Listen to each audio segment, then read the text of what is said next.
In the Luotian realm within the territory of the Chongqing Gu clan, Tianyuan City Tianyuan Tea House, it is said that when the divine son of the Gu clan was born, heavenly omens descended from the skies. The storyteller in Tianyuan Tea House spoke with animated fervor as he described this so-called divine son of the Gu clan. That day purple cheese surged from the east for 30,000 li, and Tao lotuses bloomed all over Fengqi Mountain. The storyteller grew ever more impassioned, his spittle nearly spraying onto the face of the customer before him. That customer hurriedly stepped back a few paces, afraid his handsome face would be splattered. How would he then go to meet Miss Huamian of the Drunk Joy Pavilion? At 1 year old, he could speak with clarity. At 3, he spoke in elegant phrases. At 5, he outshone all of Tianyuan, and before the age of 10, he had already read through 1,000 books. Yet at this very moment, the Gu clan's divine son in his tail, Gu Chen, was half reclining upon a tree at the summit of Fengqi Mountain. He squinted as he gazed at the cloudless blue sky stretching endlessly above. His mind, however, was awhirl with thoughts and complaints. Sigh, how did those unreliable clan elders end up shoving me into the position of the Gu clan's divine son? If he possessed even the slightest cultivation talent, he would not have been too frightened to step outside for years. Ever since the Gu clan announced to the world that they would confer upon him the title of divine son, sending out invitations far and wide, and preparing to hold a grand divine son banquet for him, he had not known a single peaceful day. People came to challenge him outside every single day. I heard from our little brother that some Wia holy son has been blocking the gates of Tianyuan City, waiting there for more than a month.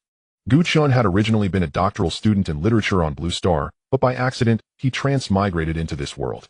He had thought he would be able to accomplish great feats, only to discover that he did not possess even a shred of cultivation talent. Even after waiting 20 years, no so-called system ever appeared. Gu Chen was no fool. In a world where the strong were revered above all. Without cultivation talent, he would inevitably be looked down upon, and he might even drag his family's name through the mud.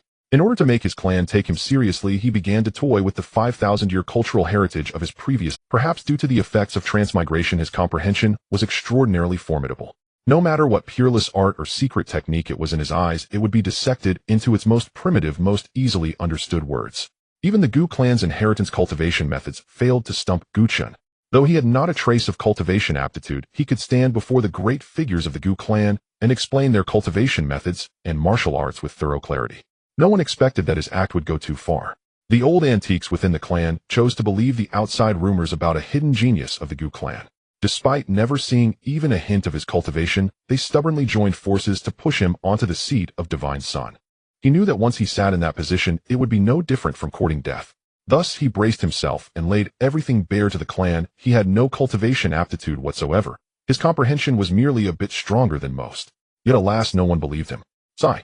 With things having escalated to this point, the word vexed could hardly capture his mood. Brother. A clear ringing voice drifted over from afar. The newcomer was a boy dressed in black brocade, small in stature, only reaching Gu Chen's chest, about 10 years old. He ran up to Gu Chen, bending over and panting heavily, his tender face flushed red. Gu Chen did not even need to look to know who it was. Aside from his family, the only one who could arrive here without prior notice was the old ancestor. For this entire Fengqi Mountain was a territory belonging solely to him. Because of the omen that had appeared over Fengqi Mountain at his birth, the clan had waved a great hand and bestowed the entire mountain upon him. Judging by that voice, the one who had come could only be his younger brother by 10 years, Gu Yunxing. Gu Chen immediately guessed why he had come to find him. So what is it? Is that shadow remnant art giving you trouble again? He truly did not know what their parents had been thinking, having children so late in life and giving birth to such young siblings. They went off happily on some trip together, leaving him at home to clean up after them. He was practically acting as both father and mother. Aside from Gu Yunxing, he had a younger sister, Gu Yunxi, who was extraordinarily clingy. Yes, those two had only these 2 children in their lives, a pair of dragon phoenix twins. Gu Yunxing scratched his head. It seemed he had not actually come for that reason. Well, if he could forget it so easily, it probably was not anything important. Still, there truly was a part of the shadow remnant art he did not understand. After thinking for a moment, he tossed aside the task their father had assigned. He nodded heavily. Brother, take a look.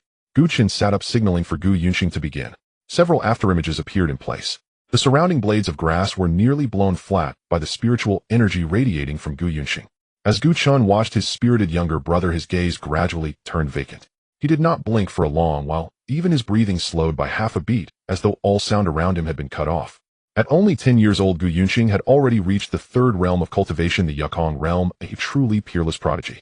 Compared to him, Gu Chen felt as distant as clouds are from the mud. After finishing his display, Gu Yunxing looked to his brother, his fair brows slightly furrowed in mild distress. Brother, how is it? Every time I get to the 4th afterimage, it just breaks off. Gu Chen gathered up the faint bitterness in his heart and met Gu Yunxing's earnest gaze. Well, do it a few more times. Gu Chen coughed lightly. I did not see clearly just now. Gu Yunxing's expression instantly changed, a look of plaintive grievance almost spilling from his eyes. So it is true. Does love really fade away? In an instant Gu Chen leaped up, goosebumps breaking out all over him. Had he known, he would have spoken far fewer strange lines in front of this kid. Gu Chen then put on a stern face. Hurry up, otherwise go back. Gu Yunxing reined himself in a little, then performed the shadow remnant art once more. This time was the same. Just as the fourth afterimage was about to appear, it suddenly vanished. With just a brief glance, Gu Chen discerned where his mistake lay. The shadow remnant art, a lower grade, king-level martial art of the Gu clan. Gu Chen spoke unhurried. Once mastered, it can produce 7 afterimages, yet the circulation route of spiritual energy for the first 3 afterimages is completely different from that of the latter 4. With a single statement, Gu Chen laid bare the crux of Gu Yunxing's mistake. Countless tiny stars seemed to appear in Gu Yunxing's eyes as he looked up at him with worshipful admiration. Gu Chen's comprehension exceeded that of ordinary people. A martial art of this level was something he could comprehend at a glance. This was one of the reasons Gu Yunxing so often came to seek him out. Following Gu Chen's instructions, Gu Yunxing indeed managed to condense a 4th afterimage. However, when it came to the 5th, it dissipated. The stars in Gu Yunxing's eyes only multiplied. Brother, I love you. Catching Gu Chen off guard, someone planted a kiss on his cheek. Gu Chen wiped off the saliva with distaste. If there's nothing else, hurry up and go. Stop being an eyesore. Gu Yunxing chuckled foolishly. A brother with a sharp tongue, but a soft heart. Gu Yunxing, get your ass back here. Suddenly, a deep, furious voice resounded across the entirety of Fengqi Mountain. Forgotten memories abruptly surged back into Gu Yunxing's mind. He shuddered, instantly recalling their father's instructions. He quickly grabbed Gu Chen's hand with his small palm. Brother, let's go, let's go. With that, he pulled Gu Chen forward. The sudden tug sent Gu Chen stumbling a few steps, nearly tumbling headfirst into the ground. Gu Chen's face darkened, veins throbbing at his temples. What is going on? Gu Yunxing, you had better give me a reasonable explanation. Gu Yunxing did not look back. His mind echoed with only 2 words, it's over. Brother, don't ask yet, don't ask yet. Father has something to discuss with you. What matter? Oh, come on, brother, didn't I tell you not to ask first? You'll know when we get there. Gu Chen followed Gu Yunxing down the mountain, utterly at a loss. The 22 cultivation realms, tempering body, condensing spirit, Yukong divine bridge, Dharma manifestation, shattering the void, nirvana life, and death, reaching the heavens. Union with the Tao, seeking the source, quasi-saint, saint king, saint lord supreme, Xian venerable, saint venerable, Tao venerable, quasi-emperor, great emperor, heavenly emperor. Look quickly. It's the divine son. As the rumors say, he truly resembles an exiled immortal from the heavens. Gu Chen followed Gu Yunxing all the way down from Fengqi Mountain, running into quite a few members of the Gu clan along the way. Although the Gu clan had yet to formally host a divine son banquet for him, everyone had already tacitly acknowledged him as the divine son. The 2 of them bore exalted identities, carried themselves with extraordinary poise, and possessed strikingly handsome features. The moment they appeared, they drew considerable attention. Especially Gu Chen, bearing both the status of the eldest legitimate son of the main bloodline of the Gu clan of longevity and the identity of divine son, he became the focal point wherever he went. Greetings, divine son. Gu Chen inclined his head slightly and let out a faint hum in response, then departed under the worshipful gazes of the crowd. Behind him, 2 delicate-looking male cultivators whispered to each other at the side. According to a bit of inside gossip, even the old ancestor cannot see through the divine son's strength. The other man's mouth fell wide open. No way, even the old ancestor can't see through him. Didn't I say it already? It's just a rumor. A collateral member of the Gu clan, standing nearby, fell silent. As for Gu Chen, upon hearing this, he quietly rolled his eyes. He had not a shred of cultivation. It would be stranger if the old ancestor could see anything at all.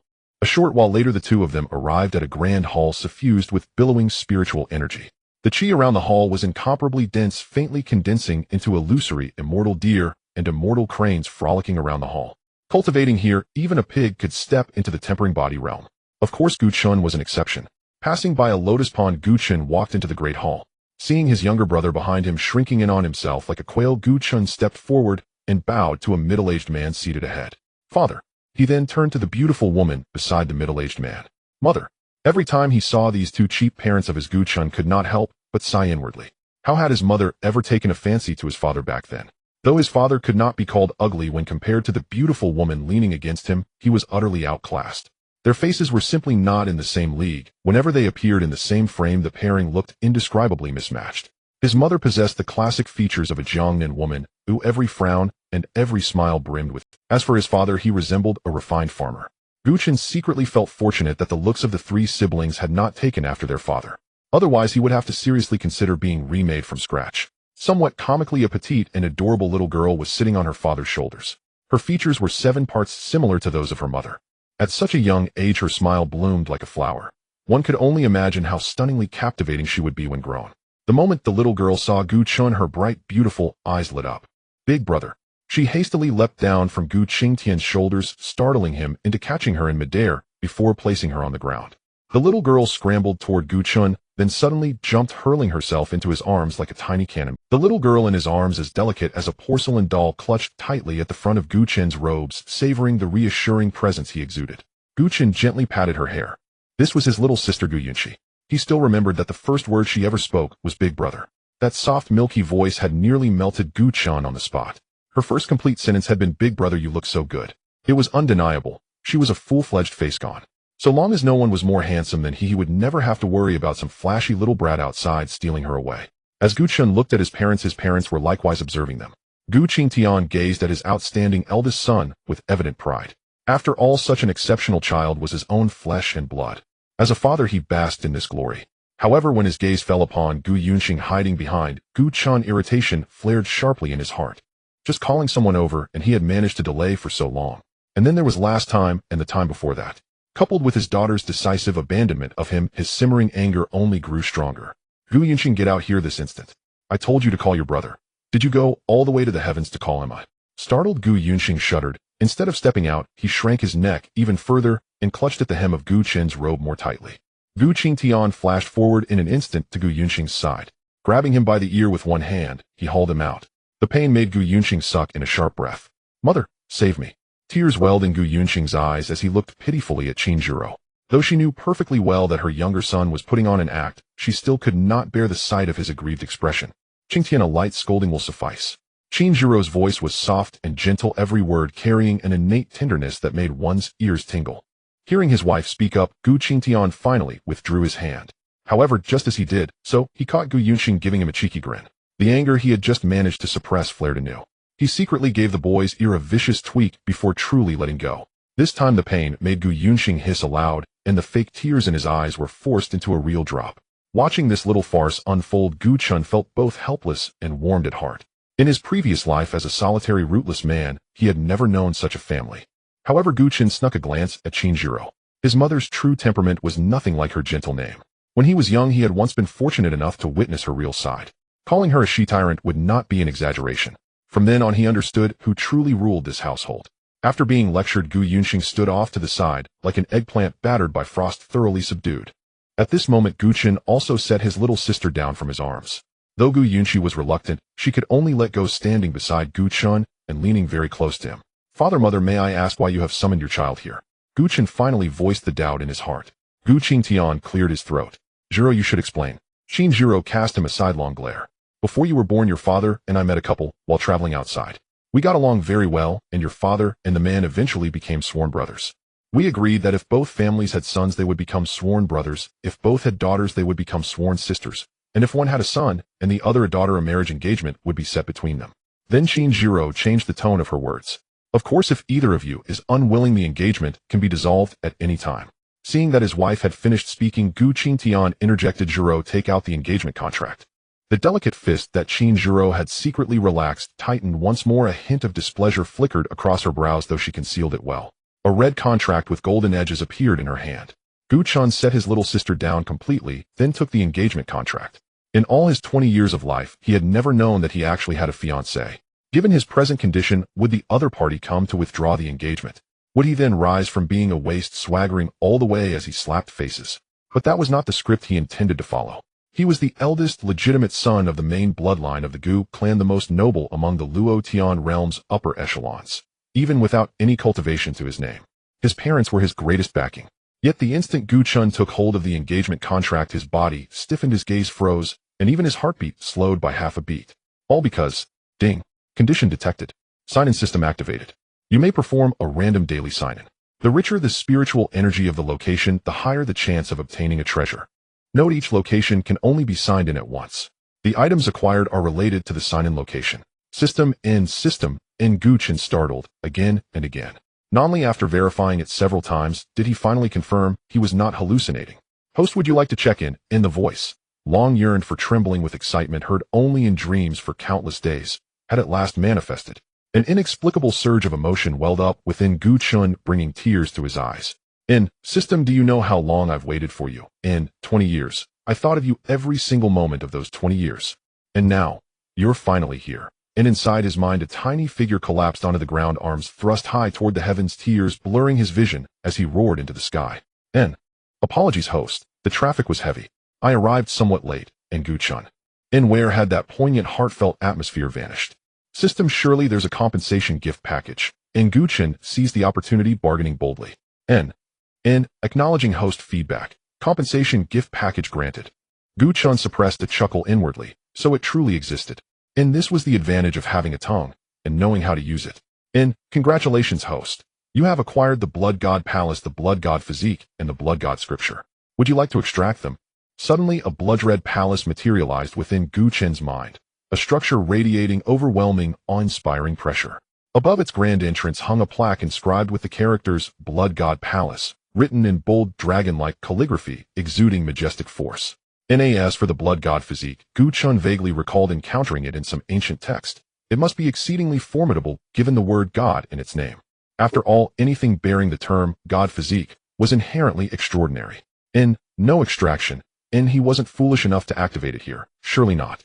Yet now that the system had arrived, he let out a low, sinister chuckle. Roles reversed, offense and defense had irrevocably shifted. Chenner. Chinjiro gazed at her son, who wore an absurd, dazed smile, and waved her hand before his eyes. Could it be that he'd gone giddy upon learning of his fiancée? Gu Chun snapped back to awareness, smoothing his expression into that of a refined, elegant young master, so effortlessly that the preceding moments seemed but a figment of Chinjiro's imagination. "Ah, mother, I'm merely taken aback." Very well. Chinjiro studied him with faint suspicion, but surely such shock was natural upon suddenly learning of one's betrothal. That was reassuring. They'd feared Gu Chun might object to the arrangement. Refusing it outright would embarrass the family, making a formal annulment awkward and humiliating.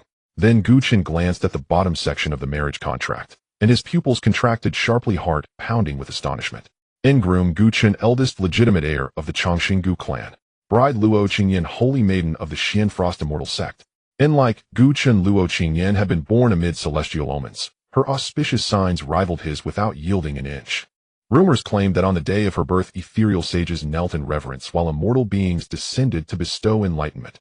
For 3 full days, the entire Xian Frost Immortal sect was blanketed by a torrential divine snowfall, said to embody profound Daoic principles so potent even sovereigns could not dispel it. Only the sect's ancient patriarch, emerging from seclusion, managed to dissolve the celestial blizzard. Gu Chun's fingers tightened unconsciously around the contract, then relaxed. With the system at his side, what reason remained for self-doubt? If he still harbored insecurity, what hope remained for ordinary mortals? Ni's lineage soared beyond mortal reach. His insight was peerless, his status exalted, his countenance striking, his bearing noble, and even his sole deficiency, cultivation aptitude, had now been resolved. Gu Chun carefully stored the contract within his spatial artifact. Mother, I understand. Before Chinjiro could reply, Gu Qingtian approached her side and gave a slight, approving nod. We summoned you solely for this matter. You'll soon meet Qingyan. Assess whether the match suits you. Gu Chun cast a glance at his father. Father, I shall abide by your arrangements. Gu Qingtian opened his mouth to speak further, when Chinjiro stepped before him. Chenner, since matters are settled, return to your cultivation practice. Gu Chun observed the flicker of impatience and restless agitation in his mother's eyes, and instantly understood. Then I shall take my leave. Gu Qingtian turned toward his wife, only to freeze mid-motion as her icy, humorless smile sent a shiver straight to his marrow. Na's silent cry echoed within him in disaster. I've overplayed my hand. Yet Gu Qingtian refused to yield. Desperate to salvage the situation, he added, Chenner, there's another matter I wish to discuss with you, and reached out as if to guide him away. But Gu Chun saw through the ploy instantly.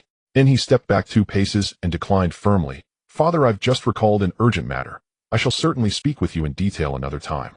Without awaiting consent, Gu Chun swept up his younger brother Gu Yunxing in his left arm, and his younger sister Gu Yunxi in his right, and bolted from the hall, as though pursued by rampaging demons, thoughtfully closing the door behind him.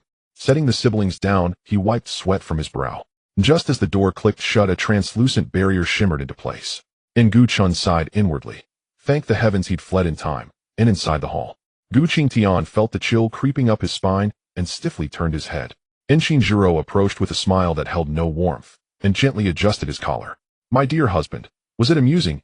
Cold sweat broke out across Gu Qingtian's body. And he begged urgently, wife, I was wrong.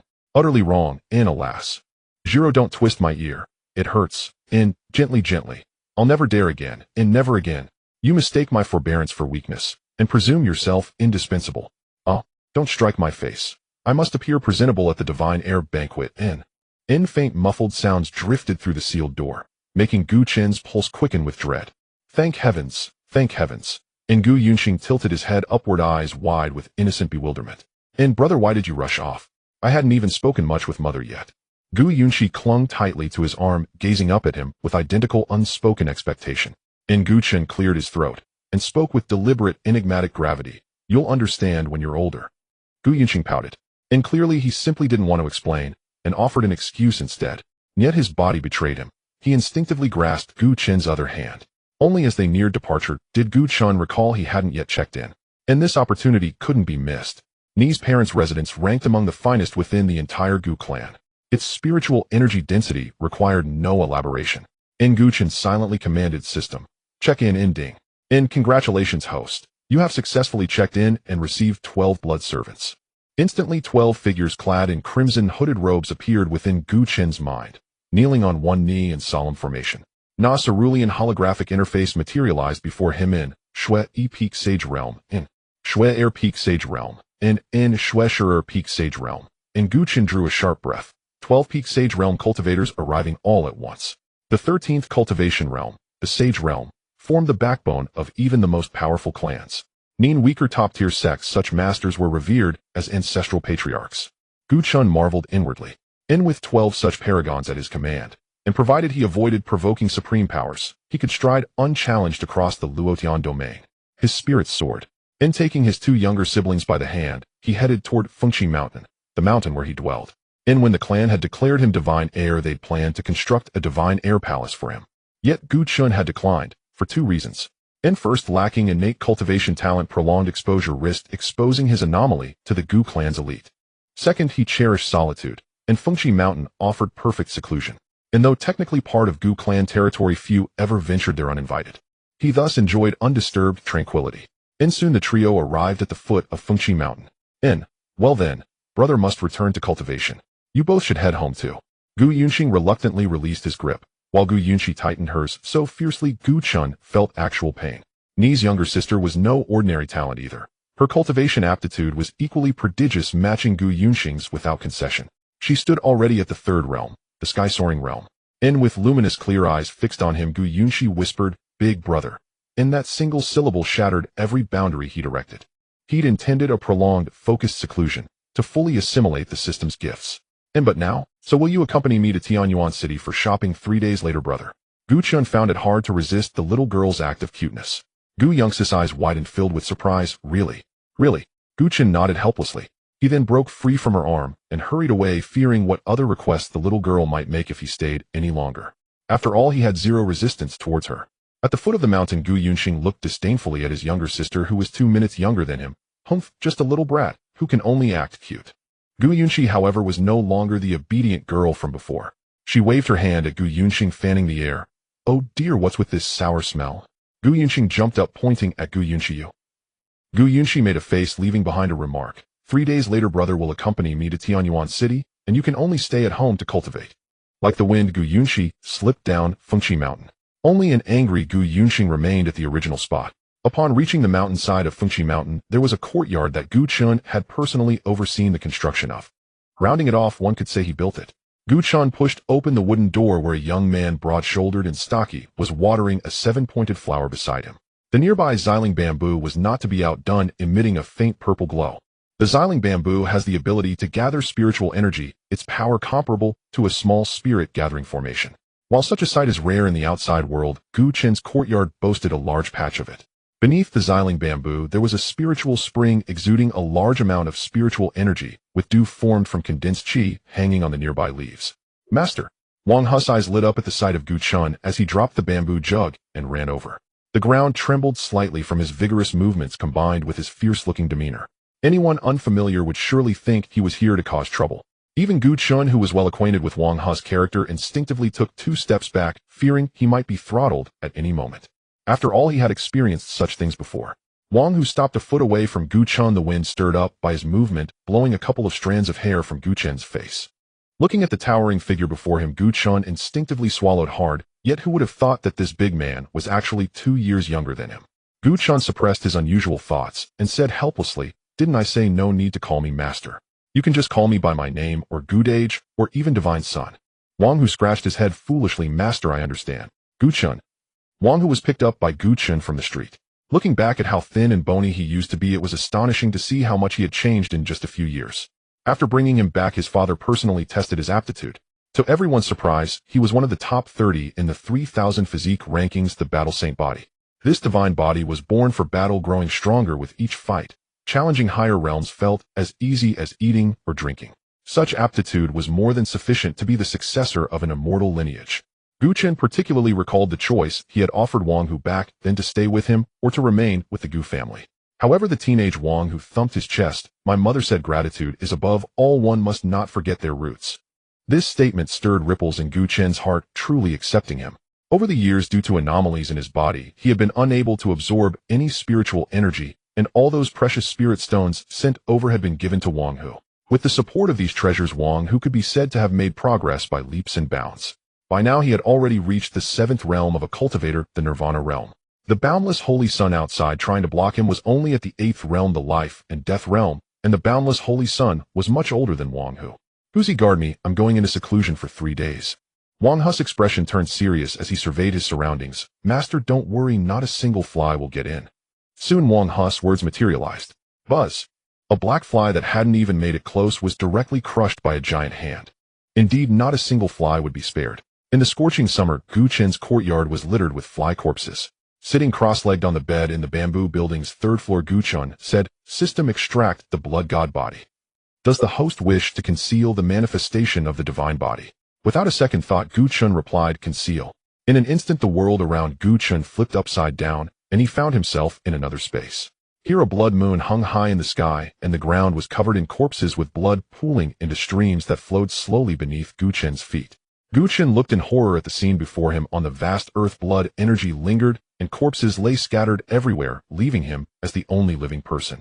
Mountains of corpses piled up, and he saw a figure slowly rising from the sea of corpses, clad in a blood robe with hair stained red.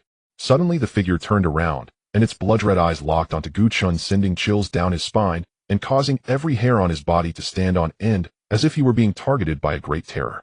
He instinctively wanted to flee, but his heart felt as though it was tightly grasped by a giant hand, rendering his body uncontrollable. When he opened his eyes again, that person was already before him. "The 3rd of the blood god lineage, and now the inheritance is bestowed upon you." A proud and fierce voice echoed throughout the realm, causing Gu Chen's head to throb. Before Gu Chun could react, the blood moon above poured down torrents of blood energy, merging into every part of Gu Chen's body. The figure disintegrated, blood veins spreading throughout its form, yet its blood-red eyes remained exceptionally bright. Gu Chen suddenly began to pound his head, feeling as if it would explode, especially as a trickle of bright red blood seeped from his eyes. When he opened his eyes again, a hint of blood red appeared in his gaze. "If you possess strength, avenge the blood god lineage." This was the last sentence Gu Chun heard, sounding like a figment of his imagination, yet also like the unwilling words of that figure. The scene before him collapsed with a thunderous finality. Everything that had just transpired felt like a fleeting, illusory dream. Only the brief, seductive flash of blood red in Gu Chen's eyes testified that it had truly happened. A chill lingered in Gu Chen's chest as he muttered to himself. What worthless divine body? What so-called Shueishan Ti blood god body lineage? What revenge? Did I receive a normal constitution at all? What kind of constitution would manifest such terrifying omens? He had truly felt as though he were dying a moment ago.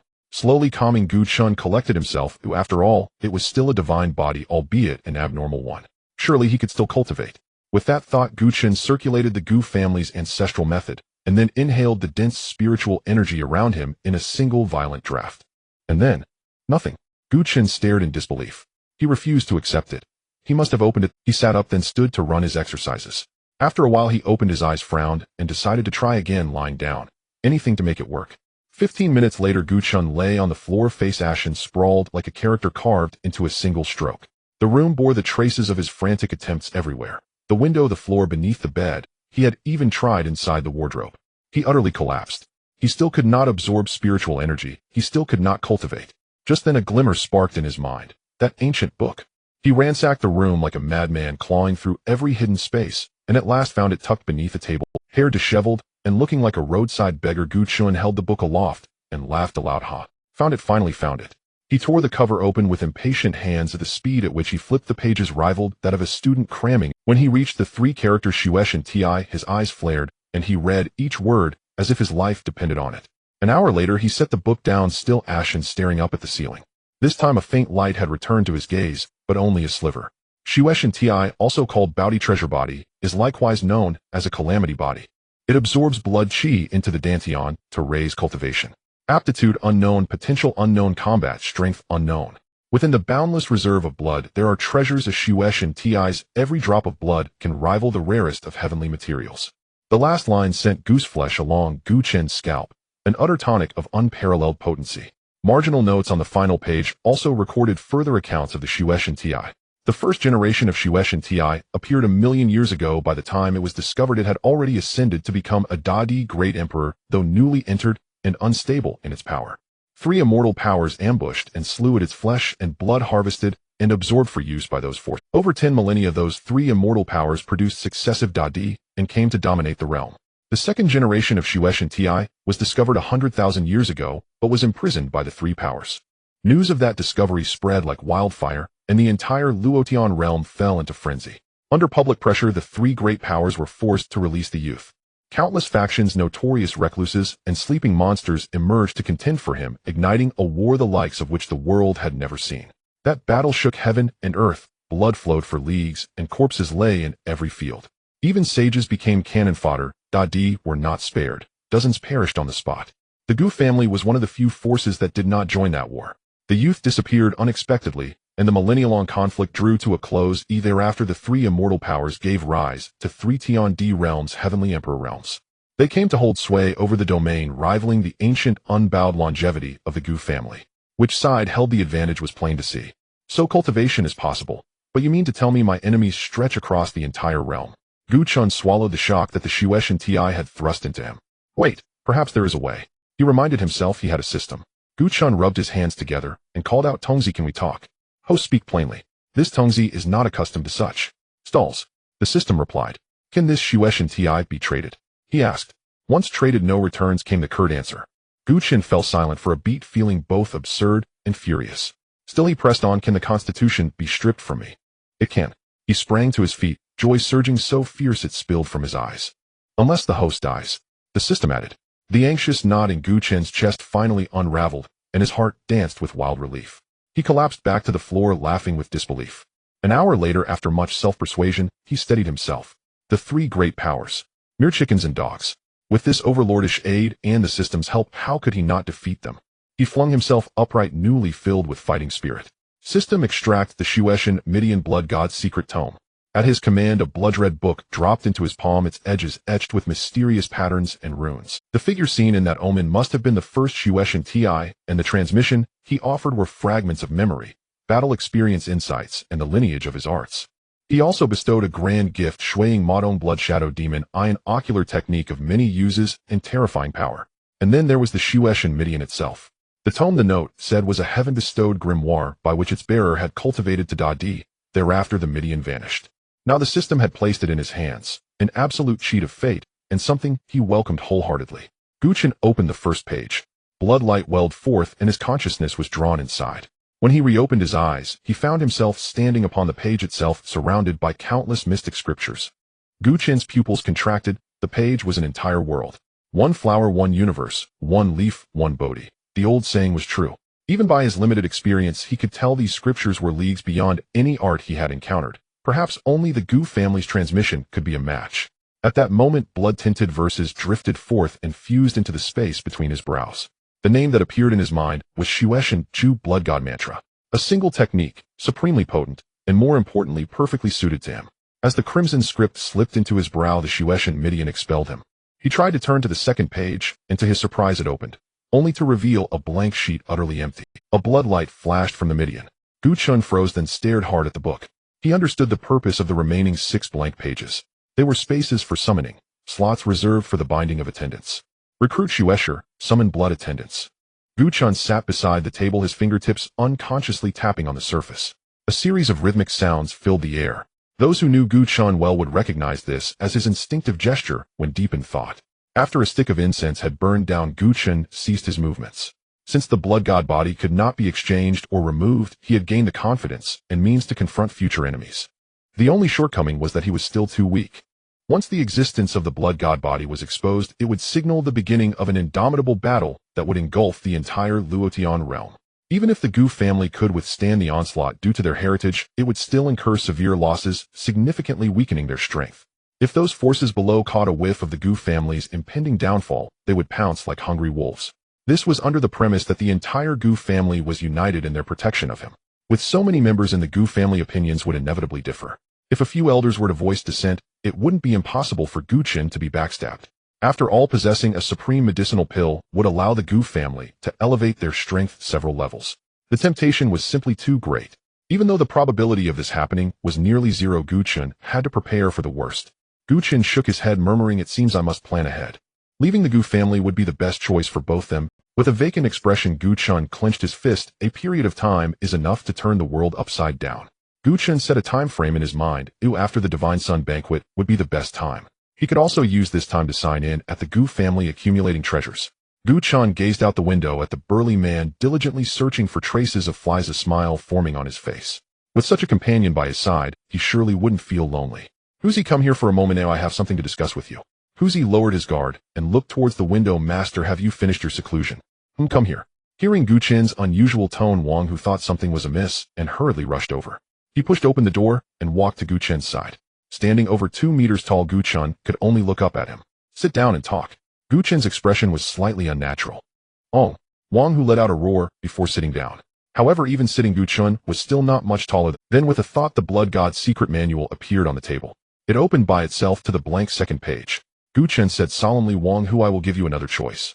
If you choose to follow me, then you must drop a drop of your heart's blood onto this book.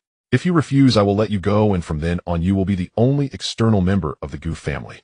The strongest and most talented of the younger generation is the Divine Sun, and the next in line are the top 10. Originally, the position of Divine Sun was only selected from the top 10 ranks. Who would have thought that a genius like Gu Chen would emerge? Each of the top 10 ranks enjoyed superior cultivation resources and a noble status. The top 3 ranks even held a status higher than some clan elders. Upon hearing this, Wang, who felt as if he had been struck by lightning, his eyes wide in disbelief. "Master, did I do something wrong?" "You say I will definitely change." Wang, who clung to Gu Chen's leg, his eyes reddening. "Please, master, don't abandon." Could it be that I ate too much? But 5 meals a day doesn't seem excessive. Gu Chen was both amused and helpless. "Get up. You haven't done anything wrong, and am not abandoning you." After Gu Chen's extensive explanations, Wang, who finally got up, albeit still somewhat doubtful. Gu Chen wanted to say something, but seeing Wang Hu's childlike, aggrieved expression, he decided against it.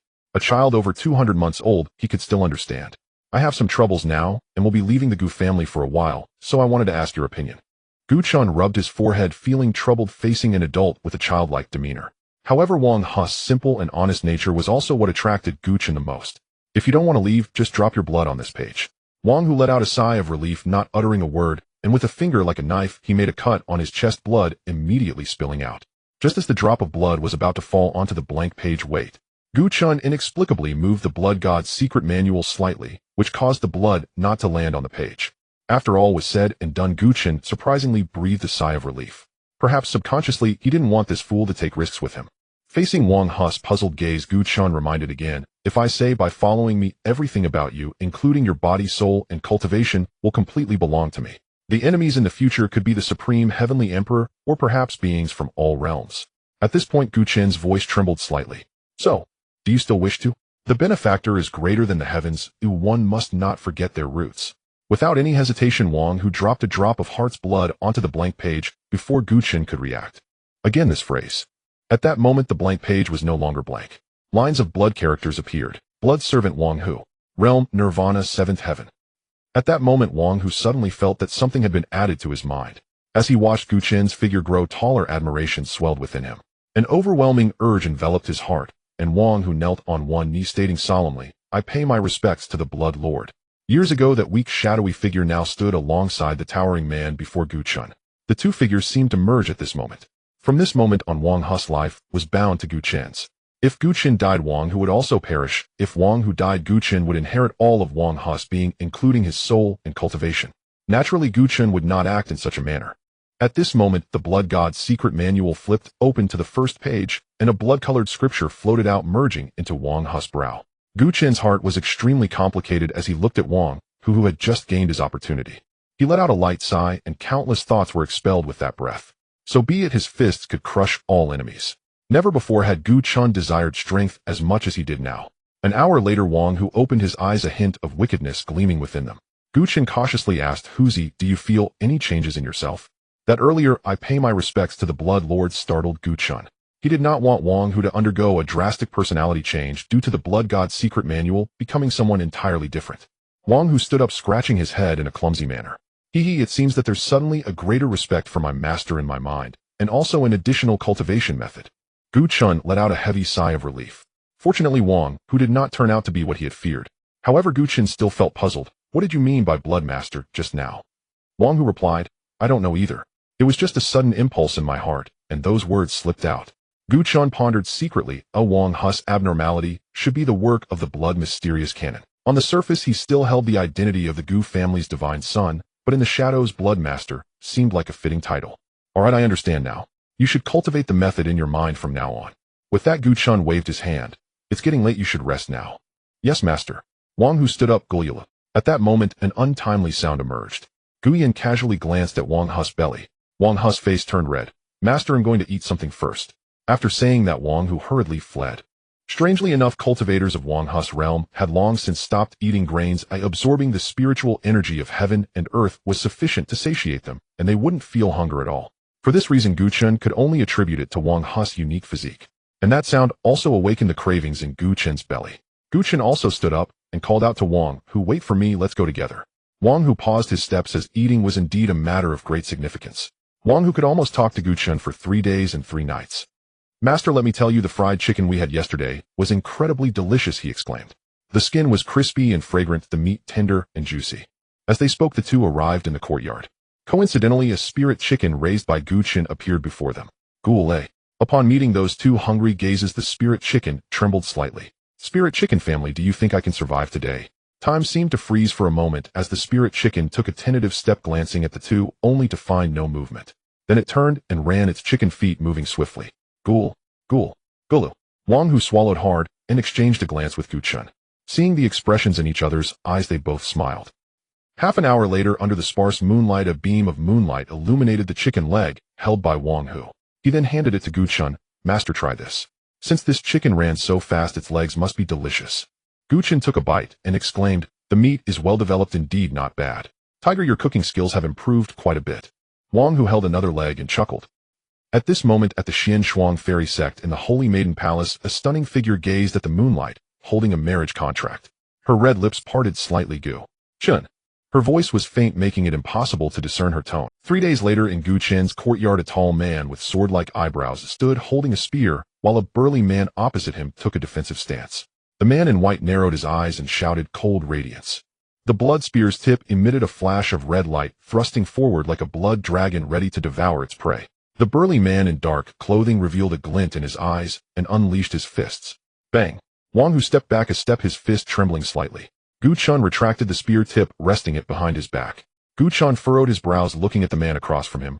"Are you all right?" "Master, I'm fine." Wang Hu's boisterous voice came through, easing Gu Chen's worries. This was, after all, the first time he had executed the first technique of the 4-style spear manual, Cold Radiance. He himself was uncertain about the power of this strike. In recent days, Gu Chen had borrowed a small amount of Wang Hu's blood and successfully broke through to the spirit consolidation realm. One could only say that it truly lived up to the blood of the fighting saint body, allowing him to leap directly from the body refinement realm to the spirit consolidation realm. In just 3 days, he broke through 2 major realms. In these days, Gu Chen had also signed for quite a few things.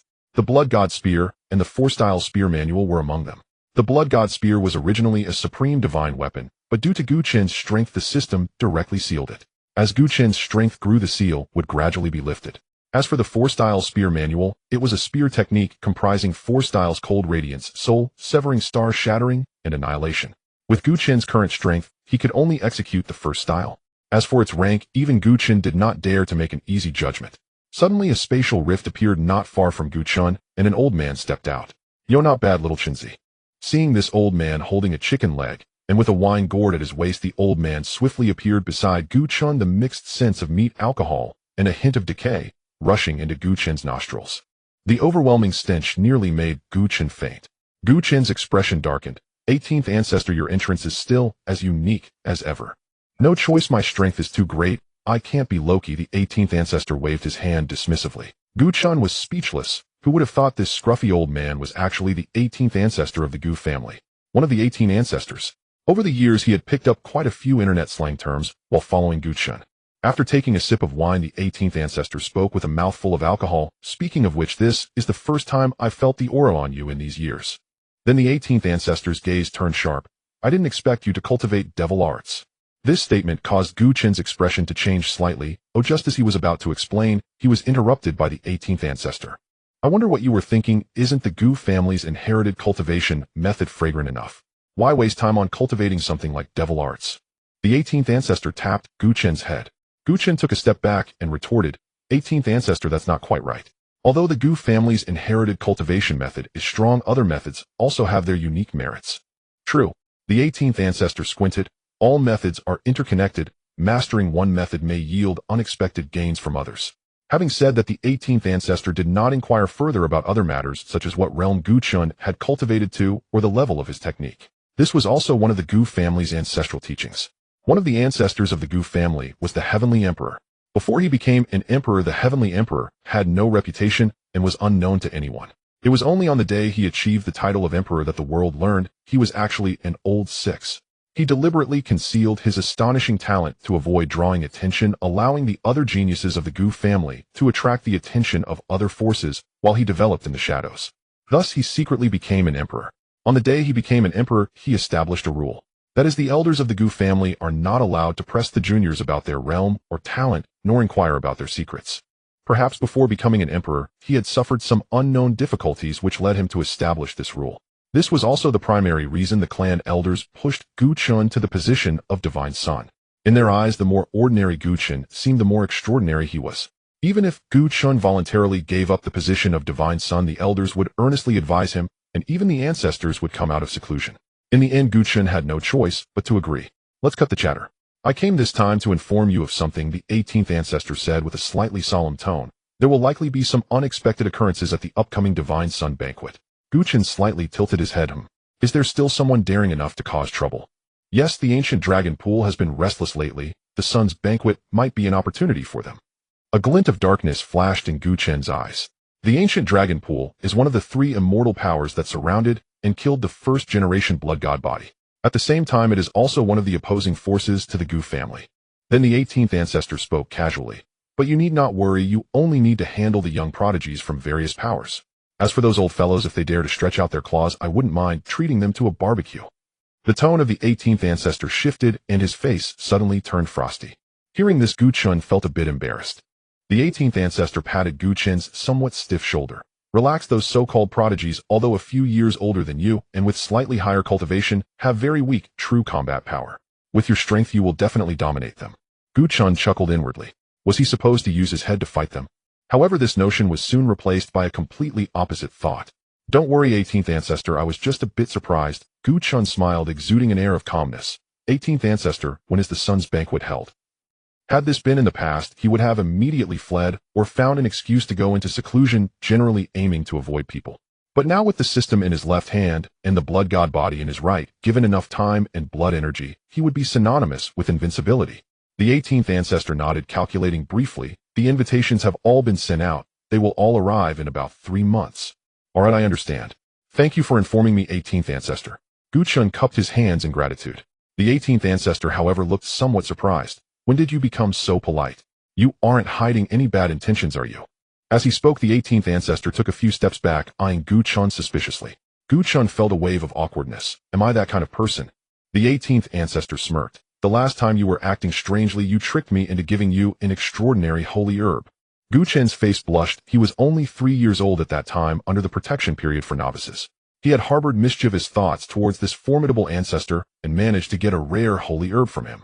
However, it yielded no results, and since then Gu Chen began to slack off, burying his aspiration to become powerful deep within. Alright, I need to go lie in my coffin now.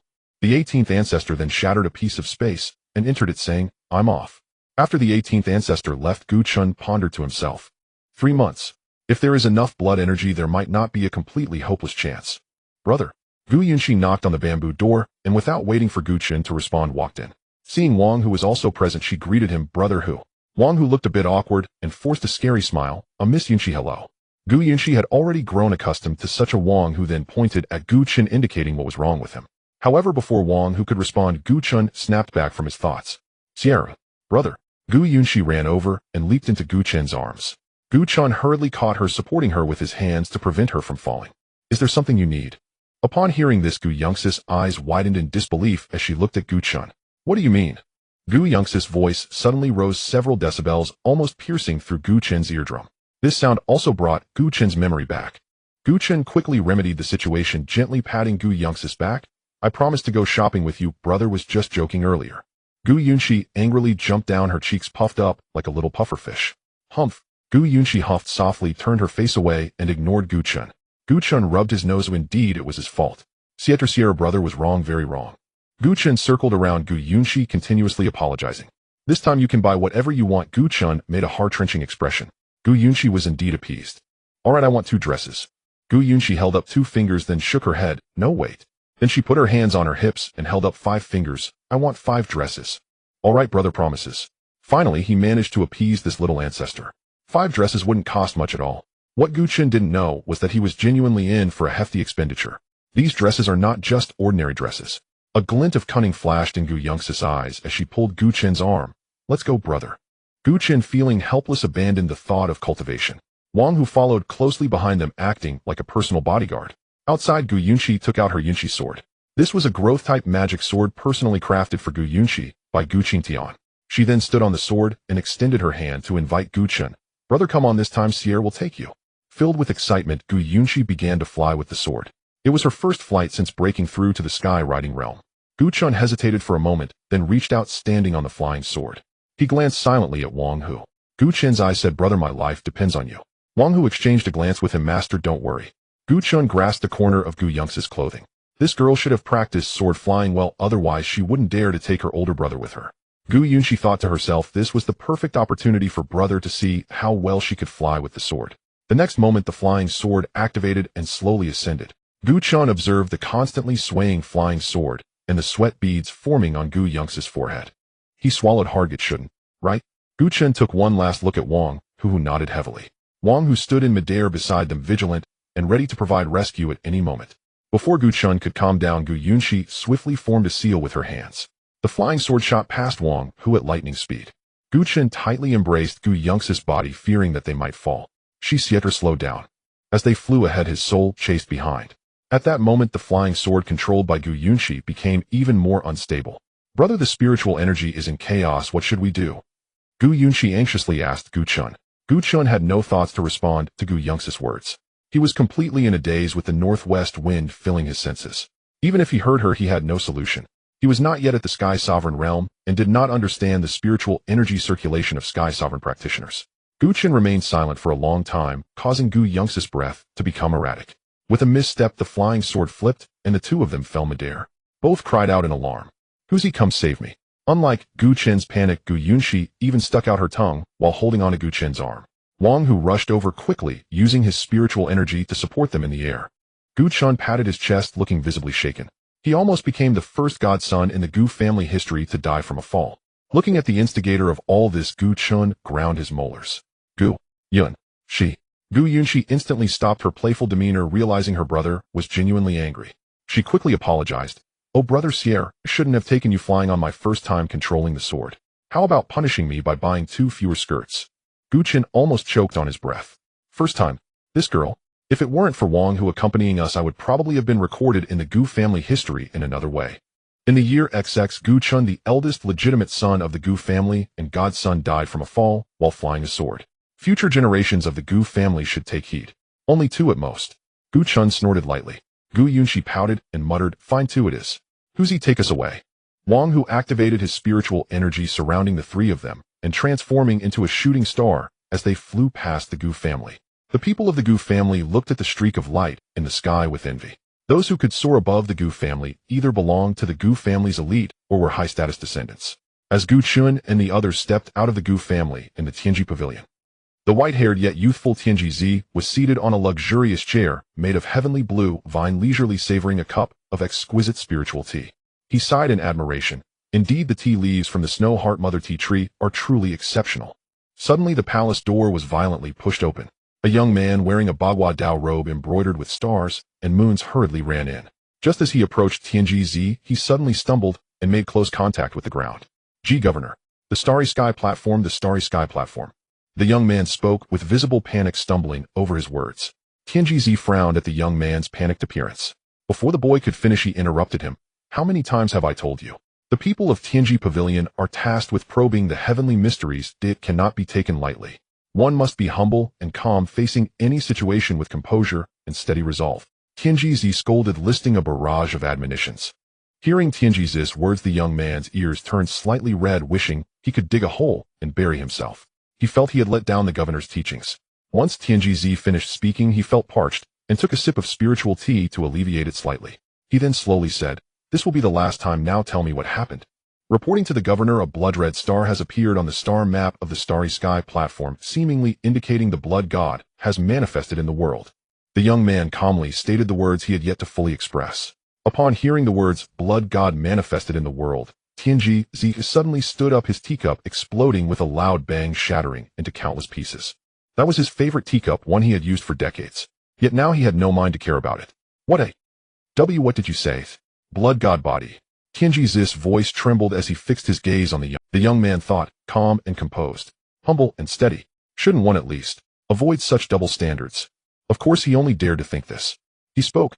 A quarter of an hour ago, a blood-red star suddenly appeared on the Starry Sky Platform, so I rushed here to report. Hearing the young man repeat himself, the flicker of hope in Tianji Zi's heart was extinguished. He did not linger, taking a swift step to the young man's side. Why didn't you say it earlier? Grabbing his shoulder, he directly cast a spell, instantly arriving at the Starry Sky Platform. The young man could only remain silent. Upon seeing the governor arrive, the disciples immediately greeted him, saying, "We have seen the governor." Tianji Zi ignored them, his gaze fixated on the radiant blood-red star. His body trembled, the color drained from his face, leaving him as pale as paper. It seemed as though all his strength had been drained, and he sat heavily on the ground, losing all his previous ethereal demeanor. He stared blankly ahead, murmuring, "The realms are about to be in chaos again." The disciples exchanged glances. In the previous two instances of the blood god manifesting, a blood-red star had appeared on the star map, which the Tianji Pavilion took very seriously. However, the stars from the previous two times had dim light, whereas this blood-red star emitted light that nearly overshadowed all surrounding stars. Tianji Zi, being the head of Tianji Pavilion, had experienced many storms and quickly regained his composure. He stood up from the ground, coldly gazing at everyone. What happened today must remain undisclosed. If anyone leaks it, do not blame me for being ruthless. With that, he lightly touched his fingers, and one by one soul seals merged into their foreheads. Everyone shivered slightly and replied in unison, "Rest assured, Governor, we will keep our mouths sealed. As long as Tianji Zi activates the soul seal, or someone forcibly searches their souls, they would explode." Tianji Zi waved his sleeve, and all the surrounding people vanished. Tianji Zi activated the spiritual power within him, forming seals with his hands. An ancient, powerful aura tempered by time emanated. Tianji Zi infused spiritual energy into the artifact, and instantly the Tianji mirror emitted a radiant aura. Within its surface, a fleeting, ethereal figure clad in white robes appeared, only to vanish in the blink of an eye, leaving the mirror once again silent and still. How could this be? I cannot discern this person. Tianji Zi murmured, perplexed. Refusing to accept failure, he forced several drops of blood from his body and let them fall upon the mirror's surface. The Tianji mirror blazed with even more intense light, and the same white-robed apparition reappeared, now markedly clearer than before. Yet the figure's face remained shrouded in swirling clouds of iridescent mist. Desperate to unveil the true visage beneath, Tianji Zi intensified his infusion of spiritual energy. The mist receded slightly, and his heart leapt with triumph. Just as Tianji Zi poured his utmost power into the mirror, twin beams of crimson light erupted from the apparition's eyes, striking him with terrifying swiftness before he could even react. His chi and blood surged chaotically. He vomited torrents of scarlet blood. In moments, he aged decades. His skin dulled to ashen pallor, his youthful countenance replaced by a face deeply etched with wrinkles, gaunt and withered bent under the weight of sudden senescence. Even his once straight spine collapsed inward, his vitality utterly sapped. He then retrieved a rare imperial-tier healing pill, treasured for decades, and swallowed it whole. Only then did a faint flush return to his cheeks. Gazing at the Starfall platform, now fractured by a hairline crack, his pupils contracted sharply. Perfected Emperor Realm. The Tianji mirror was an Emperor-tier artifact. Even sovereign emperors could scarcely mar its surface, yet now it bore damage. The sole plausible explanation, a perfected Emperor Realm cultivator stood as guardian and protector. A chilling hypothesis crystallized in Tianji Zi's mind. This lifetime's blood god physique has been born within an immortal Tao lineage. The thought sent a shiver down his spine. He immediately made for the forbidden sanctum of the Tianji Pavilion to consult the elder ancestor. This matter far exceeded the authority of any single disciple. May this affair spare the Tianji Pavilion altogether. In Tianyuan City at Qianshan Trading House, Gu Chen accompanied his sister Gu Yunxi as she browsed garments while Wang Hu stood silently nearby. Watching his sister's exuberant delight, he shook his head, bewildered. What truly was there to choose among them? To him, they all looked identical. Ding! Warning! Warning! Host detected by heavenly fate divination technique. The system's mechanical voice echoed coldly within his mind. Drowsy Gu Chen snapped, fully awake. Heavenly fate divination technique. Could it be someone from the Tianji Pavilion? A flicker of tension tightened his features. If any sect in the world would first uncover his blood god physique, it was unquestionably the Tianji Pavilion. Should the Tianji Pavilion learn his identity, consequences would be catastrophic. At that very moment, the system activated. Ding! System has shielded host from detection. The immense weight pressing upon Gu Chen's chest lifted, but residual dread still lingered. He mused inwardly. So the system possesses the ability to veil one's fate from heaven's gaze. From now on, my actions may grow bolder. Tianji Pavilion, I do not know how much you've uncovered, but I trust you'll make the right choice. A shadow flickered across Gu Chen's eyes. Otherwise, brother, I've chosen. Come pay. Gu Yunxi held up a spatial ring beaming at Gu Chen.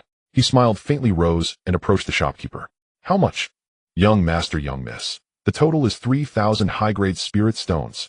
Gu Chen's composed demeanor shattered instantly, his eyes widened in disbelief. 3,000. Indeed. The young miss purchased 2 gowns, one the phoenix feather radiant robe valued at 1,200 high-grade spirit stones, the other. The shopkeeper cheerfully continued. Gu Chen cut him off mid-sentence. An ordinary gown. 1,200 high-grade spirit stones. Skepticism sharpened his tone as he gestured toward himself. Do I look like a fool? The shopkeeper remained unruffled, patting his round belly with a chuckle. Young master, you misunderstand. These are no common garments. Both are supreme king-tier enchanted robes. In the Luotian realm, artifacts, treasures, and natural wonders follow a unified hierarchy: mortal, spirit, king, emperor, saint, sovereign, and immortal. A supreme king-tier enchanted robe can withstand a single strike from a celestial ascension realm cultivator. It is indeed worth every stone. Gu Chen glanced instinctively at Gu Yunxi. Her gaze darted away, her head bowed just enough to scream guilt. In that instant, Gu Chen understood. He'd been thoroughly swindled by his little sister. Still young, Gu Yunxi's parents tightly controlled her spirit stone allowance. Thus, she regularly plucked feathers from her elder brother's purse. This time, however, she'd plucked straight to the bone. With garments already purchased, Gu Chen had no recourse but to pay, grudgingly. Emerging from the shop, Gu Chen's expression darkened. He gently pinched Gu Yunxi's soft, plump cheeks, feigning fury. His face stern, his voice thunderous. Next time you swindle your brother like this, your allowance vanishes. Gu Yunxi whimpered. Yes, brother. I promise. Her words were muffled yet perfectly intelligible. I promise. Next time. She'd uttered those exact words last time, and the time before that. Gu Chen gave her cheek an extra playful pinch. Truth be told, her cheeks were astonishingly soft, silky, springy, utterly irresistible. Bouncy, flawless, truly exquisite. Consider it fair compensation for being fleeced. Gu Yunxi dared not resist, enduring his gentle kneading helplessly. Only when Gu Chen reluctantly released her did Gu Yunxi draw breath again. Her cheeks flushed deep crimson. Not a word of protest passed her lips. She simply gazed at him with quiet, wounded reproach. Gu Chen took Gu Yunxi's hand, ready to head home. Food acquired, drink secured, attire purchased. If they delayed further, his purse would surely bleed dry. Outside the shop, the shopkeeper weighed several dazzling high-grade spirit stones in his palm. On the counter lay over 20 more. His eyes gleamed with calculating intensity. One who could produce so many high-grade spirit stones at once belonged to no ordinary faction. Yet the Qianshan Trading House's records listed every prominent heir. This young master remained wholly unknown. Tianyuan City, the paramount metropolis under the Gu clan's dominion, was home to countless souls sheltered beneath their protection. Its mayorship had always rested with the Gu clansmen. Gu Chen rarely ventured out, neither did Gu Yunxi. Few knew their true identities. Had the shopkeeper recognized Gu Chun as the Gu clan's divine prodigy, he would have refused payment outright, offering the goods gratis with reverence. It was precisely because they moved freely within their own domain that concealment seemed unnecessary. Should they suffer insult here, the Gu clan's claim to immortality would ring hollow indeed. The scene shifted. Gu Chun now held an inkwash folding fan. Laughter and banter accompanied them as they strolled farther than they realized. He paused before an elegant pavilion, drawn solely by a faint, delicate note of Guqin music. Lifting his gaze, he read the plaque above the gate: Drunken Bliss Pavilion. An establishment of refined elegance, a high-class pleasure house. Lung. Another clear, soaring note pierced the air, carrying beneath its beauty a subtle undercurrent of resentment and unfulfilled longing. With extraordinary insight, Gu Chun perceived what others could not. The musician was mortal, yet through her Guqin, she subtly influenced the minds of cultivators. Fascinating. With a crisp snap, Gu Chun tapped his inkwash fan against his palm. Wait. Wang Hu and Gu Yunxi halted, glancing at him in bewilderment. He pointed the fan toward the Drunken Bliss Pavilion. Let's go inside and see. Wang Hu followed Gu Chen's gaze and saw those large characters. No matter how dull and simple he was, he understood what kind of place this was. His expression soon became somewhat strange. Is it really reasonable to take a 10-year-old girl to such a place? Gu Yunxi, on the other hand, did not know what kind of place this was, but looking at the splendid decorations, it should be a good place. Brother, are we going to play here? Is it fun here? Gu Chen lowered his head, having forgotten about that aspect. If his mother knew he brought Gu Yunxi to such a place, she would definitely kill him. Thinking of the slap on his father's face that day, a chill ran straight up his spine. Although he had a legitimate purpose, it was indeed not appropriate for a little girl to see these things. That's Sierra. Brother remembers he has something to do. How about you go back with Tiger Brother first? Looking into Gu Yunxi's clear and sincere eyes, Gu Chen really didn't know how to explain. A wave of inexplicable guilt surged in his heart. Gu Yunxi didn't say a word, turned her head, and said gloomily, all right. Then how about doubling your pocket money next month? Gu Yunxi slightly lowered her head, suppressing the corners of her upturned mouth. Okay, Sierra knows brother is busy, and she is already very happy today. You can go do your own thing. Don't worry about Sierra. Sierra will go home with Tiger Brother. Gu Yunxi did not look back at Gu Chun, as she was afraid she would not be able to help but laugh. Wang Hu frowned, glanced at Gu Chun, and hesitated to speak. Gu Chen seemed to know what he wanted to say. Rest assured, no one in this Tianyuan city can harm me. Wang Hu's worries dissipated, and he then took Gu Yunxi back. Watching the two walk away, Gu Chun felt a persistent discomfort in his heart. The more he thought about it, the more guilty he felt. I really should be damned. Gu Chen almost slapped himself. He had originally promised so well, yet now he had to leave halfway. At that time, he should give Sierra more pocket money. He also needed to buy her some skirts. Gu Chen looked at Gu Yunxi's trembling shoulders and nearly couldn't help but chase after her. Important matters. Important matters. Important matters. He silently chanted a few times in his heart, slightly calming his emotions, and Gu Chun entered the Zhe Huan Lu. After all this was about his own life, he knew very well what was light and what was heavy. On the other side, Wang Hu looked at Gu Yunxi, who was continuously laughing, feeling even more strange. He couldn't help but ask, Miss Yunxi, do you have something? The master really has important matters, which is why he is like this. It is definitely not intentional, so please don't blame the master. While worrying about Gu Yunxi, he did not forget to defend Gu Chen. Gu Yunxi slightly restrained her smile and quietly took a look back. Finding that her brother was already gone, she finally revealed a radiant smile. Tiger Brother, I know I don't. Wang Hu sighed inwardly. This hardly looked like a happy expression. Gu Yunxi, however, was secretly laughing, quietly estimating how many spirit stones Gu Chun would give her this time. Last time she sold her misfortune brother, gave her 1,000 middle-grade spirit stones. This time it would definitely be even more. Then she should be able to buy that hairpin she has been eyeing. On the other side, Gu Chen entered the Zhe Huan Lu. The madam had never seen such a man with extraordinary temperament. He was like a celestial being descending to earth. She secretly contemplated and then greeted him with a smile. Young master, is this your first time here? Would you like me to introduce it to you?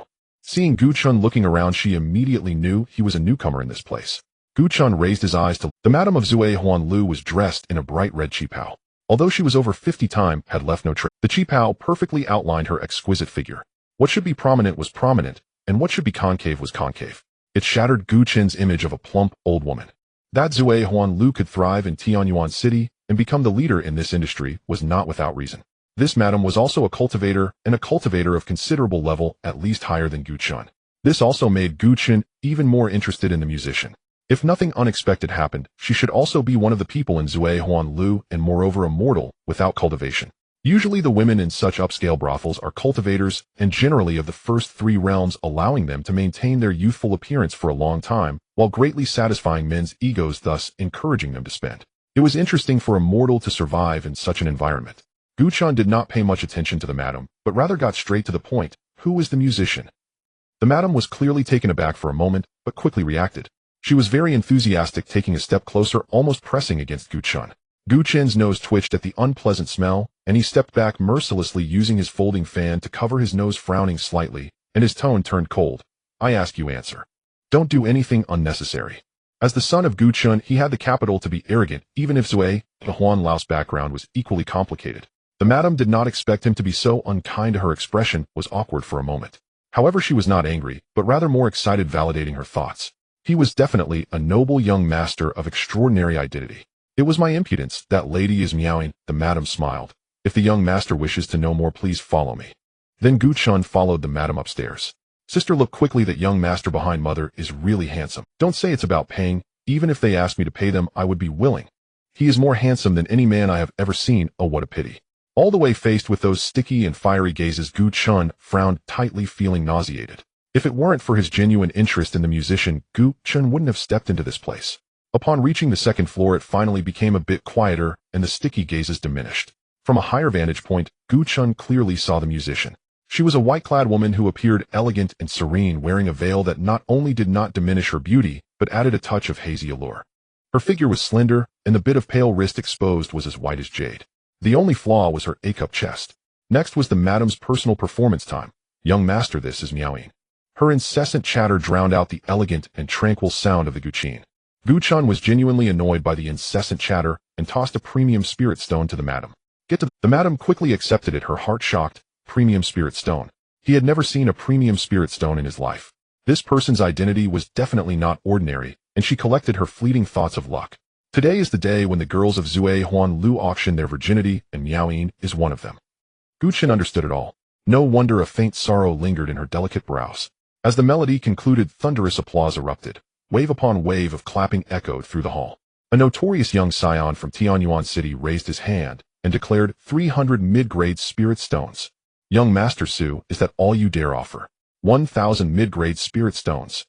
A man who held long-standing animosity toward young Master Su rose to his feet and sneered. I bid 1,100 mid-grade spirit stones. 1,200. Once bidding had begun, others swiftly followed suit. Tell me, why drive the price so high? Is an ordinary woman truly worth such a sum? A man of extraordinary bearing and refined elegance called out, 3,000 mid-grade spirit stones. The moment those words fell, silence descended like a shroud. It was not because he possessed the highest cultivation realm, but because he was of the Gu clan Guyu, the youngest son of Tianyuan City's prefect. Though widely regarded as the city's most unrestrained prodigal, he still upheld certain unspoken boundaries. Otherwise, his own father would have long since banished him from the family estate. Su Han could not bear to relinquish this enchanting musician, especially after catching by sheer chance a fleeting glimpse beneath her veil, a face of peerless beauty. In that instant, he felt love strike like lightning. This Lady Miaoyin surpassed every maiden he had ever beheld. Even the famed courtesan of Drunken Bliss Pavilion paled beside her. Su Han gritted his teeth and bellowed for 1,000 mid-grade spirit stones. Yet his entire fortune amounted to barely over 3,000 mid-grade spirit stones. He might scrape together the remainder by secretly selling low-tier weapons pilfered from his father's study, but 4,000 represented his absolute limit. This sum nearly rivaled the opening night auction price for the pavilion's top courtesan. Surely no one else would dare compete now. Guyu glanced at him, astonished that someone actually dared challenge him. Were it not for the ever-present shadow of his father looming overhead, he might have simply crushed opposition with raw authority. Indeed, this Lady Miaoyin played the zither with consummate mastery, and the veiled countenance beneath stirred an irresistible yearning within him. He burned to lift that veil and behold her true visage. The longer he gazed, the more feverish his desire grew, until the sight of Su Han's smug grin ignited a blaze of fury deep within his chest. 5. The words 1,000 mid-grade spirit stones died on his lips. To spend 5,000 on this auction would surely earn him another brutal beating at home. Childhood trauma eclipsed impulsive ambition. A hush fell, profound, suffocating. Guyu turned his face away, refusing to meet Su Han's arrogant gaze. Seeing no further bids, Su Han exhaled deeply, his burning gaze locked onto Lady Miaoyin, impossible to ignore. Her finely arched brows furrowed slightly in quiet disapproval. Yet she quickly resumed her serene composure, meeting his gaze with a gentle, enigmatic smile. A smile that sent Su Han's pulse racing, convinced his 4,000 spirit stones had been magnificently well spent. He was already lost in licentious fantasy when Gu Chen stepped forward, speaking softly, yet with unmistakable authority. one supreme-grade spirit stone. His voice cracked like thunder across still waters, resonating sharply within every heart present. All sound vanished. Silence reigned so absolute that even the fall of a needle would echo clearly. In the next breath, gasps rippled through the crowd. One supreme-grade spirit stone. What did that signify? Equivalent to 100 high-grade spirit stones, or 10,000 mid-grade ones, or 1 million low-grade ones. And this was merely theoretical. No rational cultivator would ever exchange a single supreme-grade stone for 1 million low-grade ones. Every eye turned toward Gu Chen, his unearthly aura striking awe into countless hearts. Lady Miaoyin too turned her gaze upon him, her luminous eyes shimmering with rare wonder. If her first night were to belong to him, perhaps this was the finest outcome fate could bestow. Su-Han's eyes bulged wide, fury boiling over. He had defied the prefect's son, spent 4,200 spirit stones, risked expulsion from his family, all for this dreamlike beloved, only to have her snatched away at the very threshold of triumph. His rage was unimaginable, so overwhelming it threatened to drown his reason. With a deafening crash, he shattered his chair and surged upright, his face contorted with murderous intent. A mere foundation establishment cultivator dares seize my woman. Who granted you such audacity? Gu Chen had made no effort to conceal his realm, nor saw any need to do so. Gu Chen turned calmly toward him. Your woman. Call her name. Will she answer? He hadn't expected to encounter such a cliched, witless antagonist straight from the pages of a novel. A lust-addled fool. That single retort shattered the taut tension. Then came an irrepressible sharp burst of laughter. Once one person laughed, others followed, mocking peals echoing through the chamber. Each derisive chuckle pierced Su-Han's heart like a sharpened blade. Unable to contain himself, his fury erupted. He channeled his spiritual energy, leapt forward, and hurled a fist straight toward Gu Chen's face. His divine bridge realm cultivation blazed forth unmistakably. All eyes remained fixed on Gu Chen and Su-Han. No one noticed Gu Yu beside them. His body trembled violently as he rubbed his eyes again and again, as if overcome by awe or trembling reverence. The entire crowd watched with theatrical delight. Even the madam who had shown Gu Chen such effusive warmth had vanished without a trace. Though two major realms separated them, Gu Chen felt no fear. A divine bridge cultivator hollowed out by decadence and propped up only by treasures posed no real threat to him. Just as Su-Han's fist neared Gu Chen's face, Gu Chen dissolved into flickering afterimages, vanishing shadow technique. Naturally, Gu Chen mastered it as well. Su-Han struck empty air. Whirling around, he found Gu Chen standing calmly beside him, then felt the blood-tinged fist hurtling toward him. With a sickening thud, Su-Han crashed down to the ground floor, blood splattering everywhere. Tables and chairs shattered beneath him, collateral damage scattering startled courtesans and patrons alike. Had Gu Chen been an ordinary man, he might well have perished then, but he was none other than one of the most exalted beings under heaven. Even if he chose not to act, hidden guardians stood ever vigilant. As the divine progeny of the Gu clan, Gu Chen faced no mortal peril, but he had witnessed enough vile deeds to know when mercy was folly. Having drawn first blood, there remained no justification for sparing him. A sliver of crimson chi lashed from Gu Chen's fingertip, hurtling straight towards Su-Han. Su-Han's rage evaporated, replaced entirely by primal terror. No, don't. He had come to Drunken Bliss Pavilion in secret, without his usual retinue of elite guards. Eyes squeezed shut in abject dread, Su-Han vowed, if given another chance, he would never provoke this madman again. To kill openly within Drunken Bliss Pavilion. Unthinkable. Yet moments passed, no pain came. Before him appeared a stunning woman clad in azure robes. Esteemed sir, she murmured, bloodshed is forbidden within Drunken Bliss Pavilion. Might I beg your indulgence? Su-Han breathed again, relief flooding his veins. The pavilion's hidden protector had arrived. He was safe. Gu Chen narrowed his eyes at the sudden interloper, his voice glacial. Are you certain you wish to stand in my way? Resolving this quietly would be ideal, but should that prove impossible, he would not hesitate to summon reinforcements. This young master is joking. If there were a fight outside, the Zuehuan Tower wouldn't intervene. But within the Zuehuan Tower, please refrain from taking action, young master. Heh. Gu Chen sneered coldly. He understood that arguing now was futile. In this world, strength speaks the loudest. Immediately, Gu Chen's expression turned frosty and a glint of murderous intent flashed in his eyes. His lips moved, but he was interrupted by the unfolding events. From nowhere, Gu Yu stepped near Gu Chen, proclaiming, I am Gu Yu, the 19th branch of the Gu family, and I pay my respects to the Divine Son. His body acted before his mind. It is no exaggeration to say that the Divine Son is the faith of the younger generation of the Gu family. He is also their lifelong pursuit. As soon as Gu Yu spoke, it was as if a thunderclap exploded in everyone's ears.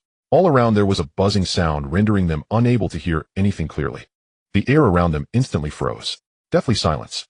A silence akin to the grave. The proud expression of the girl in green froze on her face, and the madam's scrutinizing gaze became rigid. Even the busy servant nearby stopped in his tracks. The term divine son holds immense power in Tianyuan City, capable of stirring great commotion. The chill surrounding Gu Chen paused for a moment. He turned to meet the adoring gaze. Gu Chen gave a faint acknowledgement. He had no impression of this person. He must have seen him once without realizing it. Gu Yu had the fortune of seeing Gu Chen when he entered the Gu family estate with his father. That fleeting glance had deeply etched the figure in white into his mind. He never expected to actually see him in person this time. He was so excited that he nearly fainted. Following that, a chorus of gasps erupted. The divine son of the Gu family. Is he the hidden super genius of the Gu family? It must be. For someone posing as the divine son under the Gu family's watchful eyes, aren't they courting deaths? Seeing such a prodigy in one's lifetime is worth it. Next, there will be a good show to watch. The madam remembered the precious spirit stone in her spatial ring. Originally thinking she had encountered a fool, she now felt it was too hot to handle. The girl in green could no longer maintain her calm demeanor, her eyes widened, forcing a smile that looked worse than crying. I apologize for the lack of proper welcome for the divine son. It is truly disrespectful. I hope the divine son will not hold it against us. The girl in green did not mention what had just occurred, attempting to brush it off lightly. But it wouldn't be so easy. Gu Chen initially did not wish to reveal his identity, but since things had come to this, he could only handle it differently. A playful smile lingered at the corners of his mouth. I preferred the defiant demeanor you displayed earlier. The divine son is joking. I am merely naturally this way. Suddenly Gu Chen's smile faded, his voice cutting like a poisoned blade, piercing the hearts of everyone present. Kill them all. Leave no one behind. Before Gu Chen's words faded, several figures in black appeared out of thin air, wielding sharp daggers. Under the illumination of the night pearl, it seemed to flicker with a mesmerizing blood light. In the next moment, a line of blood appeared on the throat of the girl in green, her pupils dilating. No. She could not finish her last words before collapsing into a pool of blood. After the girl in green's death, the figures in black vanished. Then sharp screams echoed from deep within the Zuihuan Tower. Everyone watched helplessly as the girl in green lay in a pool of blood. Their hearts felt as if gripped tightly by a large hand, unable to make a sound. They wanted to run, but their feet disobeyed them, freezing in place. The expressions of admiration and envy transformed into fear. The visage of an immortal, the heart of a devil. Gu Chen observed the fearful gazes around him, his heart betraying no emotion. The reputation of the Gu family was not earned through charity, it was forged through endless slaughter. Only genuine fear can extinguish any unwarranted thoughts.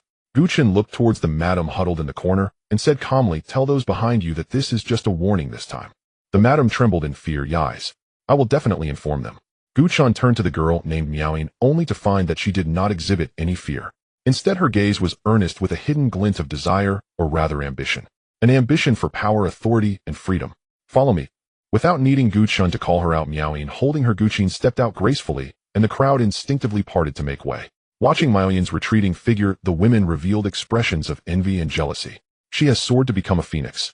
Even if this courtesan cannot become the main consort, being a minor wife would suffice. Even being a minor wife surpasses all women in the world. Hearing the footsteps behind him, Gu Chen shot a premium spirit stone from his fingertips, saying, "This counts as the money to redeem her." The premium spirit stone lay on the nearby table, yet no one dared to reach for it. As for Gu Chen's cultivation, no one noticed, subconsciously overlooking it. No one was foolish enough to believe that the divine son of the Gu family was merely at the gathering spirit realm. As he reached the door, Gu Chen paused, gazing at the darkening sky, when a thought crossed his mind. It seemed he hadn't signed in today. If he didn't do it soon, he would waste today's opportunity. Signing in here might yield some unexpected rewards. System sign in. Ding. Congratulations, host, you have successfully signed in. You have obtained an Immortal Maiden's Descent into Mortality X1. Gu Chen. Immortal Maiden's Descent into Mortality. Sounds a bit indecent. Then Gu Chen glanced at the pink porcelain bottle that had unexpectedly appeared in the system space. This name, this packaging, could it be a love potion? Gu Chen suppressed his strange emotions and asked, "System, is this a love potion?" "It is a top-tier aphrodisiac, colorless and tasteless. Once consumed, even a sage cannot resist. There is no antidote. The only cure is to engage in union 300 times with someone." So my guess was correct, though with some deviations. Gu Chen reassured himself that at least it is a top-tier aphrodisiac. Then a flash of inspiration struck Gu Chen. If he were pursued, this could also serve as a supreme hidden weapon. With this realization, it completely opened up for him. This is no mere aphrodisiac. It is clearly a life-saving artifact. Gu Chen exhaled a breath of turbid air and casually said to the air, "Handle this matter cleanly." After speaking, he took Miaoying to a nearby inn. Once Gu Chen left, the people in Zuihuan Tower finally breathed a sigh of relief. The sword of Damocles hanging over their heads had finally departed. However, no one dared to linger here. They all hastily found excuses to leave. On the other side, Gu Chun led Miao Yin into an inn. Gu Chun stepped through the door first while Miao Yin hesitated. Her cheeks flushed slightly, and her delicate hands unconsciously twisted her dress. Having lived in a place like Zuihuan Tower for over 20 years, she was no longer the naive girl she once was. Thinking about what would happen next, her heart raced and blood rushed to her cheeks and ears. She had heard that the first time could be painful. Miao Yin took a deep breath and stepped through the door. Gu Chun seemed to remember something and set up a soundproof barrier. "Aunt Shui, you wouldn't peek, would you?" Then Gu Chun felt a light tap on his brow. A voice of extreme charm echoed in Gu Chun's mind. In fact, this soundproof barrier was very rudimentary. It could be easily breached with a gentle attack. Gu Chun's expression darkened. An improper elder. When he was young, she even tried to secretly dress him in a skirt. At that time, he had the soul of a grown man. How could he possibly accept that? But ultimately, he could not withstand it, and it became a shameful black mark in his history. However, Gu Chun felt relieved as it indicated she would guard this place personally. After years of interaction, Gu Chun had a basic understanding of her character. She was indeed a master of words, flowery in speech, yet still a long-time virgin. In the next moment, the outer barrier was instantly shattered, replaced by an even stronger barrier. Besides the sound, even the aura was isolated. If Gu Chun's previous barrier was a web full of holes, then this one was an impenetrable iron wall. Gu Chun revealed a faint smile. Although improper, she was still somewhat reliable. However, when he turned around, his body instantly stiffened and his eyes widened. He saw that Miao Yin had inexplicably removed her clothing. Only a close-fitting garment remained on her, barely covering a few private areas with large swathes of creamy skin exposed. The veil had also fallen to the ground, and her hidden beauty could only be described as breathtaking. Her brows were like distant autumn mountains, and her eyes resembled rippling autumn waters. Compared to others, she was like a masterpiece carved by Nuwa. Her face flushed with peach blossoms, her eyes shimmering with moisture. She looked at him, holding back her shyness. Gu Chun could no longer maintain his composure. You. He hurriedly turned his head and said, "Quick, put something on." "Lord Divine Son." Miao Yin was clearly taken aback. At the same time, an incredible thought emerged. Could it be that the Divine Son was not seeking her for such matters? While feeling shy, there was also an unrecognized sense of loss. Listening to the rustling sounds behind her, Gu Chun silently recited the heart purification mantra several times. Pink bones, pink bones. Gu Chun, after all, was a normal person. Seeing such a seductive scene, it was only natural for his Tao heart to waver a bit. Lord Divine Son Miao Yin is dressed now. Gu Chun turned his head and cleared his throat. He felt it was necessary to remind her. This Divine Son redeems you not for lust. You need not think too much about it. Also, you are now free and no longer a woman of the world. Miao Yin was somewhat dazed, but she naturally understood the meaning behind this. It was a message of self-respect and self-love.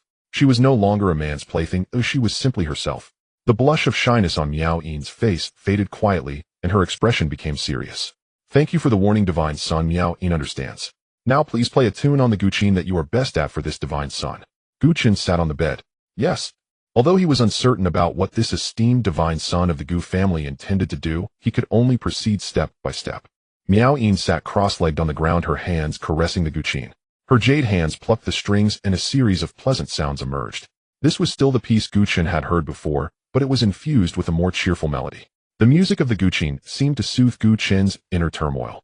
The upcoming Divine Son's banquet was indeed somewhat troublesome. However, under the influence of the music, it miraculously vanished.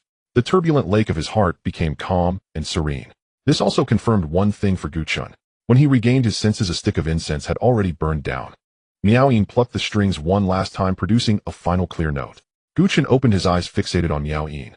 The heavenly sound sacred body. A natural master of the guqin. Comparable to Wang Hu's battle sacred body. This time he truly found a treasure.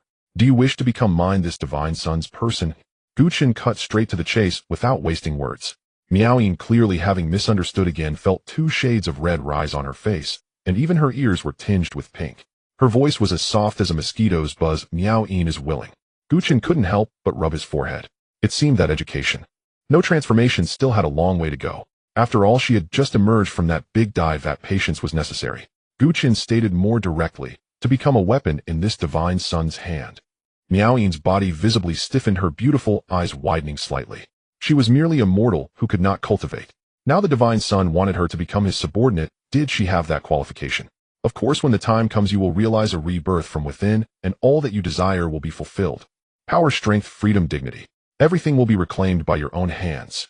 Upon hearing this, Miao Yin's body trembled slightly, her eyes reddening as a tear fell. Only she knew everything she experienced in the drunken joy pavilion. It was a scar in her heart that could not be healed. Now there was an opportunity to heal it with her own hands. How could she possibly give it up? Miao Yin moved the Guqin away from her front, knelt down, and solemnly stated, "Wherever the divine sun requires Miao Yin, whether in the Yellow Springs or the underworld, that is where Miao Yin's heart desires to go." Bang! After saying this, Miao Yin bowed her head deeply. Chen felt no psychological burden receiving her bow. "Get up." Miao Yin wiped away her tears with her sleeve, smiling brightly. "I have embarrassed the divine sun." Chen waved his hand, helping Miao Yin up. "It's nothing. What we have between us is merely a transaction of interests." Miao Yin was pleasantly surprised and quickly stood up.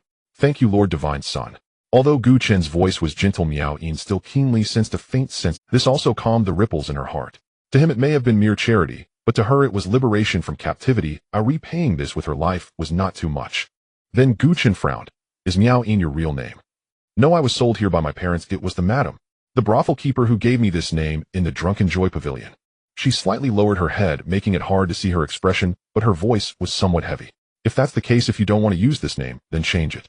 May I ask the divine sun to name me?" Chen pondered for a moment, and several words slipped out. To reclaim everything lost through the sound of the Guqin. "How about that?" "Miao Yin." No. Guqian's eyes sparkled with joy as she bowed to Chen, saying, "Thank you for the name Son of God." As the son of the Gu family, Chen could already exercise some of the family's rights. For instance, bestowing the Gu surname to outsiders. This surname is anything but ordinary. It serves as a talisman for survival in the outside world, especially in Tianyuan City. Then with a thought, the blood mystic tome appeared on the table. The Tianyin sacred body is qualified to become the second blood servant. I do not hesitate to inform you that you are the Tianyin sacred body, a rarity even within the Gu family. Two choices. Chen extended two fingers. One is to completely become my person, and the other. Before Chen could finish the second option, Shireen blurted out, "I choose the first one." She spoke without any struggle or hesitation, only determination and trust in Chen, and a trace of fervor that Chen had not noticed. Chen smiled sincerely from the heart. After all, the feeling of being trusted by someone is truly delightful. It seemed there was no need to mention the second option. Chen never forced. What he wanted was for Shireen to willingly become his second blood servant. "Alright, just take a drop of heart's blood and place it on this page." As soon as those words were spoken, Shireen took a step back in fear. She had always feared pain since childhood. Even a small scratch could cause her half a day's discomfort, let alone cutting open her heart to draw out her heart's blood. Swallowing hard, she stared at the blood mystic tome, putting on a brave front. Chen realized that he had forgotten that Shireen was still an ordinary person who had yet to embark on the path of cultivation. For her to draw out her heart's blood was akin to walking through the gates of hell. Chen then took out a yellow-brown pill. "This is the absolute pain pill. Within a quarter of an hour the pain will vanish. I will extract your heart's blood for you." With this, Xian's inner turmoil dissipated, and she sighed in relief. "Thank you, Son of God." She did not forget to express her gratitude while receiving the pill. "From now on, just call me young master." Chen smiled slightly, leaving Shireen entranced motionless for a long time. When she realized what she was doing, her cheeks flushed with 2 shades of red. Then without any hesitation, Shireen swallowed the pill. She saw a stream of blood energy shoot towards her chest from Chen's fingertips, thinking the young master must be drawing my heart's blood now. Would there be a hole in her chest? As the pain vanished and her mind went blank, she instead thought even more. She gazed unabashedly at the handsome face within reach, a face that seemed untouched by the mundane world. His brows and eyes were chiseled like a knife, a high bridge of a nose and thin lips. The hint of menace between his brows diminished some of his ethereal aura. The distance between them felt even closer. The Tianyin sacred body, she had heard the young master say, should be a very powerful physique. When her cultivation reached a high level, she should have the chance to touch this celestial cloud. At that moment, a flash of bloodlight surged into her mind with almost frenzied intensity, dispelling her daydreams. Her reverence for Chen reached an unprecedented peak at that moment. It was as if someone else had taken control of her body, and her body acted before her mind could catch up. "I pay my respects to the Blood Master." Shireen knelt on one knee and said solemnly. After saying this, she froze, looking at her own palm, then at Chen ahead, her eyes filled with confusion. Chen coughed awkwardly. "This thing has a bit of side effects, that's why you're seeing this." Chen lacked any grand ambitions. All he felt was endless embarrassment. "By the way, at this moment you should have an additional cultivation technique in your mind. You only need to cultivate this technique in the future." "Yes, young master." Shireen replied, then tentatively said, "Blood Master."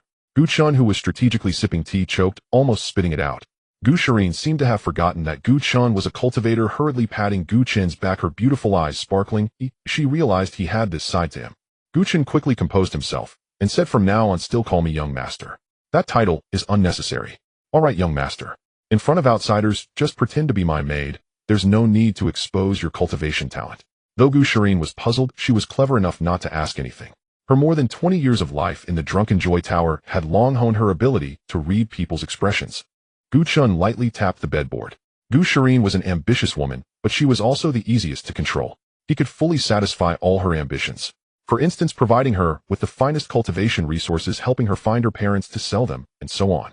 If necessary, the Blood Mystic Tome also has the ability to forcibly control minds and alter memories, but he would never stoop to such measures. With the second blood servant established, it was time to proceed to the next steps. Not long after, Gu Chun already had a preliminary plan in his mind. Gu Chun got out of bed. Let's go explore this night in Tianyuan City.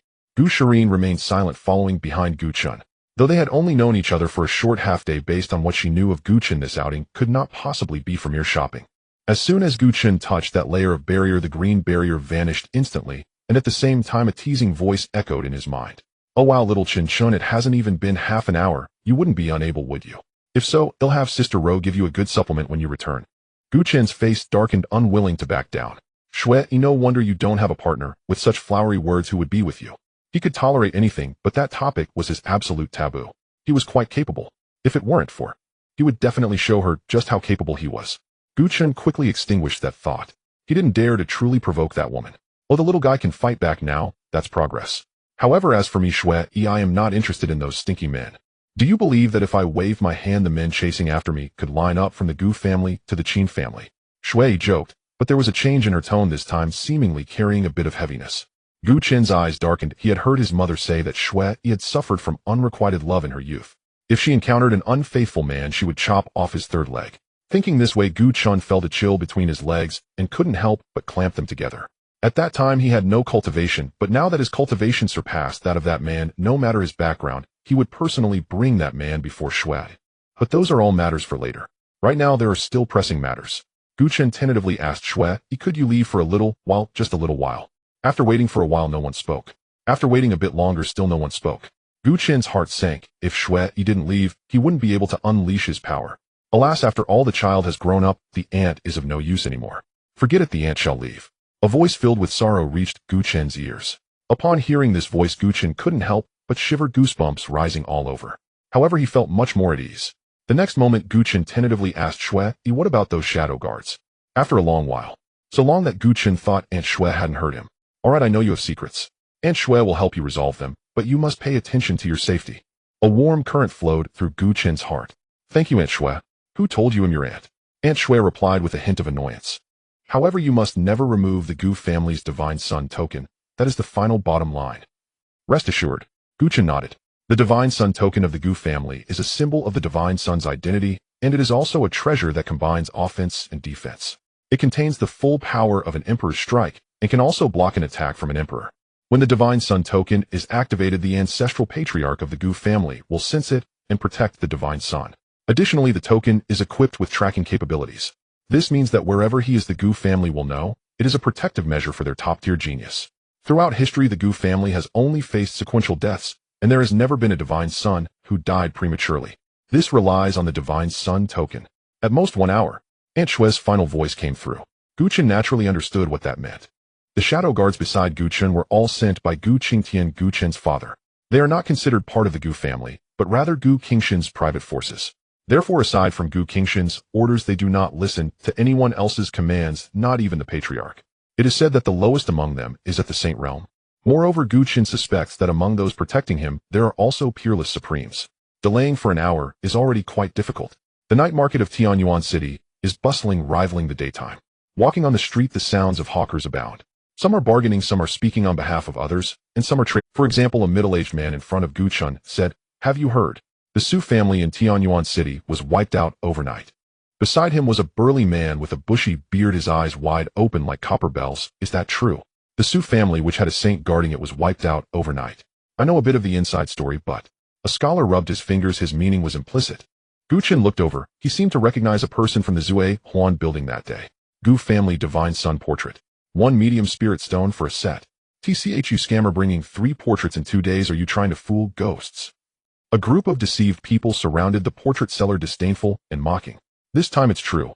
Gu Chen merely glanced a few times before shifting his gaze. Time was pressing, he needed to hurry. Gu Chen hurriedly led Gu Shirin through the crowd to a secluded corner. System summoned the 12 blood servants. Ding already deployed. After the mechanical voice of the system echoed in his mind in the blink of an eye, 12 figures dressed in blood robes and wearing half-masks appeared before Gu Chen. 12 synchronized voices immediately resonated in the small corner. We greet the Blood Master. Blood energy instantly enveloped both Gu Chen and Gu Shirin. Even though the 12 didn't deliberately operate their blood energy, Gu Chen still felt the overwhelming blood energy. Gu Shirin was startled by the sudden appearance and instinctively hid behind Gu Chen. Young master, they are the 12 powerful individuals I cultivated in secret. Gu Chen did not hide his intentions from Gu Shirin, because there was no need to. From the moment the 12 appeared, Gu Chen was also secretly observing them. They seemed neither human nor puppet. They appeared to be a unique type of being situated between the living and the puppets. This kind of being might not possess high intelligence. Thus Gu Chen did not correct their way of addressing him. He then took out a map of the area surrounding the Gu family and pointed to a spot marked Tianyuan City. This is our current location, and then pointed to another place labeled Beast Forest. He began issuing commands. Go to this location and create a blood pool. The materials for the blood pool are not limited. Both body refining and Saint Realm beasts can be used as materials. Remember, this must be done secretly. Blood 1, blood 2, blood 3. Blood 12, obey. In an instant the 12 vanished, and Gu Shirin blinked. It was as if everything that just happened was merely an illusion. Only the oppressive blood energy present indicated that everything had indeed occurred. Gu Chen said lightly, "Let's go, it's time to return to the Gu family." A strange light flickered in Gu Xian's eyes. She had only ever heard others talk about the Gu family, and never imagined she would one day have any connection with such a force. Gu Chen took out a snow-white token, infused it with a trace of blood energy, and whispered, "Aunt Shui, I am ready here. Thank you for your trouble." Quickly the token emitted a faint glow. Hearing the other party's tone was somewhat heavy, Gu Chen couldn't help but feel a bit worried. With countless thoughts swirling in his heart, Gu Chen walked the path back to the Gu family. The closer he got to the Gu family, the fewer people there were on the road. A quarter of an hour later, the void ahead trembled, and several figures in black appeared out of thin air, kneeling on one knee. Young master, the Su family in the southern part of Tianyuan City has been destroyed, with over 3,000 people and none surviving. The 5 semi-saints of Zue Huan building are all dead, and there has been no reaction from the ancestral imperial dynasty behind them. Hearing this, Gu Chen had no particular reaction, because in the survival of the fittest cultivation world, one must be ruthless to stand firm. Not to mention in the position of the Gu family's divine son. This divine son understands. The figures disappeared into the night, leaving not a trace. Gu Xian's pupils contracted, her fists clenched slightly. It was her first time truly feeling the brutality of the cultivation world. But she was smart, as she knew that her future self might surpass it. It was normal to be scared the first time, but there wouldn't be a second. She silently reminded herself. Gu Chen glanced at Gu Shirin. Her reaction was beyond his expectations, but that's fine. His blood temple would be even more ruthless than the demonic path in the future. Without a strong heart, she would eventually be excluded from the blood temple. Indeed, the names in the blood secret canon can be removed by Gu Chen. This means that if Gu Shirin does not meet Gu Chen's requirements, he can cancel her position as his blood servant at any time. However, the shadow guards have returned. Why hasn't Aunt Shui come back yet? Just as Gu Chen was lost in thought, a familiar seductive voice came. "Little Chen, your Aunt Shui is back." Hearing this, Gu Chen finally relaxed. Although Aunt Shui's voice sounded somewhat weary, it seemed she was generally fine. However, the shadow guards sent by Brother Tian are rather troublesome. You should compensate me well, little boy. Aunt Shui emphasized the word compensate, as if carrying some ambiguous implication. Gu Chen felt a tremor in his hand upon hearing that familiar tone. He remembered that when he was about 10 years old, Aunt Shui would tease him with similar words. And he believed her, ultimately becoming her excuse for relentless torment. For an entire year she used that excuse to tease him. That year was filled with trials and tribulations. Gu Chen's mind raced cautiously as he spoke. "Aunt Shui, don't worry, I'll bring you a gift in a couple of days." In a couple of days. Aunt Shui chuckled, her laughter making Gu Chen feel slightly uneasy. "All right, Aunt Shui, we'll be waiting for your gift in a couple of days." Gu Chen's expression became somewhat unnatural. However, hearing that Aunt Shui did not intend to pursue the matter further, he secretly sighed in relief. At least he had managed to divert her attention, otherwise she would have truly seized the opportunity to torment him severely. He couldn't believe that in the few days spent wandering around the Gu family, he couldn't find anything good. Nevertheless, her light-hearted tone alleviated the worry etched on Gu Chen's brow. He was uncertain of Aunt Shui's strength. If she were injured by his father's hidden guards, that would be quite troublesome. On the other side, Gu Shirin, noticing that Gu Chen seemed to be in a daze, chose not to disturb him. She had heard plenty of news from others, including that some cultivators could communicate via divine sense, a skill only achievable at the concentration realm. In the next moment, Gu Chun started moving again, still along the path back to the Gu family. However, his steps were clearly distracted, and Gu Shirin followed him back. I have seen the Son of God. It wasn't until they reached the entrance of the Gu family that Gu Chun snapped back to reality, nodding to the two gatekeepers. The Gu family, as she had imagined, was surrounded by celestial energy with dragons and phoenixes entwined. The reality of the Gu family, however, shattered her expectations. The entrance was towering, soaring to unimaginable heights. Gu family, these two characters shone like a great sun radiating golden light. Even in the night, the Gu family resembled broad daylight. Two colossal pillars made of white jade stood at either side of the entrance. The left was carved with a massive dragon, while the right featured an ancient phoenix. The lower part of the pillars bore unknown fearsome creatures with bared fangs and claws. They were so lifelike that they seemed real. The imposing aura made Gu Xian's rosy face turn pale. What was particularly eye-catching, or perhaps mismatched, was a towering mountain behind the left side of the Gu family. The mountain was covered in moss and trees, yet Gu Shirin keenly sensed something was off. How could an ordinary mountain appear next to the Gu family? Gu Chun followed Gu Xian's line of sight, slightly bowing and offering a respectful gesture. He said nothing. Although Gu Shirin was puzzled, she mimicked him and bowed as well. Having held back all the way, Gu Shirin could no longer contain herself. Young master, what is this? Gu Chen replied meaningfully, let's go. Once you stay at the Gu family for a while, you'll understand. Gu Shirin could only swallow her confusion, but the moment they entered the Gu family, she couldn't help but glance. It seemed as if the mountain had shifted slightly. Was it just her illusion? Upon entering the Gu family, a familiar feeling washed over her once again. The rich spiritual energy felt comforting. Although she couldn't absorb it, it didn't hinder Gu Chen's interaction. It felt as if all the pores on his body had expanded. Gu Shirin, being an ordinary person, wasn't overly surprised, but did feel a sense of comfort. It was like soaking in a hot spring. At night, the Gu family had far fewer people than during the day.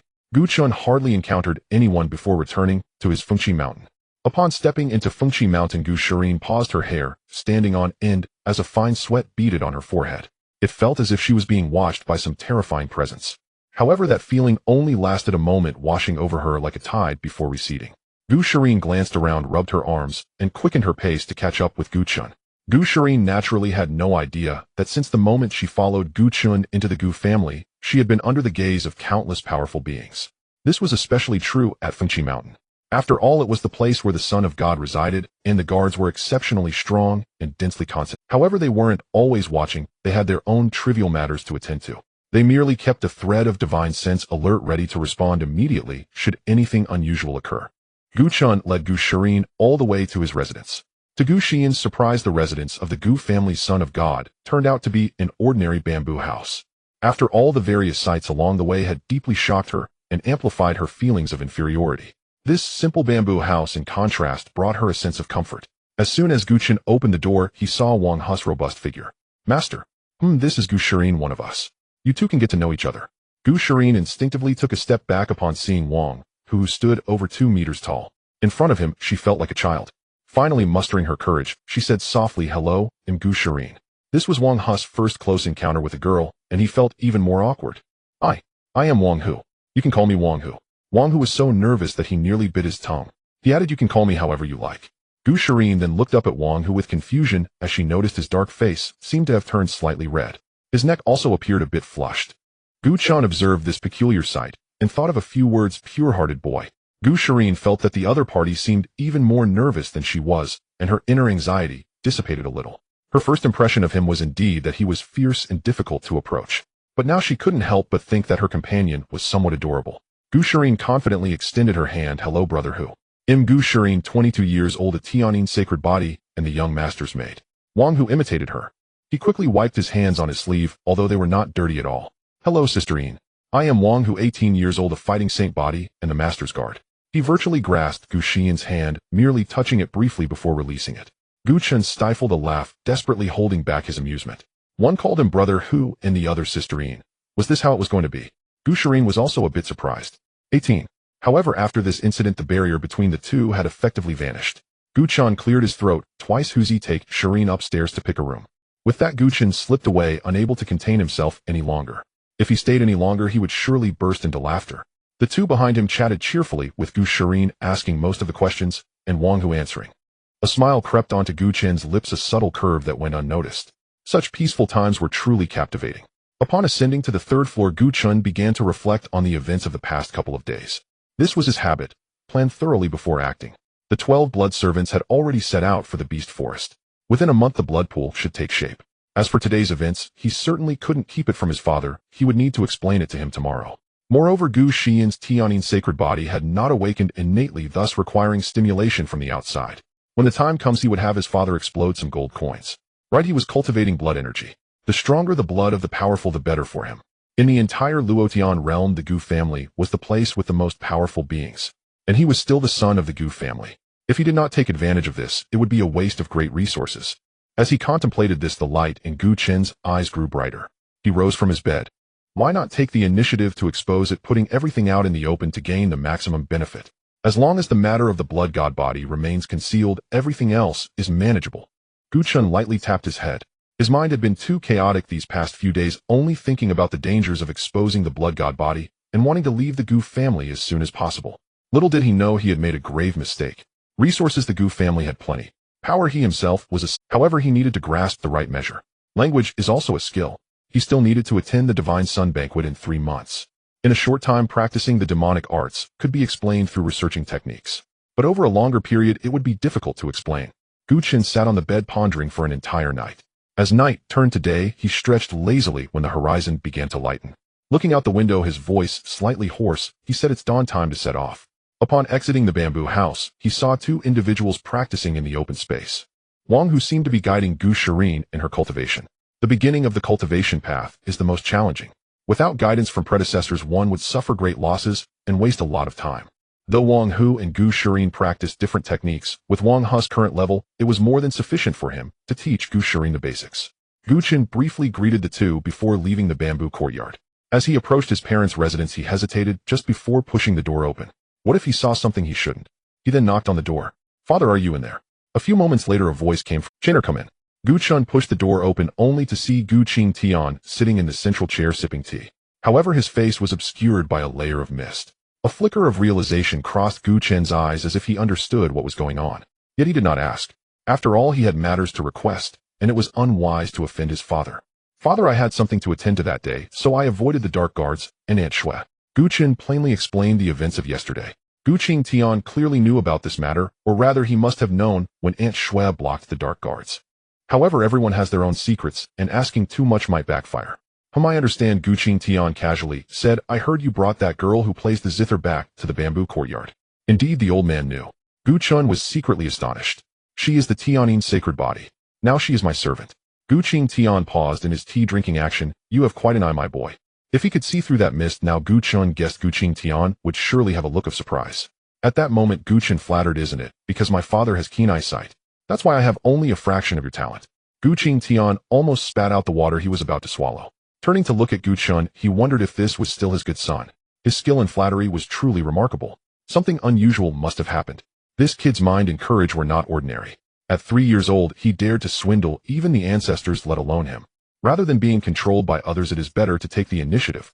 "Speak, what do you want?" Gu Chen was not embarrassed. "The Tianyin sacred body requires quite a few things, and I am lacking some here, so I came to ask my father for some assistance." Gu Qing Tian sighed in relief, thinking it was nothing serious. This was easy to discuss. With a thought, 3 yellow crystal stones appeared before Gu Chen. "Take them." Without a moment's hesitation, Gu Chen stowed the 3 yellow crystal stones into his spatial ring. Even a second of hesitation would be disrespectful to them.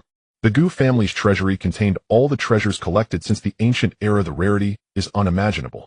The treasury is divided into 4 levels: heaven, earth, mystic, and yellow. The yellow crystal stones can access the 2nd level. With 3 yellow crystal stones, one could take 3 treasures from the 2nd level, the mystic level. While the items required for awakening the Tianyin sacred body are indeed precious, they are not particularly eye-catching in the Gu family's treasury. It is rumored that in the heaven level of the treasury there are top-grade revival pills that can bring the dead back to life, as well as supreme elixirs, celestial scriptures, and incomplete celestial artifacts. With these, Gu Xian's sacred body awakening would be completely assured. However, Gu Chen still had one last matter to address. He looked at Gu Qing Tian and tentatively asked, "Father, is mother not here?" Upon hearing this, Gu Qing Tian's eyelids twitched twice, feeling an ominous premonition. "Your mother has returned to the Qin family." Gu Chen smiled inwardly. This was perfect. In this the heavens favor me.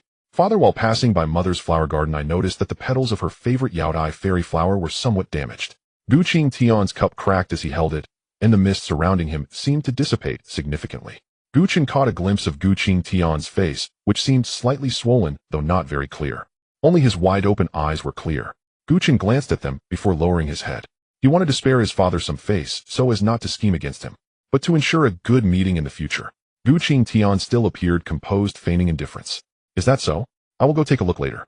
Gu Chen gritted his teeth. This old man was still struggling in his dying moments. Then Gu Chen unleashed his final blow. Father, I remember Mother mentioning that no one should touch that Yaodai fairy flower. Otherwise we might as well inform Mother, right? Gu Qingtian could no longer remain calm, his eyebrows shooting up. He had misjudged his good son after all. It turned out he was just waiting for this moment. Both of them were rebellious. Thankfully he had given birth to a little soft armor, otherwise he would have to practice being a little sibling. This son was quite cunning. He imagined himself pacifying a dark region, having never suffered a defeat, believing himself to be favored by destiny. Little did he expect to stumble this time at the hands of his son. The most frustrating part was that he could not openly act against him. Gu Qingtian, then suppressing his heartache, took out a red crystal stone. The red glow made Gu Chen's eyes redden. That was the token of the Gu family's Earth-level treasury. Holding it would allow one to obtain a treasure from within. Gu Chen took one last glance at it, struggling to remove his gaze. Father, I don't actually want this. Then what do you want? Seeing Gu Chen reject the red crystal stone, Gu Qingtian became even more vigilant, indicating that this rebellious son had great demands. Gu Chen watched the red crystal slip away from his view, feeling a sense of regret in his heart. Father knows that I have been researching demonic arts recently, but I am a bit short on blood essence, so could you generously support your son a little? A wave of frustration suddenly lodged in Gu Qingshan's chest, almost taking his breath away. His liver ached with anger. The sense of grievance in Gu Qingshan's heart was overwhelming. He never expected that he would become the target of his own son's schemes, and there was no way to refuse. If this rebellious child brought the matter to zero, a storm would await him. Just the thought of that scene sent a chill down Gu Qingshan's spine. It wasn't that he was afraid, it was that he was concerned. Clearing his throat, Gu Qingtian said, I can give it to you, but about that matter with the flower. Gu Chen's eyes sparkled with excitement upon hearing this. Although he didn't know his father's exact realm, he was at least a quasi-emperor. Moreover, he was a quasi-emperor at the pinnacle, capable of rivaling an emperor.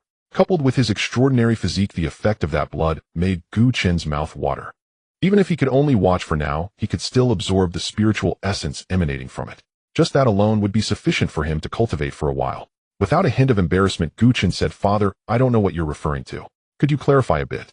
Gu Qingtian was left speechless. How had he never realized this rebellious child was so good at feigning innocence? Little did Gu Chen know his impression in Gu Qingshan's mind had been refreshed several times. His label had shifted from good son to rebellious child. Of course, even if he knew Gu Chen would still act this way. Now that he was a father, who else could he con if not his own? Gu Qingtian stopped hesitating and took out a jade bottle. The jade bottle was crystal clear with divine light flowing across its surface. Gu Chen's eyes narrowed as he realized it was a holy grade treasure crafted from divine emperor jade. With a wave of his hand, Gu Qingtian summoned a transparent barrier between them. Then a drop of blood oozed from his fingertip and slid into the jade bottle. The spiritual essence released by the blood immediately filled Gu Qingshan's side, while Gu Chen's side remained unaffected due to the barrier. Then with a thought, Gu Qingtian gathered all the released spiritual essence into the jade bottle. Gu Chen's pupils widened in shock. He had clearly underestimated his father's strength. One drop of blood could cause such an effect. Even with the barrier in place, the invisible pressure washed over him like a tide. It was even hard to breathe.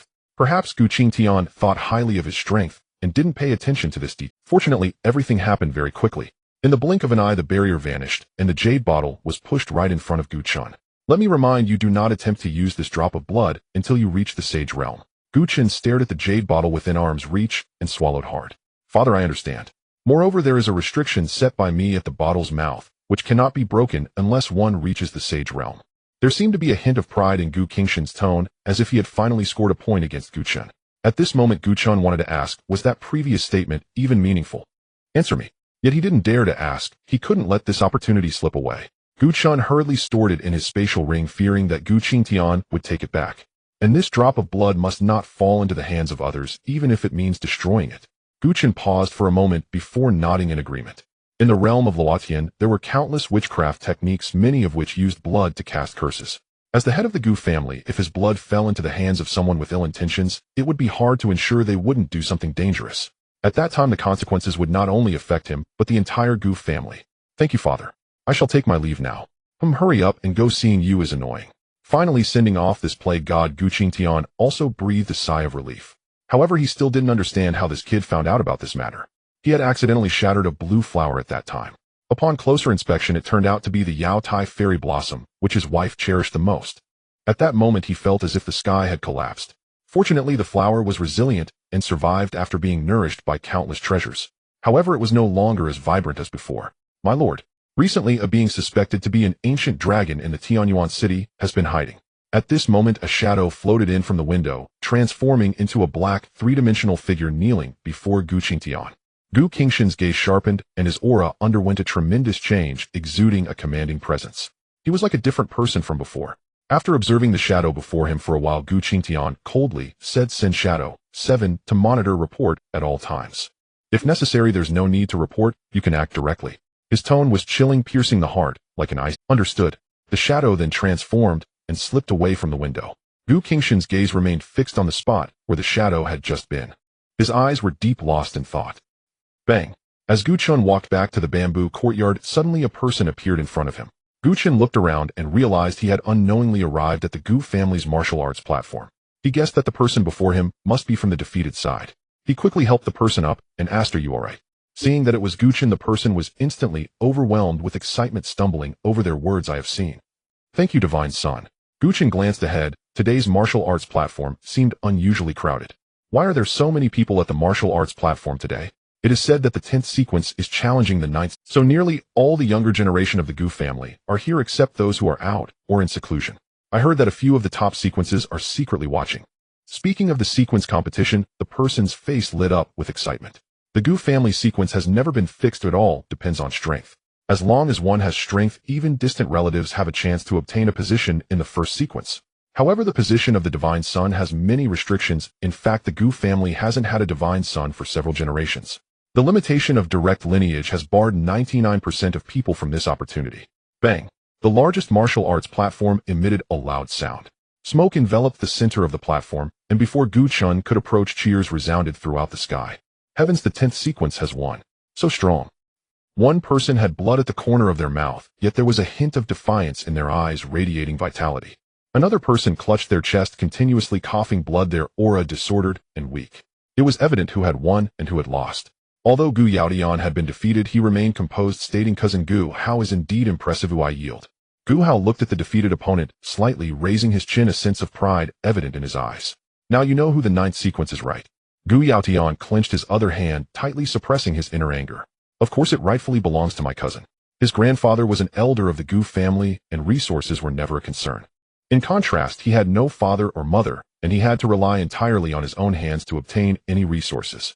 Now falling to the 10th sequence meant his resources for next month would be significantly reduced." Gu Hao gazed at the ranking stone tablet at the edge of the martial arts platform, feeling a surge of pride. That stone tablet was the ranking list of the younger generation based on their strength. It was all classified according to strength. From top to bottom, the first sequence, Gu Zhaoxian. The second sequence. The names became smaller as one went down, and only the top 100 were recorded. Gu Chen was not among them. As Gu Chen walked along, many recognized him. Even though he rarely went out, his reputation preceded him. One person recognizing him meant many did. "I have seen the Divine Son. I have seen the Divine Son. I have seen." Along the way, Gu Chen was met with such reverential voices to the point where his ears felt calloused. Yet he still responded occasionally. Gu Hao had been enjoying the spotlight, but now someone had stolen all of his glory. Instantly furious, he turned to look and was taken aback. He hadn't expected that the Divine Son had actually arrived. Amidst his surprise, a hint of greed and fervor flickered in his eyes. If they were of the same age, he felt he would not be a match for the Divine Son. But being only 20 years old, how strong if he could defeat him? The greed in Gu Hao's eyes could no longer be concealed. "I have long heard of the Divine Son's great name. May I ask for some guidance?"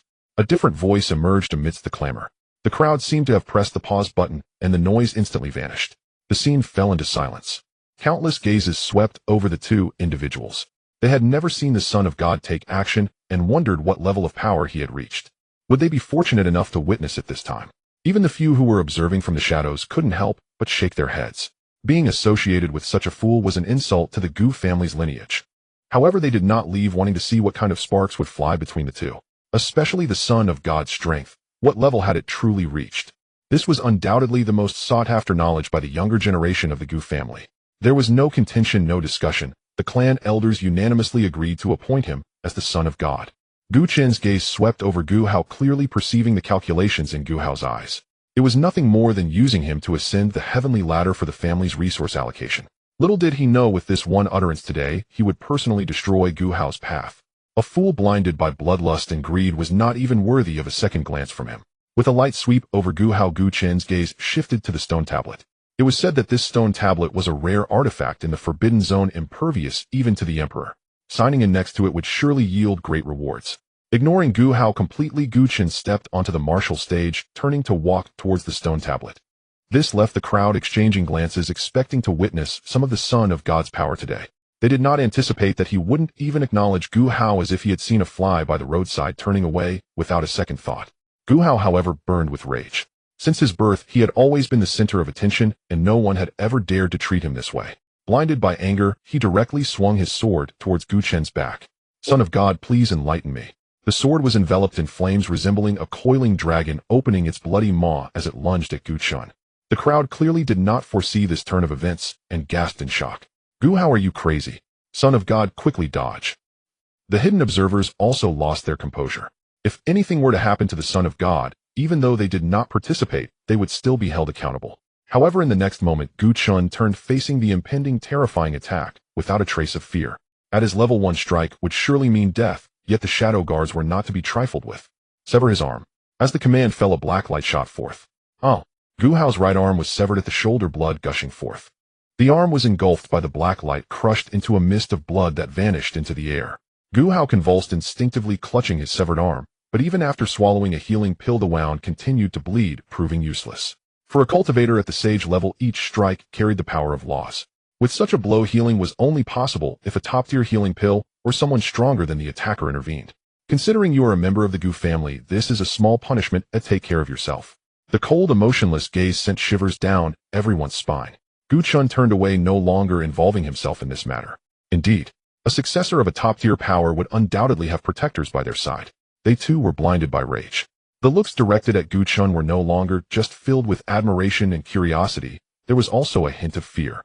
They shifted their gazes back to Gu Hao, filled with pity, regret, and even schadenfreude. Originally set to replace the 9th sequence, his future was bright, but due to his arrogance, he offended the Son of God. With one arm destroyed, his future was now in ruins. The Gu family would no longer allocate any resources to him. Even the clan elders behind him might suffer repercussions. The other sequences exchanged glances, all revealing a bitter smile. They couldn't help but break into a cold sweat. One of the sequences remarked, "Our young clan brother is extraordinary. His methods, wit, and talent are flawless, only lacking in age. Otherwise, I would surely want to spar with him." The sequences gradually dispersed. The scene from today left a significant impact on them. If they didn't strive to advance, it was only a matter of time before they were surpassed by this young clan brother. Enter seclusion and do not leave until a breakthrough is achieved. Family background determines the starting point, but is by no means the end point. Finally, Gu Chen left behind a cryptic statement. Gu Yaotian stared blankly at the white-clad figure, radiating with brilliance, as if a new pursuit had ignited in his heart. He knew it was directed at him. After Gu Chen left, an elder hidden in the void revealed himself. He slightly bowed to Gu Chen. Then, with a wave of his hand, golden light cascaded onto Gu Hao's severed arm, instantly stopping the blood flow. Though he had the ability to dispel the residual power of the laws, he wouldn't do so. Who knew how that Son of God? He did not want to offend such a potential future powerhouse. Let that old man deal with the trouble. Meanwhile, Gu Chen approached the stone tablet. Facing the myriad curious and awed gazes, Gu Chen closed his eyes. In his heart, he called out, "System sign-in." Ding. Today's sign-in successful. Congratulations to the host for obtaining the Divine Concealment Technique. Divine Concealment Technique, when activated, can obscure one's own aura, energy fluctuations, and even divine soul traces. Even those at the Emperor level would find it hard to detect a trace. Gu Chen's eyes brightened. If he could conceal his aura, did that mean the unique properties of the Blood God technique would not be discovered by others? And what about the aura belonging to his Blood God body? Suddenly, a cryptic incantation appeared in Gu Chen's mind, which then broke down into individual runes merging into his soul. Moments later, Gu Chen opened his eyes, his aura plummeting dramatically like a roller coaster, reverberating through the 9th level of the concentration realm, 5th level of the concentration realm, 1st level of the body tempering realm. From the 9th level of the concentration realm, he fell to a state where no aura fluctuations could be detected like an ordinary person. Those around him were not surprised. After all, they had never been able to gauge the Son of God's strength before this. Little Chen, I didn't expect your aura concealing technique to become so powerful. If not for your opening your eyes, one would never notice you in this world. By the way, is Auntie's gift ready? Aunt Shue's curious voice rang in Gu Chen's ears once more. Gu Chen was startled by the sudden voice. It was always like this without any warning. However, this also indirectly validated the power of the divine concealment technique. Gu Chen helplessly said, Aunt Shui, your sudden appearances still catch me off guard. Otherwise, who knows what troubles it might cause. Little Chen, don't change the subject, where's my gift? This question left Gu Chen in a bit of a predicament. He was originally planning to sign in for a few days hoping to find something that would satisfy Aunt Shui. But unexpectedly the divine concealment technique had prematurely revealed this great deity. A beam of spiritual light suddenly appeared in his mind, and Gu Chen's eyes lit up. Don't worry, Aunt Shui, it's ready. I guarantee you'll be satisfied. Really? Aunt Shui's tone was filled with skepticism. She just wanted to tease Gu Chen as for what gift to give anything would do. Aunt Shui wasn't always protecting Gu Chen from the shadows. She only followed him when he was out or had matters to attend to, while at other times she was free to do as she pleased. She truly couldn't imagine what kind of gift he could prepare in less than a day. It couldn't be something to brush her off, could it? Really. You'll find out soon enough. Gu Chen hurriedly assured, then opened his eyes and calmly left the crowd, not even glancing at Gu Hao. This clown, if it weren't for his grandfather's reputation, he wouldn't just spare him, he would have crippled his entire cultivation. He didn't want to create a situation of don't bully the poor youth. The crowd automatically cleared a path.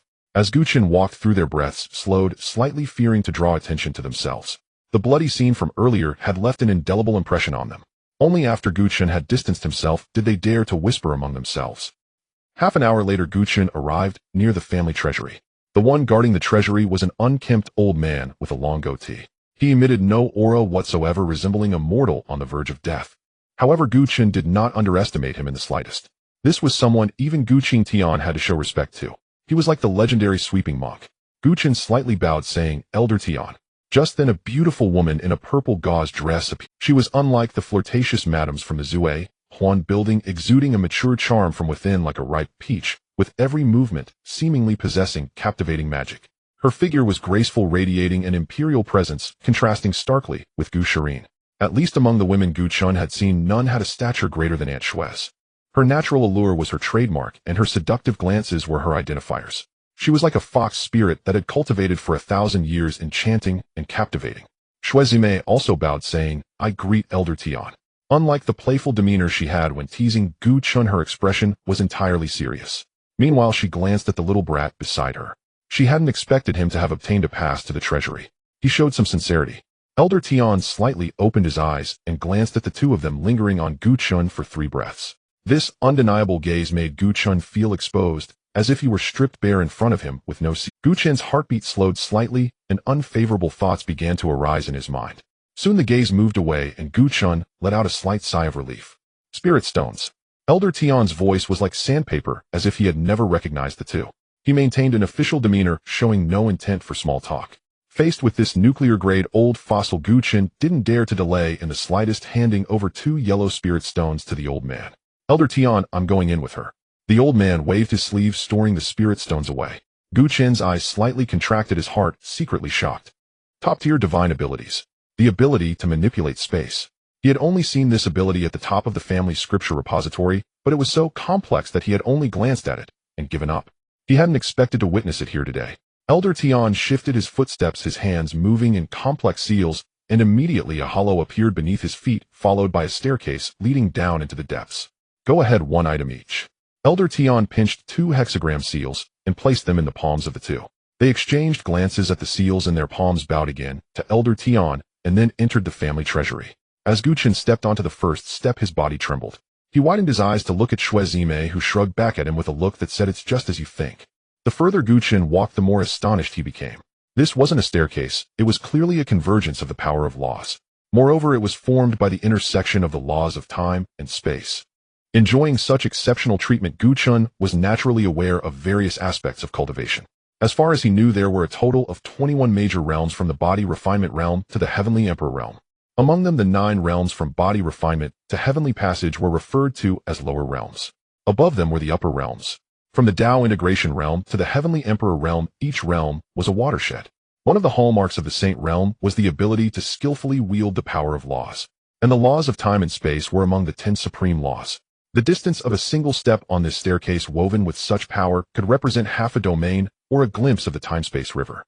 In that moment, the concept of 1,000 miles apart became concrete. Yet Gu Chun had never mastered such power, and of course, he could not fully appreciate its might. However, this time, Gu Chun truly understood a corner of the profound heritage of the Chongqing Gu family. Walking on the path to the treasury, the two moved in sync, both silent.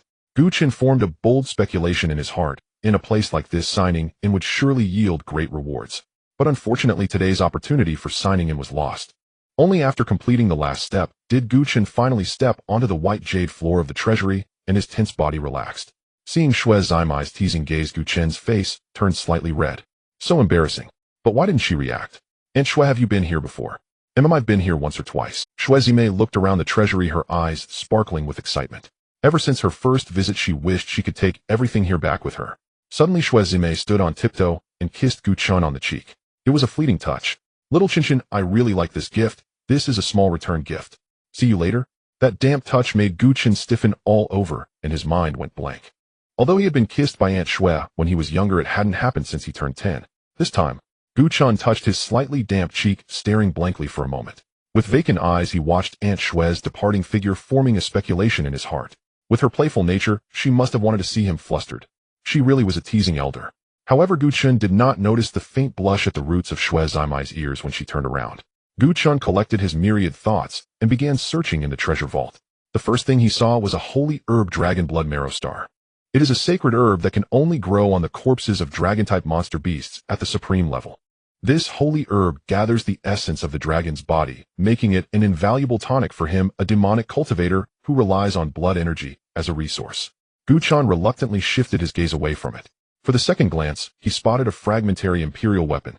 Although it was just a sword tip, the pressure emanating from it was enough to overwhelm even a sage. For the third glance, half an hour passed, and the more Gu Chun looked, the more startled he became, his desire growing. He wished he could take everything here. Gu Chun nearly drooled. However, he did not forget the purpose of his visit. The treasure vault only allowed 1 hour for selection, though once time was up, regardless of whether he chose a treasure or not, he would be automatically teleported out. Having seen enough, Gu Chun began searching for the necessary items to awaken the heavenly sound sacred body. There were many requirements for awakening the heavenly sound sacred body, and he had most of them, but one item was absent for both him and his father. That was a strand of primordial purple chi. Primordial purple chi is a treasure produced at the beginning of the universe's creation. It has the effect of replenishing the loss of original essence. Soon half an hour passed, and Gu Chun grew anxious, moving faster. He couldn't help but doubt his guess. Could the primordial purple chi be in the yellow tier? As for the higher level earth tier, he hadn't considered it. If the mysterious tier had fragmentary imperial weapons, it was unreasonable for the earth tier not to have complete imperial weapons. Though the primordial purple chi was precious, it was far inferior to a complete imperial weapon. Another quarter of an hour passed. Finally, Gu Chun spotted a jade vial in the corner. Inside it was a strand of primordial purple chi. Without the slightest hesitation, Gu Chun pressed the hexagram on his palm against the small barrier enveloping the jade vial. Instantly, the barrier melted away like ice meeting fire. Gu Chun grasped the primordial purple chi in his palm, holding it tightly. At that moment, Gu Chun felt a wave of dizziness wash over him. He knew time was up, but thankfully he had found. Just as he was about to leave, Gu Chun felt a tug at his heart and noticed a square next to the primordial purple chi. Inside was a drop of blood. It seemed to be calling out to him. In his haste to find the primordial purple chi, he hadn't paid attention, but now he suddenly felt a sense of calling. He couldn't tell if it was just his illusion. Forget it, he had a crystal stone anyway, he could come back later. With a swirl, Gu Chun reappeared in the place where he had originally stood. At the same time, Xue Zimai appeared beside Gu Chun. The two exchanged smiles, both satisfied with their treasures. They then bowed to the old man Tian, who had his eyes closed even though he ignored them. Little did they know, after Gu Chun left, the old man Tian opened his time-worn murky eyes. He gazed deeply at Gu Chun. It had been a long time since he encountered such a junior one he could not see through. Interesting. Until Gu Chun's figure disappeared from view, the old man Tian closed his eyes, seemingly falling into a deep slumber. Without the old man Tian, Xue Zimai returned to her usual whimsical demeanor. She waved a blue fruit-like object in front of Gu Chun. The fruit was surrounded by a rainbow-like mist. Quite little Chen, Aunt Xue is going to enter seclusion for a while, so try not to go out. Then her eyebrows furrowed, and her palm clutched tightly in front of Gu Chun. A series of cracking sounds echoed. If you go out, and I can't find you when I come out of seclusion, you're dead. Gu Chun felt a surge of joy within, but did not show it on his face. Don't worry, I wouldn't dare go out before you finish your seclusion. Little Chen is really obedient. Shui Zime patted Gu Chen's cheek, then turned and vanished. Gu Chen deliberately slowed his pace as he returned, counting breaths. Half an hour passed. Aunt Shui, I've remembered something. Oh, could you come out for a moment? But there was no response from Aunt Shui. Gu Chen decided to be cautious and continued to test. After calling out more than 10 times and still receiving no response, Gu Chen resumed his normal pace. A smile of joy curved at the corners of his mouth. For a powerhouse of Aunt Shui's level, once she entered seclusion, it would be measured in years. And for a relatively younger prodigy like Aunt Shui, the time might be shorter, but it would not be too brief. At least 3 months, and she might emerge during his Divine Sun banquet. He was still pondering how to shake off Aunt Shui and those hidden guards in a month, and now this opportunity was practically delivered to his doorstep. The hidden guards were easy to deal with, he just needed to find his father. But Aunt Shui was a different story because she was not under anyone's jurisdiction. Aunt Shui was originally a wandering cultivator, but after meeting his mother she decided to join the Gu family and personally protect Gu Chen. Generally powerhouses like her have their own pride, and would not protect a junior unless they had been in seclusion for hundreds. However, Aunt Shui was a close friend of his mother, so she personally looked after him. Now that Aunt Shui was in seclusion, there were only hidden guards around. He would go and talk with his father later, as surely he would understand his son. Before he knew it, Gu Chen had arrived at the bamboo courtyard of Phoenix Nest Mountain. He pushed open the door to find Gu Shirin and Wang Hu practicing in the courtyard. Gu Shirin truly was the heavenly sound sacred body. Even without awakening, her comprehension was extraordinary. Based on Gu Chen's sensing under Wang Hu's guidance, within just half a day Gu Shirin had touched the threshold of cultivation, stepping into the first level of body refinement. Master! Young master! Upon seeing Gu Chen, the two bowed. Gu Chen waved his hand, then laid out all the items needed to awaken the heavenly sound sacred body on the ground. He then released blood energy from his hands, manipulating those items to move. The jade vial containing a strand of primordial purple chi was placed at Gu Xian's feet, while the others were arranged in different positions. At the outer edge was a circle of top-grade spirit stones. They faintly formed a great array centered around Gu Shirin. Shirin, I will awaken the heavenly sound sacred body for you next. The process may be a bit painful, so bear with it. Thank you, young master. A hint of joy appeared in Gu Xian's eyes. However, looking at the items laid on the ground, she did not recognize any of them. She only recognized one, the top-grade spirit stones. There were nearly a circle of top-grade spirit stones filling half the courtyard, estimated to be at least several hundred. The others, clearly even more precious, were unrecognizable. Gu Shirin felt a pang of bitterness in her heart, and her eyes began to glisten. It had been a long time since anyone treated her this well. However, Gu Shirin did not utter a single word of thanks. Although she hadn't experienced much, she understood one principal: actions speak louder than words. Gu Shirin held back the urge to cry, saying, I will never let down the young master's expectations. My cultivation realm is insufficient. Follow my instructions precisely. Gu Chen, merely at the spirit perception realm, was far from capable of conducting the awakening ritual alone. Wang Hu would be just about adequate. Step 1. Gu Chen pointed toward the supreme grade spirit stones arrayed at the perimeter. Extract all spiritual energy from these stones and condense it into a single orb. Wang Hu raised his hands slightly, causing every spirit stone to levitate midair. Each stone shimmered with dazzling radiance as torrents of pure spiritual energy surged forth, converging above Gu Shirin's head. Step 2. Channel this energy directly into Shirin's dantian. Gu Chen spoke in a tone utterly devoid of inflection. Wang Hu hesitated. Such an overwhelming torrent of refined spiritual energy injected all at once would shatter even his body instantly.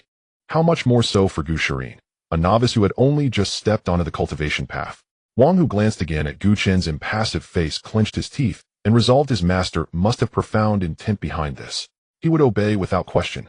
The moment the first trickle of energy entered her, Gu Shirin, who had been marveling at the kaleidoscopic hues, contorted in agony, her complexion paling. Yet she gritted her teeth, blood welling at the corners of her lips, uttering not a single sound.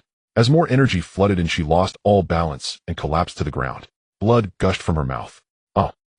Unable to bear the torment any longer, Gu Shirin screamed. A raw, escalating wail, each cry sharper, hoarser than the last.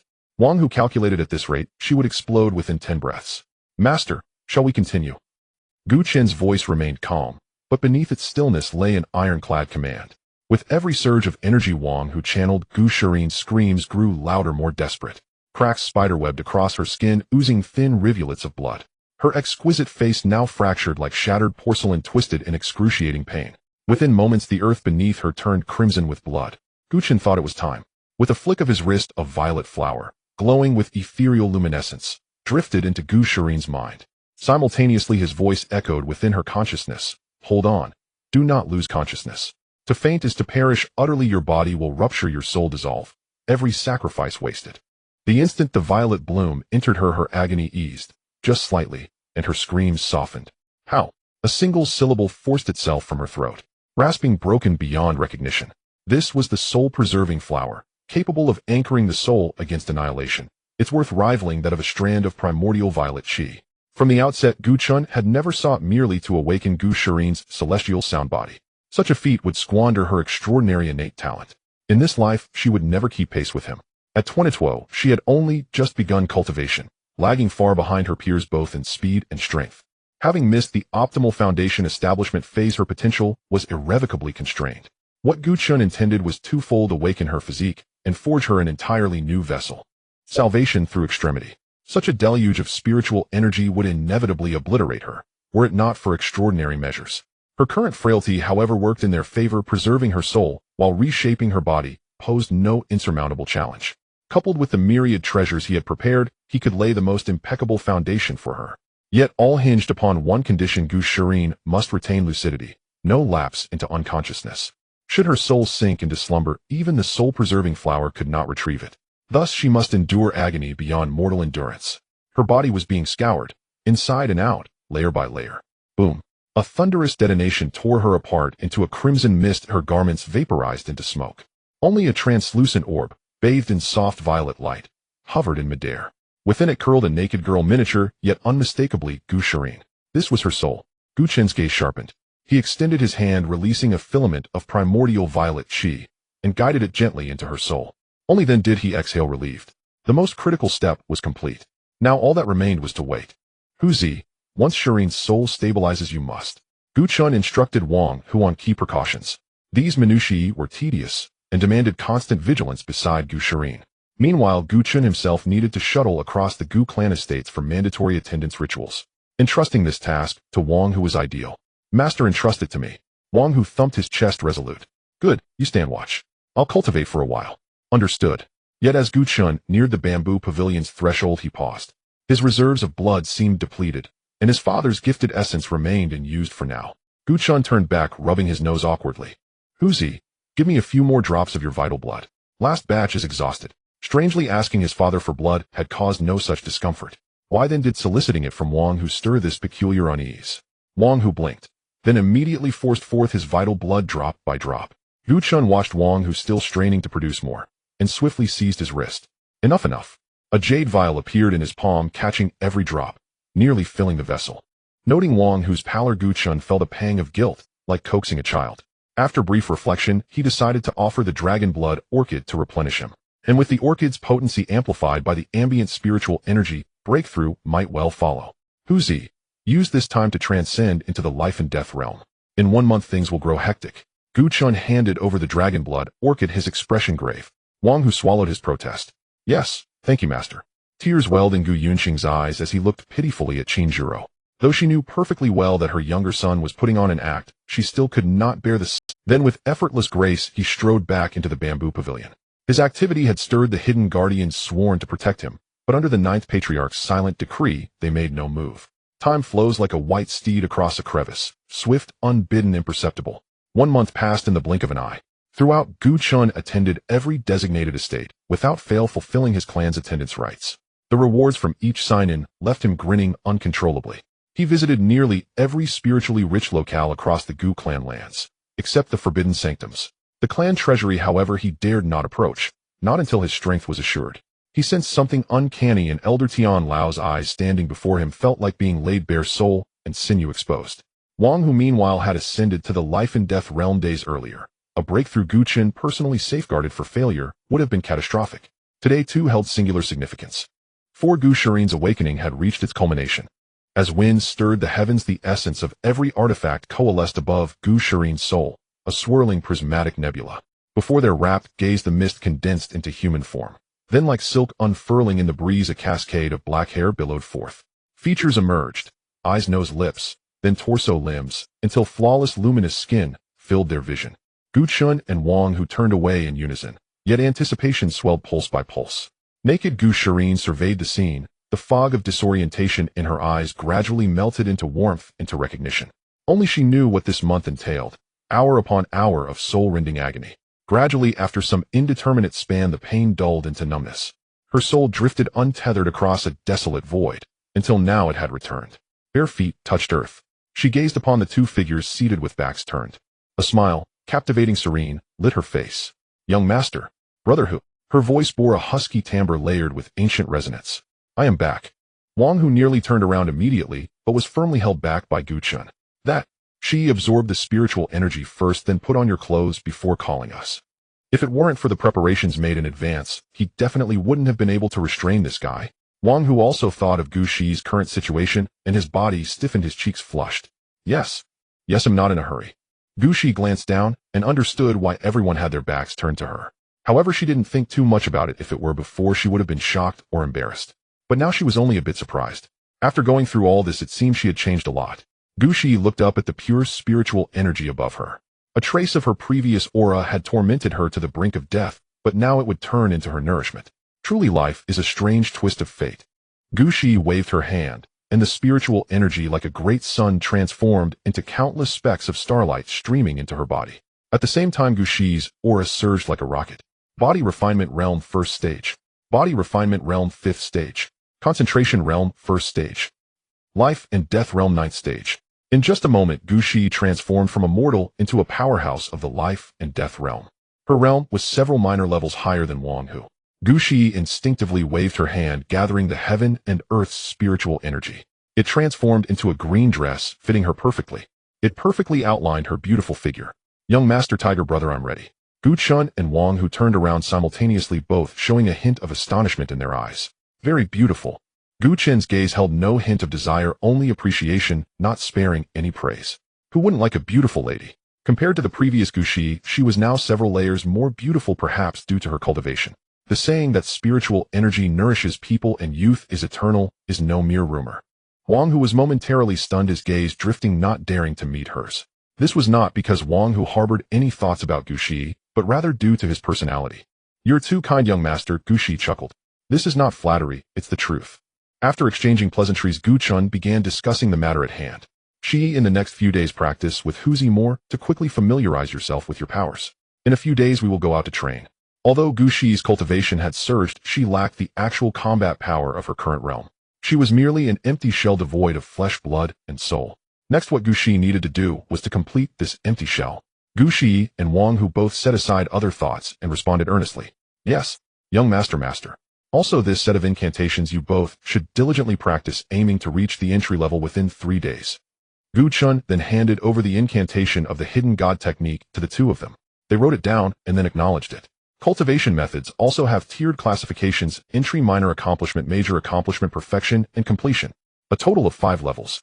Due to the existence of the system, Gu Chen's hidden god technique was directly at the completion level. As for others, they could only start training from the beginning. However, as long as one reaches the intro level, they can conceal one major realm of themselves, and only those 2 major realms higher than oneself can see through it. This is the path of survival. Gu Chen briefly explained the function of the cultivation method and its future uses. The two did not dare to take it lightly, deciding in their hearts to quickly reach the entry level. Gu Chen then took out an ancient zither and a pair of arm guards. The zither was half black and half white, distinctly divided like celestial beings and demons. On the left, a white-clad immortal painted in midair, while on the right, a demon devouring all beings. The arm guards were dark red all over, with a black-red blood aura swirling around them. The blood aura seemed ready to transform into an unparalleled fierce tiger, choosing its prey. Gu Chen then introduced these 2 treasures. This is called the 9 Sorrows Mystic Zither, and this is called the Blood Tiger Sky Pattern Arm Guards. You can experience their wonders for yourselves. Wang Hu looked at the arm guards, feeling all the blood in his body boiling. If Gu Chen weren't here, he would have rushed to embrace it. Gu Shi's eyes also shone with a hint of fiery light. This ancient zither felt like a natural partner to her, resonating with her. The two exclaimed in unison, "Thank you, master, young master." Gu Shi was fine, but Wang Hu's voice was so loud it nearly shook the courtyard. "Well, they were originally prepared for you, but do not reveal their powers easily in front of others." These 2 treasures were also obtained through signing in, and were not inferior to his blood god spear. The 2 dripped their blood onto them, and immediately the 2 artifacts transformed into 2 streams of light and entered their foreheads. Gu Chen's expression became serious, his tone grave. "This is part of the promise I made back then." Gu Chen looked at the puzzled Gu Shi and handed her a piece of paper filled with densely packed names and background addresses. Now you have the power to protect yourself, and you also have this divine sun as your background. Those on the page do not hold back. Kill who you want, do whatever you wish. This divine sun is your greatest. Gu Shi glanced at the names on the paper. Among them were people from the Drunken Joy Tower, their backers, everyone who had harmed her, and her parents and relatives who had sold her back then. Realizing this, she clenched her hand tighter, her lips pressed together. Tears streamed down her face as Gu Shi knelt on both knees holding the paper and bowing to Gu Chun. Thank you, young master. This grace will be remembered for eternity. Gu Chun hurriedly helped her up. He had no time for such formalities. Huzi, stay with Shi. Young Master Shi wants to go alone. All right, Gu Chun pondered for a moment. But you must take this with you. Someone will surely protect you. Gu Chun tore off his divine sun medallion and tossed it to Gu Shi. Gu Shirin instinctively took it and glanced at it, her eyes reddening slightly. She roughly recognized what this was. The divine sun token. A symbol of the Gu family's divine sun. Seeing it was like seeing the divine sun. As long as one held it, they could summon a portion of the Gu family's powerful warriors. While this portion of warriors could not rival the immortal forces, they were enough to annihilate a top-tier force. This was the confidence Gu Chun had while walking outside, and now it was given to her. Gu Shirin tightly grasped the divine sun token. Shirin thanks the divine sun. Gu Chun warned Gu Shirin a few words. Just as he wanted to go into the bamboo building to cultivate, he heard a knock at the door. Knock, knock. Divine Sun, this old man asks for forgiveness on behalf of my grandson. The three of them were disturbed by this sudden noise. Gu Chun pondered for a while, asking for forgiveness. Could it be from that provocation a month ago? Never mind, he couldn't remember the name. Is this the clan elder coming out of seclusion to apologize today? Gu Chun walked over and opened the door, and it was exactly as he had guessed. An old man was followed by a young man. Gu Chun glanced at the old man and remembered who he was. 13th uncle, please come in. The 13th clan elder smiled politely at Gu Chun, then suddenly pulled the young Gu Hao in. Upon seeing two people in the courtyard, the 13th clan elder paused for a moment. Gu Chun realized that this matter was also considered family business. He understood the principle of keeping family shame within the family. Huzi, Shirin, you two go rest in the bamboo building first. I will have a word with 13th uncle. The two did not ask why, but bowed to the 13th clan elder and then returned to the bamboo building. The 13th clan elder looked gratefully at Gu Chun. Gu Chun understood and nodded. Then he casually pulled out two chairs and placed them beside them. 13th uncle, please sit. The 13th clan elder hurriedly waved his hand. Divine Sun, no need, this old man feels unworthy to sit here. A few years of closed-door cultivation, neglecting the teaching of the younger generation, nearly caused a major disaster. This old man is filled with regret. Then, feeling a sense of disappointment, he pushed the young Gu Hao forward. Gu Hao is my only grandson. I hope the Divine Sun will forgive him for his actions this time. 13th uncle, you are being too harsh. Young people have a bit of youthful pride, it is understandable. Gu Chun glanced at Gu Hao, whose arms still had not recovered. This was the real reason the clan elder had come this time. Without his nod, it was likely that not many would dare to intervene to recover his severed arm. In fact, Gu Chun had no real connection with the 13th clan elder. They had barely met. However, he was among those who had pushed him to the position of Divine Sun. Gu Chun could choose not to repay the favor, but he must remember this kindness. Gu Hao's face alternated between pale and flushed. Gritting his teeth, he knelt on both knees. Please forgive me, Divine Sun. I was truly bewitched that day and did something I shouldn't have. In fact, Gu Hao's words were not untrue. The Divine Sun was someone who even had to treat his grandfather seriously. How could he have been so foolish that day to dare attack the Divine Sun? If he could go back in time, he would have loved to slap himself twice. Gu Chun helped Gu Hao up from the ground, wearing a profession's false smile. Cousin Gu Hao, you are joking. There is no such thing as forgiveness between us. We are all members of the Gu family, and all training for the prosperity of the Gu family. Seeing Gu Chun being so magnanimous, Gu Hao's sense of guilt grew even stronger. Thank you, Divine Sun, for your forgiveness. Gu Chun sneered inwardly. He was not a magnanimous person. If it weren't for the clan elder being present, he would have taken Gu Hao's life back then. This time he considered it a favor owed to the clan elder. If the matter of the blood god body were to be exposed, it was likely he wouldn't stand by idly. Finally, a hint of a smile appeared on the 13th clan elder's face, and then he produced a porcelain bottle. Divine Sun, inside are 3 drops of my blood, which should be of use to you. Gu Chun squinted his eyes slightly. Good heavens, he had done his homework. He even knew about his research into demon. A spark of excitement hid in Gu Chun's eyes. He couldn't use his father's blood, but this blood should be usable. To become the clan elder of the Gu family, there were 3 conditions, one of which was to reach the saint level of cultivation. Although he wasn't clear about the exact cultivation level of the 13th uncle, he definitely had not reached the supreme level, otherwise he wouldn't have missed any news. Gu Chun felt a strong desire within, yet he kept his expression neutral. 13th uncle, how can this be? Please take it back. Unexpectedly, the 13th clan elder forcefully pushed the porcelain bottle in front of Gu Chun. Divine Son, just accept it. It is a small token, not a form of respect. No, no. While he was saying no, Gu Chen's body was very honest. His frail body could not resist the 13th clan elder's enthusiasm. In the end, he still held it in his hands. The smile on Gu Chen's face finally had a hint of authenticity. 13th uncle, I will see you off. Divine Son, you should focus on cultivation. There is no need to see me off. After sending off Gu Shirin, the 18th ancestor quietly appeared beside Gu Chen again. Even though Gu Chen had strength now, he still couldn't detect the slightest trace of the 18th ancestor's presence. He still couldn't help but be startled. Gu Chen helplessly complained, what brings you here again? The 18th ancestor knocked Gu Chen's forehead with his greasy hand. Hey, you brat, no respect at all. Gu Chen quickly took a few steps back, wiping away the dirt from his forehead in disgust. The heavenly sound sacred body can barely keep up with your pace. The 18th ancestor muttered something nonsensical. Gu Chen casually made a few dismissive remarks. He didn't believe the 18th ancestor had come here merely to discuss Gu Shirin. Sure enough, without any surprise, the next moment the 18th ancestor spoke. Recently, Tianyuan City has become increasingly chaotic, with many mixed forces and several supreme beings, as well as top young talents coming. The 18th ancestor paused for a moment and glanced at the Divine Sun token that had vanished from his waist. Without the Divine Sun token on you, try to avoid going out to prevent any accidents. Which young talents have come? Gu Chen was not worried about those strong figures. The elders of the Gu family would deal with them. Instead, he was interested in the young generation's talents. The 18th ancestor counted them off on his fingers: the so-called saint from the Wuyo sacred land, and the 5th dragon son from the ancient dragon pond. The 18th ancestor listed a whole bunch, making Gu Chen's head throb. He truly didn't expect so many people to come, which was also the result of his constant avoidance of battles. If this crowd surged up, he didn't know if he could handle it.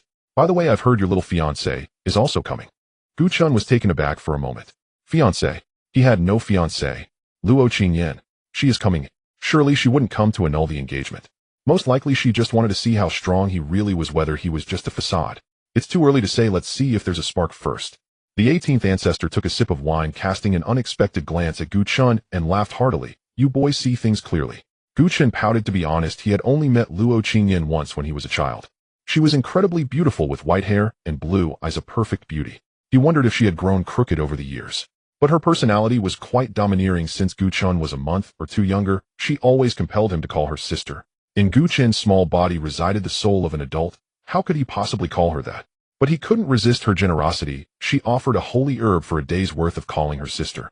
Face was not a big deal, but for the sake of his cultivation path, Gu Chen endured his embarrassment and called her for 2 days. Now that he thought back on it, he still felt a bit flushed. I've said what I needed to him. Leaving now. The 18th ancestor's voice pulled Gu Chen out of his memories.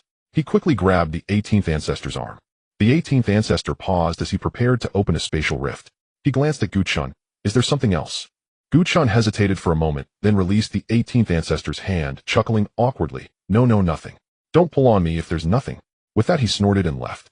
Gu Chen stood there in disarray. That old man, if he didn't let him bleed a bit, he wouldn't share his surname. He had originally thought to be a bit kinder to him, but now. He had previously signed for a superb wine called Drunken Immortal Brew. Based on his past experiences, this Drunken Immortal Brew was indeed intoxicating. He initially planned to trade the Drunken Immortal Brew for the 18th ancestor's blood essence. Now it wasn't just a drop or two. As for whether the 18th ancestor would refuse, Gu Chen had no worries. Given his alcohol-loving nature, it would be strange if he refused. Now he wanted to experiment, to see if the Drunken Immortal Brew lived up to its name. Huzi. Moments later, Wang Hu immediately came to Gu Chen's room. Master. Gu Chen then took out the Drunken Immortal Brew, and the bottle looked similar to what Gu Chen usually saw. It was a long-necked jade flask with a few lotus flowers carved on the body, appearing somewhat ordinary. After taking it out, Gu Chen stepped back. Huzi opened the flask, and take a gentle whiff. Remember, just a small sniff. Even if this thing could truly intoxicate, a gentle sniff should be bearable for someone like Wang Hu, a master of life and death. But for him, it was a different story. All right, master. Seeing Wang Hu preparing to open the flask, Gu Chen hurriedly sealed his 5 senses. As it turned out, he was right. Just as Wang Hu opened to crack, a wisp of wine aroma wafted out. Wang Hu's nostrils twitched as he took a gentle sniff, his complexion suddenly becoming flushed.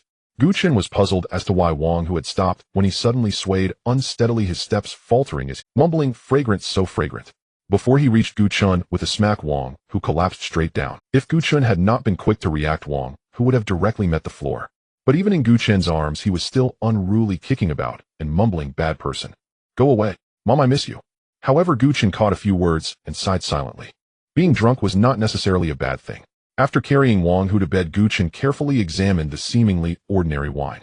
With Wang Hu's cultivation level, just a sniff had already gotten him drunk, and his level was slowly rising.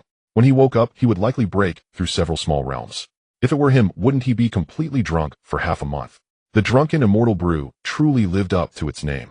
Then Chen moved far away using his blood energy to gently lift the flask's opening, and immediately wisps of wine aroma wafted out. Chen quickly covered it again. After a few moments, Chen was still fine, but Wang Hu was causing even more of a ruckus. Good sealing the five senses worked on him.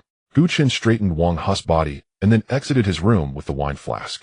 Having witnessed the power of the drunken immortal brew, Chen felt even more confident.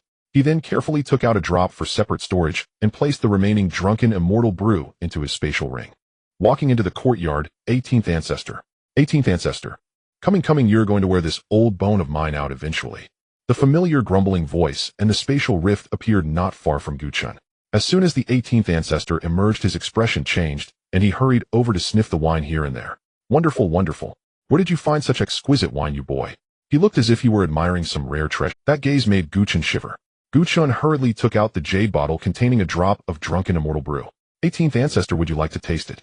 The 18th Ancestor's eyes instantly lit up as he snatched the jade bottle, pulled out the cork, inhaled the aroma of the wine, and kept exclaiming, incredible.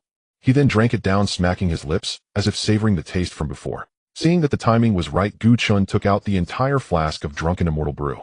18th Ancestor, this is the wine you just had. Once the 18th Ancestor's intoxication wore off, and he saw the whole flask of drunken immortal brew, he directly tossed the jade bottle aside.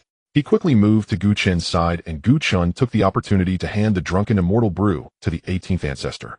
The 18th Ancestor received it with reverence, and then opened the flask. He deeply inhaled, savoring the top-tier aroma. This is the flavor, wonderful, truly wonderful. The 18th Ancestor relished the last whiff, reluctant to seal the flask. In an instant, the wine aroma completely dissipated.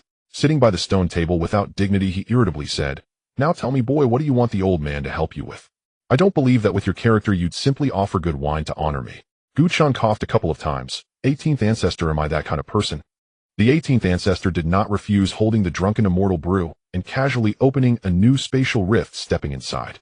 Indeed, you are a good child who honors your elders. This time it was Chen's turn to be dumbfounded. Hey, 18th Ancestor, wait. The 18th Ancestor retracted his foot, grinning. If you don't say it soon, the old man will leave. Chen did not expect this old man to be so unpredictable without any bottom line. Well, then he had no reason to hold back. 18th Ancestor, you know that. Chen brought his words directed at Tian here, turning a threat into a temptation. Chen said solemnly, 18th Ancestor, I won't ask for much, just 100 or 80 drops will suffice. 18th Ancestor stared wide-eyed at Chen as if looking at a fool. 100 or 80 drops. You really dare to think that? Chen coughed awkwardly, then how many can you give at most? After pondering for a moment, 18th Ancestor replied, 2 drops. So few. 18th Ancestor glared, is that still too little? If not, you might as well kill me to save your worries. Chen smiled awkwardly, well, 2 drops it is then. Then 18th Ancestor's eyes twinkled, grinning, wait, Xiao Qinzi, I can give you 1 more drop, but you must inform me first whenever there's good wine. Chen patted his chest in assurance, rest assured, 18th Ancestor. If there's any good wine in the future, I will offer it to you first. Only then did 18th Ancestor step safely into the spatial rift. Hey, 18th Ancestor, what about the blood essence? Don't rush, I will give it to you in a couple of days. Really? I wouldn't deceive a little brat like you. Chen reluctantly watched the closing spatial rift.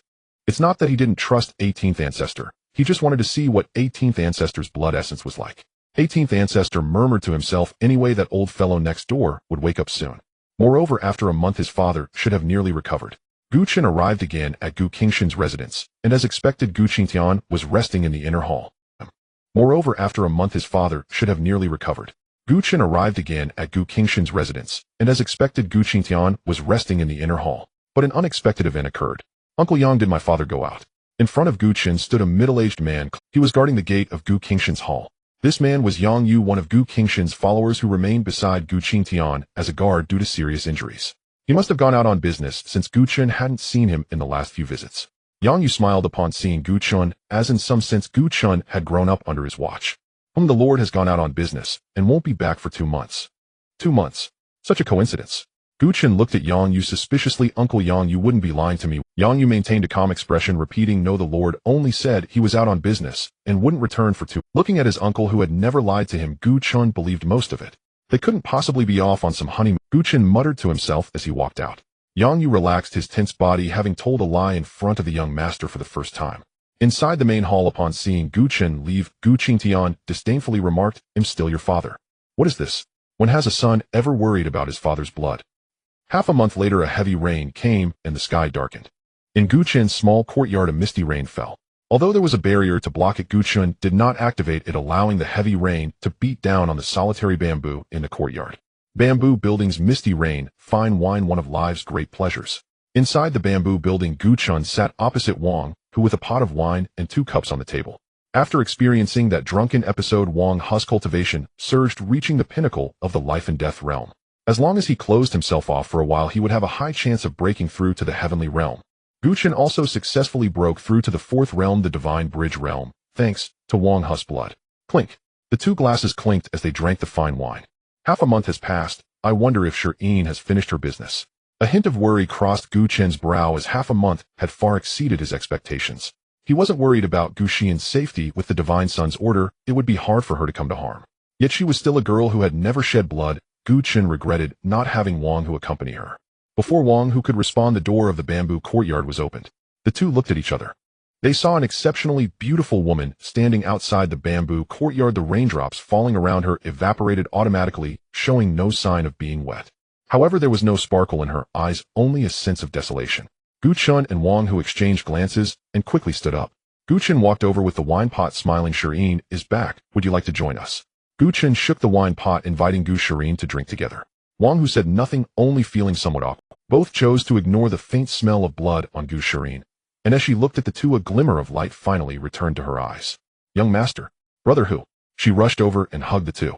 I killed many people, so many." Sniff. Gu Xian's eyes reddened and tears streamed down her cheeks. The power that enveloped her vanished. On the ground, it was unclear whether the droplets were tears or raindrops. Initially, she just sobbed softly, but it gradually turned into a loud cry. Gu Chen gently patted Gu Xian's back, conjuring a protective shield for her. There are no regrets in placing a piece as long as you don't regret it when you look back. There are no right or wrongs in matters, only everything is determined by the heart. Then Gu Chen half embraced Gu Shirin and brought her into the bamboo building. He fetched another cup and a pot of wine. Such a beautiful view must not be missed.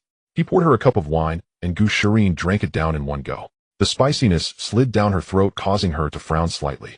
Gu Chen poured her another cup, and Gu Shirin continued to drink. Before long, she was thoroughly intoxicated, her body collapsing to the ground, as if her strength had been drained. "Except for those 2, I killed everyone else. I initially resented them, but seeing them, I suddenly felt at ease." "Young master, am I very weak?" Gu Shirin kept speaking, alternating between sentences. Gu Chen and Wang Hu listened. They knew she was referring to those 2.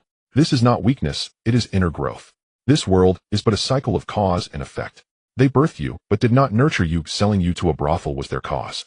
You encountered them, but did not kill them. Seeing, but failing to recognize them, is the effect. This matter is merely a repayment of debts. As Gu Chen spoke slowly, Gu Xian's voice grew quieter, until only faint breaths remained. Gu Chen gradually circulated his blood energy, gently dragging Gu Shirin into her room. Wang Hu instinctively held his breath, fearing to wake the sleeping Gu Shirin. It wasn't until he saw Gu Chen come downstairs that he slowly exhaled. He looked at Gu Chen, wanting to say something, but hesitating. Gu Chen smiled. "Don't worry, it's all good once it's said. Tomorrow will be a brand new Gu Shirin." Wang Hu sighed in relief. Gu Chen raised his cup. "Tonight, no using power to counteract the effects of alcohol. We drink until we are drunk. Tomorrow will be a brand new day." On the second day, Gu Shirin slowly awakened from her bed, sitting up halfway, using her spiritual power to massage her throbbing head. Fragmented memories from last night surged into her mind, and a faint blush appeared on her cheeks. She couldn't help but feel regret for her disgraceful behavior last night. Several words left a deep impression on her. No regrets in the game. Karma cycles. Gu Shirin recalled that figure in white, silently repeating a phrase in her heart. Past events scatter with the wind. From now on, I shall only live for him. By the time Gu Shirin came downstairs, she already saw Gu Chen and Wang Hu sitting. Clearly, they were waiting for her. "Young master, brother Hu, you're awake?" Gu Chen gently inquired upon seeing the graceful silhouette on the staircase. The 3 of them tacitly avoided mentioning last night's events. Gu Shirin nodded and then handed the divine order to Gu Chen. He took it and gestured for Gu Shirin to sit down. Once Gu Shirin sat next to Wang Hu facing Gu Chen, he placed 2 blood-red beads on the table and began to explain some matters. "This is the mother and child blood soul pearl. The mother pearl is with me, and these are the 2 child pearls. Just call with your spiritual sense. In an instant, I can be by your side." Then Gu Chen taught the 2 how to use it and arranged some upcoming tasks. "Rest assured, master. Wang Hu and Gu Shirin stood up, bowed to Gu Chun, and headed outside. Gu Chen meanwhile fiddled with the divine order in his hand, contemplating whether to keep it with him. It was a powerful card for survival, but it also had tracking capabilities. In the end, Gu Chun decided to hold on to it. If he lost his life, now discussing any future would be pointless. Gu Shirin and Wang Hu, following Gu Chen's instructions, first left the Gu family's territory before sending a message for Gu Chen to come. They knew practically no one in the Gu family. Gu Shirin had just joined Gu Chen not long ago. Wang Hu had followed Gu Chun for many years, but most of that time was spent in the bamboo courtyard with many young members of the Gu family unaware of his existence. More importantly, when the two of them went out, no one would be secretly following them. Gu Qingshan's dark guards were not limitless, many were engaged in covert missions. They wouldn't waste manpower on the two of them. The two moved swiftly, and after leaving the Gu family, they soared into the air and rapidly headed away from the Gu family. Not a moment could be wasted. An hour later, the mother pearl in Gu Chen's hand flashed, signaling that it was time. A thread of consciousness from Gu Chun entered, and in an instant, he vanished from the bamboo courtyard. Not a trace was left behind.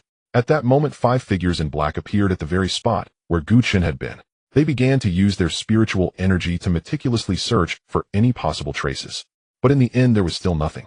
The leading figure in black realized the seriousness of the situation. He made a gesture signaling the others to stop their search. "I will report to the master, you all wait here." His tone was cold and hoarse, devoid of any emotion. It was impossible to discern gender from the voice alone. Before long, a shadow floated into Gu Qingshan's hall. "What is it?" "Master, the young master has mysteriously disappeared, and we cannot find any trace whatsoever." The figure in black kneeled on one knee, reporting truthfully. After a moment, Gu Qingtian replied, "Understood, you may leave now." The figure in black withdrew, leaving Gu Qingtian alone in the great hall. Afterward, Gu Qingtian closed his eyes, extending his divine sense to scan every inch of Fengqi Mountain. Numerous divine senses alerted him, and in a moment countless divine senses surged towards Fengqi Mountain. Upon sensing the divine sense belonging to the family head, they all dissipated like a tide. After a long while, Gu Qingtian opened his eyes, a faint smile playing on his lips. "As expected of my offspring." He then took out a compass which transformed into twinkling starlight, forming countless miniature terrains. A red dot on the compass was particularly conspicuous, moving at an extremely slow pace. Gu Qingtian stared at the red glow for a while before retracting the compass. He cursed under his breath, "What a troublesome thing. Well, since you are unwilling, I shall not force it." Then Gu Qingtian waved his hand, "Gulong." A new shadow unexpectedly flew out from the shadows behind Gu Qingtian.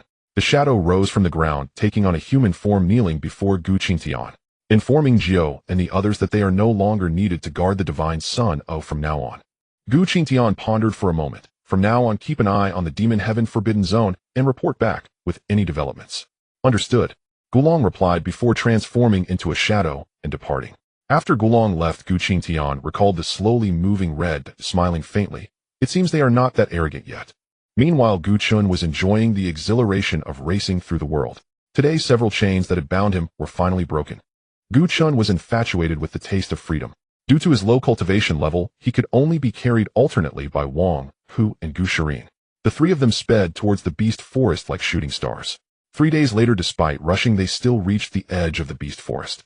Gu Chen was fine, but Wang Hu and Gu Shirin showed clear signs of fatigue. Crossing hundreds of thousands of kilometers in 3 days was no small challenge for them. Gu Chen silently thought, 12 blood servants return. Standing at the edge of the beast forest, Gu Chun was already able to sense the presence of the 12 blood servants. They shared a mental connection with Gu Chun, sensing his call, and the 12 blood-colored figures in the beast forest all paused in their actions. Some were still hunting beasts, while others were transporting beast corpses to nourish the blood pool. At this moment, the 12 blood figures rushed towards Gu Chun from different directions in the beast forest. Numerous cultivators who had come to train in the beast forest were startled by this commotion. After a few breaths, the 12 blood servants knelt in unison before Gu Chun. "We greet the Blood Master." Compared to a month ago, their aura was considerably more robust, and the intense smell of blood emanating from them was unsettling. Wang Hu instinctively rushed in front of Gu Chun, thinking someone was attacking him. However, upon seeing the direction in which they were kneeling, he was instantly dumbfounded, feeling overwhelmed. Gu Chun stepped out from behind Wang Hu. "Rise," he commanded. "Thank you, Bloodmaster." The 12 rose, standing in front of Gu Chun like a wall. Gu Chun thought that Wang Hu had yet to see them, so he made a simple introduction. As expected, Wang Hu felt even more admiration inside. Then Gu Chun instructed the two, "Huzi Shirin, we will stay here for over a month from now on. You don't need to rush to improve your cultivation. Gaining rich battle experience from the beasts is your main objective this time." The two then agreed. Gu Chun then said to the 12 blood servants, "Lead the way." Standing beside the blood pool, Gu Chen felt a deep shock as he gazed upon the sea of blood stretching 10 miles in every direction. The stench of blood, accompanied by an overwhelming sense of terror, surged forth. 12 blood servants casually blocked the way. Merely the blood itself would not cause Gu Chen to lose his composure, but this entire 10-mile blood pool was composed entirely of refined blood. The refined blood of a single demonic beast is already a rare treasure, yet this 10-mile blood pool must have resulted from the slaughter of hundreds of thousands of demonic beasts. Blood One said solemnly, "Master, the blood pool spans 10 miles, with the innermost mile filled entirely with the blood of Saint Realm demonic beasts." Gu Chen turned sharply to look at Blood One. "All of it is from the Saint Realm?" "Yes." Gu Chen recalled the 3 drops of saint blood given to him by the 13 clan elders, and he suddenly felt less enthusiastic. He truly did not expect these blood servants to be so effective. Gu Chen gazed at the blood pool in contemplation for a moment. "Blood One, Blood Two, you two go protect Wang, Hu, and Gu Shirin. Blood Three, Blood Four, you go collect the blood of Saint Realm demonic beasts to create another blood pool. The rest of you will protect me in secret." "Understood." The 12 figures in blood robes knelt on one knee, then 4 shadows transformed into streaks of blood light and flew towards another part of the beast forest. Although the 12 blood servants all wore the same blood robes, Gu Chen could still distinguish them with subtlety. Different numbers were engraved on the edges of their robes, allowing Gu Chen to recognize them. As for Wang Hu and Gu Shirin, they were left at the outskirts of the beast forest. Their cultivation was insufficient to venture into the inner area, but they were more than capable at the periphery. Sending 2 blood servants over was also a precaution. System sign-in. Ding. Congratulations to the host for successfully signing and receiving 1 drop of Emperor's blood. The familiar mechanical voice echoed in Gu Chen's mind, causing his massive frame to tremble. Gu Chen's divine sense entered his storage ring, where he saw a jade vial. The blood within shimmered with a golden hue, as if a world was gestating within it, and yet it seemed to evolve and fade away. Beside it was another jade vial containing Gu Qingshan's blood. Gu Qingshan's blood was noticeably dimmer than this drop of Emperor's blood, yet Gu Chen felt deep down that his father's blood seemed even more powerful. This signet in blood might just be that of an ordinary emperor rather than one with cross-border combat power. Regardless, the expedition to the beast forest had gotten off to a great start. Gu Chen then stripped off all his clothes and plunged into the blood pool. An endless stream of blood energy surged towards him. The blood god technique activated automatically, causing his aura to spike dramatically. In just a few breaths, Gu Chen's aura changed, breaking through a small realm. Gu Chen greedily absorbed the blood energy from the pool, unconsciously drifting towards the center of the blood pool. It was around this time that a group of newcomers arrived at the outskirts of the beast forest. Dressed in icy blue garments, they were both men and women. Leading them was a woman in a long blue dress with blue eyes and white hair. Though her face was mostly concealed by a veil, one could still discern her extraordinary beauty from the finer details. Yet her icy blue eyes seemed devoid of any emotion, terrifyingly cold. No one dared to approach within 3 feet of the woman, as if an invisible barrier surrounded her. The gazes directed at her were void of desire, filled only with respect for her strength and status. At this moment, a group of rogue cultivators also arrived nearby. One suspicious-looking man glanced at the woman and could not look away. His eyes were filled with greed and desire. "That girl is truly beautiful." A companion recognized their attire, and his expression changed drastically as he hurriedly covered the man's mouth, whispering harshly, "Are you crazy? That's a member of the Xian Shuang immortal sect. Do you dare to covet her?" The color drained from the man's face, and he crawled away in panic. The other rogue cultivators who initially hoped to profit from this encounter lost all desire upon witnessing this incident and left in dejection. The woman merely cast a glance, ignoring those ignorant individuals, her red lips slightly parted. "If you encounter danger, you may call for me." Her voice was clear and melodious, akin to celestial music, and merely listening to it was a delight. "Yes, Saintess." The woman then took a few graceful steps and entered the beast forest. If Gu Chen were here, he would certainly recognize this as a top-tier divine ability. Spatial contraction. No less formidable than the ability to contain the universe in one's sleeves. It was rare for the younger generation to possess such attainments. After the woman left, the tense bodies of her followers relaxed slightly. This was also their first encounter with the legendary Saintess. Had it not been for this coincidental meeting, they likely would never have crossed paths in their lifetime. "We are only here to train at the edges. We must not disturb the Saintess." A handsome young man spoke to the "Yes, senior brother." The group then entered the beast forest. 2 months later, Luo Qingyan stood atop the corpse of a massive demonic beast. The ice sword in her hand still dripped with blood, but she paid it no mind. She turned her head slightly, her brows furrowing as she looked in a particular direction, uttering 2 words: "demonic cultivator." Her voice was laced with bone-chilling coldness, as if she harbored a profound hatred for demonic cultivators. She then rushed towards that direction, disappearing like a streak of light. Only the massive beast corpse remained at the scene. From the aura emanating from the corpse, it was at least of the celestial realm. It would fetch a considerable amount of spirit stones in the outside world. Yet Luo Qingyan showed no intention of collecting it, leaving the highly valuable beast corpse behind. One could only wonder which lucky individual would benefit from it.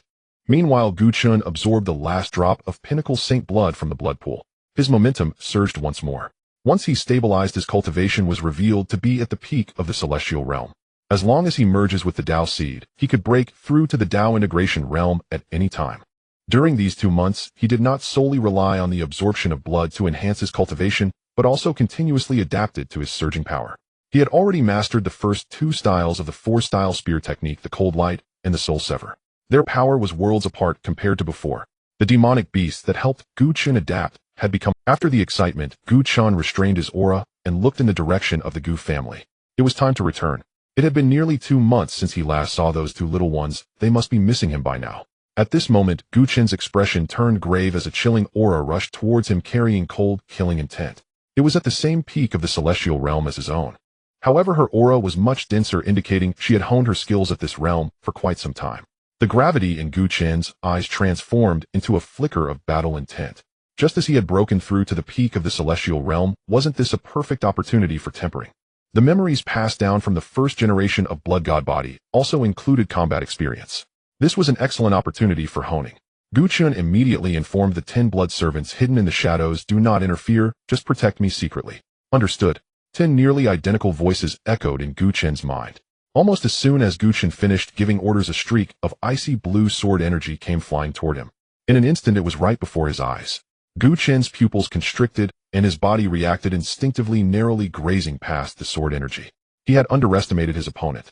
This individual was definitely not an ordinary talent. This was Gu Chun's first thought. In the next moment, a beautiful silhouette appeared in his vision. With blue eyes and white hair, her celestial demeanor was extraordinary. A gentle breeze lifted a corner of her veil, slightly revealing her unmatched beauty, causing Gu Chun to momentarily lose his focus. Without uttering a word, she simply swung her sword.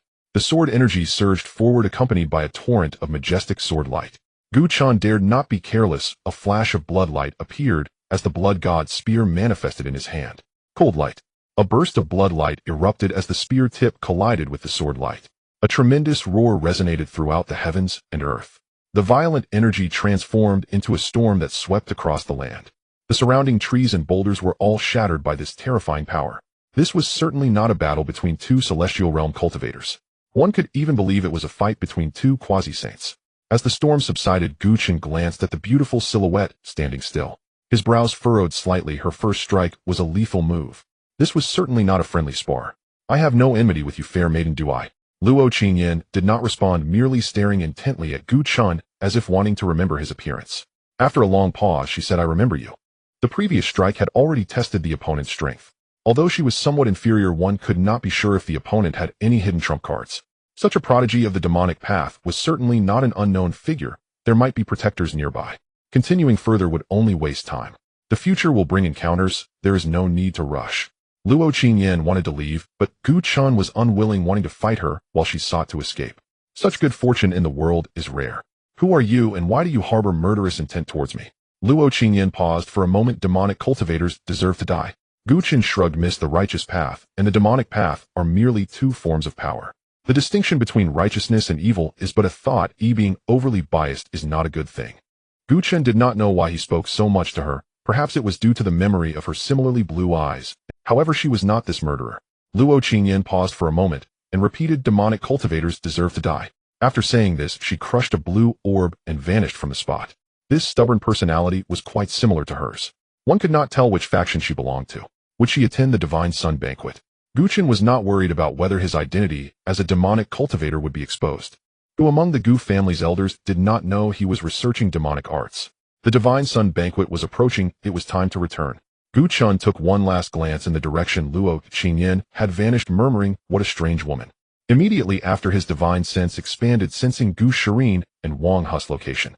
He transformed into a streak of blood light and rushed towards them.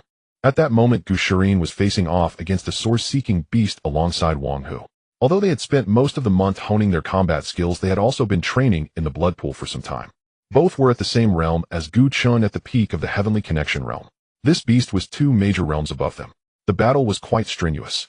Both of them bore numerous wounds, especially Wang, whose upper body was bare with blood pouring from his chest. However, the wolf-shaped beast was not in much better condition. There was a noticeable dent in its back showing a fist imprint. Gu Shirin fought, while retreating continuously, playing the Nine Sorrows mystic zither, with the ethereal sounds of the zither acting like sharp blades. While disrupting the wolf-shaped beast, he left numerous wounds on it. Wang, who on the other hand was much more violent, wielding the Blood Tiger Heaven pattern arm, as if he possessed boundless strength. He engaged the beast in close combat. Even though he was completely outmatched in strength, Wang, who seemed to relish the taste of blood, completely oblivious to the pain in his body. At that moment, the wolf-shaped beast howled at the sky, expelling a column of purple-black energy from its mouth. They quickly dodged, but the wolf-shaped beast seemed to have anticipated their positions. One attack missed, and another smaller column of energy was hurled from its mouth. This column was aimed directly at Gu Shirin. It hated her far more than Wang, who was grappling with it. If it weren't for that damn zither sound disrupting it, it would have devoured the person in front of it long ago. Shirin. Wang, who reacted and hurriedly lunged toward Gu Shirin. Gu Shirin's pupils contracted slightly. It seemed she could only use the life-saving item given by her master. Soul Sever. The second style of the four-style spear technique, Soul Sever. Specifically targeting the soul. A dark blood light flashed out, causing the beast to tremble. The imminent attack suddenly vanished. The delicate little sword in Gu Shirin's hand slipped from her grip. Wang, who arrived beside her at that moment, and the two looked at the motionless wolf-shaped beast in confusion. The once fierce and wolfish eyes now appeared vacant. It stood still like a finely crafted statue. Only when Gu Chen walked out from behind the beast did they realize what had happened. Master. Owner. Gu Chen nodded, then spoke to the two. The Divine Sun banquet is about to begin. I must return first. Master, aren't we following you? Wang, who sensed an underlying meaning in the words. Gu Shirin also looked at Gu Chen with confusion. You will continue training here. After the Divine Sun banquet, I will come find you. Naturally, they would not contradict Gu Chen's decision. 12 blood servants. 12 blood shadows flashed before Gu Chen, and despite their previous experiences, Wang Hu and Gu Shirin couldn't help but be startled.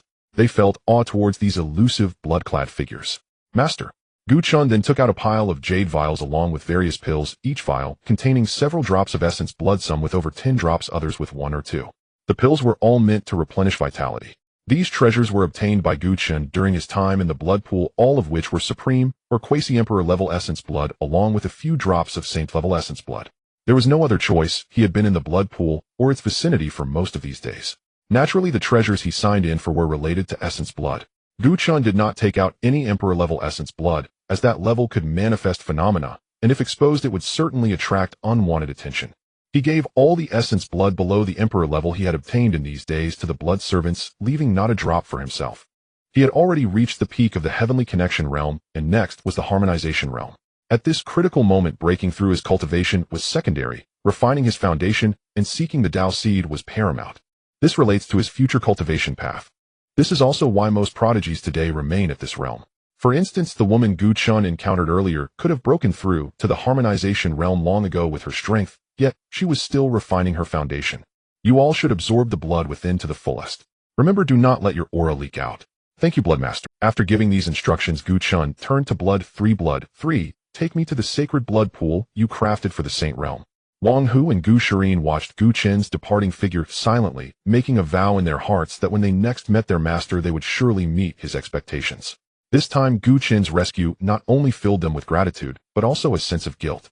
Given so many resources, they could not even handle a source-seeking beast together. The two exchanged glances, both seeing the determination in each other's eyes. Blood 3 led the way and Gu Chen followed, soon arriving beside the sacred blood pool. After 2 months of collection by Blood 3 and blood for this sacred blood pool had an area of 3 miles. Thick blood energy permeated the surroundings, and the pressure of the saint was unmistakable.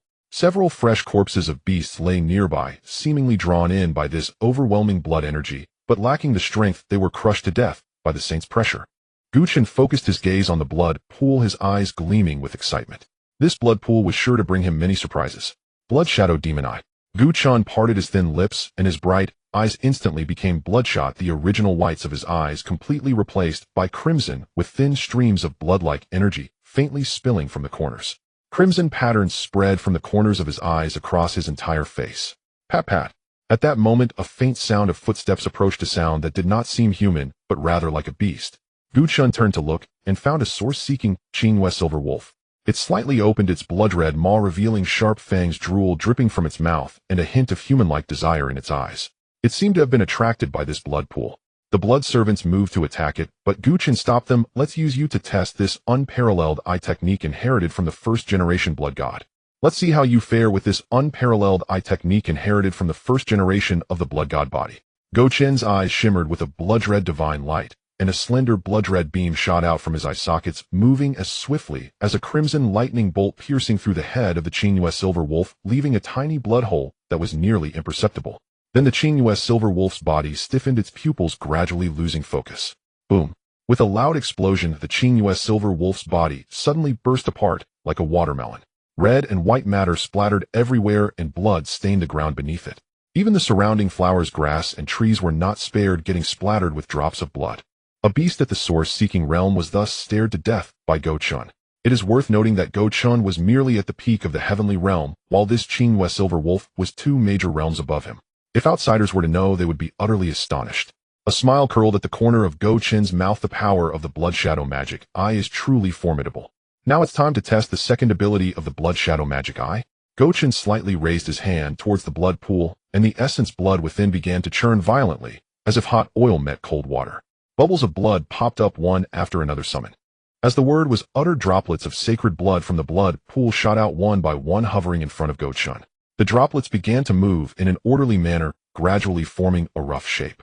The droplets transformed into thin blood threads, weaving together like a spider's web to form the veins of a human body. A humanoid figure constructed of blood threads gradually emerged before Chen. Mold. A strand of Chen's divine sense entered the brain of the humanoid figure, causing the blood threads that formed the body's veins to diffuse into a thick blood mist. The blood mist enveloped the tiny veins, which then morphed into patches of muscle, skin, and hair, brain, torso, limbs. In just a moment, a humanoid figure appeared out of thin air before Chen. A complete and whole person. His appearance was no different from that of an ordinary person, and from the outside there was no hint of abnormality. The only difference was that unlike the deep brown eyes of an ordinary person, his eyes were a chilling blood red. He floated about an inch above the ground, and suddenly a flash of blood light flickered in his blood-red eyes, radiating a mighty aura. The pressure gradually revealed itself, crushing the corpses of the nearby beasts to dust, and causing the blood pool to churn restlessly. And that aura was unmistakably at the Saint Realm. However, it was not as powerful as that of Blood 3, likely at the mid to late stage of the Saint Realm. A powerful saint was thus created by Chen out of thin air. He knelt on one knee, his voice deep and hoarse. I pay my respects to the Blood Master. Chen gazed at his creation akin to a creator, his thoughts momentarily halted, followed by immense joy. Blood Shadow Life Puppet. This is the second ability of the Blood Shadow Magic Eye, transforming essence blood into a puppet with a flesh body to fight for him. The puppet has no excess thought or emotion, only obeying Chen alone. He recalled the numerous texts he had read, but had never heard of such a miraculous method of puppet creation in the world.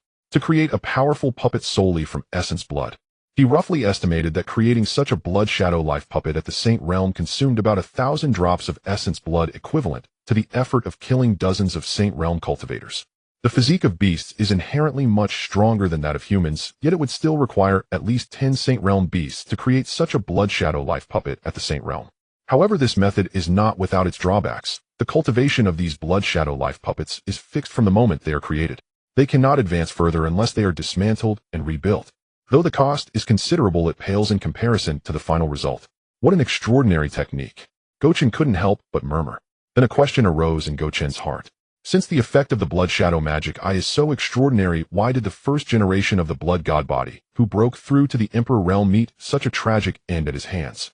Though Emperor blood is hard to obtain, the first generation of the blood god body, as an emperor, should have had access to plenty. Creating a few blood shadow life puppets at the Emperor realm should not be an issue. If he remembered correctly, the 3 great immortal powers at that time did not have any Emperor realm experts. Logically speaking, even if the first generation of the blood god body couldn't defeat them, he should at least have been able to escape. Even if we assume he couldn't escape, he could have self-destructed, taking everything down with him. But why was he slain by the 3 great immortal powers and his body divided? Chen couldn't make sense of it, no matter how he thought. He sighed, it's more important to raise my strength first, those matters are still too far for me. After creating this blood shadow life puppet, the essence blood in the blood pool decreased by about half. Based on the remaining essence blood, Chen roughly estimated that in the past 2 months Blood 3 and Blood 4 had killed no less than 30 Saint Realm beasts. One every 2 or 3 days, quite efficient.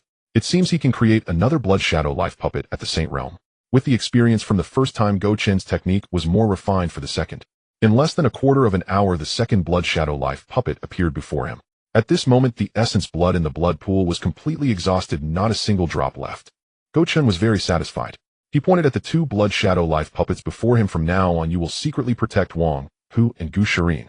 Although Chen had given them several life-saving treasures, this beast forest is fraught with danger. No one knows what might happen next. It is indeed necessary to assign 2 bodyguards. Chen transmitted the aura of the 2 to the blood shadow life puppets. Obey. The 2 blood shadow life puppets instantly vanished from Chen's sight, leaving only 2 vague shadows that quickly dissipated. Blood 3, you should also go absorb essence blood with the other blood servants. As you command. After blood 3 disappeared, Chen gazed into the distance, a myriad of thoughts swirling in his mind. The sun's banquet should be starting soon. If he procrastinates any longer, he, the protagonist, will miss the opportunity to take the stage. A composed smile crossed Chen's face, one filled with confidence and assurance. The 18 ancestors had once said that there might be unexpected developments at this sun's banquet. He couldn't help but wonder what surprises they had prepared for this sun. This time Chen traveled alone, and he covered the distance much more quickly.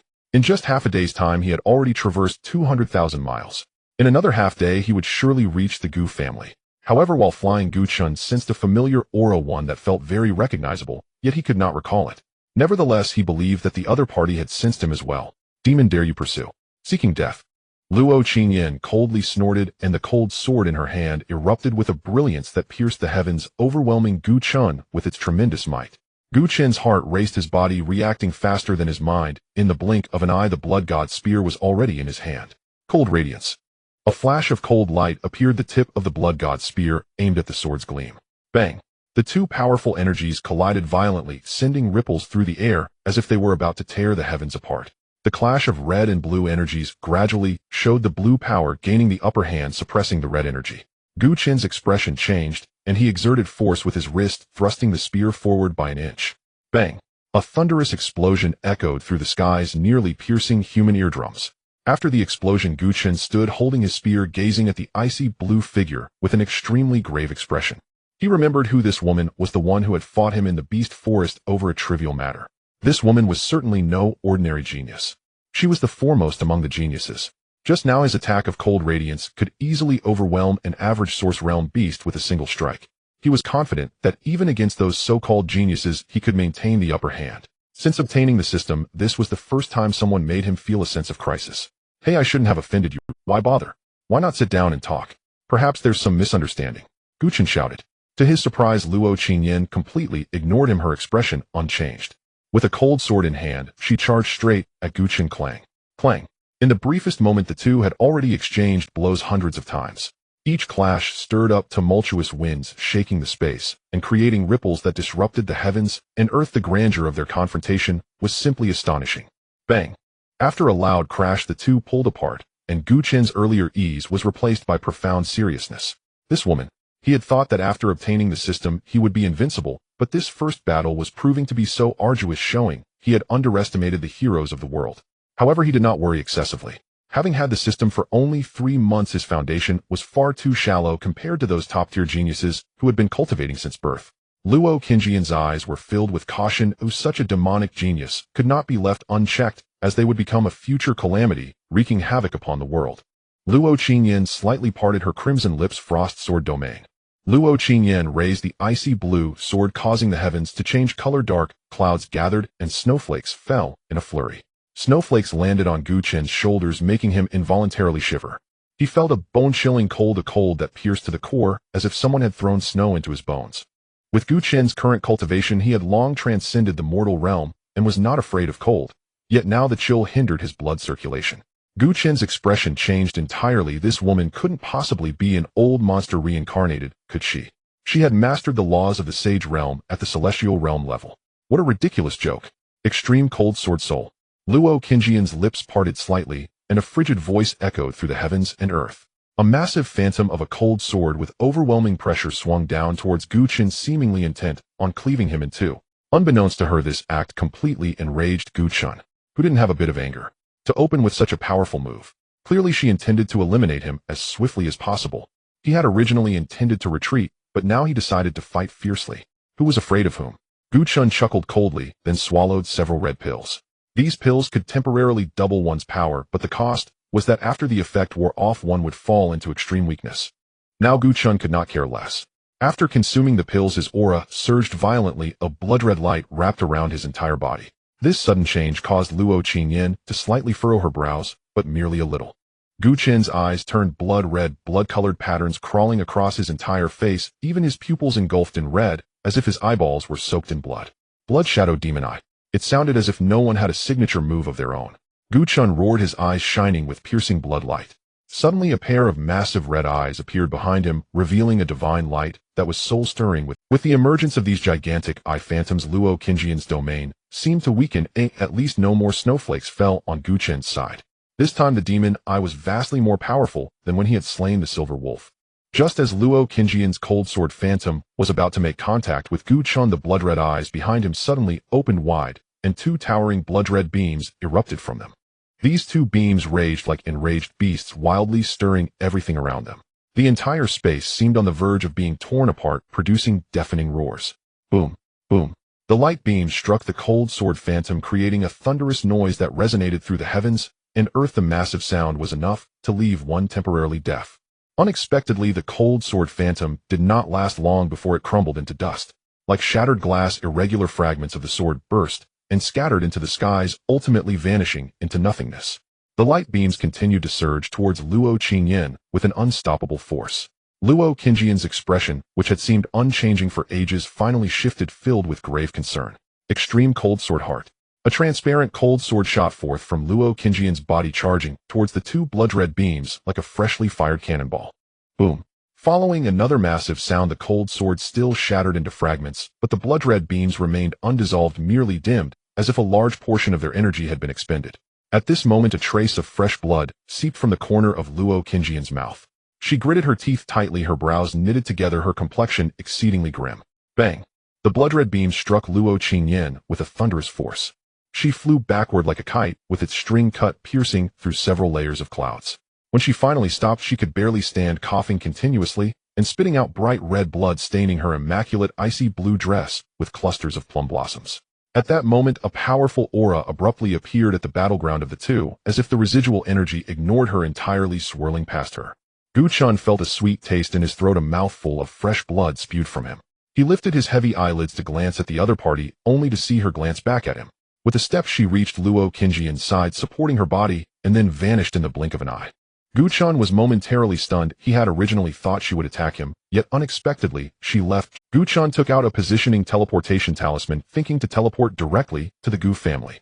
However, upon reconsideration, the Divine Sun Feast was imminent, and many people must have already arrived at the Gu family. Showing up in his current state was clearly unwise. Thus he infused a strand of divine sense into the Divine Sun. Token Dad, come quickly to save your son. In the Chongqing Gu family, Gu Qingtian was entertaining a few old friends who had arrived early, wearing a beaming smile on his face. A tiger father does not have a dog son. A brother Gu has truly raised a fine son. If my son could be as worry-free as yours, that would be great. Gu Qingtian replied politely. That is all due to the child's own efforts, unrelated to me. Yet the smile on his face could not fade away. At that moment his expression changed, and even the aura around him became unstable. Bang! Bang! Bang! The teacups in front of him shattered violently, and even the tables and chairs around them were reduced to dust. Time seemed to have been pressed to a halt, freezing for a second as the old friends stood there stunned, unable to react. The smile on Gu Qingshan's face had completely vanished, replaced by a heavy gloom, as if a storm were about to arrive. He took a step forward, the power of spatial laws surging, gathering beneath his feet. In the blink of an eye, he vanished from the Gu family estate, leaving the few people behind exchanging glances. What is Brother Gu doing? It seems something big has happened. Another person chimed in. The trouble is likely related to the godson of the Gu family, who is about to be conferred. Who would be so bold as to provoke the Gu family at this critical moment? Are they tired of living? On the other side, just as Gu Chen's words fell, Gu Qingtian arrived beside him in an instant, picking him up, his face dark and heavy, as though it could drip water. He suppressed his aura like a volcano about to erupt, yet the violent energy could not be contained, causing the surrounding space to tremble violently, even showing tiny cracks. The chaotic currents within the cracks surged violently. Even a mere hint of this energy could inflict significant damage to anyone nearby. A typical sacred realm expert, even if they touched the slightest bit, would likely turn to ashes in an instant. As he used his divine sense to probe Gu Chen's body, it felt like a cow sinking into the sea, detecting nothing. His expression darkened even further. Gu Qingtian scanned the residual energy fluctuations around him, wanting to see who among the blind dared to touch his son. But upon sensing that lingering icy aura, he was taken aback. Even the turbulent aura around him seemed to calm at that moment. After a long time, he slowly exhaled, disbelief etched on his face. This aura. Why does it resemble the extreme cold ice heart technique of Changqing so much? The extreme cold ice heart technique, as far as Gu Qingtian knew, was only cultivated by his brother Luo Changqing and his niece Luo Qingyan, yet this aura was clearly not as powerful as Changqing's. The answer could only be one. In that instant, countless speculations flashed through Gu Qingshan's mind. Finally, he stiffly looked at Gu Chen's face, his expression somewhat complicated. "You little rascal, it seems you will have to endure in the future." "Damn it, what is this all about?" Gu Qingtian cursed as he took Gu Chen back. The Gu family ancestral hall, one of the forbidden places of the Gu family. Only the current head of the Gu family could enter and exit, surrounded by layers of protection, including several supreme realm experts secretly guarding it. Even a fly that entered would be wiped out completely. Even Gu Chen had never been here. This place was originally extremely quiet, but now there were fierce arguments inside. "Old 18, did you poke me with a needle?" An old man looking like a peasant pointed at 18 ancestor's nose and shouted his mouth, like it was laced with poison, cursing incessantly. "That's why I woke up early, it was you causing trouble." "What? Knowing you lack strength, do you want me to help you?" "Let me tell you. I won't help you, I'm going to lie down underground, you deal with it yourself." His aura was completely hidden, his face dark skin rough and yellow, resembling an ordinary farmer. 18 ancestor rubbed his nose, his gaze drifting, clearly feeling a bit guilty. "I just wanted you to wake up early, so I had no choice." The 16th ancestor snorted coldly without speaking. At that moment, an old woman's voice came through. "You two old fools are making so much noise that I can't sleep." Her voice was slightly hoarse, as if she hadn't had a drink in a long time. An old woman appeared beside the two, like a specter. As soon as she arrived, the two immediately fell silent, standing in place like two children caught misbehaving, their gazes glancing at her with a hint of admiration in their murky eyes. "Xiao Yu, long time no see."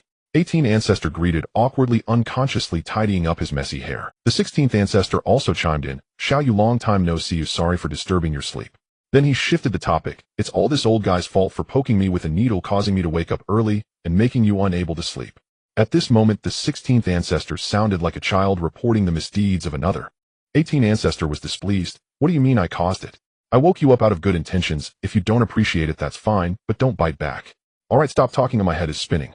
The 15th ancestor felt like there were two flies buzzing around his ears, disturbing his peace. "Oh." The two replied in unison and instantly quieted down. The noise was abruptly cut off. The space instantly fell into silence, so quiet that one could hear a pin drop. When Gu Qingtian arrived here, he witnessed this bizarre scene, momentarily stunned, seemingly not expecting such a lively atmosphere. Then, seeing the 15th ancestor present, he felt a surge of joy. The 15th ancestor was particularly skilled in healing, and no one in the Gu family understood the ways of healing better than her. Gu Qingtian had originally planned to forcefully wake the 15th ancestor, but was surprised that she was already awake. 15th ancestor, since you're here, please take a look at this child for me." 18 ancestor's playful demeanor vanished, turning serious. "How could Xiao Qinzi end up like this? Who dared to act against my Gu family?" The 16th ancestor also moved closer, looking at Gu Chen. "Is he the child you told us about?" Although the 16th ancestor did not turn around, 18 ancestor knew he was asking him, and he nodded in response.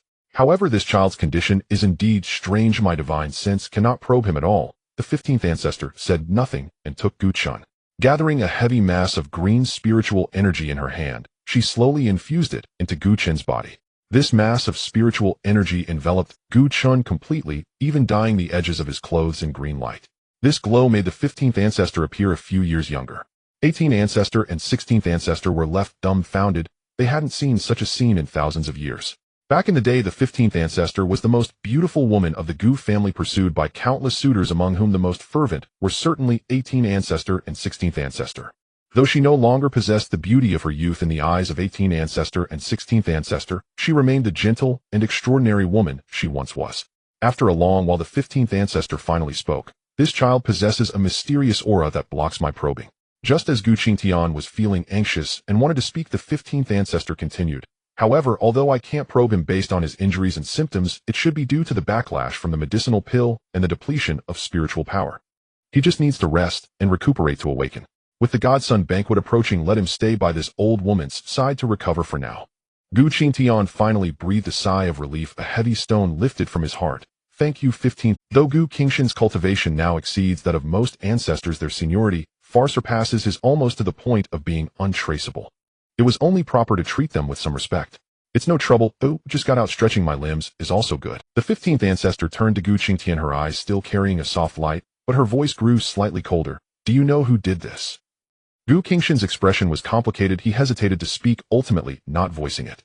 After all, this could also be considered family business. I will handle it. A milky white substance appeared in the palm of the 15th ancestor, the 1,000-year spiritual milk. This is a precious treasure for healing. Its restorative abilities can greatly benefit even the most severely injured supreme beings, effectively giving them a second chance at life. Even a piece the size of a fingernail would be fiercely fought over. Yet the piece in the 15th ancestor's palm is the size of an infant's fist. The 15th ancestor placed the 1,000-year spiritual milk into Gu Chen's mouth. It melted instantly, flowing like water into Gu Chen's limbs and bones as the damage and backlash rapidly healed.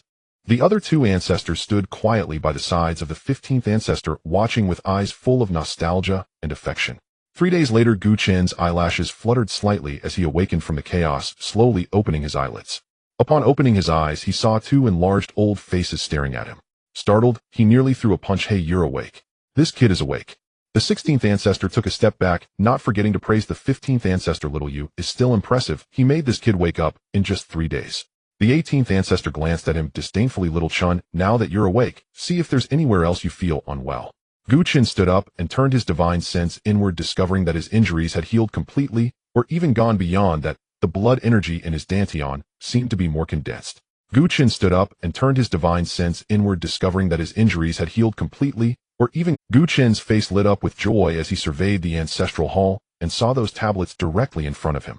He roughly understood where this place was and recognized the identities of the 3 elderly men before him. In the ancestral hall, who else could be so casual but the ancestors? Gu Chen took a step back and respectfully bowed. Gu Chen greets the 3 ancestors. Thank you for saving me. I am deeply grateful. Why are you so formal? Are you really Gu Qingshan's biological son? The 16th ancestor looked at Gu Chen suspiciously, while Gu Chen's expression darkened, not wanting to say much. Since encountering the 18th ancestor, he realized that no one who has lived for a long time is normal. The 18th ancestor cleared his throat and introduced to Gu Chen, this rough fellow is the 16th ancestor, and that beautiful lady who is meditating with elegance is the 15th ancestor. Does your double standard have to be so obvious? Gu Chen thought to himself, but he dared not ask. All right, since you're awake, let's head back. The sun's banquet is today. Gu Chen nodded in agreement, and after taking his leave from the 3 ancestors, intended to exit the ancestral hall. But he suddenly remembered something. This is the ancestral hall, one of the forbidden places of the Gu family. It is also one of the few places he had rarely set foot in. He absolutely could not waste this opportunity. Gu Chen paused his step system sign-in. Ding. Congratulations, host, for signing in successfully.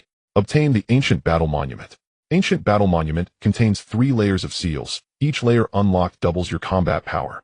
No side effects. The host can now unlock the first layer of seals. Gu Chen's heart surged with excitement. The Ancient Battle Monument enhances combat power with no side effects. If he had obtained the Ancient Battle Monument earlier, battling that woman wouldn't have been so difficult.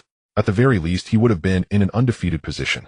Thinking of that woman, Gu Chen suddenly realized she might really be coming to this son's banquet. Otherwise, he wouldn't have encountered her halfway and even fought her. He just didn't know which family's prodigy or ancient monster reincarnated. Would he encounter her this time? These thoughts crossed his mind in an instant as Gu Chen stepped outside.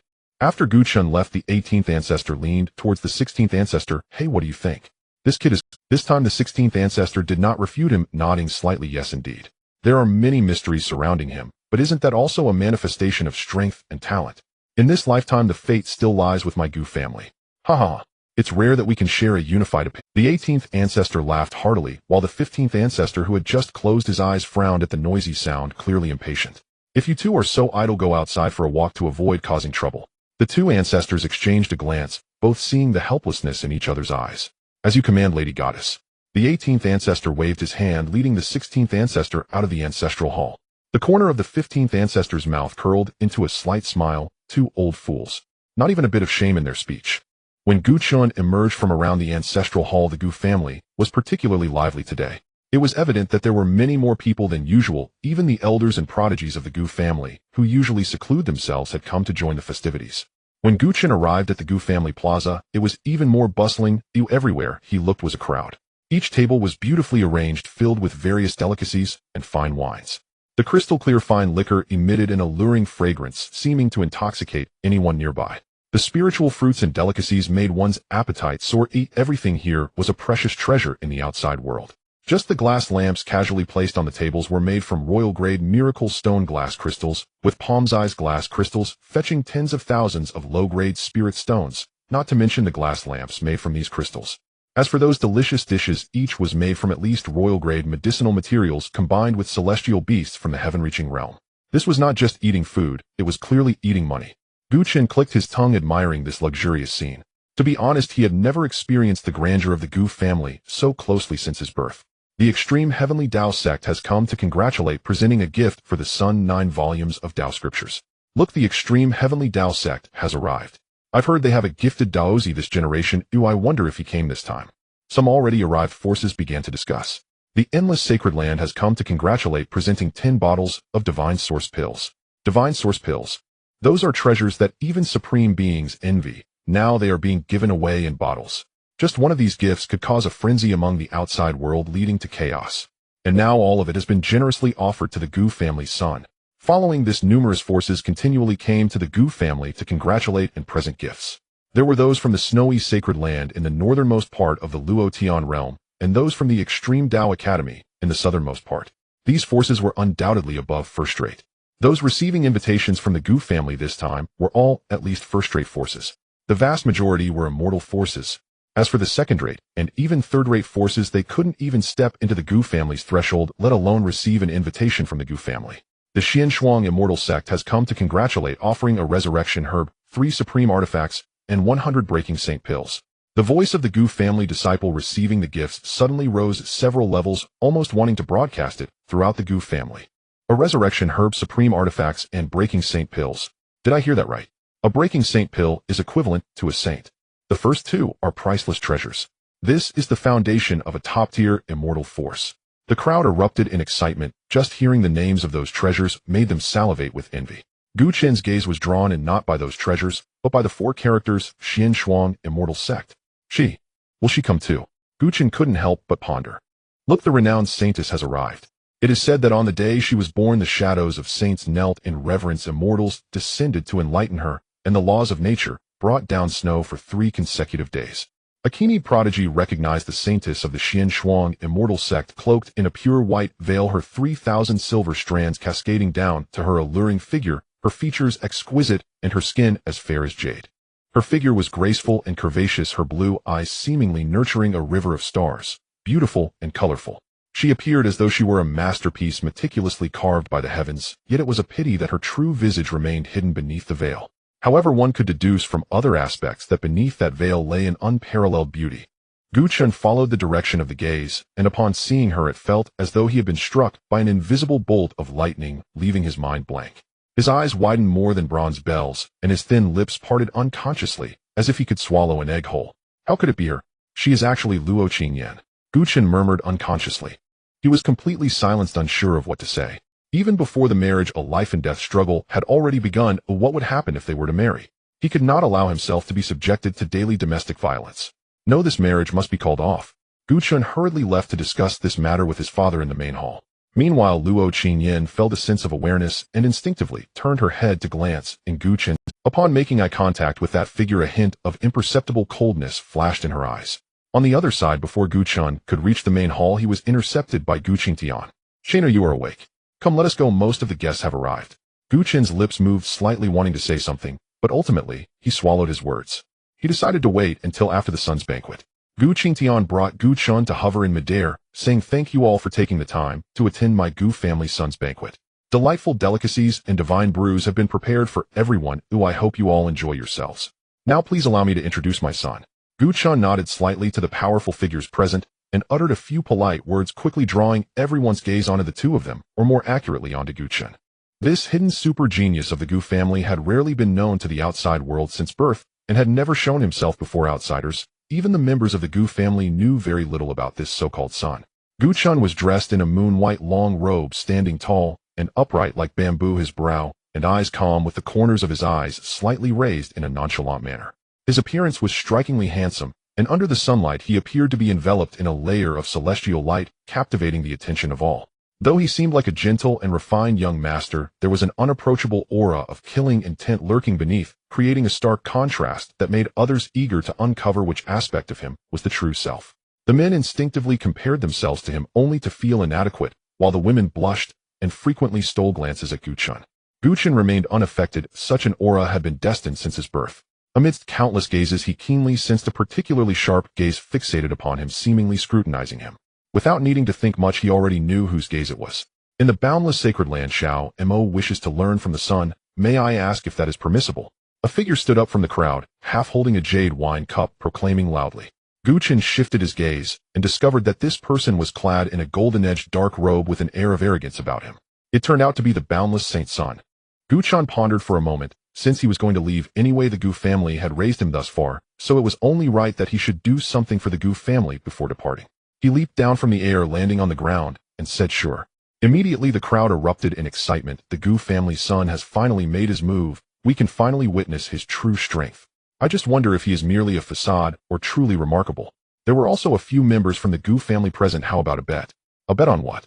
Let's bet on whether he can defeat this boundless Saint Sun. The few Gu family members seemed to lack confidence in Chen, which was understandable. They acknowledged Chen's exceptional talent, yet such talent also required time to mature. In their eyes, Chen was only 20 years old. What stage could he possibly reach? Achieving the Nirvana realm would already be impressive. Meanwhile, this boundless Saint Sun had already reached the life and death realm, at least a whole major realm above him. Both had the power to battle across realms, making it hard to say who would emerge victorious. The elders lurking in the shadows did not intervene either. They too wanted to see just how far the sun's cultivation had progressed. The individuals from various forces consciously made way, creating a spacious circular arena for them.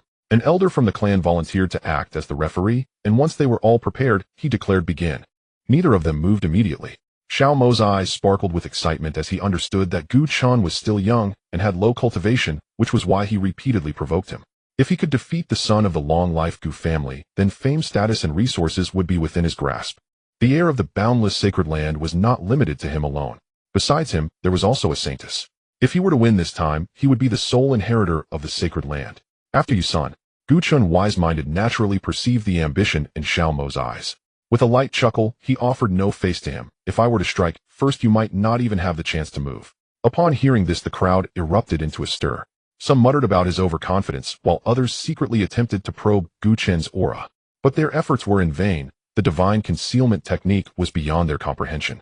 A flash of anger crossed Xiao Mo's eyes. The sun's status is noble, yet you might be underestimating others.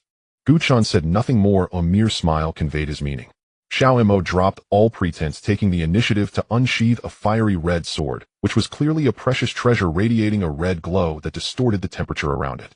The sword was engraved with peculiar patterns, adding an extra layer of power to it. Life and Death Realm 9th layer. I didn't expect this boundless Saint Sun to be just one step away from breaking into the celestial realm.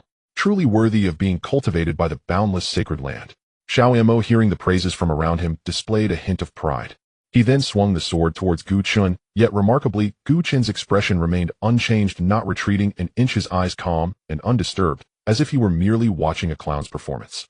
As Xiao Mo drew closer to Chen, the onlookers couldn't help but hold their breath for Chen. Some even called out, urging Chen to evade.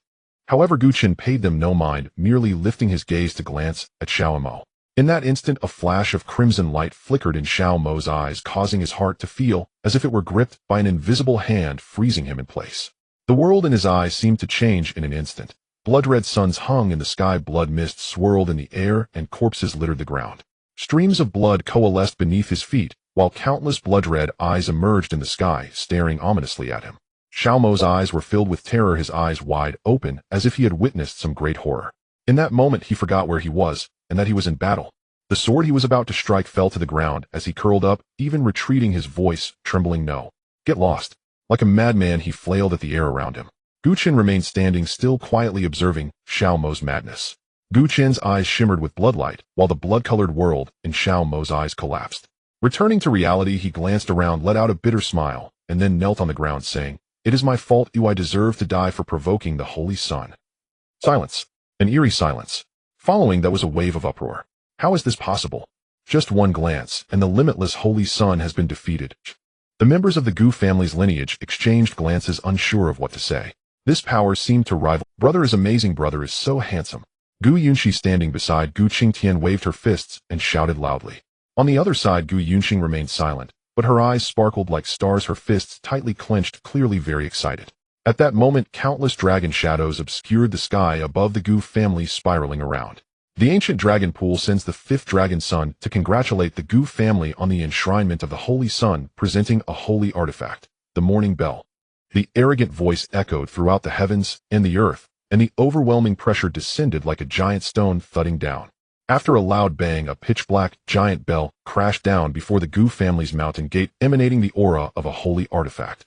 The crowd erupted into chaos, discussing fervently, while stepping back for the ancient dragon pool, and the Gu family were sworn enemies. The enmity between the two great powers could be traced back long ago to when a heavenly emperor from the ancient dragon pool emerged. Strange phenomena appeared in the Luotian realm, the flowers of the great road fell, and the rules of heaven and earth manifested.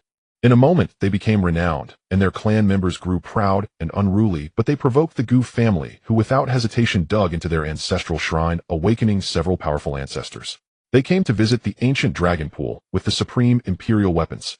When they returned they brought back a gift, several dragon corpses at the emperor level. From then on the ancient dragon pool kept a low profile and no longer dared to provoke the Gu family, yet unexpectedly they had come again. It was unclear what gave them the confidence to provoke the Gu family once more. Did they wish to incite an immortal battle? The expressions of the various forces attending this event were diverse, and to avoid being caught up in the chaos they all instinctively stepped back. At the same time the Gu family's elders who were secretly guarding revealed themselves, standing in front of Gu Chen.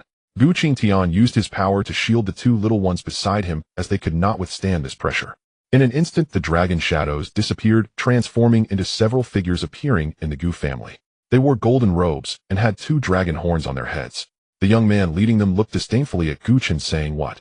Is this so-called holy son of the Gu family just a waste who can only hide behind others? You impudent!" Upon hearing this many elders were enraged. If not for the calmer elders intervening, they would have likely acted. Gu Chen leisurely walked to the front of the elders, saying, "You come uninvited and you don't even understand such simple etiquette. It seems that even transformed into human form you cannot hide the beastly nature within your hearts."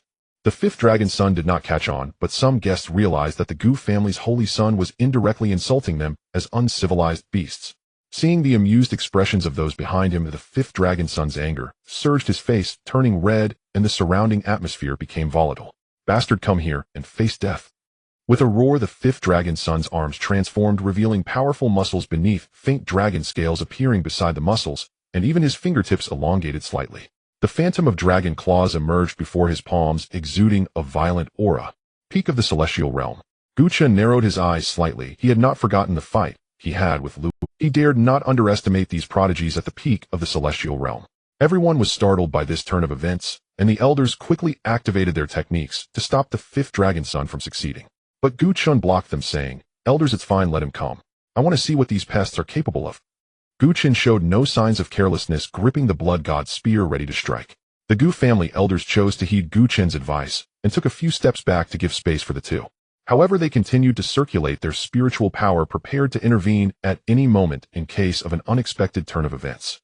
Gu Chen watched as the sharp dragon claws capable of crushing mountains and splitting stones rushed towards him, a glimmer of killing intent flashing in his eyes. Cold radiance. The spear tip emitted a surge of bloodlight, and the blood god's spear thrust forward suddenly. At the same time, the divine concealment technique concealed the blood energy fluctuations surrounding him. To outsiders, the aura emanating from Gu Chen was not blood energy, but rather spiritual energy. Watching from the side, Luo Qingyan frowned. How could she not see any traces of demonic cultivation on him now? Just days ago when they had fought, he clearly possessed a dense blood energy fluctuation, evidently having cultivated some blood-sucking technique. A flash of red light erupted from the spear tip, piercing through the fifth dragon son's head in an instant. The fifth dragon son's head exploded like a watermelon, splattering blood everywhere, some even landing on the other strong individuals from the ancient dragon pool. However, they clearly did not react in time, even looking dazed. They could never have imagined that the fifth dragon son would be killed by a single thrust. In fact, Gu Chen was also taken aback. He did not expect the fifth dragon son to be this weak. So weak that he could hardly believe it. Was this guy really a prodigy? Was this even the right way to provoke someone? He hadn't even used the ancient battle tablet, and this guy was already dead, not even qualifying as a sharpening stone. Gu Chen now realized that it wasn't that he was weak or arrogant, but rather that Luo Qingyan was too monstrous, already surpassing the category of prodigies, inching toward the realm of the older generation of experts. Of course, he was also quite monstrous himself. Gu Chen thought to himself. The people from the ancient dragon pool reacted as well. With the death of the fifth dragon son, they too could not escape the consequences. If they did not do something, they would likely return to be punished, severely suffering eternal torment. Finally, the elder leading the ancient dragon pool acted his aura, bursting forth overwhelming pressure, descending upon Gu Chen. Give the dragon's son his life. Die. A chilling aura surged from behind Gu Chen. The Supreme. This was the Supreme of the ancient dragon pool. In the next moment, that Supreme from the ancient dragon pool moved, stepping forward to stand before Gu Chen, extending his claws to slash at Gu Chen's neck. This sudden turn of events happened so quickly that no one had time to react, not even the hidden Supreme. None of them expected that they would dare to openly hunt the Gu family's holy son on the Gu family's territory. Just as the Supreme from the ancient dragon pool was about to slash Gu Chen's neck, the holy sun token he wore at his waist emitted a faint glow, but in the next moment it extinguished. This was because a line of blood appeared on the Supreme's neck, and then blood gushed forth like a waterfall shooting up 3 meters high. He clutched his neck tightly, staring in disbelief at the purple-clad woman stepping out from behind Gu Chen. She wore a purple robe with a purple mink fur wrapped around her neck. Her stunning face seemed to be covered in ice and snow, exuding an intimidating chill. In her hand, she held a blood-dripping sword. Seemingly disgusted by the blood on it, she twirled her wrist and flicked it away. Who gave you the audacity to touch my people? Gu Chen looked at the fiercely protective Shui, feeling a warm sensation in his heart, both excited and touched. However, before he could fully feel moved, he was abruptly interrupted by a sharp glare from Shuizime. They'll deal with you later. Gu Chen felt a chill run down his back, instinctively shrinking his neck. It seemed that Shui had discovered his outing. Gu Chen gazed at the ancient dragon pawn's Supreme, who remained lifeless and couldn't help but sigh within. A Supreme who once commanded the Rotian realm had met his end just like that. There is indeed a gap, even among Supremes. After a few screams, all those who came from the ancient dragon pond met their tragic demise lying on the ground, eyes wide open in death. Gradually their original dragon forms began to manifest. Some giants were as massive as mountains, while others were as small as miniature palaces. Even in death, their corpses emanated an overwhelming pressure that ordinary people could not approach. Even a mere touch of their aura would be fatal. Shuizime flicked the blood droplets off her sword's tip, then stood beside Gu Chen. At that moment, several voices echoed from the sky, resonating in everyone's ears. Old 16, start a fire. Got it. A dark-skinned man appeared out of thin air above the Gu family, a tuft of purplish red flame glowing brilliantly at his fingertips. In the next moment, a massive purple flame soared into the sky, dazzling and bright, as if it aimed to outshine. The space around the flame shattered in layers, and the searing heat could be felt even from below. Immediately after, a ragged old man stepped out from the void, holding a dragon horn in one hand. The aura emanating from the dragon corpse was no less than that of the one Shuizime had slain, and was even significantly stronger. Covered in blood, the scales on its abdomen were completely shattered, with even one of its horns reduced to half, and its head was nearly severed. One can only imagine the extent of the abuse this dragon suffered in life. The 18th ancestor stood beside the massive dragon corpse, resembling an inconspicuous mosquito, yet this mosquito single-handedly lifted it. The 18th ancestor exerted his wrist, flinging the dragon corpse onto the flames. He then stood next to the corpse, wielding a rusty kitchen knife as he waved his hand like an afterimage over the massive dragon body. Swish, swish, swish. Pieces of dragon scales, each larger than a person, fell down, each impacting the ground like a giant stone. The sound shook the hearts of everyone present. In just a moment, the dragon corpse was cleaned, with its innards and scales entirely removed. The scorching purplish red flames burned the dripping flesh, and a sizzling sound filled everyone's ears, causing their hearts to race. Before long, a distant aroma wafted through the air, distinct from ordinary roasted meat, without any seasoning, yet it still made one salivate. To describe it as the smell of meat would be an understatement. It was a primal attraction, enticing every cell in their bodies to cheer with excitement. After all, dragon meat at the supreme level is akin to miraculous elixirs for cultivators below the supreme realm. Even a single bite could lead to tremendous leaps in cultivation. Gulp! A sound of swallowing broke the momentary silence in the crowd. Barbecuing dragon corpses? Am I seeing this wrong? Isn't this openly roasting the ancient dragon pawn's dragon in public, trampling their faces into the ground? Those two, if I'm not mistaken, should be the 18th ancestor and the 16th ancestor of the Gu family. Heavens, they've actually awakened. Just as everyone watched the barbecue in the sky, another furious voice resonated from afar, approaching the Gu family. You dare! The voice was as if it had materialized, shattering the plates and jade dishes on the tables of the Gu family. Even with spiritual energy protecting their bodies, their eardrums throbbed painfully, as if they might shatter. Upon hearing that voice, the members of various factions changed color and retreated dozens of miles, fearing they would be caught in the chaos. A massive dragon claw reached out from the void, causing the surrounding space to crack inch by inch, revealing countless deep and mysterious spaces before everyone's eyes. The pressure emanating from the dragon claw left most onlookers gasping for breath as waves of aura ravaged the trees and land around them. Quasi-Emperor. This is the pressure belonging to a quasi-emperor level powerhouse. Drops of blood the size of fists continued to fall, and with each drop is the ancient dragon pond itchy for a fight. Do we need the Gu family to loosen your muscles and bones? Gu Qingtian shouted ferociously, followed by a blade of light that overshadowed the sky, whereupon the laws of heaven and earth violently stirred roar. After the screams, a golden dragon arm fell from the sky, gradually shrinking as it slowly flew towards the flame ignited by the 16th ancestor. Gu Qingtian manifested his avatar of heaven and earth, towering at several thousand feet tall with eyes that could rival the size of a small mountain. His sharp gaze flickered with divine light, radiating a chilling aura as he fixated on the direction in which the quasi-emperor dragon was fleeing, coldly uttering, "If the ancient dragon pond seeks to incite an immortal war, even if it leads to the extinction of millions of lives and the collapse of realms, my Gu family will accompany you to the end." Everyone instinctively slowed their breathing, and only after Gu Qingshan's avatar vanished did they let out a long sigh of relief. Some even realized they had been holding their breath without noticing. Even though they had witnessed many grand spectacles, the stunning scene before them still left them greatly shaken. Many present did not even know why the Gu family was referred to as the Eternal Gu family and not just the Gu family. But now they understood. After the commotion at the ancient dragon pond, the crowd's enthusiasm dwindled significantly, and soon, with various thoughts in mind, they returned the way they came. The members of the Xian Shuang immortal sect also departed, while Luo Chongqing and his daughter chose to stay. The father and daughter, along with Gu Chen's family of 5, conversed in the palace where Gu Qingtian and his wife resided. With no outsiders present, they felt much more at ease, and Gu Qingtian notably transformed from his previous imposing demeanor, warmly welcoming Luo Chongqing and Luo Qingyan. "Come, Qingyan girl, taste this piece of dragon meat. The cooking skills of the 16th ancestor are famously excellent." Facing Gu Qingtian, Luo Qingyan's icy demeanor softened significantly. "All right." However, her gaze was not on the sizzling dragon meat, but rather on the restless Gu Chun. Luo Chongqing smiled and clinked glasses with Gu Qingtian, then pointed at Gu Chun. "This child is the one your father often mentioned, the child from the Gu family, Gu Chun." He then tentatively asked, "How is he?" Luo Qingyan remained silent, instead looking at Gu Chun with an ambiguous smile, sending a shiver down his spine. Gu Chun felt he could not sit idly by, so he mustered his courage to take the initiative. "Long time no see, Qingyan." Luo Qingyan was momentarily taken aback, then a faint smile crept onto her lips, though the warmth did not reach her eyes. At this moment, she had already removed her veil, proving to be an exquisite beauty, truly deserving the title of a stunning woman. Her silky, lustrous silver hair cascaded down to her waist, with a few rebellious strands resting beside her forehead, tempting one to tuck them behind her ear.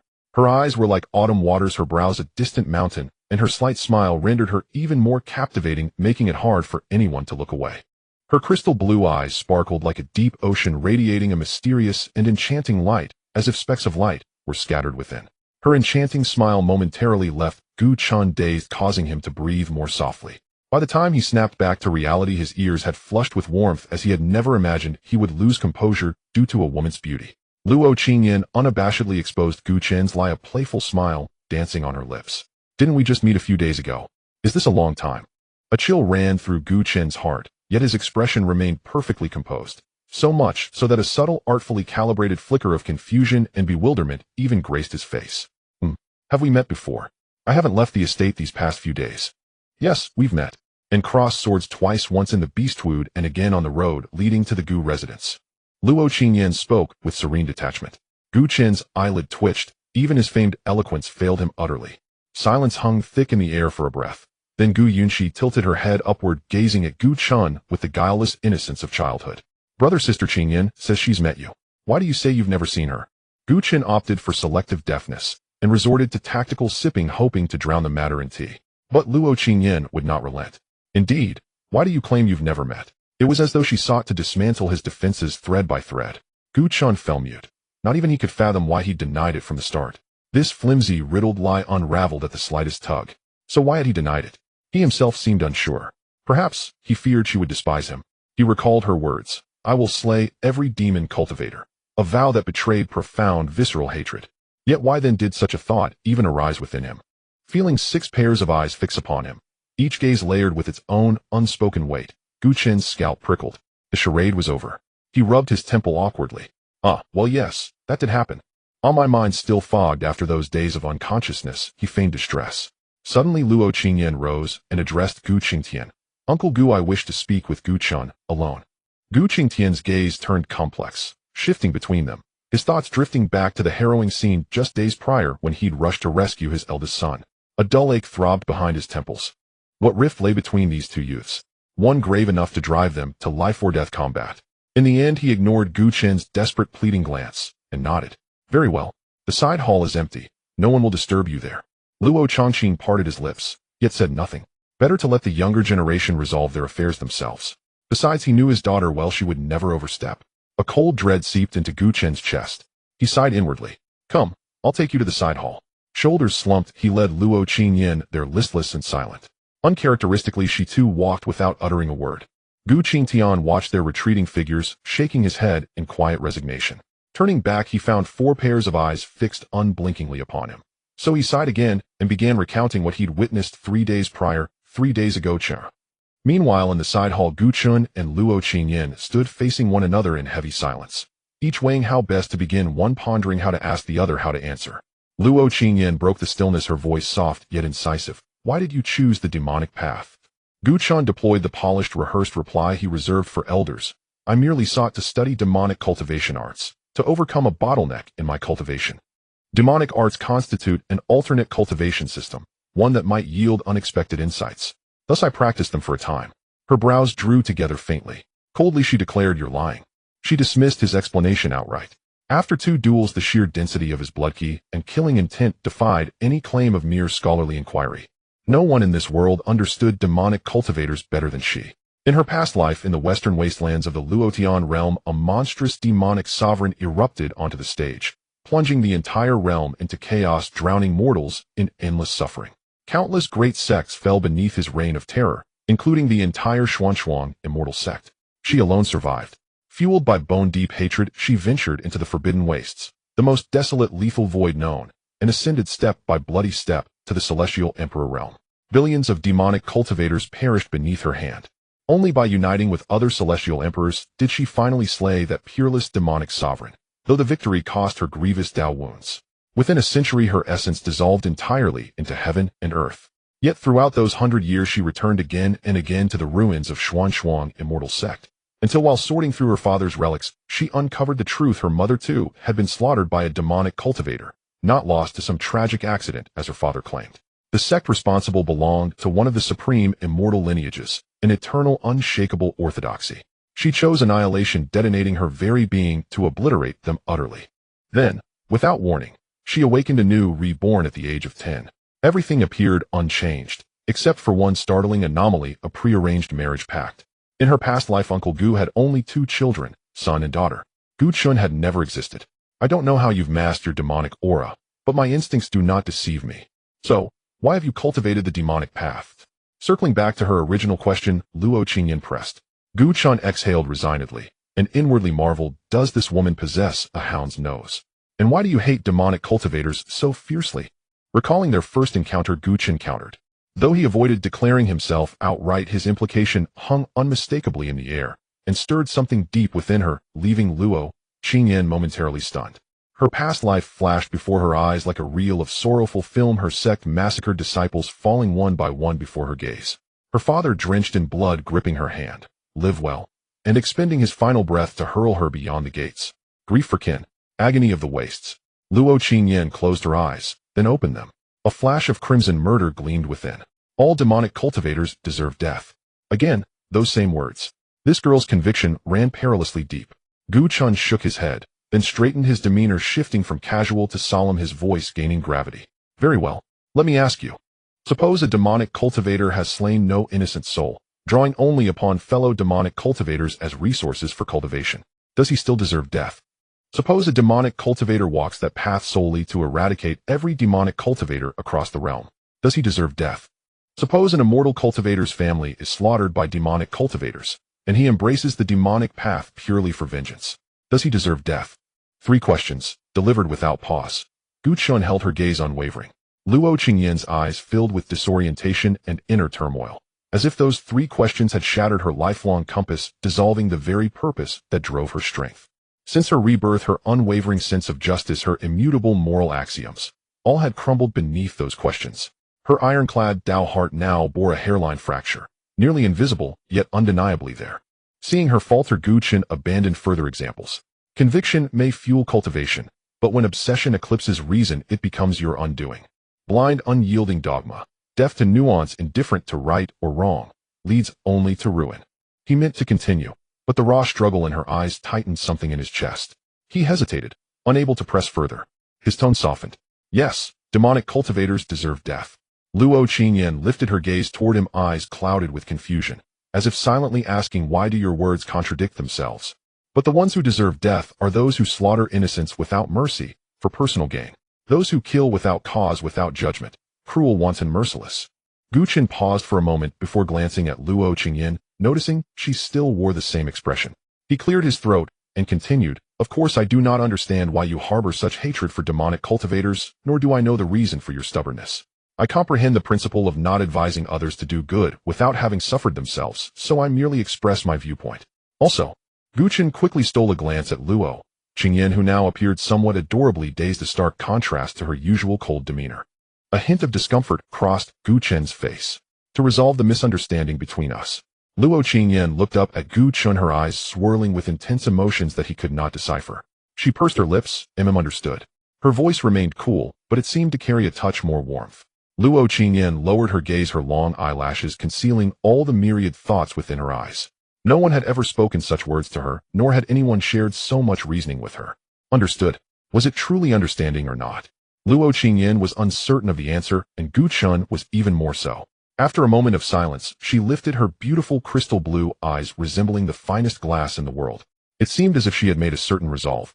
Every time Gu Chen met her gaze, his heart involuntarily skipped a beat. His voice was unsteady. Shall we go back now? All right. Luo Qingyan fixed her unwavering gaze on Gu Chen, which made him feel uneasy inside. His expression changed several times in an instant. It was as if the eloquent Gu Chen just moments ago was merely an illusion. He stepped out, leaving only his silhouette for Luo Qingyan.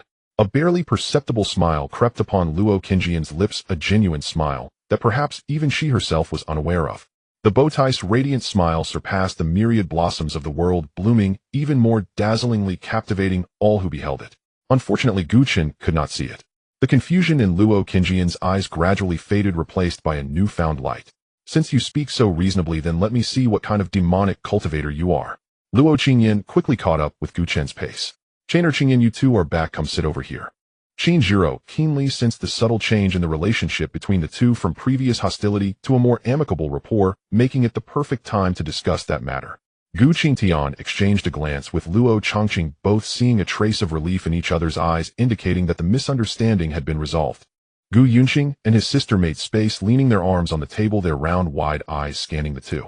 Gu Chen and Luo Qingyan sat beside Qin Zhiro, each holding one of her hands. Gu Chen remained unbothered while Luo Qingyan stiffened for a moment, but offered no resistance. Seeing the situation, Gu Chen felt it was not a good sign. His instincts had always been accurate. Sure enough, Qin Zhira's next words confirmed his suspicions. Qingyan, I presume you both know about the marriage contract.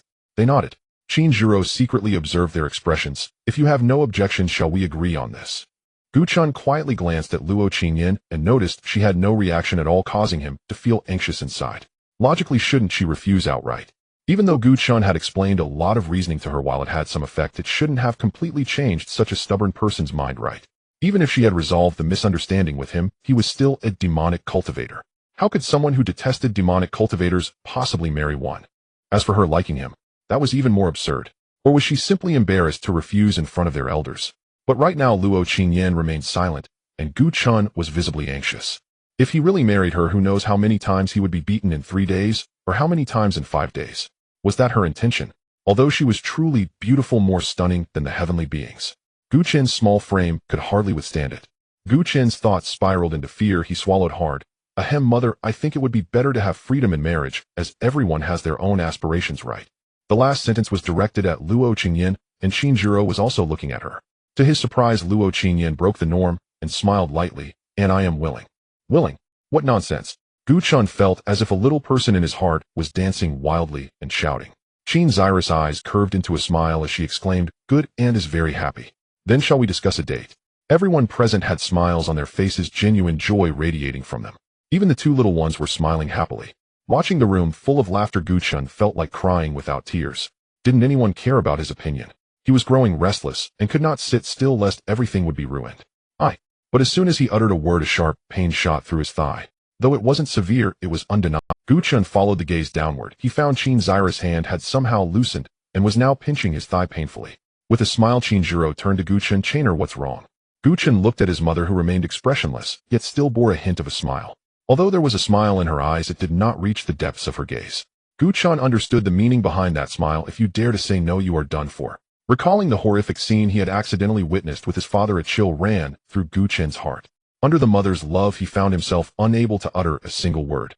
"All right, no problem, then this matter is settled, and we shall discuss an auspicious date later." Gu Qingtian laughed heartily, his voice nearly lifting the roof off. "Chener, bring out that marriage certificate." Gu Chen's face turned ashen like an emotionless wooden figure as he took out the marriage certificate. Luo Changqing also smiled, gently looking at Luo Qingyan with kindness. He genuinely felt happy for her. This girl had always been emotionally distant, her face rarely showing any expression. Her face remained unchanged in front of anyone, but when facing him it would soften a little. As she grew older, this situation became even more pronounced. Over time, he truly feared something might happen.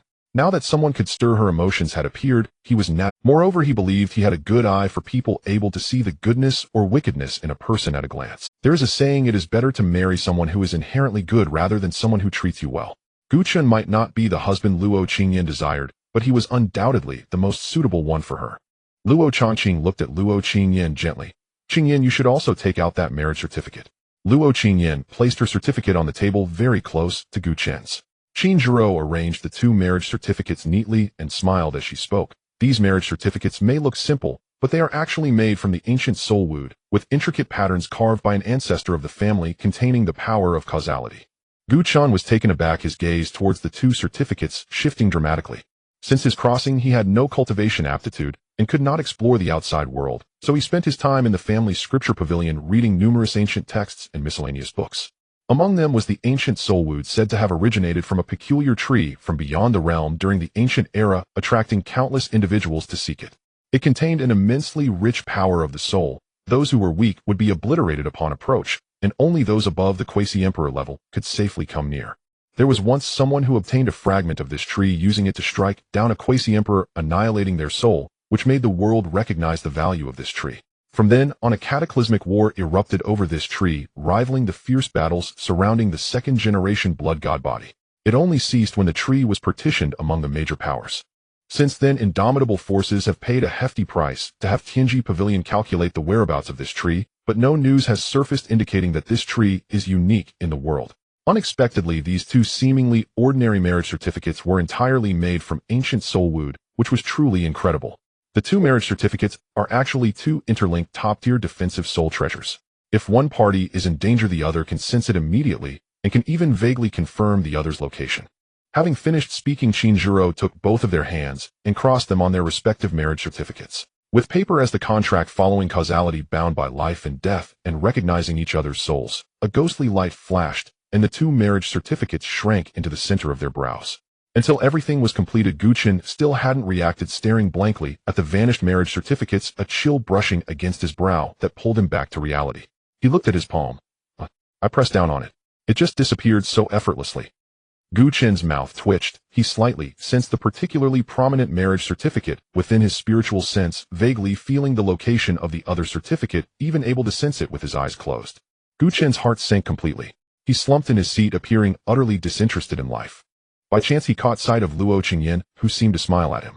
He had no mind to appreciate that enchanting face. His anger was boiling over. She smiled. She still had the mood to smile. Was that a provocation? Gu Chun felt utterly constrained, his grand plans, his secrets, his blood god palace. Everything was inextricably linked to this woman. With a dark expression, Gu Chun raised his cup to celebrate. After 3 rounds of drinks, he walked over to Luo Qingyan, his voice low and menacing. "You come with me." Luo Qingyan pursed her lips and followed behind Gu Chun, resembling the way he had followed her before. Gu Qingtian and the others pretended not to see their little interactions, secretly delighting in it. One had a good daughter-in-law, and the other had a good son-in-law, they were pleased enough and had no intention of intervening. Moreover, the die had been cast. It was too late for them to backtrack. After Gu Chun and Luo Qingyan left, the atmosphere in the hall became even more lively. Outside the hall, under the moonlight, two shadows were cast, one handsome and unmatched, the other beautiful and unparalleled. Gu Chun looked at Luo Qingyan with a complex expression. Elder sister, what exactly do you want? Haven't I explained to you before? Why do you still insist on pursuing me? Luo Qingyan twirled a few strands of silver hair, her face showing a hint of awkwardness. Her striking blue eyes, however, couldn't quite meet Gu Chen's gaze. She was entirely focused on understanding Gu Chen, never considering the consequences. Straightening her back, she declared, under the mandate of parents and the matchmaker's words, I must comply. However, her tone was lacking confidence, and her voice grew softer until Gu Chun could hardly hear her. Gu Chun was nearly laughing out of anger. What kind of reasoning was that? Forget it. If she wanted to cling on, let her cling on, as long as it didn't interfere with his plans. After all, at that time, with a blood soul pearl, he could directly teleport to the beast forest, then take 12 blood servants to the western region, which was the domain of demonic cultivators. He didn't believe she could follow him there. Gu Chun shrugged. All right then, as long as you're happy. After saying that, he ignored Luo Qingyan and walked back alone. That day, Luo Qingyan pondered for a moment and gently said, I was wrong, I almost killed you. Her apologetic tone was as cold as her usual speech, but Gu Chun could still detect a hint of embarrassment. Gu Chun paused, a slight smile almost imperceptibly appearing at the corner of his mouth, but it was soon suppressed. Seemingly without any abnormalities, his steps became a bit lighter. The next day, Gu Chun was in a much better mood than the previous day because that woman Luo Qingyan had already left. Moreover, they hadn't finalized the wedding date, and the elders had handed the decision-making power over to them. Gu Chun naturally intended to delay for as long as possible, preferably until the next lifetime. Luo Qingyan perhaps felt a hint of guilt and did not counter Gu Chun's words. It is worth mentioning that after the Divine Sun feast, the 18th ancestor personally sought him out and handed him the 3 drops of essence blood that were promised. Gu Chun had also signed in for quite a bit of supreme-grade essence blood in the beast forest, but none had such power. It seemed that the quality of essence blood from special physiques was superior. Gu Chun leaned out of the window, gazing at everything in the bamboo courtyard, and couldn't help but sigh. After today's sign-in, he would be heading to the beast forest. He probably wouldn't return for a long time. Since obtaining the system, he had spent a month signing in at the Gu family and 2 months in the beast forest. Aside from the forbidden areas he couldn't visit, he had explored all the places in the Gu family abundant with spiritual energy. Today his main goal was the Gu family treasury. More accurately, it was the steps formed by the convergence of the dual laws of time and space. He had coveted it for a long time. However, he had been somewhat apprehensive of the elder guarding the treasury, so he had never made a move. But today was the last day. No matter what, he had to go take a look. As Gu Chun contemplated his future while walking, he soon arrived near the Gu family treasury, where the elder was still on guard. Gu Chun slightly inclined his body. Elder. Without waiting for him to speak, he took out a yellow crystal, the pass that symbolized the Xian level. The elder's gaze merely swept over briefly, said nothing, and took the crystal into his sleeve before opening the Gu family treasury. The white jade steps of the convergence of time and space appeared before him, and Gu Chun suppressed his excitement. Once the elder fully opened it, he pressed a 6-pointed star seal into Gu Chen's palm. Go in. Gu Chun instinctively clenched his palm and then stepped inside. Upon entering, that profound feeling surged in his heart. No matter how many times he came in, he was always astonished by the scene before him. Silver-white light enveloped the entire space, as if he were wandering through the stars. After walking a few steps, Gu Chun silently thought, system sign-in. Ding. Detected a special sign-in point. Congratulations to the host for successfully signing in. You have obtained a time-space Dao seed. Time-space coordinates. Time and space Dao seed contains the dual laws of time and space. It can be used to break through the unity. Gu Chun paused in his steps, a look of bewilderment evident on his face. He even suspected that he had misheard. The time-space Dao seed. The time-space Dao marker. To sign in for 2 treasures in a row. This is the first time. Perhaps it is due to the special sign-in point. The system even kindly provided an introduction. Gu Chun glanced at it, his throat rolling continuously. The sound of swallowing echoed awkwardly in this special space. Unity source seeking quasi-saint. The realm beyond the heavenly connection is the unity realm. In the unity realm, one must integrate the Dao seed to break through. This integration of Dao seeds is crucial for the future cultivation path. Its importance is akin to the foundation of a skyscraper. If the foundation is poor, the towering building will collapse in an instant. Thus, most top-tier prodigies will linger in the heavenly connection for a long time just to find a suitable Dao seed. Even if it means sealing themselves within a supreme divine source for 10,000 years, they would not settle for a hasty breakthrough. The known realms have a total of 10 top-tier Dao seeds corresponding to the 10 supreme paths. Time and space are 2 among them. Both the time Dao seed and the space Dao seed have appeared in the Luotian realm, but the dual Dao seed of time and space is something Gu Chen had never heard of before. And that time-space Dao marker is truly extraordinary. Isn't that akin to Doraemon's Anywhere door? Gu Chen deeply resonated with this.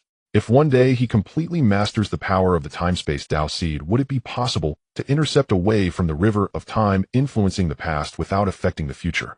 For example, reviving the dead. For instance, ambushing the young emperor. The more Gu Chen thought, the more shocked he became. He knew this was not the right time to absorb it. He buried the two treasures deep in his heart and temporarily forgot about them. After a long while, he deeply exhaled, shifting his gaze forward. He stepped towards the Gu family's treasure vault in the Chen character layer. After a long while, he deeply exhaled, shifting his gaze forward. He stepped towards the Gu family's treasure vault in the Chen character layer. He remembered the first time he came here, the peculiarity of that drop of blood he encountered. He had initially come here to awaken the heavenly sound sacred body, searching for that trace of Hongmeng purple qi. But next to the Hongmeng purple qi, there was a drop of blood that possessed an instinctive attraction, as if it was calling out to him. However, at that time he was in a hurry and did not have the chance to feel it before being teleported away. This time he must take a good look. Following the original path, Gu Chen soon arrived in front of that drop of blood. The blood was contained in a transparent bottle made of unknown material. This drop of blood was unlike ordinary crimson. It was a brilliant golden red. It seemed as if a small golden dragon was swimming around the blood. Sensing a familiar aura nearby, it frantically slammed against the bottle, seemingly eager to merge with Gu Chen. Even separated by a barrier, he could feel the power of that drop of blood. The familiar attraction instantly spread throughout Gu Chen's body, as if every cell was clamoring to absorb it. Gu Chen suppressed the impulse in his heart and placed the hexagram on the small barrier enveloping the transparent. Immediately the barrier vanished, leaving only the bottle, shaking continuously.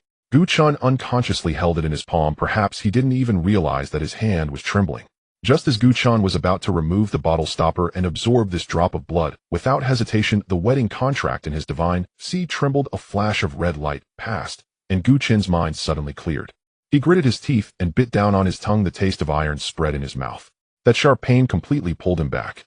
Gu Chen's expression changed dramatically as he quickly stored the blood-filled bottle in his storage treasure. Only then did he collapse onto the ground, gasping for breath, a thin layer of sweat forming on his back. His face was filled with the relief of having survived a calamity. If it weren't for the wedding contract in his divine sea, he feared he would have directly absorbed that drop of blood, and the outcome would have been singular: exploding to death. Calming down, Gu Chen's thoughts became clearer. He had already formed a rough guess about that drop of blood. Moreover, this guess is likely true. This drop of blood is the essence of the first-generation blood god body.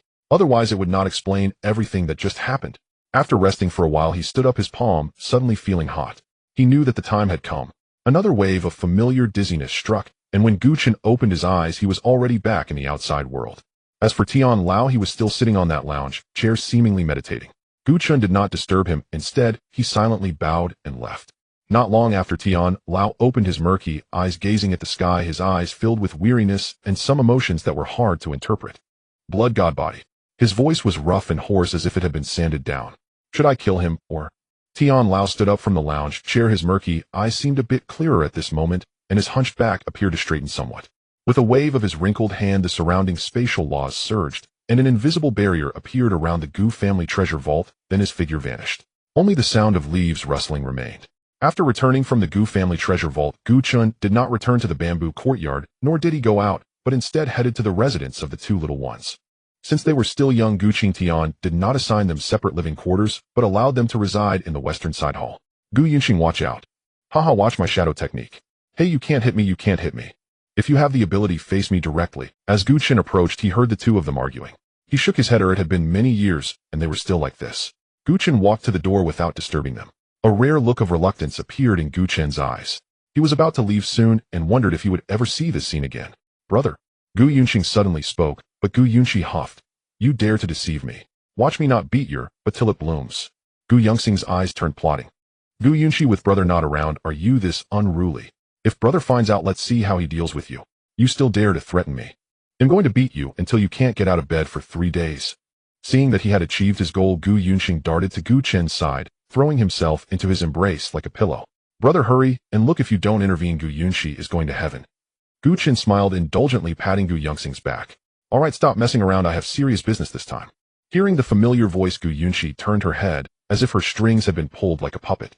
When she saw the person she recognized all too well, her mind went blank, her eyes dazed. Gu Chun walked over, holding Gu Yongxing's hand, gently ruffling Gu Yongx's hair, warm and comfortable, like feeling as if she had done something wrong. Gu Yunxi lowered her head, not daring to look at Gu Chen, her hands unconsciously tugging at her skirt. "Xia, let's go, I have something to discuss with you too." Gu Chen smiled, holding Gu Yongx's other hand. Feeling the softness in his palm, Gu Yunxi finally dared to look up, realizing that her brother was really not angry, which put her at ease. Then her eyes seemed to spark, staring fiercely at the culprit on the other side. Gu Yunxing raised an eyebrow as if to say, "Let you chase after me." That provocative posture was unmistakably obvious. Gu Yongx's anger flared up again, almost drawing her sword to strike. This was clearly a perfect inheritance of Qin Zyra's character. This was the first time the brother called out his name like that. Both siblings sensed something was amiss in Gu Chen's tone. Gu Yunxi looked up. "Brother, how long will you be gone?" Gu Chun gazed at the vast blue sky and white clouds, not providing a clear answer. "I don't know, perhaps 10 years, perhaps 100 years, perhaps forever." He himself was uncertain how long he could survive in that world of demonic cultivators, nor did he know when his true identity would be exposed. At that time, countless enemies would be waiting for him. Tears welled up in Gu Yongx's eyes as she dashed into Gu Chen's embrace. "Brother, I don't want you to leave.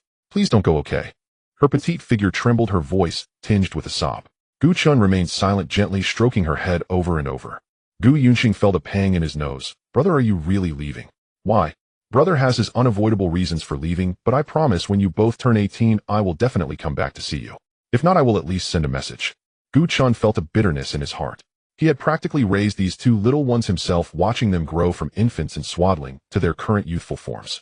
A tinge of sorrow arose within him, and he couldn't help but question himself, if it weren't for this blood god body, would he be? He quickly banished such thoughts, for without the blood god body, he would still be a useless person. A counterfeit bearing the name of the Son of God. A brother pretending to be something he wasn't. Gu Chen's gaze gradually hardened. "Oh, everything has its predetermined fate, and karma is inescapable. Wasn't the blood god body also the price he paid for obtaining these things?" Gu Chun held the two little ones close, gently patting their backs. Gu Yunxi cried, with snot running down her nose, while Gu Yunxing remained silent, though his shoulders shook. Suddenly Gu Yunxi broke free from his embrace, her face stubborn. I will go find our parents. They definitely won't let you leave." With that, Gu Yunxi wiped her tears with one hand and her nose with the other as she ran out of the yard. Gu Chun sighed as he watched Gu Yongx's retreating figure, then turned to Gu Yunxing. "Little Xing, take good care of your sister while I'm gone, okay?" Gu Yongxing's eyes reddened, his voice slightly hoarse. "Brother, do you really have to go?" Although he already had an answer in his heart, he could not help but cling to a shred of unrealistic hope. Gu Chun did not respond, but took out 3 letters he had prepared in advance. "Little Xing, these 3 letters, one is for our parents, one is for the 18th ancestor, and the last one is for Aunt Shui. You help me deliver them. Oh, I won't go myself." Gu Yunxing couldn't hold back. A tear slipped from the corner of his eye, and he silently nodded. Then Gu Chun remembered something, and took out 2 subsoul blood pearls, and also removed the Son of God token. He handed them to Gu Yunxing. "Little Xing, one for you, and one for your sister. Call for me when you are in danger, and I will appear, understand? And make sure to give the Son of God token to our father." Gu Chen noticed the eagerness in Gu Yongxing's eyes and knew what he was thinking. He gently tapped his forehead, pretending to be serious. "You must not play with it. It can only be used in times of danger." Gu Yunxing nodded, regretfully wiping the tears from his eyes, his gaze resolute. "Brother, don't worry. All right, go find Sierra. I will stay here for a while." Gu Yunxing ran out, holding a token, 2 blood pearls, and 3 letters. Gu Chun gazed at the sky, a bitter smile on his face. "If I had a choice, wouldn't I want to stay here forever?" Gu Chun was fiddling with the mother pearl when he was about to infuse his divine sense into it, when a voice, cold yet somewhat seductive, rang in his ears. "What's going on? Do you think just because I didn't look for you yesterday that matter is settled?" Shui Zime pinched Gu Chen's ear as she emerged from the dimensional rift behind him. "You promised not to go out during my seclusion. Oh, why didn't you promise not to move? You still want to sneak out without telling me? Have you become bold?" Shui Zime's narrow fox-like eyes sparkled with a fragmented light, particularly dazzling in the sunlight. It seemed as though flames were burning in those eyes, wishing to pummel Gu Chun fiercely. "Aunt Shui, I'm sorry I deceived you." Gu Chun pressed his lips together, lowering his head in apology, his attitude. Seeing Gu Chen's obedient demeanor, Shui Zime's heart softened immediately. Clearing her throat, she released the grip on Gu Chen's ear. "This is the last time, but you must take me along whenever you go." Gu Chun fell silent for a rare moment, not because of the cliché reason of for your own good, but because having her around would hinder many of his ability. Even though he trusted Aunt Shui how to resolve the system issue to suddenly produce treasures that could make the outside world bleed profusely, and even make emperors envious, how could that be explained? Moreover, taking a living person like Aunt Shui along, it would be strange if the Gu family didn't notice. He currently had no extra means to make another person disappear out of thin air. Gu Chen took 2 steps back, his lips moving slightly. Aunt Shui, I'm sorry. Goodbye. He steeled himself and infused a trace of divine sense into the mother pearl, vanishing into thin air. Shui Zime chuckled, feeling both amused and exasperated. He really managed to get away. She had come to question him, intending to make Gu Chen feel some discomfort. But instead she ended up feeling a belly full of anger. All right, then I shall see what you wrote in the letters. Shui Zime swiftly moved to the palace where Gu Qingtian and his wife resided, just in time to see the 2 little ones with red swollen eyes following Qingjiro as they looked at the letter. Gu Qingtian was absent-mindedly staring out of the hall, his face devoid of any emotion. Upon sensing her presence, he asked, "He has left?"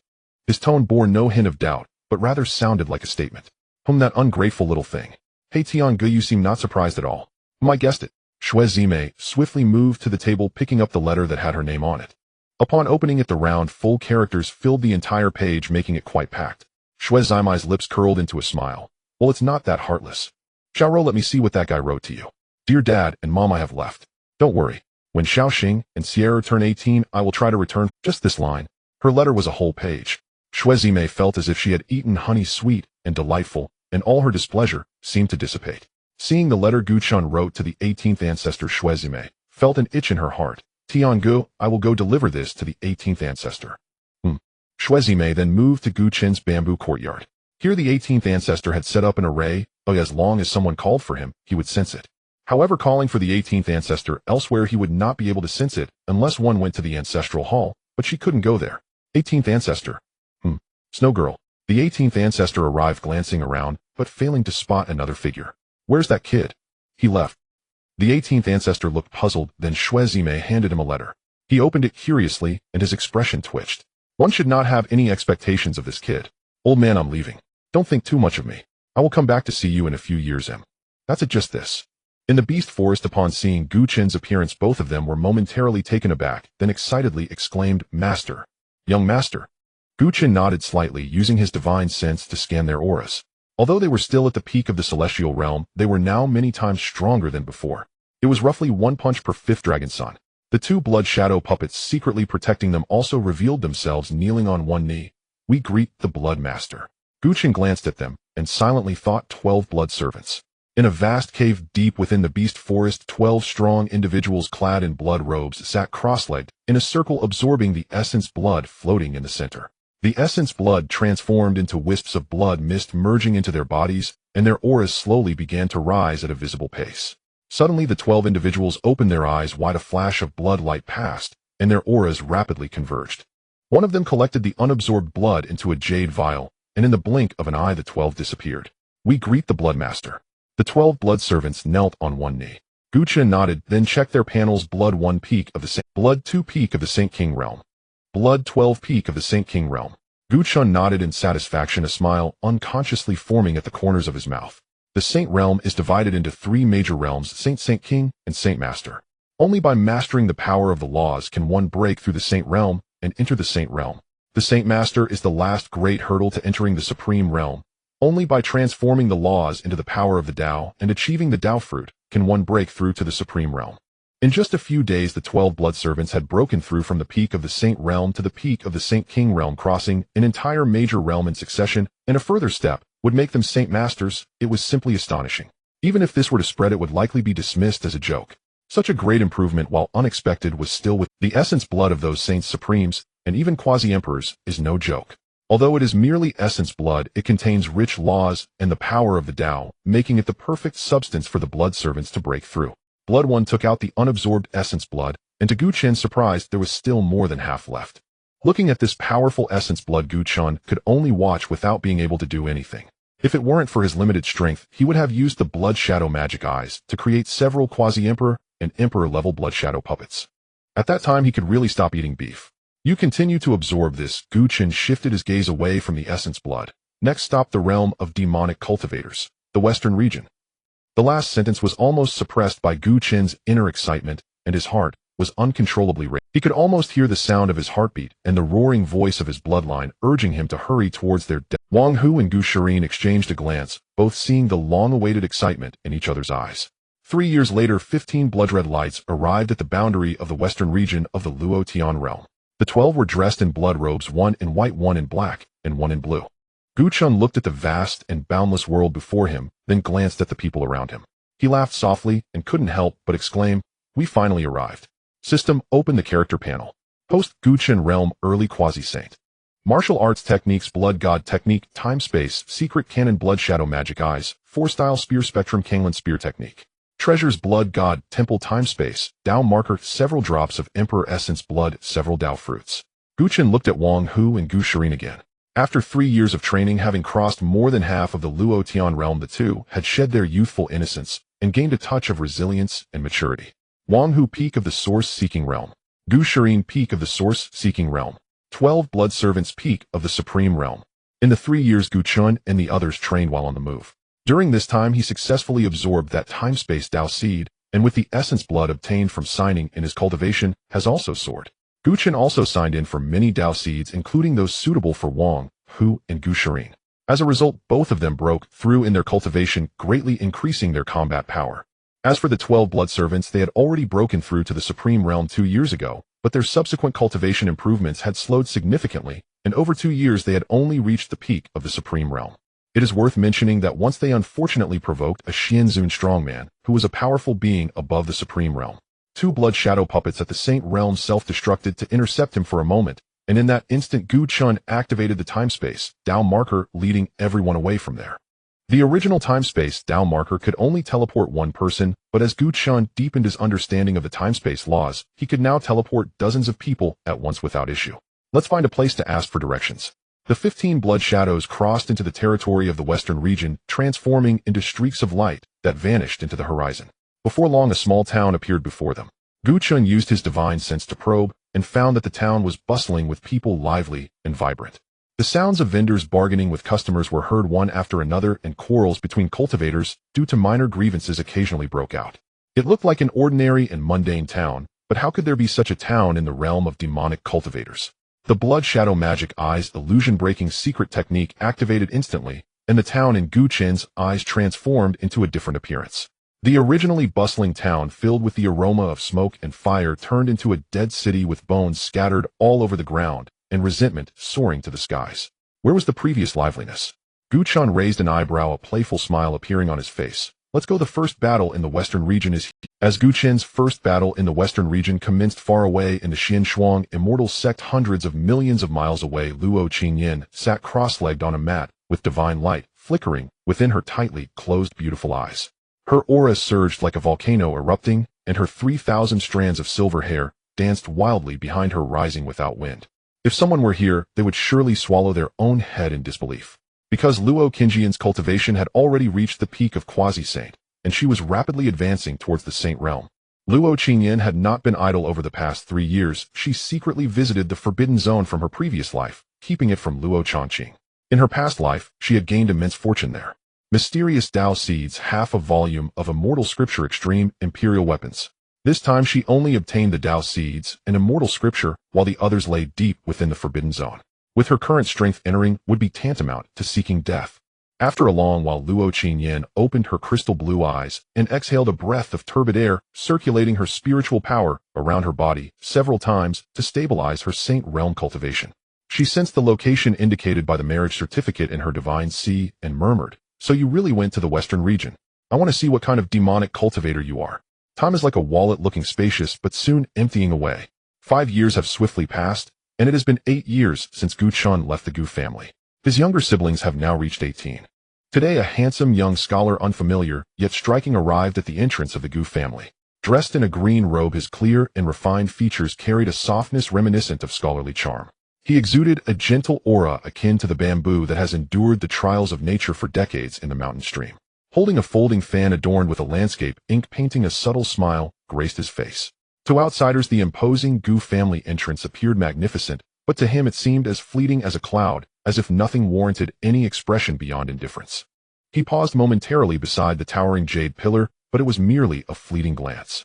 The 2 Gu family disciples guarding the mountain gate were taken aback by the arrival of such a scholar. Typically, few outsiders came to the Gu family, and even if they did, most were recognizable. If this young man had previously visited the Gu family, based on his unique demeanor, it would have been impossible for them not to remember him. One of the Gu disciples stepped forward, feeling the refreshing aura that enveloped him, and his tone softened. Young master, are you here to visit the Gu family? With a flick of his wrist, Wen Yimo closed the folding fan, holding it in his hand while performing a respectful bow. I am Wen Yimo, here on behalf of the Blood Temple from the Western regions to visit the Gu family. Please inform your superiors. His tone was gentle and courteous, making one want to hear it again.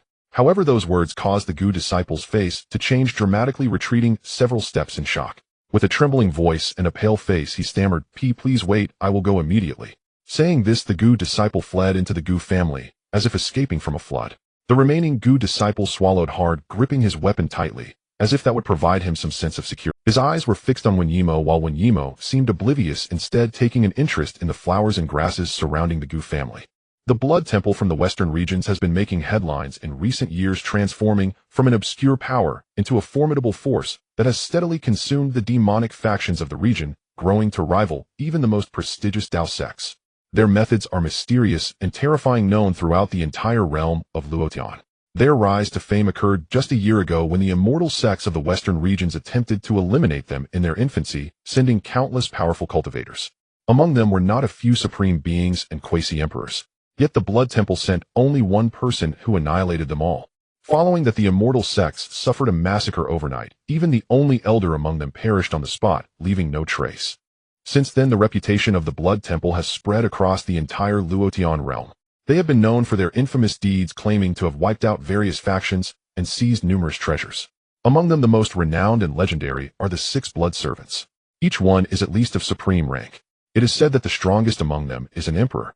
However, the leader of the Blood Temple remains a mystery, which has baffled countless people, leading to various rumors spreading throughout the Luotian realm. Not long after, several elders of the Gu family arrived, including an old acquaintance of Gu, Chen, the 13th elder, who had offered his blood to atone for his grandson's mistakes. The 13th elder's expression was grave. May I ask who you are, and what brings you to our Gu family? I am Wen Yimo, he replied, maintaining a gentle smile, then shifted his tone. You may also call me. The faces of the elders changed instantly, their eyes flashing with alarm.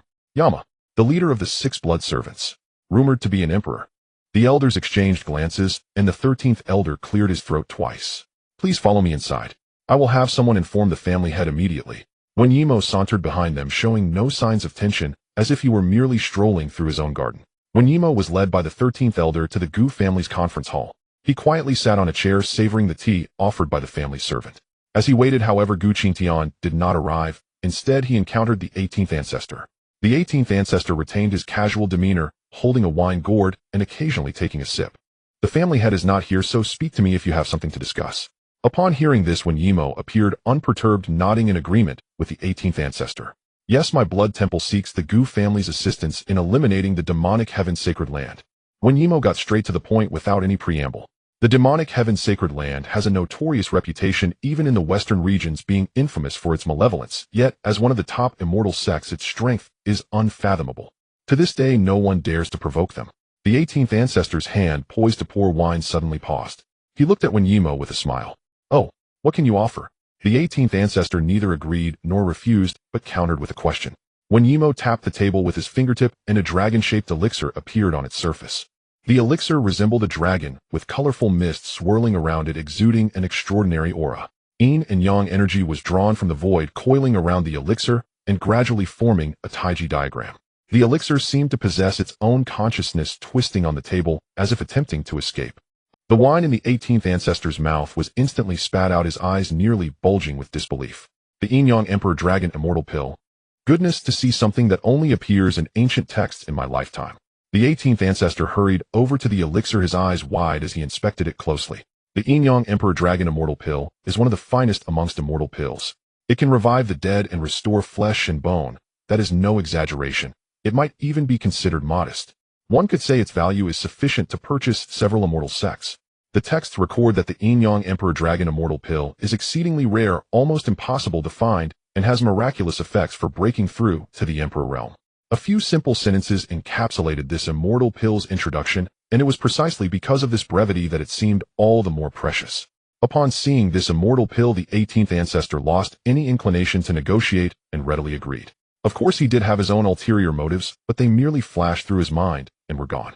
To dare present such a treasure at the Gu family signifies confidence in his ability to retreat unscathed.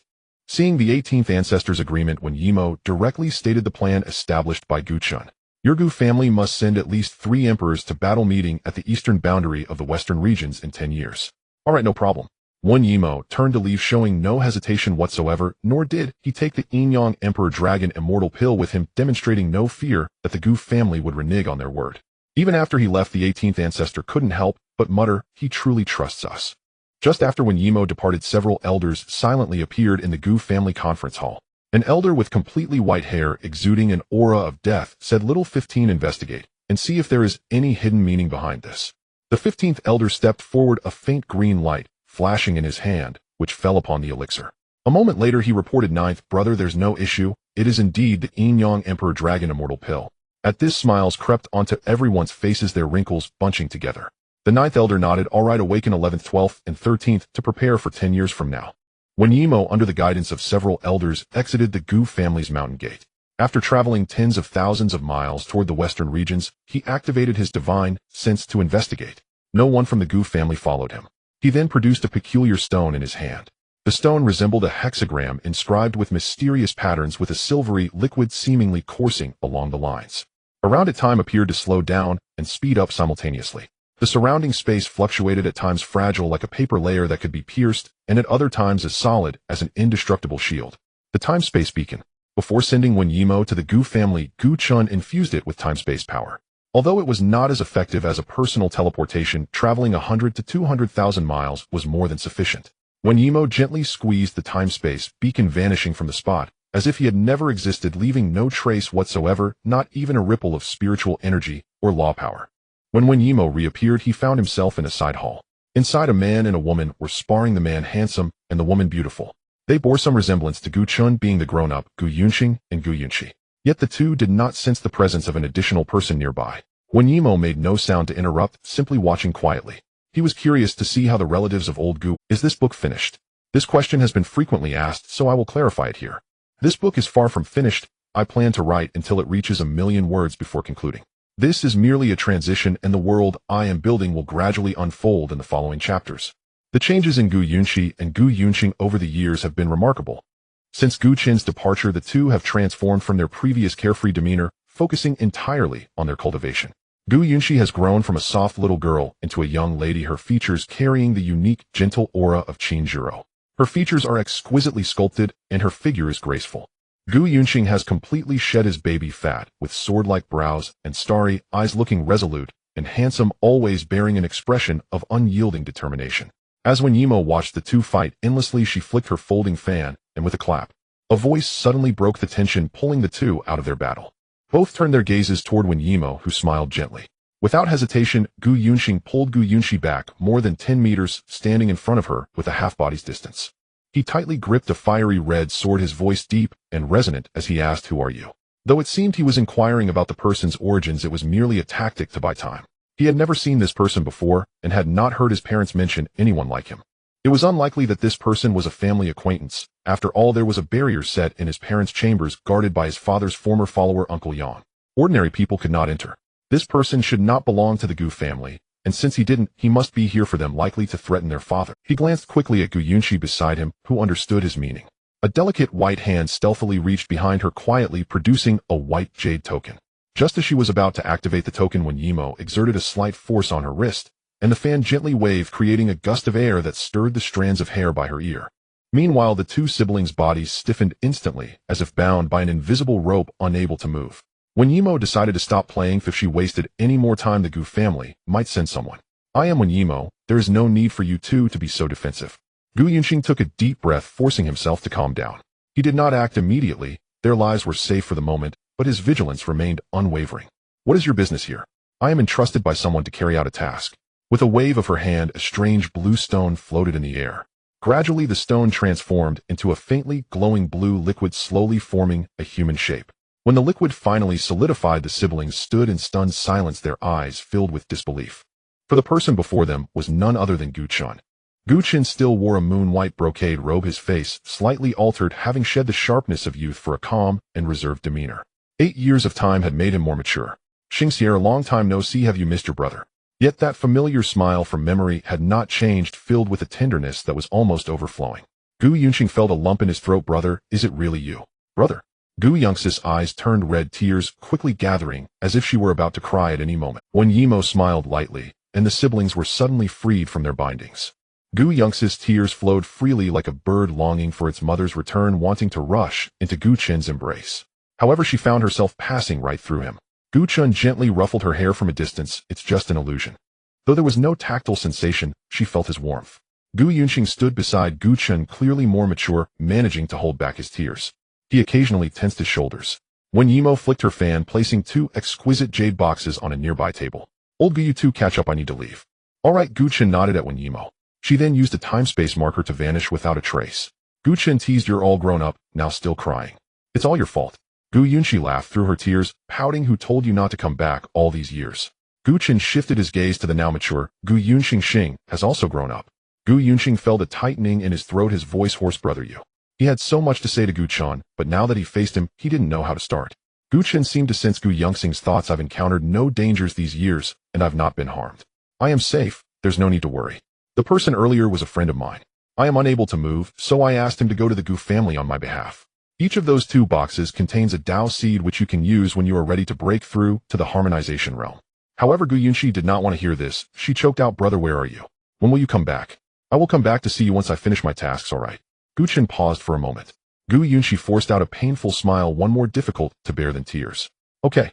At that moment, Gu Chen's figure began to blur. Time's up. I must go back now. Xing, take good care of your sister. Okay.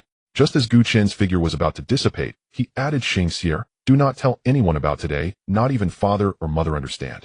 The 2 nodded in agreement. Once Gu Chen truly disappeared, leaving only faint blue light in the air, Gu Yunqi could no longer hold back her tears, sobbing uncontrollably, her delicate face streaked with tears. Gu Yunqing walked to Gu Yong's side. Yunqi, let's find brother when we break through to the source-seeking realm. But do you know where brother is? I don't know, but Uncle Luo must know the general direction. Do you remember? Sister Qingyan left the Xinshuang immortal sect 5 years ago and never returned. She must have gone to find brother. Gu Yong's eyes gradually lit up, and she nodded vigorously. All right, I'll listen to you. In the heart of the western region, in a hidden place, a grand hall forged entirely of blood gold stands tall, reflecting a deep and mysterious light in the sunlight, resembling the dwelling of ancient deities. Every brick and tile of the hall exudes an indescribable majesty and power, engraved with intricate and mysterious runes that invoke awe. It bears 3 large characters, Blood God Hall. The strokes are sharp and imposing, seemingly containing powerful laws. A moment's inattention could result in injury from this force. Surrounding the hall were various grand buildings with figures of all kinds practicing and residing within. Countless individuals clad in blood-red attire surrounded the hall, their gazes filled with reverence, as if it were their faith.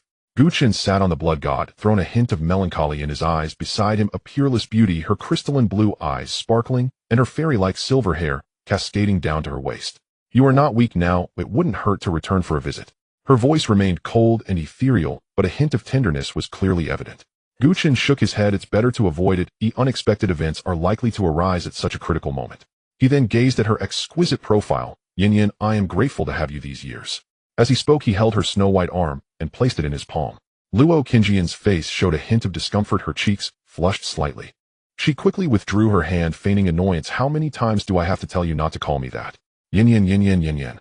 Gu Chen's rebellious spirit surged, and he called out several times.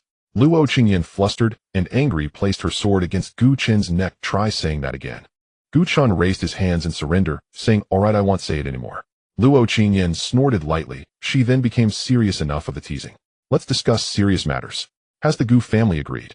A medicinal pill for the Yinyang Emperor Dragon. Do you think they had any reason to disagree? Gu Chen raised an eyebrow. Indeed, has the expansion to the west been smooth? Gu Chen fell silent, then took out a mirror which emanated an ancient and desolate aura akin to a dormant ancient beast. Dao patterns covered the entire mirror frame. Every stroke made one feel the profound power within. Imperial weapon Skypering mirror. Gu Chen spread his hand. Isn't it enough just to look? He then activated the Skypering mirror, and a powerful and ancient aura revived from within, accompanied by a terrifying pressure, yet the 2 continued their banter, as if feeling nothing. Fortunately, the Blood God Hall can obscure its aura, otherwise one could only imagine how many would notice this place. As Gu Chen activated the Skypering mirror, the empty mirror surface began to reveal images.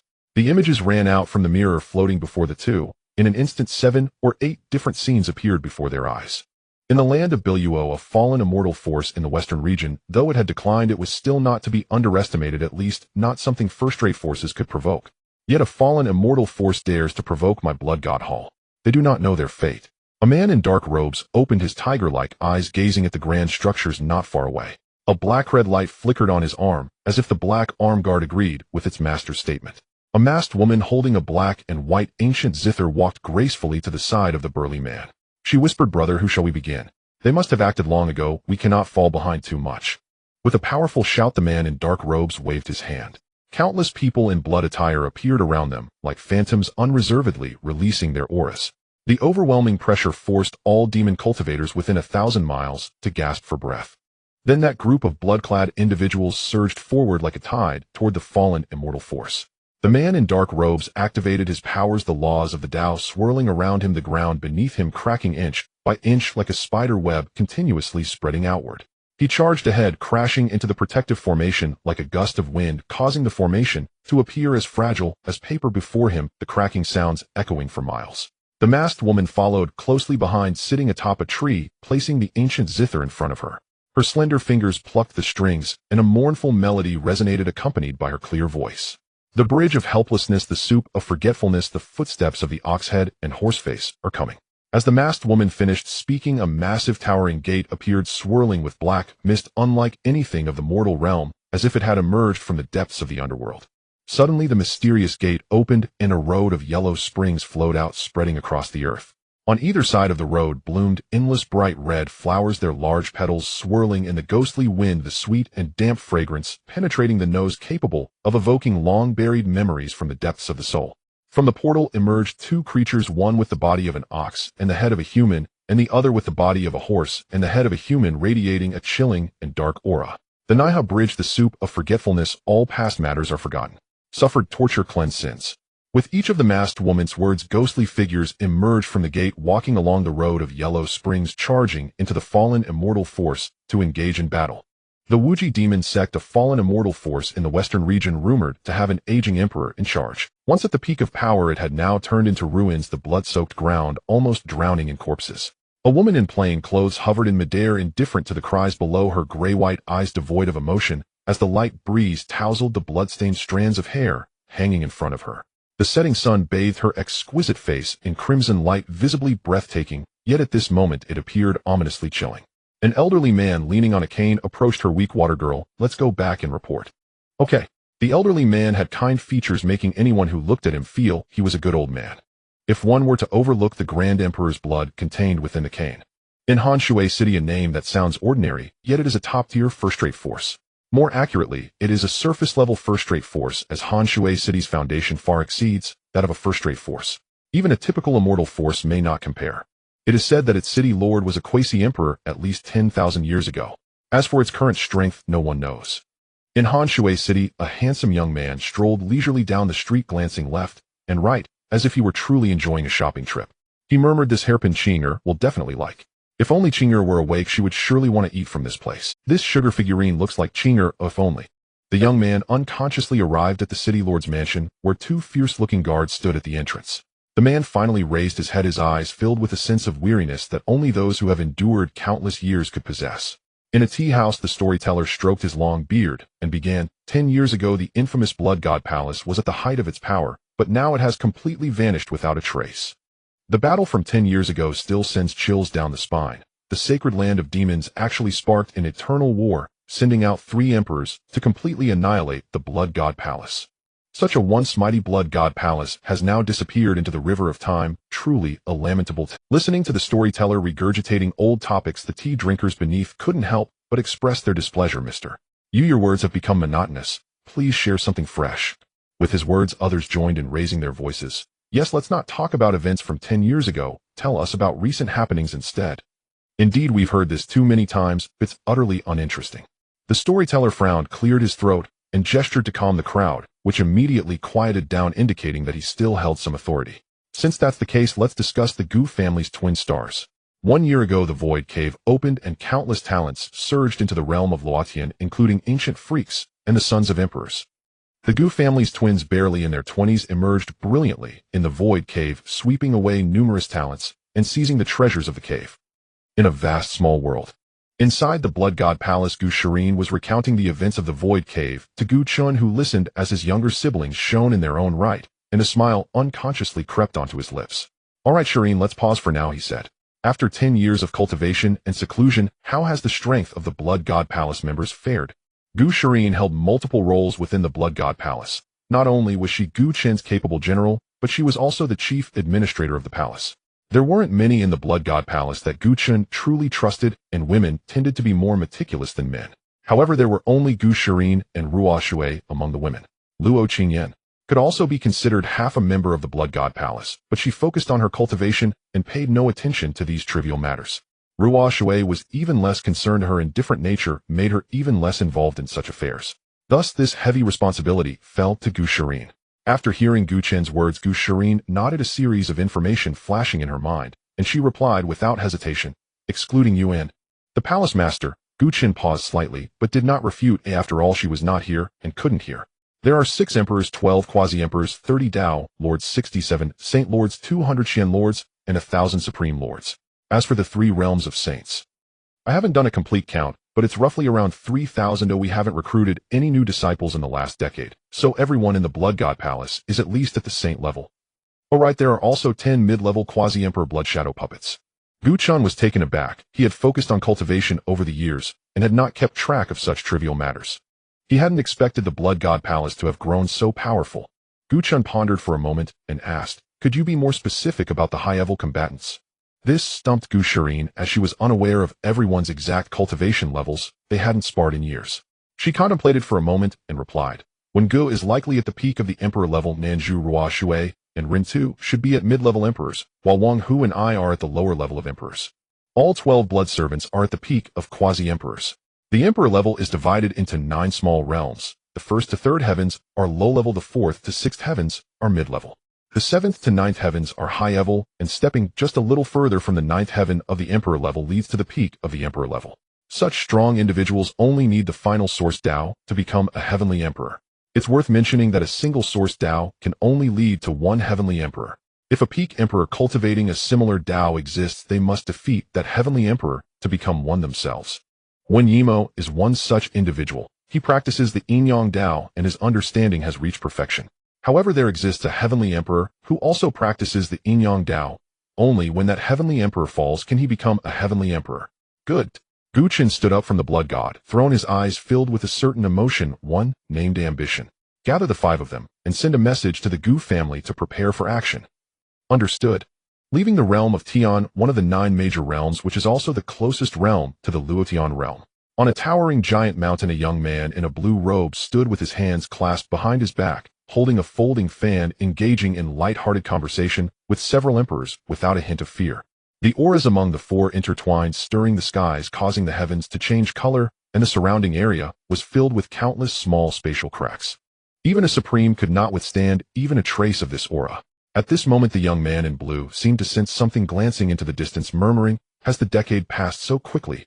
He then smiled gently at the several emperors before him, saying, "Gentlemen, I can't indulge you any longer." With that, the young man flicked his wrist, and the mountain and river painting folding fan flew out, carrying a massive current of air and Dao laws towards the 3 emperors.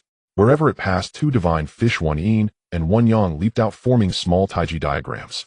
The faces of the 3 emperors changed drastically. They had originally thought this person was merely at the end of his strength, but unexpectedly, he was hiding his true power. Upon sensing that powerful force of Dao laws, they had not a shred of hesitation in their hearts, and turned to flee. But how could they possibly escape? With injuries already weighing on them, and being so close to Wen Yimo, how could they possibly run away? PFFF, PFFF, PFFF. The heads of the 3 emperors fell to the ground, their severed necks spraying imperial blood for 1,000 lengths, their imperial bodies crashing down, causing a portion of the massive mountain to crumble. At the same time, the folding fan spun around and flew into Wen Yimo's palm, the edges stained with crimson and powerful blood. Wen Yimo showed no disdain, instead using it to fan himself, looking quite content and relaxed. But this was not the end. The eyeballs of the 3 severed heads turned and flew up together, cutting through a massive spatial crack, attempting to escape into the chaotic flow of space. Yet Wen Yimo merely smiled faintly, sending the folding fan out once more, piercing through the heads of the 3 emperors. Instantly, those heads burst like watermelons, red and white matter splattering everywhere, staining the mountaintop with blood. The blood faintly shimmered with golden light, containing immense powers of Tao laws. Even a single drop obtained by a supreme realm cultivator would likely be revered as a treasure. With the imperial bodies shattered and heads exploded, this was still not the end. It is no idle talk that anyone beneath the emperor level is but an ant. When a cultivator ascends from quasi-emperor to emperor, they are recognized by the heavens, and Tao their bodies and souls undergo a transformation. Those places that would normally be fatal to them, such as the heart or head, now become mere parts of the body akin to a wounded arm. Even if a trace of their remnant souls exists, they can be revived. Only by completely destroying their souls can one ensure their obliteration. As expected, 3 beams of golden light burst forth from the exploded heads, frantically drilling into the nearest spatial crack. If one looked closely, they would see that the golden lights were the silhouettes of the 3 individuals, miniature versions of the 3 emperors. When Yimo flicked his folding fan and softly spoke, "Stop." Just as the 3 beams of emperor souls were about to enter the spatial crack, one of them, an emperor proficient in speed, had already half of his body inside the crack. With a gentle sweep of the fan, ripples surged forth. Bang, bang, bang. After 3 massive explosions, the 3 beams of golden light vanished into nothingness, and where the golden light had lingered, the Yin-Yang Tao laws obliterated their last trace of remnant souls. When Yimo lightly waved the folding fan, collecting the 3 shattered imperial bodies within it, once again restoring the gentle scholar demeanor, as if the previous scene had merely been an illusion. When Yimo flicked the folding fan, stirring a refreshing breeze that lifted a strand of ink-black hair before him. Similar scenes unfolded across various locations in the Tian realm, where Wang Hu, Ruo Shui, Rintu Nanju, and the 12 blood servants swiftly resolved their battles before returning. In just a quarter of an hour, many had gathered in the Blood God Palace. "Master," Wang Hu called out upon seeing Gu Chen seated on the Blood God throne. Following him, the 12 blood servants knelt on one knee, saying, "We pay our respects to the Blood Lord." When Yimo and the others made no movements, merely nodding slightly towards Gu Chen before handing him the collected shattered imperial bodies. Gu Chen wasn't bothered. Their mode of interaction over the years had always been this way. Except for Wang Hu and Gu Shirin, the other 4 shared an equal footing with Gu Chen. Officially, they were blood servants and were under Gu Chen's control, but in reality, it was merely an exchange of interests. Gu Chen took pleasure in this. He preferred the solid relationships born from benefits over the illusory bonds of friendship. At that moment, a familiar cold fragrance wafted into Gu Chen's nostrils. Without looking, he knew who had arrived: Qingyan. As soon as Gu Chen finished speaking, Luo, Qingyan appeared beside him, her beautiful eyes glaring at him, as if to say, "Shut up." "Oh." Gu Chen pulled the beauty beside him into his arms, and Luo Qingyan let out a soft exclamation as she was brought into his embrace. As Gu Chen inhaled the fresh fragrance emanating from Luo Qingyan's hair, he felt a sense of peace wash over him. Even the tension of going to war against the sacred land of demons faded away. "You." Luo Qingyan struggled a bit, but to no avail, her cheeks slightly flushed, whispering, "There are still people here." Seeing this familiar scene, the 6 others awkwardly covered their faces. Even the normally indifferent Ruo Shui showed a hint of discomfort. This couple was utterly shameless, frequently feeding these single dogs, almost giving them diabetes. The 6 exchanged glances, skillfully turned around, and vanished from the hall. Not even the 12 blood servants knew when they had disappeared, leaving only the 2 behind. Gu Chen, like a little dog, leaned against Luo Qingyan's snow-white neck, deeply inhaling. "Qingyan, you've finally finished your seclusion. Ooh, I've missed you to the point of madness." "Did you miss me?" Luo Qingyan initially wanted to break free, but Gu Chen's warm breath tickled her sensitive neck, causing her body to involuntarily soften. She inexplicably nodded. "I missed." The voice was squeezed out from her throat, barely audible, but who told Gu Chen to be so close? Gu Chen gently held her slightly pointed chin, turning her face towards him. Looking at the enchanting person before him, Gu Chen's heart melted, as if even the sinister aura he carried had vanished. Gu Chen leaned in gently. Luo Qingyan looked at the gradually enlarging face. Her mind went blank until a warm sensation came from his red lips. Luo Qingyan pushed Gu Chen away in a fluster, her cheeks turning crimson as if they would bleed, even her neck blushing a charming hue. You. Luo Qingyan's lips quivered uncontrollably, yet she could never utter another word. Gu Chen gazed deeply at Luo Qingyan. "Qingyan, hasn't the assessment period ended yet?" "It hasn't. I still haven't seen your true face. Who knows if you're the notorious demon that brings calamity to the world?" Luo Qingyan huffed. Hearing this, Gu Chen's mouth twitched slightly. After being together for over 10 years, she still hadn't seen clearly. What a joke. What to do? Just pamper your own wife. Gu Chen sighed helplessly, then unreasonably pulled her back into his embrace, resting his chin on her head. "All right, I promise to accompany you to find the demon from my previous life, who caused your family's downfall, and also to do my best to find Aunt Luo." Luo Qingyan's body stiffened for a moment. She only slightly resisted before allowing him to hold her. Speaking of that demon from the past, she couldn't help but recall the events of her previous life, and her voice suddenly grew heavy. By the way, can the time-space Dow marker return to the past now? With my current strength I can return to that time point, but I cannot interfere with the river of time, so naturally, I cannot save Aunt Luo.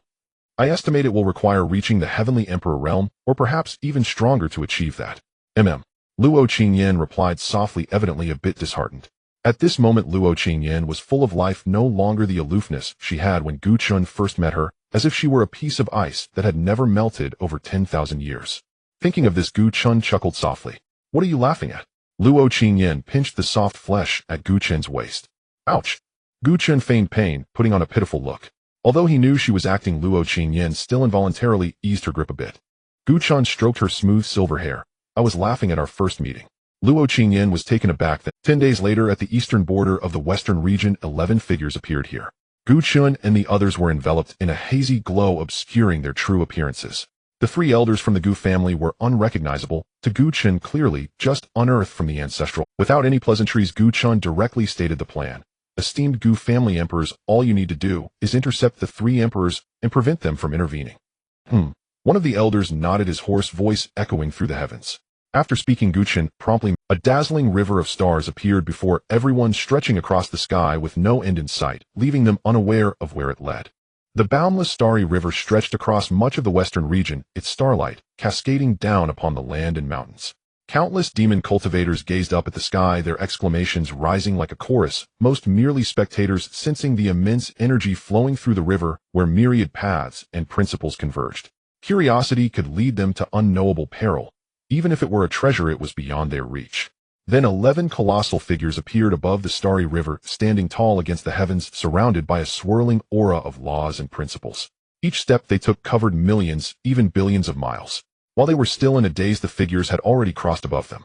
In an instant, the entire western region, and even the Luotian realm, seemed to boil over, erupting with chaos. Great emperors. Are those 11 great emperors? Is the western region about to ignite an immortal battle again? That direction is the sacred land of the demon heaven. Even the quasi-emperors and great emperors who had sealed themselves away and were nearing the end of their lives were drawn out. If it were indeed an immortal battle, such a scale would inevitably involve them. In just a few moments, Gu Chun and the others arrived at the stronghold of the sacred land of the demon heaven in a small world below, where disciples and elders of the sacred land had reached no more than the sovereign level. Gu Chun merely glanced at them before retracting his gaze. Those insignificant beings were hardly worth it. Moreover, it was the top-tier combat strength that determined the outcome of a battle. All exits of the small world had been sealed by Gu Chen's spatial laws. Unless a great emperor intervened personally, they could not be broken. Additionally, there was an unwritten rule in the Luotian realm: the strong against the strong, the weak against the weak. Though not explicitly stated, both major immortal forces and minor third-rate forces adhered to this rule. Otherwise, with the great emperor's formidable power, a single slap could wipe out a large number of them, and those who perished would be future members of the sect.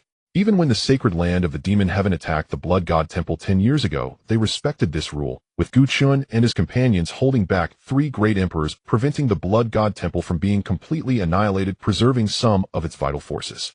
In the next moment, several towering beams of light rose from the sacred land of the demon heaven, attracting everyone's attention. Blood god temple, you truly do not know your own mortality. Suddenly, a massive black halberd surged toward Gu Chun with overwhelming might. Gu Chun remained unfazed, tracing a circle in the air with his index finger, uttering the words, "Spatial shift." A gigantic silver-white aperture appeared before Gu Chun, within which countless spatial rules evolved. The halberd instantly vanished into the silver-white aperture, as if it had sunk into the sea, leaving no trace, not even brushing against the corner of Gu Chun's garment. Following that, the black halberd emerged from the silver-white aperture, transforming into a blinding black streak, fiercely thrusting in the opposite direction. Bang! A shadow appeared directly in front of the halberd, catching it with one hand, and then gripping it in his palm. Following closely were 6 towering figures appearing beside the shadow, their gazes gravely fixed on Gu Chun and the others. Among them were those who had previously stormed into the blood god temple. They were most aware of their opponent's strength. In just 10 years, the blood god temple had astonishingly nurtured 5 great emperors and 2 peak quasi-emperors whose powers were on par with that of great emperors. Their gazes then shifted to the 3 emperors of the Gu family, coldly stating, "Gu family members, what brings you here? Do you wish to engage in an immortal battle with my sacred land of the demon heaven?" The 3 emperors of the Gu family stepped forward, standing between the 2 factions. No one spoke, and the air fell silent for a moment. One of them with a deep and unfathomable gaze looked toward the depths of the sacred land of the demon heaven. Old monster, it has been hundreds of thousands of years since we last met. Will you not come out to speak? This voice was like a thunderclap echoing throughout the small world, stirring up winds and clouds. If it weren't for the protection of a great emperor from the sacred land of the demon heaven, many heads below would likely have exploded from the force of this voice. 3 more beams of black light shot up, dissipating to reveal figures within. 3 white-haired old men stepped out, coming to stand opposite the 3 emperors of the Gu family. One of the old men frowned, asking, "Why do you want to meddle in our affairs? You need not concern yourself. Just know that today you will not be able to involve yourself in their matters."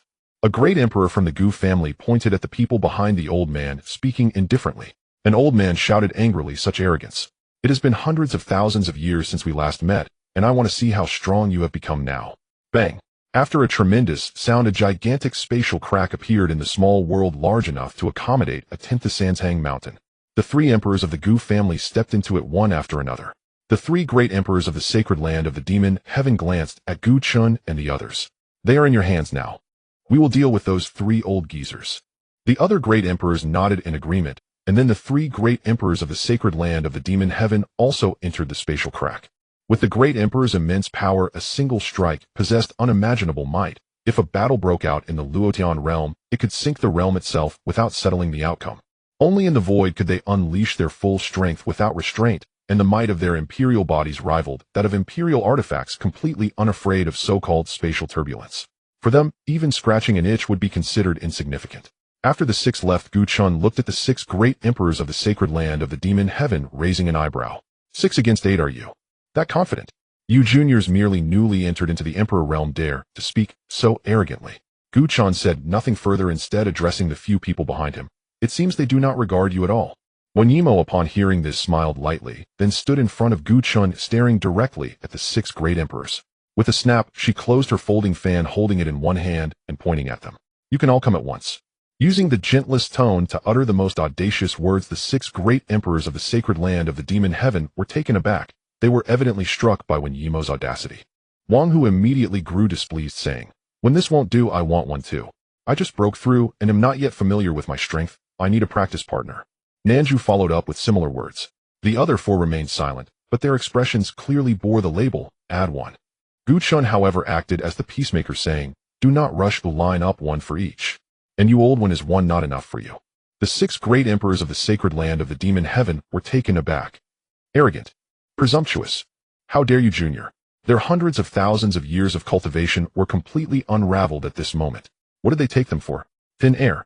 Wen Yimo did not waste any more words and took the lead, targeting one of the great emperors. She flung her folding fan, and where the fan passed, the sky seemed to be sliced open, vast spatial rifts tearing through, nearly covering the entire sky. The great emperor's pupils suddenly constricted. Without hesitation, he immediately dodged the folding fan, but at the same time was forced into the void. Wen Yimo transformed into a white light, vanishing into the spatial rift, leaving behind a final statement: "No need to thank me." Wang Hu cracked his knuckles and suddenly swung a punch at a great emperor. Gu Shirin held the 9 deaths Xiantian Qin in her hand, gently plucking its strings, sending surging sound waves toward another great emperor. Weak water held a red umbrella, its surface appearing as if soaked in blood, a chilling red. Her grayish-white eyes widened, slightly expressionless, as she looked at a great emperor. Ren Tu wielded a wooden cane, grinning grimly at a great emperor. Nanza's palm glimmered with a burst of silver light as he uttered a word, "Domain." Then he and the last great emperor both vanished. Gu Chun, holding Luo Qingjian's hand, strolled leisurely out of this void, as if the sounds of the fierce battle were merely fireworks celebrating their departure. Gu Chen stepped deeper into the sacred land of the demon heaven, bloodlight swirling in his eyes, and roared like thunder. "You turtlehead old bastards, come out. You cowardly turtles, come out." The voice was as solid as substance, breaking through layers of spatial barriers and array boundaries, attacking the deepest part of the demon heaven holy land. As it reached the final barrier, 3 overwhelming auras surged forth, ancient and enduring like a treasured sword that had endured millions of years of tempering. Though they had not seen blood for a long time, they were incredibly sharp, capable of severing a throat with a single strike. As the light faded, 3 frail old men, resembling withered candles, stood before Gu Chun and Luo Qingyan, squinting at them. "I wonder where the demon heaven holy land has offended you all. Why not sit down and discuss it? If there is a misunderstanding, wouldn't that be embarrassing for everyone?"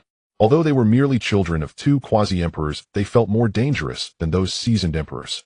They were the three founding ancestors of the demon heaven Holy Land, living antiques older than the historically ancient Holy Land itself. Had it not been for some special life-preserving methods, they would have long been obliterated in the river of time. Yet this time they were forcefully awakened. The longer they wasted a second, the more their lifespans dwindled. If a real fight broke out, they might not even determine the victor before they were finished themselves. Blood debts should be repaid in blood. No need for further words, let the battle begin. Chen held the blood god spear, pointing its tip directly at the three emperors, showing no hint of concession in his words. The elder standing among the three darkened his expression, his voice carrying a trace of chill. If that is the case, then let us fight. As his words fell, the auras of the three surged once more, enveloped in black light, their imperial bodies suddenly expanding by hundreds of thousands of meters. Even the hunched backs straightened, murky eyes flashing with light. One held two curved blades, another wielded a dark golden axe, and the third had glowing hands. Chen and Luo Qingyan exchanged a glance, both understanding the meaning in each other's eyes. After years of companionship, the many battles they had fought had cultivated an exceptional tacit understanding. A mere glance was enough to convey their intentions. Suddenly their bodies enlarged, as if to break the heavens themselves. Chen was surrounded by blood light, his eyes ringed with crimson, bizarre blood-red patterns flickering at their corners. Luo Qingyan was surrounded by icy cold, radiating dazzling divine light from her hair to her toes, the extreme ice frost sword gripped tightly in her palm. This was the incomplete celestial artifact from the Forbidden Zone, combined with various celestial metals brought by Chen, forming a pseudo-celestial artifact. With no preparation for battle, the Great War was about to erupt. Die! An emperor wielding a dark golden giant axe shouted, and instantly a colossal axe shadow soared into the sky, charging toward the two. As it passed, the chaotic stones in the void were ground to dust, the power of laws erupting incessantly.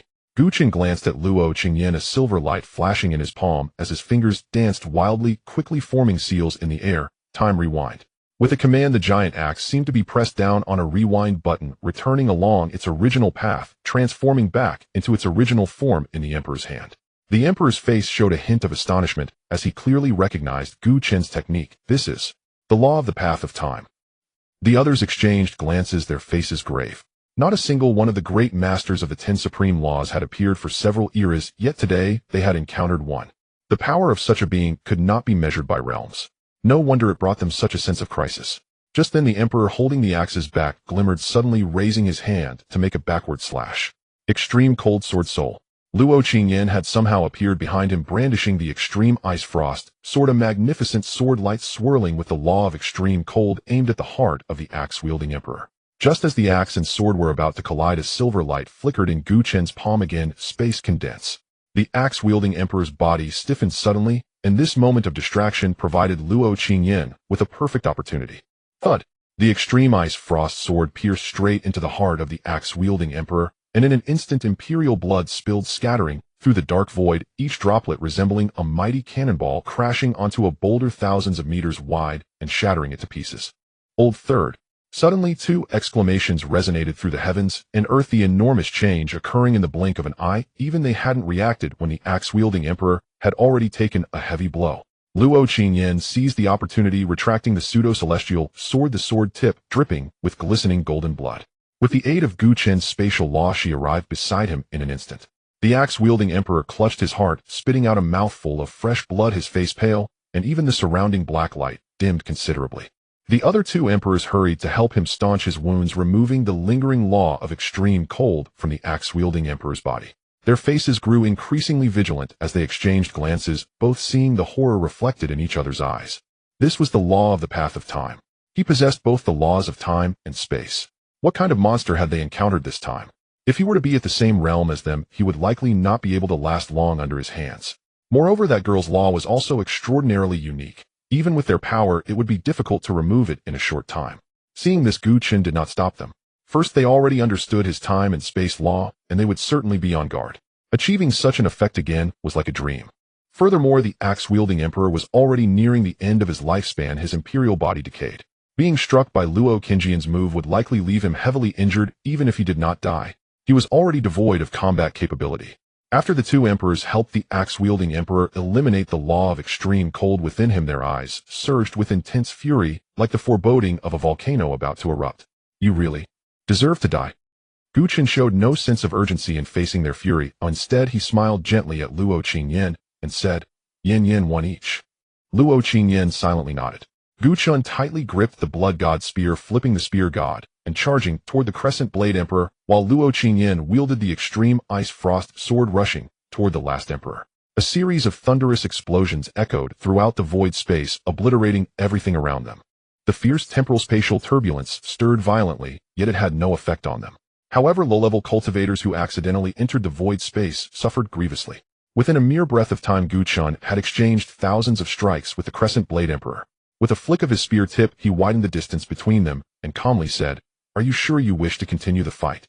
After only a few thousand exchanges, more than half of your lifespan has already slipped away. If you willingly abandon your cultivation, you might yet be spared." The Crescent Blade Emperor's murky eyes fixed on Gu Chun as he laughed loudly. "I have roamed the Luotian realm for hundreds of thousands of years. How could I ever flee from defeat? Having lived so long, if I lose I die, if I win I bury you." With that, 2 half-moon black lights flashed from his hands, bearing an overwhelming aura as they surged toward Gu Chun. "Very well, if you die, I will not harm your imperial body." A blood light flickered in Gu Chun's eyes as he let out a low shout, "Annihilate." The 4th form of the spear art, annihilation. A sudden black light appeared at the spear tip, profound and dark, evoking an involuntary chill. Then a phantom manifested, towering to the heavens, grasping the blood god spear, its tip aimed squarely at the Crescent Blade Emperor. Drawing back, it gathered force and fired. Simultaneously, the blood god spear in Gu Chun's hand surged forth. The space where the spear tip passed trembled violently, even within the void space. Invisible ripples appeared, followed closely by the black radiance. The Crescent Blade Emperor's pupils suddenly contracted. Without hesitation, he crossed his twin blades before his chest. Boom! A deafening explosion reverberated throughout the void space, echoing within the dark heavens and earth. The collision's brilliance was like a sun, nearly illuminating the entire void. When the light dissipated, the Crescent Blade Emperor's imperial body was riddled with wounds large and small, especially a deep bone-penetrating blood hole at his ribs.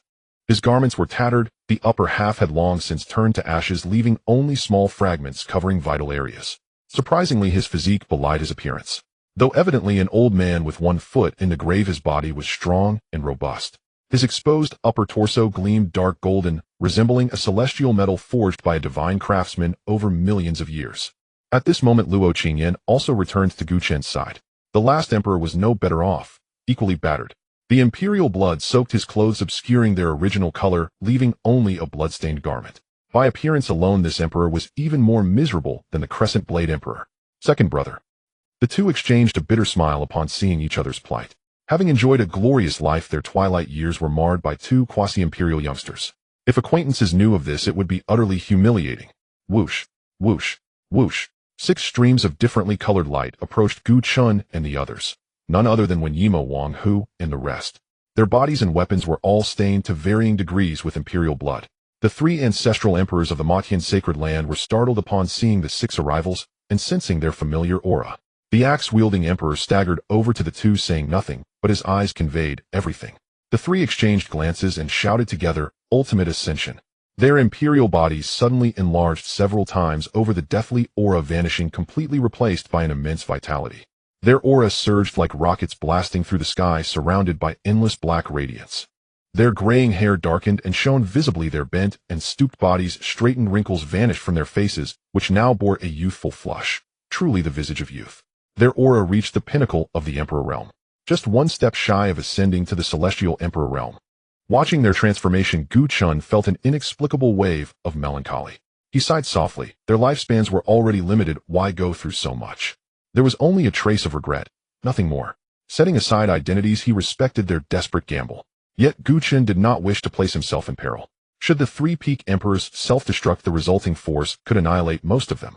Thus he had no choice but to disappoint them. As they neared completing their ultimate ascension, a silver light suddenly erupted from Gu Chun's hand, enveloping all surrounding radiance. Time froze at that moment, though everyone present became like statues, vivid and lifelike. Gu Chun spoke in a deep voice, "Time reverse." Instantly the flow of time around them rewound by half a breath. The 3 ancestral emperors of Matian's sacred land returned to the starting moment, and the 6 streams of colored light were still en route. With Gu Chun's current strength against such peak emperor existences, time reversal could only rewind half a breath. Yet, it was enough. Time returned to the beginning. The 3 emperors exchanged looks, embraced one another, and shouted, "Ultimate." Before finishing, Gu Chun's aura suddenly surged.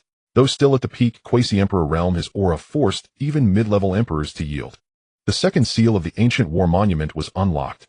This treasure, which Gu Chen obtained from the Gu family ancestral shrine, contains 3 seals, each doubling the user's combat power upon release. With no side effects, Gu Chen's current strength allowed him to unlock the second seal, doubling his power. Then Gu Chen roared Star Shatter. The third form of the spear art, Star Shatter. A flash of red and blue light erupted as the blood god spear shot forth, piercing the Crescent Blade Emperor's skull. His head exploded instantly, brains and blood splattering before his 2 brothers, leaving them momentarily stunned. At that moment, Luo Qingyan initiated her move, Extreme Cold Sword Soul. Snowflakes fluttered through the air, imbued with the profound law of extreme cold, filling the entire space. The Extreme Ice Frost Sword transformed into a towering shadow, severing the 2 in half at the waist. Gu Chen once again waved his hand. Time stasis. Space imprisonment. 3 golden lights were immobilized as if under a petrification spell, unable to move even a millimeter. The Extreme Ice Frost Sword swung again, annihilating the 3 golden lights within a breath. Thus the 3 ancestral emperors of Matian's sacred land died, frustrated and humiliated. The 6 blood attendants arrived promptly. Wang Hu reported, "Master, all have been dealt with." Gu Chen nodded, then looked at Wen Yimo. Old Wen, is the Gu family side also settled? Yes, the imperial bodies of the 3 emperors are all contained within this fan. After aiding them in killing the 3 emperors, the 3 Gu family emperors returned ahead. Wen Yimo pointed to her fan. Gu Chen then cast his gaze at the 3 imperial bodies, a cold sneer curling at his lips. Ultimate ascension. How that requires time. With a casual wave, he sent the 3 imperial bodies into the boundless void space. Whether anyone would be fortunate enough to retrieve them remained unknown. As Gu Chen and his companions emerged from the void, the ancestors and founders of the Demon Heaven Sacred Land remained conspicuously absent. A shared suspicion arose among them: the Emperor of the Demon Heaven Sacred Land must be dead. A chill of desolation and death filled each person's heart. It was as if a dark cloud loomed over their heads, suffocating the atmosphere of the entire Demon Heaven Sacred Land. Not a single voice was heard from the entire realm of demon cultivators. The silence was terrifying. Gu Chen glanced at the crowd below, then with a wave he shattered the spatial barrier that confined the small world. Just when they naively thought Gu Chen would let them go, they were instead met by the cultivators of the Blood God Temple. In an instant, a swarm of blood-robed figures poured in from various entrances of the small world, each representing different realms of cultivation, led by 12 blood servants, all at the peak of quasi-emperors. Next came 10 mid-level quasi-emperors, the blood shadow puppets, followed by those of the Emperor and Saint Realm. All of these were at least Saint-level cultivators, and the Demon Heaven Sacred Land could not halt their advance. In no time, screams echoed throughout the small world, blood flowed like rivers, and corpses lay scattered everywhere. Not the slightest emotional fluctuation appeared on Gu Chen and his companions' faces, including Luo Qingyan. She understood better than anyone the cruelty of demon cultivators and their inhumane actions. Moreover, these very people had almost annihilated them. Of course, she was also acutely aware that among so many there were cultivators who had never shed innocent blood. But what did that matter? Was she supposed to single them out one by one? That would be sheer nonsense. The moment they joined the Demon Heaven's Sacred Land, their honor and disgrace became intertwined with its glory. While enjoying the numerous benefits brought by the Demon Heaven's Sacred Land, they should also clearly understand the responsibilities they must bear. Gu Chen looked at the crowd below. Blood 1, blood 2, blood 3. As his words fell, 3 beams of bloody light soared into the sky, and 3 blood-robed figures appeared before Gu Chen, kneeling on one knee. Blood Master. Go dig up all the graves on the back mountain of the Demon Heaven's Sacred Land, retrieve all the quasi-emperor and emperor corpses, and collect all the bodies from the battlefield, placing them in the blood pool of the Blood God Temple. The 3 beams of blood suddenly rose and headed toward the forbidden grounds of the Demon Heaven's Sacred Land. At the level of quasi-emperors, the physical body should have undergone initial baptism by the laws of the great Tao, reaching an indestructible stage. The Demon Heaven Sacred Land had existed for so many years, Gu Chen did not believe there weren't a few quasi-emperors and emperors whose lifespans had naturally come to an end. Presumably, with the contributions of all the demon cultivators, the blood pool of the Blood God Temple would swell once more, likely enough to enable the 12 blood servants to break through to the Emperor realm. Then Gu Chen looked at this small world. This should be considered a special sign-in point, right? He silently thought. Ding. Special sign-in point detected. Congratulations, host, you have successfully signed in and obtained the Xianyuan small world. Note can be merged with the Blood God small world to become a larger world. As Gu Chen's power increased, aside from the treasures obtained from special sign-in locations, other treasures had little impact on his strength. He wondered if this system would upgrade. However, that was not something he needed to consider now. The Blood God Temple had previously been just an ordinary indestructible force. Before the top indestructible forces like the Gu family, it was hardly worth mentioning. Now having destroyed the demon heaven sacred land, an almost top-tier demonic force, the Blood God Temple, should attract the attention of those significant figures. Especially the three top indestructible forces, the ancient dragon pavilion, the heavenly transformation divine dynasty, and the holy Buddha mountain. These were the three indestructible forces that had annihilated 2 generations of blood god bodies, reaping immense benefits and giving rise to supreme powers of the heavenly emperor realm, thus achieving the status of top indestructible forces. It seemed that it was time for the Blood God Temple to disappear for a while.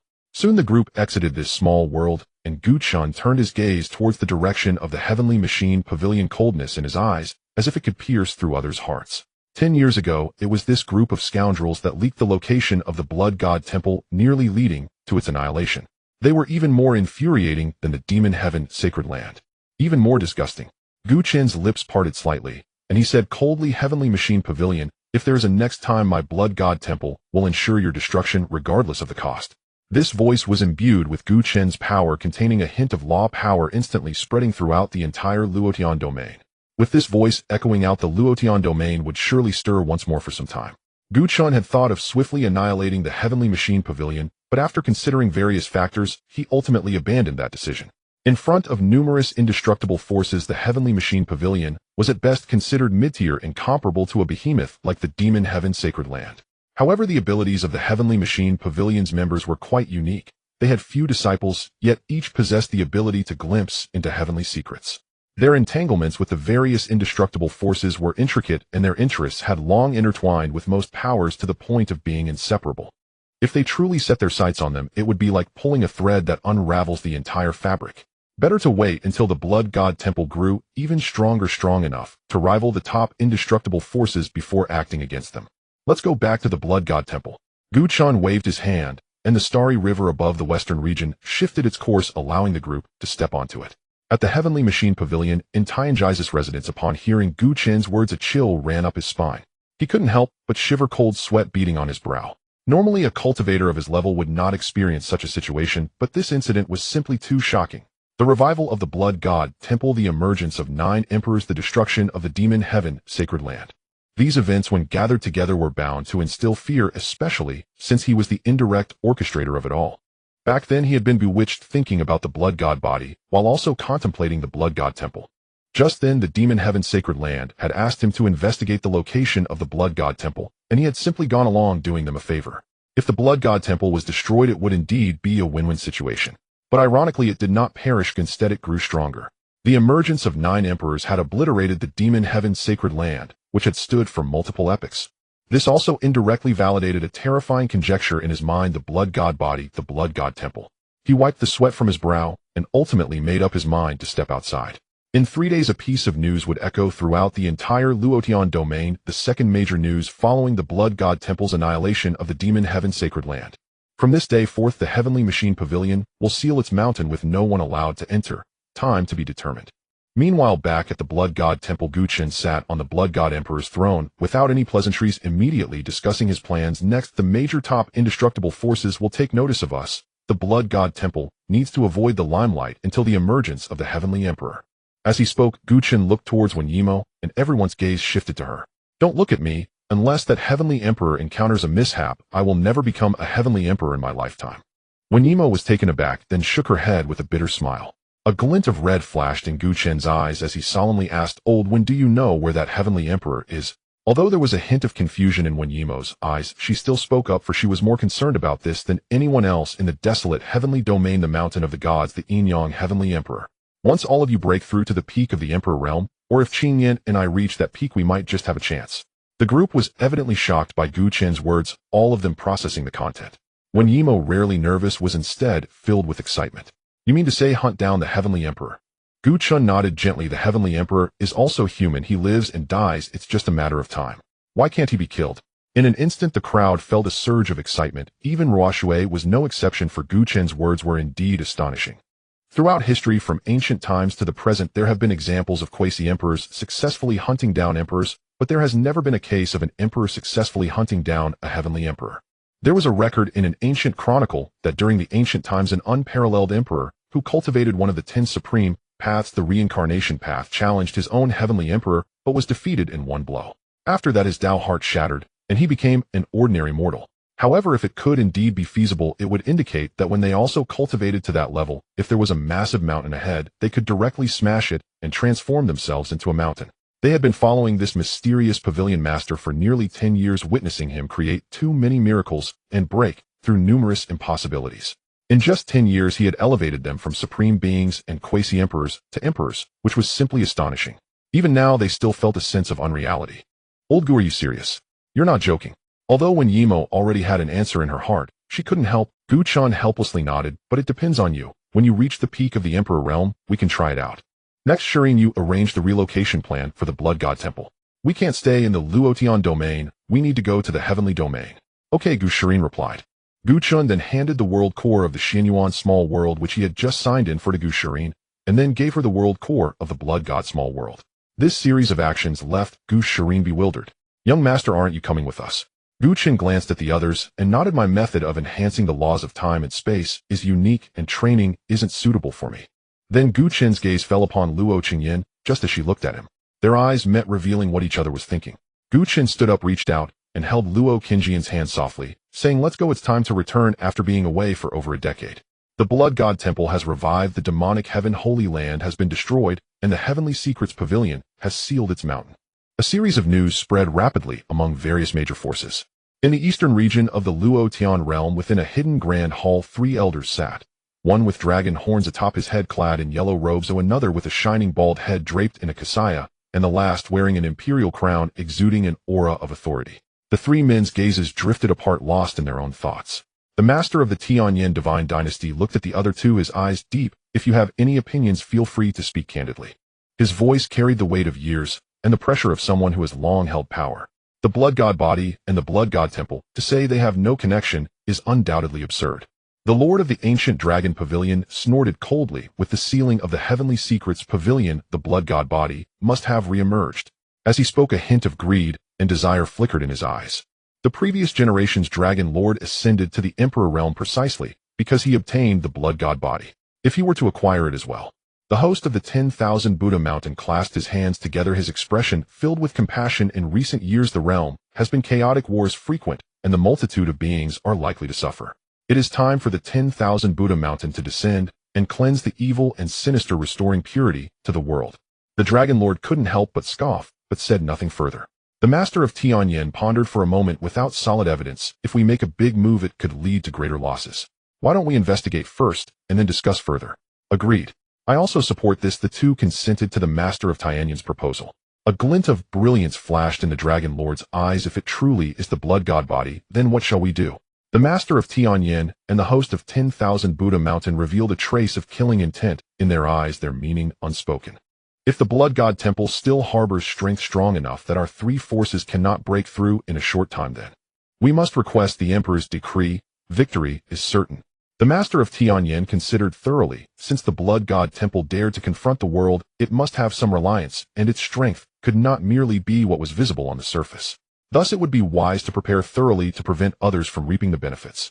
As for whether they could defeat the Blood God Temple, it was completely outside their consideration. The only concern was how other forces would react upon learning the news. This battle would either not happen at all, or it would strike like thunder and collapse in one blow. However, they were destined to search in vain. The Blood God Temple had already relocated away from the realm after eliminating the remnants of the demonic heaven Holy Land. No one would have thought that a Blood God Temple comparable to a top-notch immortal force could complete its relocation in just a few days. And it was across an entire realm. Yin-Yin, what other characteristics did that demon you encountered in your past life have? Gu-chin stood side by side with Luo Qingyan on a flying vessel heading towards the Xian Shuang immortal sect. They were no longer in a hurry to return. With such a large Gu family and such a vast Xian Shuang immortal sect over there was no need to rush. After all, so many years had passed, and there was no need to rush things. After 20 years of repressed living, he had hardly stepped out of his home, at most visiting Tianyuan City. For 18 years he had been tempered by battles, constantly fighting and pondering how to make himself and the Blood God Temple stronger to face the upcoming storms. Having been in this world for nearly 40 years, Gu-chun had yet to properly admire the scenery of the Luotian realm. With a recent achievement, wouldn't it be a disservice to his years of hard work to not take a good rest? Luo Qingyan, of course, did not share this sentiment, but unable to resist Gu-chen's fervent request, she eventually agreed. Hearing Gu-chen's words, the image of the demon appeared in Luo Qingyan's mind. It had horns on its head, blood-red eyes, a blood-colored eyeball between its brows, and black-red patterns covering its entire body. Its blood was dark golden, and its facial features were no different from an ordinary person. Luo Qingyan thought for a moment, and continued. By the way, its emotions were extremely unstable, easily irritable, and it had a strong thirst for blood. Gu Chen pondered, comparing it resembled his own appearance when he activated the blood shadow demon eye. Wait, let me sort this out, he said. Blood-red eyes, black-red patterns, dark golden blood. Gu Chen then extended his finger and squeezed out a drop of blood which appeared brilliant golden, devoid of any trace of common blood color. His blood had originally been red, but during the breakthrough to Quasi-Emperor, it had transformed into a brilliant golden hue. Although he could not understand the reason, he could only attribute this anomaly to the uniqueness of the blood god body. Then Gu Chen slightly activated the blood shadow demon eye. The blood vessels coursing through his eyes turned them blood-colored, and blood-red patterns gradually appeared at the corners of his eyes, spreading towards his face. He then paused, looking slightly serious. Yin, please see if this looks somewhat like my appearance when I activated the blood shadow demon eye. Luo Qingyan nodded and countered, do you think I attacked you so fiercely when we first met? Gu Chen was taken aback, and then Luo Qingyan continued, at that time in the beast forest, I sensed a familiar aura, but upon approaching, I found it was different, just somewhat familiar. So I adhered to the principle of killing 100 by mistake, rather than letting one go frequently. Targeting you. At this point a hint of awkwardness appeared on Luo Qingyan's face. Gu Chen rested his elbow on the railing, his fist propping up his chin, his mind racing. First, he was definitely not that demon, who otherwise Yin would have recognized him right away. But why did this guy look so much like he did when he activated the blood shadow demon eye? If he removed the horns, took away the eyeball between his brows, changed the patterns to blood red, and the blood color to brilliant gold, wouldn't that be the state of activating the blood shadow demon eye? At this moment Luo Qingyan looked at Gu Chen, whose brows were tightly knit, and her cool little hand grasped his. Her tone surprisingly softened. I don't think too much. The boat will naturally reach the bridge. Worrying too much will only add to your troubles. When the time comes, he will appear on his own. True. Gu Chen exhaled a breath of turbid air. He then stopped, overthinking, just as Yin said. Randomly speculating now was pointless. It would be better to wait and see how the situation unfolds until he showed up on his own. Gu Chen felt the coolness of her hand and involuntarily revealed a smile at the corner of his mouth. He then tightened his grip. We should be almost there, right? Yes, we are almost at your father-in-law's house. Say that again. Then. We are almost at your mother-in-law. The flying boat gradually departed from the western regions, soaring towards the Xian immortal sect at an astonishing speed, powered by the personal enhancement of Luo Qingyan. She simply could not tolerate Gu Chen's old ox pulling a broken cart style. He was so stable and decisive in the blood god temple, yet upon returning, he seemed like a completely different person. She couldn't understand him, nor could she respect him even a little. It is worth mentioning that Gu Chen had signed a divine breathing technique in these years, which was actually of the same origin as that divine concealment technique, merging the two into an upgraded version of the divine concealment technique. Now, even the heavenly emperor could not discern his true realm, and of course, he had passed this technique on to the members of the blood god temple, with Luo Qingyan being no exception. In fact, Gu Chen had long harbored a suspicion that his identity might be exposed, especially when he took that drop of first-generation blood god essence from the Gu family treasury upon leaving. The aura, which was of the same origin and lineage, had likely caught the attention of the elder guarding the family treasury. Gu Chen's absence over the years was also due to this concern. After flying for almost a day, they finally arrived at the territory of the Xian immortal sect. As the two descended from the flying boat and looked back at the boat billowing black smoke, Gu Chen's lips twitched, feeling nostalgic as he touched the boat, saying, alas, with a mistress like this you must have suffered. When he turned around, he discovered that Luo Qingyan had already walked quite a distance. Yin, wait for me. Gu Chen waved his hand, quickly following her lead, leaving the flying boat abandoned in this desolate wilderness, waiting for some faithful person. The flying boat. In just an hour the two arrived at the entrance of the Xian immortal sect. The two disciples guarding the gates, seeing these two extraordinary individuals, did not dare be careless, and quickly approached to greet them. Esteemed seniors, may I ask what brings you here? Luo Qingyan was taken aback for a moment, while Gu Chen chuckled softly. Yin, what do you think? Coming to my own home, yet being treated as a guest. Gu Chen sighed. Time waits for no one, and the world is ever-changing. At this moment, he seemed to perceive a new understanding of the harshness of time. Luo Qingyan pursed her lips, remaining silent as she took out an ice blue token. The front of the token was engraved with a small blue sword, and the back with a crystal-clear snowflake. The two widened their eyes in shock, then were filled with panic. Disciple greets the Holy Maiden. Disciple was blind and failed to recognize you. I hope the Holy Maiden will not hold it against us. They had just entered the sect a few days ago, and had unexpectedly encountered the Holy Maiden, who had been out training for over a decade, and failed to recognize her. What a stroke of bad luck. They hoped the Holy Maiden would not blame them. Luo Qingyan sighed lightly. It's all right, you may rise. Then the two entered the Xian Shuang immortal sect without hindrance. Within the sect, quite a few recognized Luo Qingyan Holy Maiden. Inner disciple Lin Yi greets the Holy Maiden. Core disciple Luo Yuer greets the Holy Maiden. The gazes of these people were either filled with fervor or admiration. While such attention was normal, given how beautiful Yan Yan was, Gu Chun could not help but feel a tinge of jealousy. He took a step forward, grasping Luo Qingyan's delicate hand, intertwining their fingers tightly, raising his chin as if to declare his claim over her, while Luo Qingyan cast him a surprised glance, rarely seeing him act childish. However, this feeling wasn't too bad. In a place where Gu Chun could not see Luo Qingyan's lips curled up slightly, her steps seemed to lighten. The crowd watched as the two held hands, their hearts shattering, gritting their teeth in envy towards Gu Chun. Luo Qingyan was the goddess of the entire Xian Shuang immortal sect, yet not a single young man was holding her hand today. If it weren't for the fact that he seemed a bit difficult to provoke, I would have long gone up to teach him a lesson. Until Gu Chun and Luo Qingyan stepped out of the crowd, Gu Chun halted, gazing at Luo Qingyan with a faint sigh. Yin Yin, you are mine. Luo Qingyan appeared to be in a good mood today, a smile evident on her face as she raised an eyebrow. And, oh. Luo Qingyan stood on her toes and gave Gu Chen's cheek a light peck like a dragonfly skimming the water. You are mine too. From now on you are not allowed to flirt with anyone else. She had clearly noticed the gazes of those female disciples directed at Gu Chun. After speaking, Luo Qingyan tiptoed towards Luo Changqing's residence. It wasn't until her figure nearly vanished from sight that Gu Chun came to his senses. He touched the damp spot on his cheek, feeling somewhat dazed, overwhelmed by the immense joy that brought an unreal. This was the first time she had taken the initiative to kiss him. Yin Yin, wait for me. Gu Chun ran after Luo Qingyan, his voice laced with the delight of having his wish fulfilled. As they approached Luo Changqing's residence, a rich aroma of cooked food wafted through the air. Various scents rushed into his nostrils, making it feel as if the food had already landed on his tongue, stimulating his taste buds and causing saliva to flow. Gu Chen's throat involuntarily swallowed hard. This was strange. Logically speaking, he shouldn't feel hungry even after countless years without food. Yet today he strangely felt hungry. Luo Qingyan said to Gu Chun, consider yourself lucky. Today you'll get to taste my father's culinary skills. What do you mean yours and mine? Are we still distinguishing between us? Your father is my father too. Gu Chun joked with Luo Qingyan. Luo Qingyan was taken aback, then realized this guy was teasing her. Her skin was indeed getting thicker.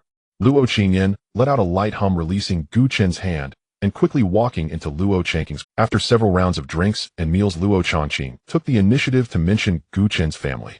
According to Luo Changqing, Gu Yunxing and Gu Yunxi had sought him out 6 or 7 years ago to inquire about Luo Qingyan's whereabouts, but Luo Changqing, fully aware of their true intentions, chose not to inform them. The journey from the Gu family to the western regions was fraught with too many uncertainties and dangers unsuitable for two young ones who had just broken through to the harmonization realm. Consequently, the two left in low spirits, and Luo Changqing was left unaware of their whereabouts, with only rumors of the Void Cave and their acquisition of a secret treasure. As for Gu Chen's parents, they also left the Gu family after the 3 siblings had departed. This time Luo Changqing brought out a bottle of fine wine he had treasured for 1,000 years, and he didn't bother to deliberately circulate his spiritual energy to dispel the effects of the alcohol. With a hint of drunkenness in his eyes, he asked, Kid Yin Yin, when do you plan to get married? Gu Chun and Luo Qingyan were momentarily stunned, then instinctively looked at each other. They truly had not considered this question. Sharing a glance, Gu Chun replied, Uncle Luo, we are still young and not in a hurry to marry. Once we have achieved our cultivation, it won't be too late to consider marriage. Are you too? Seeing that Luo Changqing wanted to continue the topic, Gu Chun quickly raised his glass, saying, Uncle Luo, I toast to you. Luo Changqing swallowed his words, clinking glasses. Observing the silent exchange between the two, a smile flickered in his eyes. He thought, let the younger generation find their own happiness. I shall not interfere, as long as they are happy. Though the topic was set aside, Gu Chun couldn't shake off Luo Changqing's words. He turned his gaze to Luo Qingyan, who wore a faint smile. Her azure eyes sparkled under the sunlight as if the stars had been crushed and scattered within her gaze. Gu Chun silently made a vow to himself, once everything settled, he would give her a grand wedding. For 3 consecutive days Gu Chun stayed at Luo Changqing's residence, as there were plenty of rooms available. The only regret was that Luo Qingyan seemed to be mindful of Luo Changqing's presence and didn't even allow him to hold her hand. This left Gu Chun feeling somewhat empty inside. After 3 days, Luo Changqing took the initiative to send them off, saying, You've accompanied me long enough. It's time for you to return to the Gu family. I also need to handle some matters that have accumulated over the past few days. Gu Chun glanced at Luo Qingyan and noticed she had no objections, so he agreed, All right, Uncle Luo, we will take our leave. Then right before Luo Changqing, Gu Chun took Luo Qingyan's hand.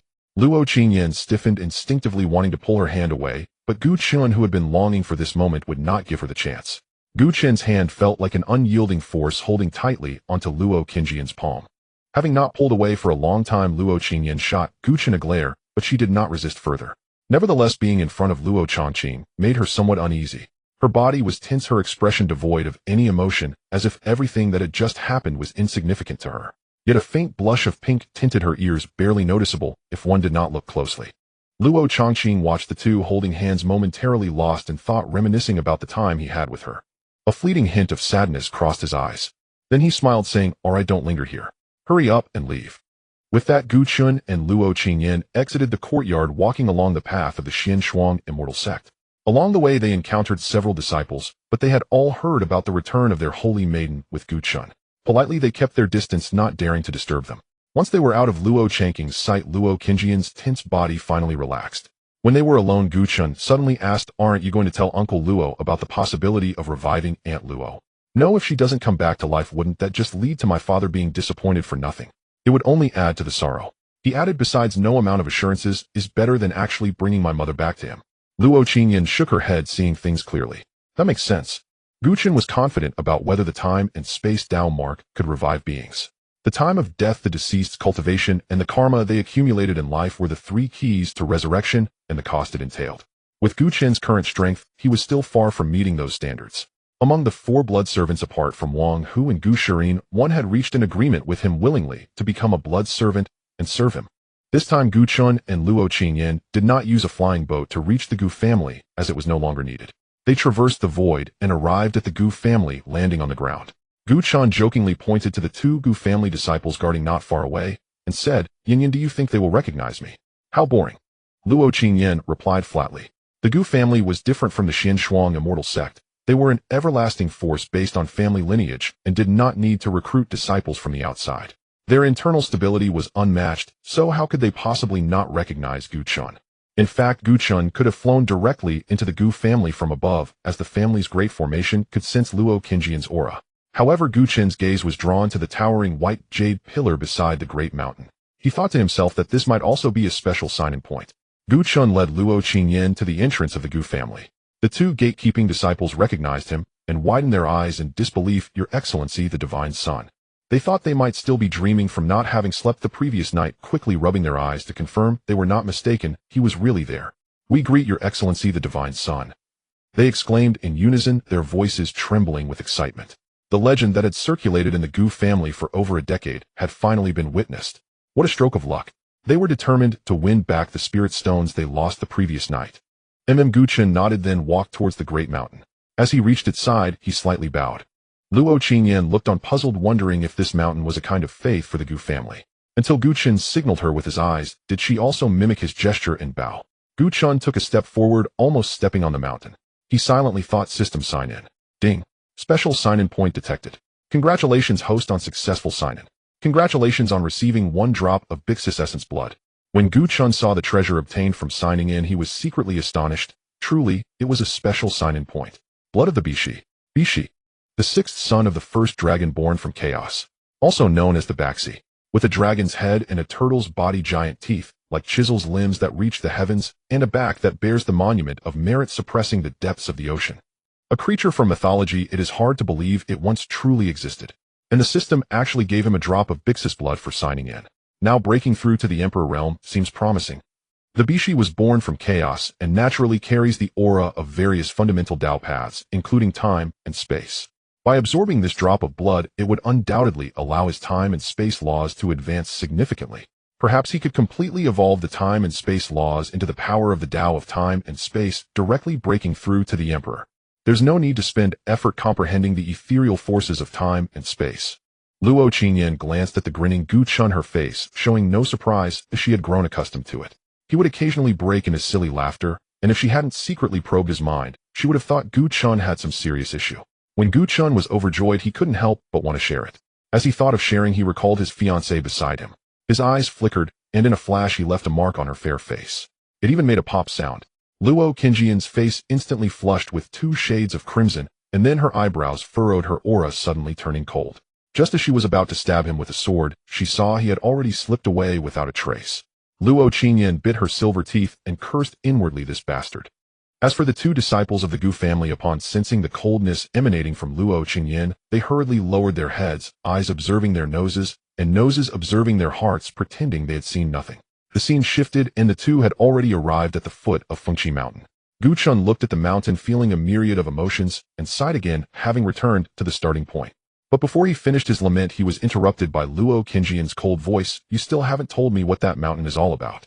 Gu Chun paused. "It's actually a giant turtle older than most ancestors.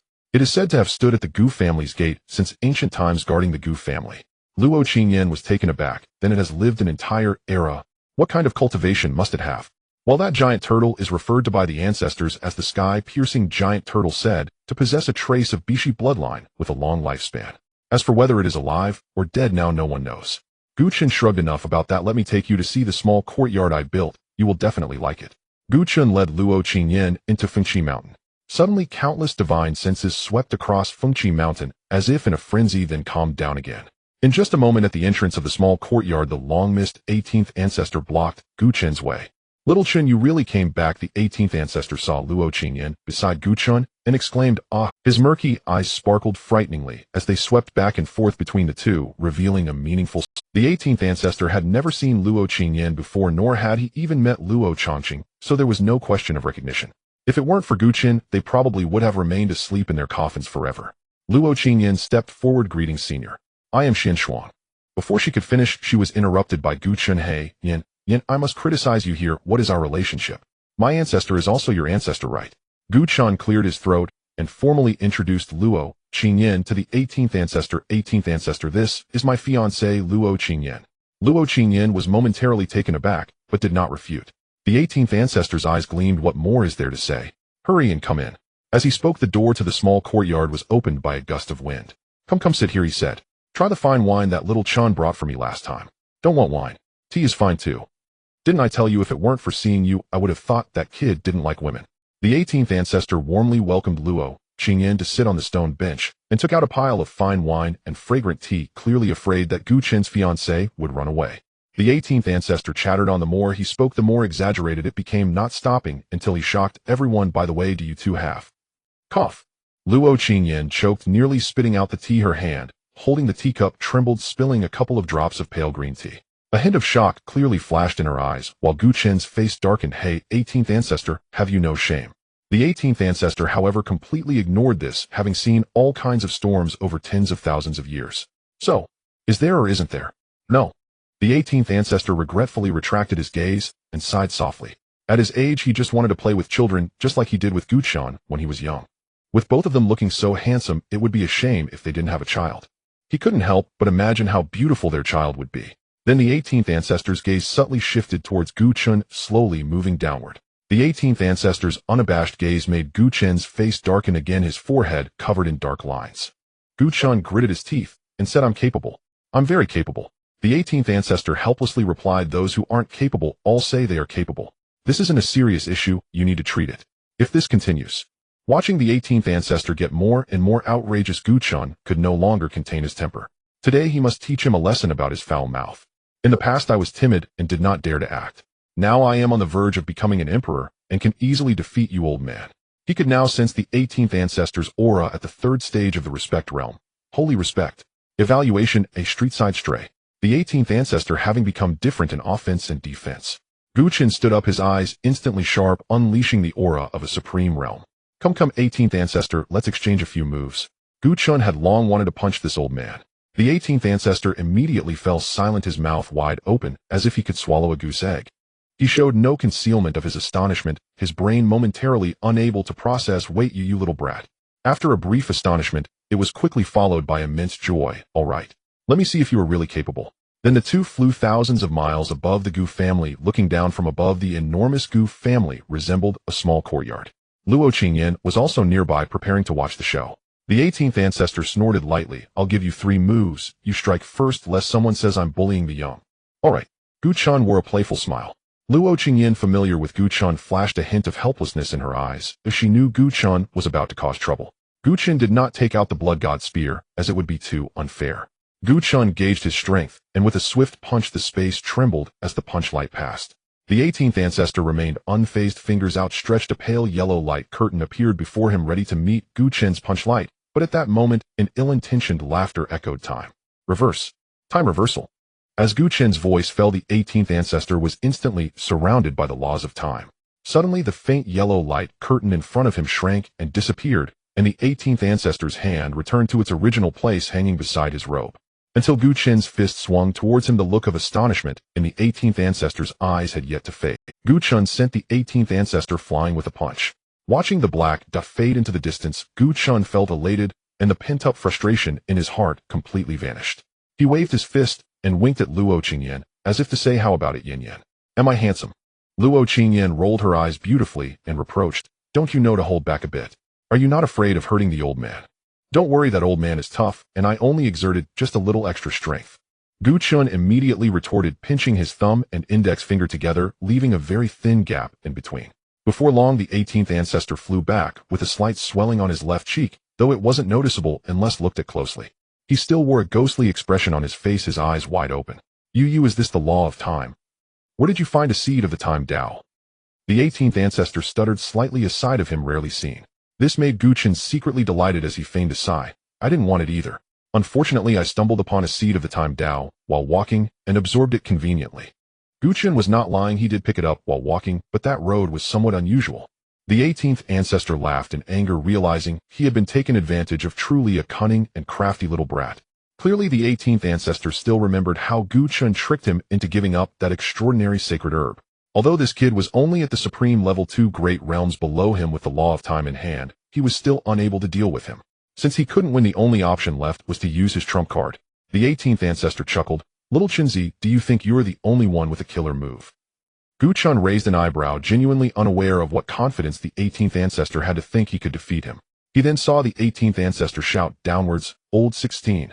Little fox, little you, come out and beat up this guy who wants to overturn the heavens." In the blink of an eye, 3 streaks of light flashed by.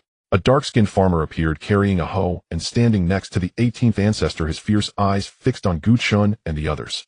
Next was an old woman with gray hair, standing to the other side, surrounded by a faint green light. Finally, a figure in a purple dress draped in fox fur appeared. The pair of fox-like eyes stared unblinkingly at Gu Chen, seemingly assessing the changes he had undergone over the years. Eventually, the gaze fell on Luo Qingyan, a fleeting shadow of sadness flashing in her eyes. 18th ancestor, 16th ancestor, 15th ancestor, Aunt Shui, long time no see. Gu Chen greeted the 4 familiar faces formally. The 16th ancestor and 15th ancestor nodded at Gu Chen, acknowledging him. Then the 16th ancestor angrily approached the 18th ancestor. "Old 18, why do you always wake me up when I'm sleeping?" The 18th ancestor scratched his nose, hastily changing the subject. "Let's not dwell on these minor details. Hurry and help me beat this little brat. He's too arrogant." As soon as those words were spoken, the 3 who had just appeared also noticed the rich aura of the great Tao emanating from Gu Chen, clearly indicating that he had broken through the supreme level. Moreover, upon closer inspection, the laws of time here were exceptionally rich. Could it be? The 16th ancestor suddenly lost his composure, his eyes wide as copper bells. "Old 18, did this kid break through to the supreme level using the laws of time?" The others looked at Gu Chen in astonishment. The 18th ancestor nodded and shrugged. "What do you think I called you? Good heavens!" The 16th ancestor gasped, and the shock in his eyes transformed into fighting spirit. He had achieved the supreme level through the combat Tao laws, and was most battle-hungry. He had never seen a supreme who practiced the laws of time, let alone fought against one, instantly igniting his desire for battle. "All right." The 16th ancestor immediately agreed. The 15th ancestor, not skilled in combat, said, "I want participate. It'll heal you from the back." Then everyone turned their attention to Shue's, and Gu Chen smiled. "Aunt Shui, want to give it a try?" Shui Zim's eyes showed a flicker of excitement, but it quickly disappeared as she smiled warmly at Gu Chen. "Sure, Aunt Shui wants to see how strong you've become over the years." The 16th ancestor suddenly realized something and frowned. 3 against 1, isn't that a bit unfair? "Who said I'm alone?" Gu Chen smiled as he walked to Luo Qingyan's side, extending his hand towards her. "My dear, you wouldn't want to see me getting beaten up, would you?" The gazes of the others instantly turned to Luo Qingyan, with one particularly compelling gaze. Luo Qingyan glanced at the dazed Shuezime, thought for a moment, and said, "All right." Shuezime instinctively clenched her fist slightly, then slowly relaxed it, a trace of melancholy flashing in her eyes. The 15th ancestor stood at the center, acting as the referee. A smile unconsciously appeared on her face. It had been many years since things had been so lively. "Let's begin." Suddenly the hoe on the 16th ancestor's shoulder grew hundreds of times larger. Purplured flames flickered in his eyes as if they would leap out at any moment. Be careful! The 16th ancestor shouted as the golden hoe seemed ready to compete with the blazing sun. The gigantic hoe hung over the two of them, casting a shadow over them. Time slow. The enormous hoe immediately became extremely slow, allowing Gu Chun and the others to easily dodge. Boom. A mushroom cloud erupted where Gu Chun had just been the tremendous wind scattering clouds for thousands of miles. Narrow space cracks appeared in the sky. Seeing how easily they dodged, the 16th ancestor couldn't help but regard Gu Chun with newfound respect, secretly lamenting how formidable the laws of time were. Indeed, they were unfathomable. While thinking this, the 16th ancestor said without looking back, "Let's go all out together, this kid is tough to deal with." Unbeknownst to them, the 18th ancestor had a rusty kitchen knife appear in his hand, looking like an ordinary kitchen knife that had fallen into the mundane for decades, yet a faint imperial aura surrounded it. Clearly, it was a weapon once used by an emperor, tainted with some of his aura. Just with this hint of imperial might, the 18th ancestor was virtually invincible within the same realm. With a sharp blade in hand, Shue Zim's eyes glimmered with a faint purple light. Seeing the three preparing for a serious fight, Gu Chen glanced at Luo Qingyan and asked, "Together or separately?" Luo Qingyan replied expressionlessly, "You take on those two elders, I'll deal with your Aunt Shue." Gu Chen felt strangely puzzled, especially when Luo Qingyan said the last few words, but he just couldn't pin. All right. After coming to an agreement, Gu Chen and Luo Qingyan took the initiative to approach the three. Gu Chen threw a punch infused with the laws of time, allowing him to accelerate and increase his speed. Luo Qingyan dashed straight towards Shue Zim, wielding an ordinary sacred weapon, yet under the influence of the laws of extreme cold, it exuded an aura even stronger than that of a typical quasi-imperial weapon. The onlookers shifted their gazes from Gu Chen to Luo Qingyan, astonished that she was also so powerful at the supreme level, not at all inferior to Gu Chen. Her unique power of law was something they couldn't even discern, clearly not belonging to the 10 supreme paths, yet its might was no less impressive. They truly underestimated her. It turned out both of them were extraordinary. 18th ancestor, 16th ancestor, are you still distracted? Before Gu Chen's fist could reach them, his voice arrived first. Hearing this, the two dared not be careless and cautiously prepared to counter Gu Chen's attack. Meanwhile, Luo Qingyan and Shue Zim had already engaged, both of them seemingly suppressing an invisible flame in their gazes. It was as if two bolts of lightning were colliding between their eyes, crackling loudly. The two remained silent, yet the fight grew increasingly intense. Time slow. Time reversal. Gu Chen, utilizing the special nature of the time Dao laws, moved deftly between the two elders, managing to avoid all their attacks. In contrast, the two elders suffered, unable to even touch the edge of Gu Chen's clothes, and instead were hit by a few punches. Pain radiated from their bodies, especially the swelling on the 18th ancestor's face, which was nearly bruised. This was just one of Gu Chen's little pranks. Frost Sword Domain. Luo Qingyan's lips parted slightly, and her domain instantly unfolded. In this chaotic battle, the one most constrained was not Gu Chen, but Luo Qingyan, whose many techniques were designed for killing enemies rather than sparring. She had to hold back at every turn, fearing that a single lethal move might. This wasn't because she looked down on Shue Zim, but rather that the gap in their cultivation was just too vast. One was at the peak of quasi-imperial, while the other was merely at the profound realm.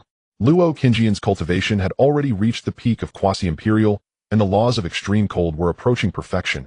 Even her casual strike carried the weight of the extreme cold law. If she truly unleashed those lethal moves, even an ordinary quasi-imperial might not withstand them. Even now, she was only using the power of the supreme level. For this reason, Gu Chen also refrained from using any lethal moves, relying only on the abilities developed from the time Dao laws.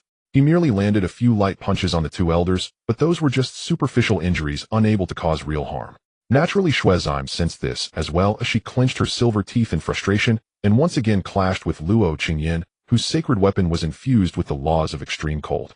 A piercing chill surged through her fingers and into her lungs. I'm done. I'm not fighting anymore." The 16th ancestor blurted out a curse, not caring that the 15th ancestor was watching beside him. He then slumped down in the void, looking miserable. He had never fought in such a manner before, unable to even touch the opponent's clothes, and instead being toyed with like a monkey. The 18th ancestor sighed, then also stopped fighting. He truly couldn't continue. His left cheek was already swollen like a pig's head, and after more blows, he wouldn't have the face to see anyone. Gu Chen smiled broadly and asked, "Two elders, are you done fighting?" Seeing Gu Chen's smug expression, the two ground their teeth, snorted in anger, but ultimately remained silent. As the battle here came to an end, so too did Luo Qingyan's fight. As the ice and snow dispersed, Luo Qingyan remained unharmed, while Shue Zim had a trace of crimson blood oozing from the corner of her mouth. This left Gu Chun a bit perplexed. A Luo Qingyan would never intentionally harm Aunt Shui. So this must have been due to Aunt Shui's own stubbornness, but why did she do that? That wasn't her character at all. Gu Chun couldn't figure it out for a moment.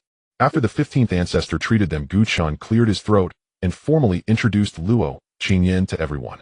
Aunt Shui, 3 elders, this is my fiancée Luo Qingyan, daughter of the Xian Frost Immortal Sect's sect master. Seeing his excited demeanor, as if he wanted the whole world to know that Luo Qingyan was his wife, the 16th ancestor glanced at Luo Qingyan in surprise, not expecting this girl's background to be so impressive. Then the 16th ancestor moved a few steps closer to Gu Chun. Kid, your skills in pursuing girls are quite good. I teach me a couple of moves sometime, and you'll surely benefit from it. As he said this, the 16th ancestor's gaze unintentionally flicked towards the 15th ancestor. This scene clearly fell into Gu Chen's eyes. 16th ancestor, I'll definitely take the opportunity. Ha ha ha. The 16th ancestor laughed heartily, his calloused hand patting Gu Chen's shoulder. Hey, we've been out long enough, it's time to head back. The other 2 elders also made their way back to the ancestral hall, leaving only Gu Chun and the 2 women behind. Shuizime stepped forward, forcing a stiff smile. Gu Chun, congratulations. That strange feeling surged in his heart again, but he couldn't figure out where it came from. Gu Chun then recalled something serious and said earnestly, Aunt Shui, I once heard my mother mention that you seem to have been let down by a scumbag when you were young. Can you tell me who he is? I now have the power to avenge you. Shuizime was taken aback, taking several seconds to digest Gu Chen's words. She then remembered how she often cut off some men's most vital parts only to be misunderstood by Rojia. Shuizime couldn't help but feel a mix of laughter and tears. What scumbag? I couldn't stand those men's naked and disgusting gazes, so I made them childless. I didn't expect to be misunderstood like this. The reason I became your protector was not only because of Rojia, but also because of your eyes. They are the clearest I've ever seen. At this point, Shuizime couldn't help but think, did Gu Chun not develop any unusual feelings for her? Because over the years of knowing Gu Chun, she had hinted and even made it obvious, yet this guy remained oblivious if that were truly the case. Shuizime discreetly glanced at Luo Qingyan, feeling a mix of sour and stuffy emotions. Even her breathing felt thick. Thinking about these things now seemed meaningless. She forced down the bittersweet feelings, maintaining a smile on her face. All right, I'll go cultivate now and won't disturb you. Hey, Aunt Shui. Before Gu Chun could finish speaking, Shuizim's figure vanished. She seemed to have fled in quite a hurry, leaving Gu Chun puzzled. At that moment, Luo Qingyan's cold voice rang out, she likes you. That kind of liking between men and women. She seemed to feel that her explanation was insufficient and added another sentence.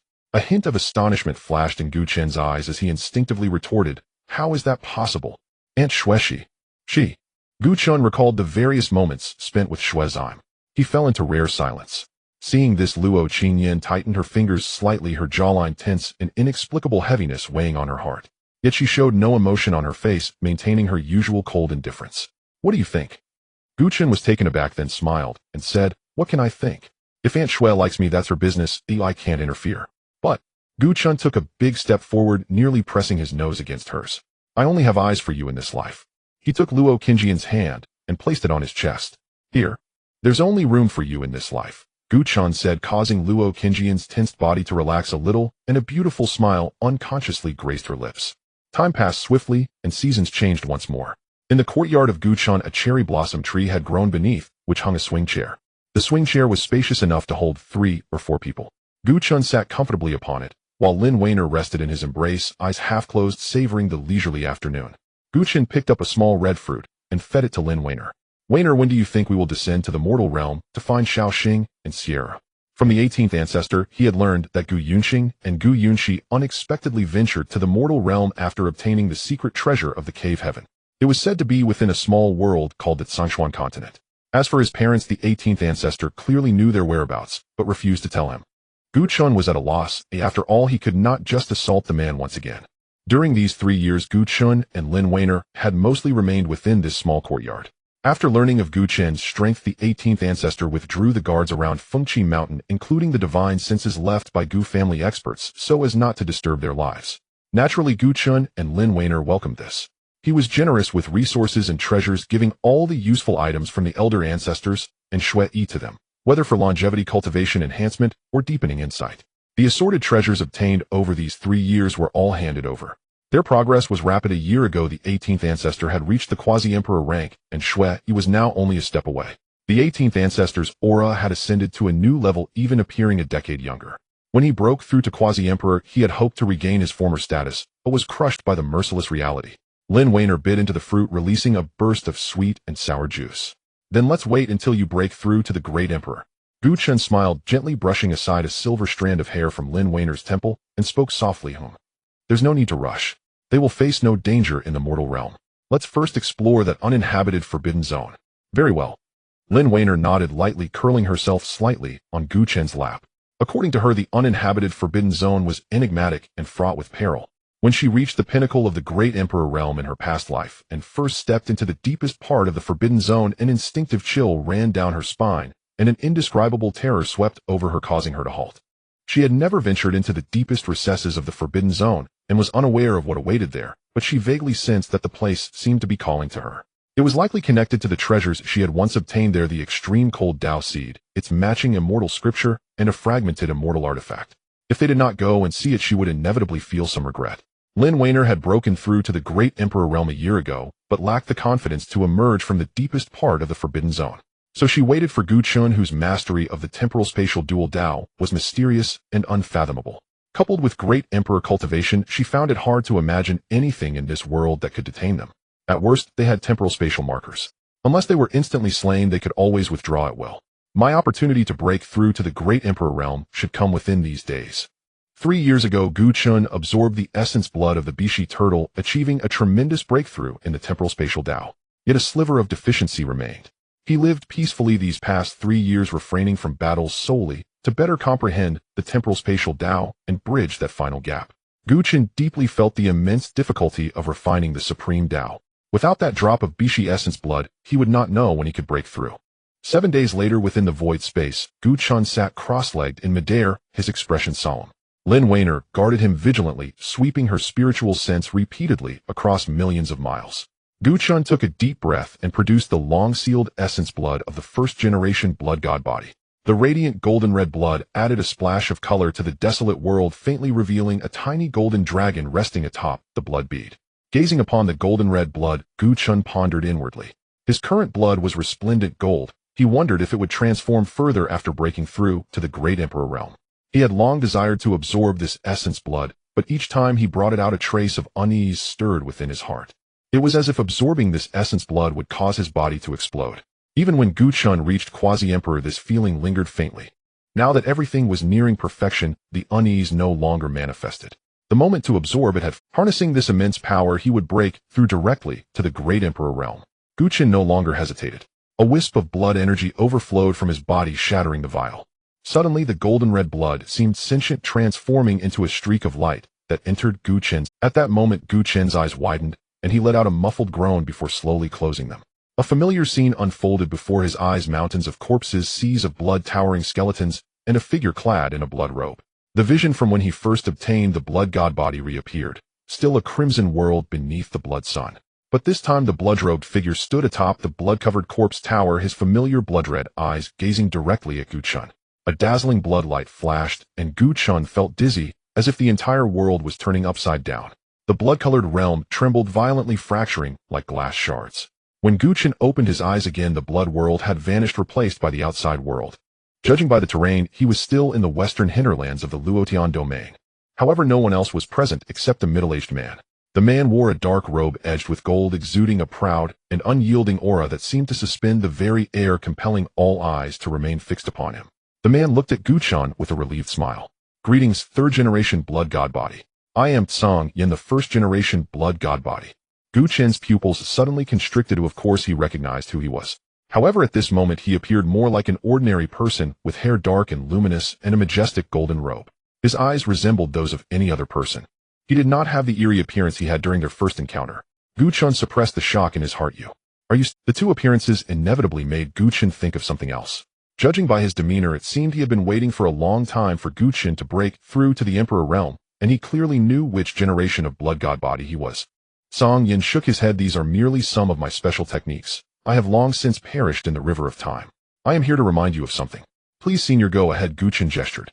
Song Yin clasped his hands behind his back, his gaze suddenly changing, with blood red filling his eye sockets and the murderous aura around him thick enough to almost become tangible. Then Song Yin's other hand hovered in the air, palm facing up, fingers curled as the veins on his fingers stood out. A golden red divine light flashed in Song Yan's eyes, and a sound echoed in this desolate realm, making it particularly clear. Now, suddenly golden light exploded from his outstretched palm, and a golden red blood mist instantly enveloped the entire palm. The blood mist coalesced into a small that which then stretched and transformed into 3 small golden red dragons. The small dragons circled in Song Yan's palm as if soaring through the sky, occasionally opening their mouths to emit faint dragon roars. Take a look what is special about them. Chen narrowed his eyes, slightly fixating on the 3 small dragons, a hint of confusion appearing on his face. Senior, this seems like essence blood, but it's not entirely, it feels more like. Song Yan calmly added, it feels more like a new being formed from the fusion of a person's blood essence, spirit, and true soul. Yes, it does feel that way. Chen's eyes lit up as the fog that had been troubling him was suddenly clear. Song Yan released his hand, and the 3 small golden red dragons slid along his fingers, as if treated. They occasionally nestled against Song Yan, sniffing his aura, then sticking out their tongues to lick, resembling small pets raised by their owner. Song Yan moved his fingers slightly, pushing the 3 small golden red dragons aside, placing them between himself and Chen. Your intuition is correct. In a certain sense, they are indeed a special form of life. I call them source blood. When the blood god body breaks through to the emperor realm, the blood essence throughout the body will undergo a gathering and sublimation under the baptism of the great Taoist laws, giving birth to 3 drops of source blood. Song Yan pointed at the 3 small golden red dragons. They are the matter I am reminding you of this time. Chen regained his composure, his expression solemn. He could sense from these 3 small golden red dragons that they seemed to be intertwined with Song Yan, sharing glory and suffering together. These 3 drops of source blood are by no means simple. 3 drops of source blood. The first is resurrection, the second is primordial, and the third is origin. They are the blood god Bodhi's greatest secret and its greatest foundation.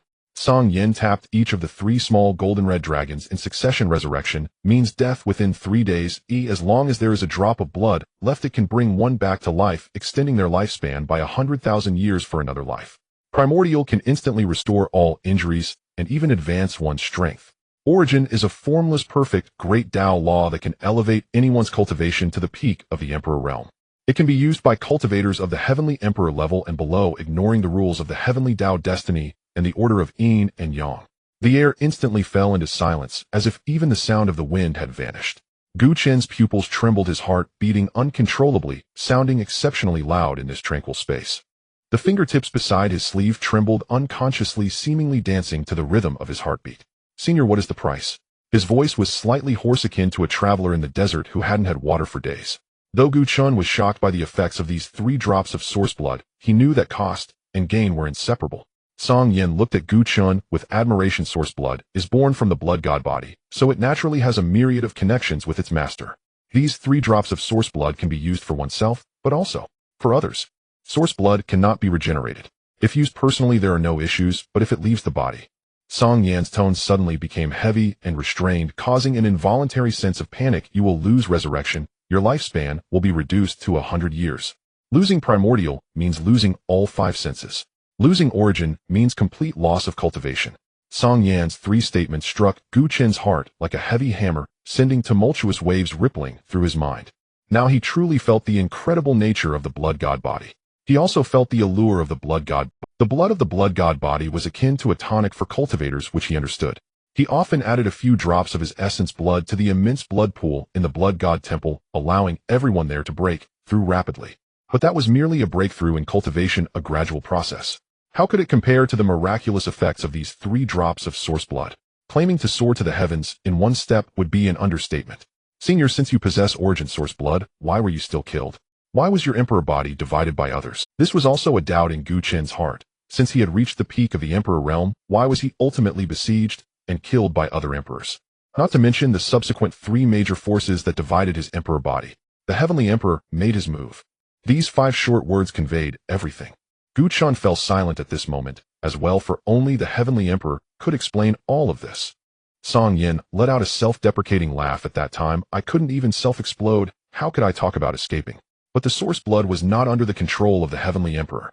As he spoke, a sharp blood light flickered in Song Yan's eyes, as if he was recalling various memories from before his. They are also a type of special being with faint awareness. I let the other 2 drops of source blood self-destruct to preserve this greatest secret. At this moment, Chen also understood the matter Song Yan was reminding him about. If the source blood were to be exposed, the blood god body would no longer be a matter of just one realm. It would be a matter that would draw the heavenly emperors of all realms to hunt down the blood god body. At that time, he couldn't even begin to imagine that scene. Rest assured, Senior, I will ensure the source blood does not come to light. Song Yin nodded, then noticed that the 3 small golden-red dragons he had manifested were vanishing and his own body was gradually fading. He said to Gu Chun, this should be the last time you see me. Farewell, and I wish you live well. Before the words fell, Song Yan's body turned into scattered blood light and disappeared. The world before Gu Chun suddenly crumbled, and upon awakening, he found Luo Qingyin frowning at him. Only when he awakened did her brow relax. Gu Chun, what happened? You've been unconscious for so long. Gu Chun had already broken through to the Emperor realm 3 days ago, so it was quite abnormal for him to remain unconscious till now. Luo Qingyin had been hesitating about whether to intervene, but was afraid of disturbing his breakthrough, so she kept her eyes fixed on Gu Chun without blinking for these past few days. Gu Chun's gaze flickered twice, slightly lowered his eyes, and then quickly returned to normal. It's nothing. I absorbed a drop of the first-generation blood god body essence blood, and saw a scene from his last moments which took me a moment to recover from. Hearing this, Luo Qingyi's brows furrowed slightly. Her intuition told her that Gu Chun was definitely hiding something. However, since he did not want to speak, there must be his own considerations, and Luo Qingyin chose not to press further. As long as he was fine. Gu Chun stood up, took Luo Qingyi's hand, and smiled. Let's go to the Forbidden Land. His tone revealed no other thoughts. Gu Chun silently examined himself. 3 small golden dragons spun around his heart, the 3 drops of source blood. After breaking through to the Emperor realm, Gu Chun's blood did not undergo any changes, indicating that any changes would only occur upon breaking through to the quasi-Emperor realm. Gu Chun secretly observed the other 2 small golden dragons' resurrection and primordial, hoping there would never come a day when he would have to use them. Never. Ding. Detecting that the host has broken through to the Emperor realm system self-upgrading. Gu Chun was taken aback, emerging from the previous, unwarranted worry. Did the system really upgrade? Loading 100. Loading 6600. Loading 99. Loading 999. Gu Chun waited for a long time, seeing countless strings of 999, but not the number 100. He couldn't help but think, system, did you encounter a bug? Ding. Loading complete, upgrade successful. Gu Chun was speechless, so you just kept dragging it out until I said something.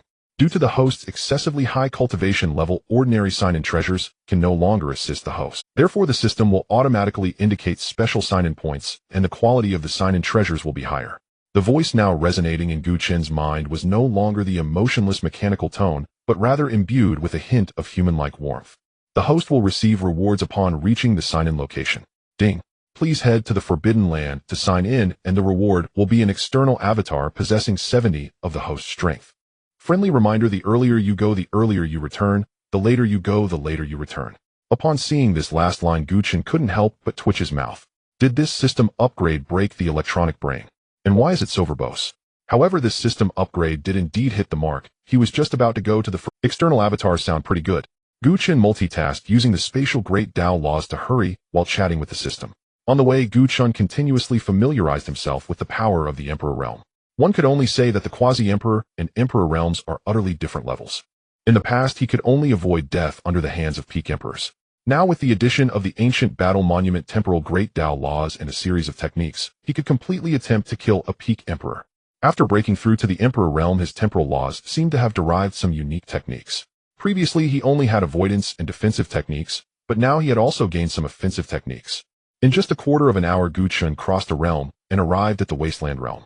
In the past, without relying on the temporal Tao mark, it would have taken him more than half a month. Now the time was reduced by more than 10 times. Among the 9 great realms, there are dozens of forbidden areas, but only the one at the northernmost part of the wasteland realm is known as the Forbidden Land. It signifies no one exists, no one enters or exits. It is also recognized as the most dangerous of all forbidden areas. Luo Qingyin was also teleported deep into the forbidden area by an ancient teleportation array at that time, where she obtained those treasures. After becoming stronger, she dared to leave the Forbidden Land, but she too had endured unspeakable hardships. Gu Chun looked down from above at the entrance of the Forbidden Land, his expression incredibly grave. The space here seemed particularly stable, dozens of times more solid than the outside world, as if it were independent from the wasteland. A world within the heavenly realm. Here, even with their current strength, it is quite difficult to break through the space and enter the void. In the forbidden area, the land is pitch black, as if it has been drenched in a can of paint, with bursts of black mist occasionally rising, containing powerful Dark Tao laws. The Dark Tao laws are among the pinnacle of paths. If the entire forbidden area consists of this black land, then matters would not be simple. Only an emperor well-versed in the dark Tao could achieve that. No wonder it is called the Forbidden Area, just the land itself is not something ordinary people can tread upon. Below the sacred realm, one footstep could lead to immediate erosion by darkness. Moreover, it seems that the deeper one goes, the more intense the dark laws become. Considering this, Gu Chun turned to look at Luo Qingjian's profile. Yin Yin, how did you manage to come out back then? The depths of the Forbidden Area are completely different from here. There the laws of life are rich and abundant. Luo Qingyan seemed to have anticipated Gu Chun's question and answered without hesitation. Gu Chun was secretly astonished. The laws of life are one of the top 10 supreme paths. Realizing that this forbidden area was even more complicated than he had imagined, Gu Chun did not waver in retreat. Since they had come this far, it would be a waste of time not to take a look. Then Gu Chun pulled Luo Qingyan and flew towards the forbidden area. Just before entering, Gu Chun felt his body stiffen for a moment, and then looked at Luo Qingyan, who nodded, indicating that he felt exactly as she did. Since the establishment of the Blood God Temple, this was the first time something had sent a chill down his spine, causing the hair on his body to stand on end. After calming himself, Gu Chun thought, system check-in. Ding. Check-in location not reached. The system will notify you when you arrive at the check-in point. Gu Chun was taken aback. Had they not already reached the forbidden area? Could it be that they needed to go deeper? Entering the innermost depths of the forbidden area, Gu Chun took a deep breath and stepped into the forbidden area. Around Gu Chun's silver-white and blood-red light intertwined, while Luo Qingjian's eyes flashed, and a layer of ice-blue light emerged around her, isolating the encroaching dark laws.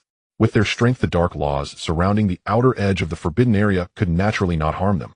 The two of them maintained their speed, heading straight towards the depths of the forbidden area. Along the way, they even spotted some skeletal-like creatures on the ground, but upon sensing the presence of Gu Chun and Luo Qingyan, they quickly burrowed back underground, continuing their slumber. Before long, a hint of green could be seen in the distance, and gradually the view opened up. Ahead lay a vast grassland sprawling like a green carpet throughout the forbidden area, starkly contrasting with the dark and desolate environment. Boom. Just as Gu Chun and the others were about to enter the depths of the forbidden area, a bone dragon appeared at the junction between the outer and inner depths. The bone dragon was devoid of flesh, its entire body formed from pristine white bones, with dark purple energy flowing through the gaps in its skeleton. Its wings were made of translucent bone membranes, and when it flapped its wings, black mist was released. Its eyes burned with 2 shades of ghostly blue flames as if it emerged from hell. The bone dragon clearly exuded the aura of a peak emperor. Luo Qingyan frowned slightly. I did not encounter it in my previous life.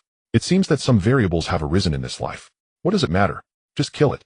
Gu Chen's eyes glimmered with bloodlight. It was just the opportunity he needed to test the new abilities he developed after breaking through to the emperor level. Yin Yin, cover me, I'll try it out. Alright, be careful. Luo Qingyan stepped back a few paces, holding the extreme ice frost sword with the chilling laws of extreme cold swirling around it, ready to strike at any moment. At that moment, the bone dragon flapped its wings, its ghostly blue flames flickering, and a pitch-black beam of light was unleashed from its mouth. Boom. The black beam carried the dark Tao laws, and wherever it passed, it seemed to erode the very air in the environment. Gu Chen remained calm and steady. He aimed his palm at the dark beam's space shift. A silver-white void appeared before the dark beam, and then the void expanded, swallowing the dark beam whole. Immediately, the dark beam reversed direction, emerging from the void and charging towards the bone dragon. Bang! It struck true. The bone dragon was caught off guard, the dark beam hitting its wing, creating a small hole. The hole continued to expand, emitting black smoke, and this blow nearly caused it to lose its balance. Roar! The bone dragon steadied itself, letting out a roar, and then swung its bony wings towards Gu Chun's space collapse. A pitch-black space suddenly appeared before the bone dragon, within which seemed to be a world experiencing collapse and reformation, cycling endlessly. The bone dragon waved its wings, attempting to evade, but Gu Chun would not give it that chance. Time swift. The bone dragon's speed instantaneously accelerated, moving so fast that it created multiple afterimages. Even Luo Qingyan beside him could not clearly see the bone dragon's figure. With this acceleration, half of the bone dragon's wing was instantly engulfed by that dark space. Crack! Crack! The dark space seemed like a giant beast grinding the bone dragon's wing to shreds and swallowing it whole. Roar!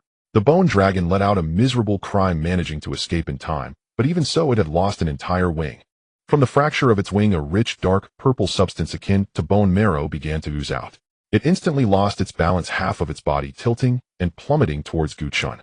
Gu Chun remained unfazed, a layer of pale silver light swirling around him. Space leap. Just as the bone dragon was about to crash into Gu Chun, his figure appeared behind it like a ghost, expressionless, and he uttered a few words again. Space imprison. Space strangle. Silver light flickered the laws of space, surged violently, and numerous small spatial cracks appeared around the bone dragon. These cracks seemed to have a consciousness of their own, gathering towards the bone dragon, which tried to escape, but was surrounded by a force of space, unable to move. It could only watch helplessly as the spatial cracks converged on it, cutting into its body like serrated blades, opening wounds of various sizes from which dark purple liquid flowed out, resembling its blood. Chen looked coldly at the bone dragon and clenched his virtual hand. Crack! Crack! All the spatial cracks surged forward, grinding the bone dragon into dust, leaving only a pool of dark purple liquid seeping into the soil. The life force of the bone dragon had vanished, yet Chen frowned. Meanwhile, Luo Qingyan approached him and said expressionlessly, "Something's off. The peak emperor should not be this weak." Chen nodded. It emits the aura of a peak emperor, but its actual strength is only that of a mid. As Chen and Luo Qingyan conversed, the pool of dark purple liquid slowly writhed, completely entering the pitch-black soil. They both noticed, but allowed it to develop, curious to see what would happen next. An hour later, another bone dragon emerged from the soil, resembling the previous one, but slightly smaller, with an aura equivalent to a high-tier emperor. It gave a mighty roar and charged towards them. Luo Qingyan coldly declared, "Extreme Cold Sword Soul." The extreme ice frost sword erupted with overwhelming brilliance, and with a single slash the bone dragon was cleaved in two. It turned into two ice sculptures that fell to the ground, and predictably the already dead bone dragon transformed into another pool of dark purple liquid, slowly sinking into the soil. Chen and Luo Qingyan exchanged glances, their expressions growing more serious. Chen waved his hand, collecting the purple-black liquid that had not yet entered the soil. The dark purple liquid seemed alive, writhing constantly in the confined space. Meanwhile, the portion that had sunk into the soil soon morphed into an even weaker bone dragon, charging towards them. It only possessed the aura of a quasi-emperor. The two exchanged glances, taking the dark purple liquid with them as they dove deeper into the forbidden area, onto the land transformed by the laws of life. At the moment they entered, the dark purple liquid hissed and produced black smoke as if it had encountered sulfur. Before long it vanished between heaven and earth, while the bone dragon, just as it was about to venture into the depths of the forbidden area, suddenly flapped its wings and made a hard stop. It halted at the boundary between the black land and the green land, not daring to take another step forward, seemingly fearful of something. Then it ceased pursuing Chen and Luo Qingyan, darting into the black soil. Yin, did you encounter such a situation when you came for treasures in your previous life, and many years ago? About that, but the most powerful I encountered was only quasi-emperor level skeletons. Nothing as formidable as this bone dragon appeared. As long as they are killed, they will turn into dark purple liquid and enter the soil, making it impossible for them to resurrect. Chen nodded, taking Luo Qingyan's hand. "Let's go. Oh, perhaps the answer lies in the deepest part of the forbidden area." Then the two flew hand in hand towards the deepest part of the forbidden area, where they encountered no dangers.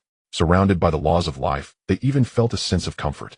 However, they did not let their guard down. If the forbidden area only contained these things, it wouldn't be called a forbidden area. Halfway through, Luo Qingyan suddenly pulled Chen, stopping their flight. There is a supreme killing array in the depths of the forbidden area, standing between the deeper part and the innermost depths. In my past life, I was transported there. Then Luo Qingyan frowned, looking ahead. "As for now, there are too many variables, and I cannot be sure what things await us ahead." Luo Qingyan felt a struggle within her, unconsciously tightening her grip on Chen's hand. "Chen, perhaps we should wait for a while before coming back." The closer she got to the deepest part of the forbidden area, the more intense the calling feeling became, even influencing her thoughts. If she were alone, she wouldn't care so much, but now that Chen was with her, she could not put him in danger for her own. Chen understood this, as he too had similar thoughts. Having broken through to the emperor level with the dual laws of time and space in his grasp, he could escape from any danger. However, if they truly encountered a being at the emperor level, even though he was confident they could survive, he could not guarantee Luo Qingyan would not be harmed. Yet he also knew that Luo Qingyan was a strong-willed girl. If there was something she must obtain here, she might very well come here alone without telling him. That was something Chen could never accept. With this in mind, he looked at Luo Qingyan. "Let's take a look at that killing array you mentioned. If it proves too dangerous, we will retreat." "All right, let's do as you say." Deep within the forbidden zone, in a vast and boundless golden rice field, stood numerous scarecrows. The scarecrows varied in size. The largest towered at a height of 100,000 zhong, exuding an aura comparable to that of an emperor, while the smallest stood merely a zhong tall, yet still radiated the presence akin to a sage realm cultivator. The eyes of those scarecrows were red, and suddenly they all sprang into motion, rushing towards the center of the rice field in a frenzy. Countless illusory scarecrows leaped across the vast expanse of the field with astonishing speed. "Yin, take action!" Chen shouted as he watched the horde of scarecrows approaching. "Frost Sword Domain. Extreme Cold Sword Soul. Extreme Cold Sword Spirit. Extreme Cold Sword Heart. The Extreme Ice Frost Sword erupted with sword light reaching dozens of thousands of zhang, completely enveloping the vast rice field with a tremendous sword shadow. Flakes of snow imbued with the principles of extreme cold fell, landing on each scarecrow. In that moment, every scarecrow was encased in solid ice, and some of the weaker ones were even crushed into icy fragments.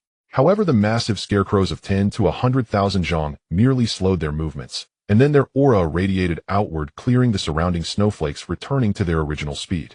Space confinement. Time slow. The speed of the scarecrows was once again hindered, even coming to a halt for a brief moment.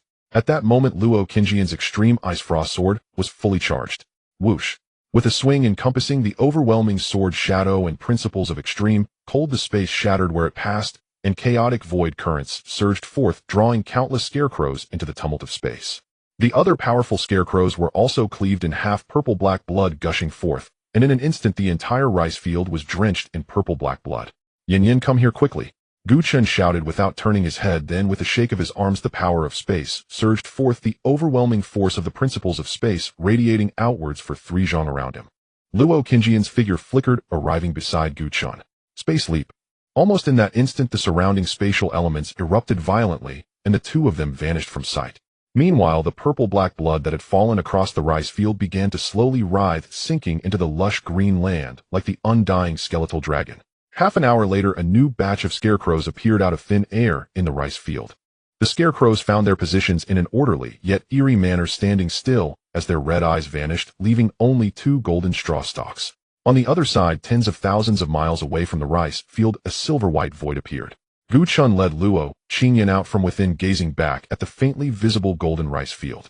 Feeling a lingering fear, he patted his chest. He had almost not made it out. He never expected that this seemingly tranquil rice field would harbor such bizarre creatures. There were hundreds of scarecrows at the Emperor realm, and among them more than a dozen had strengths comparable to peak emperors.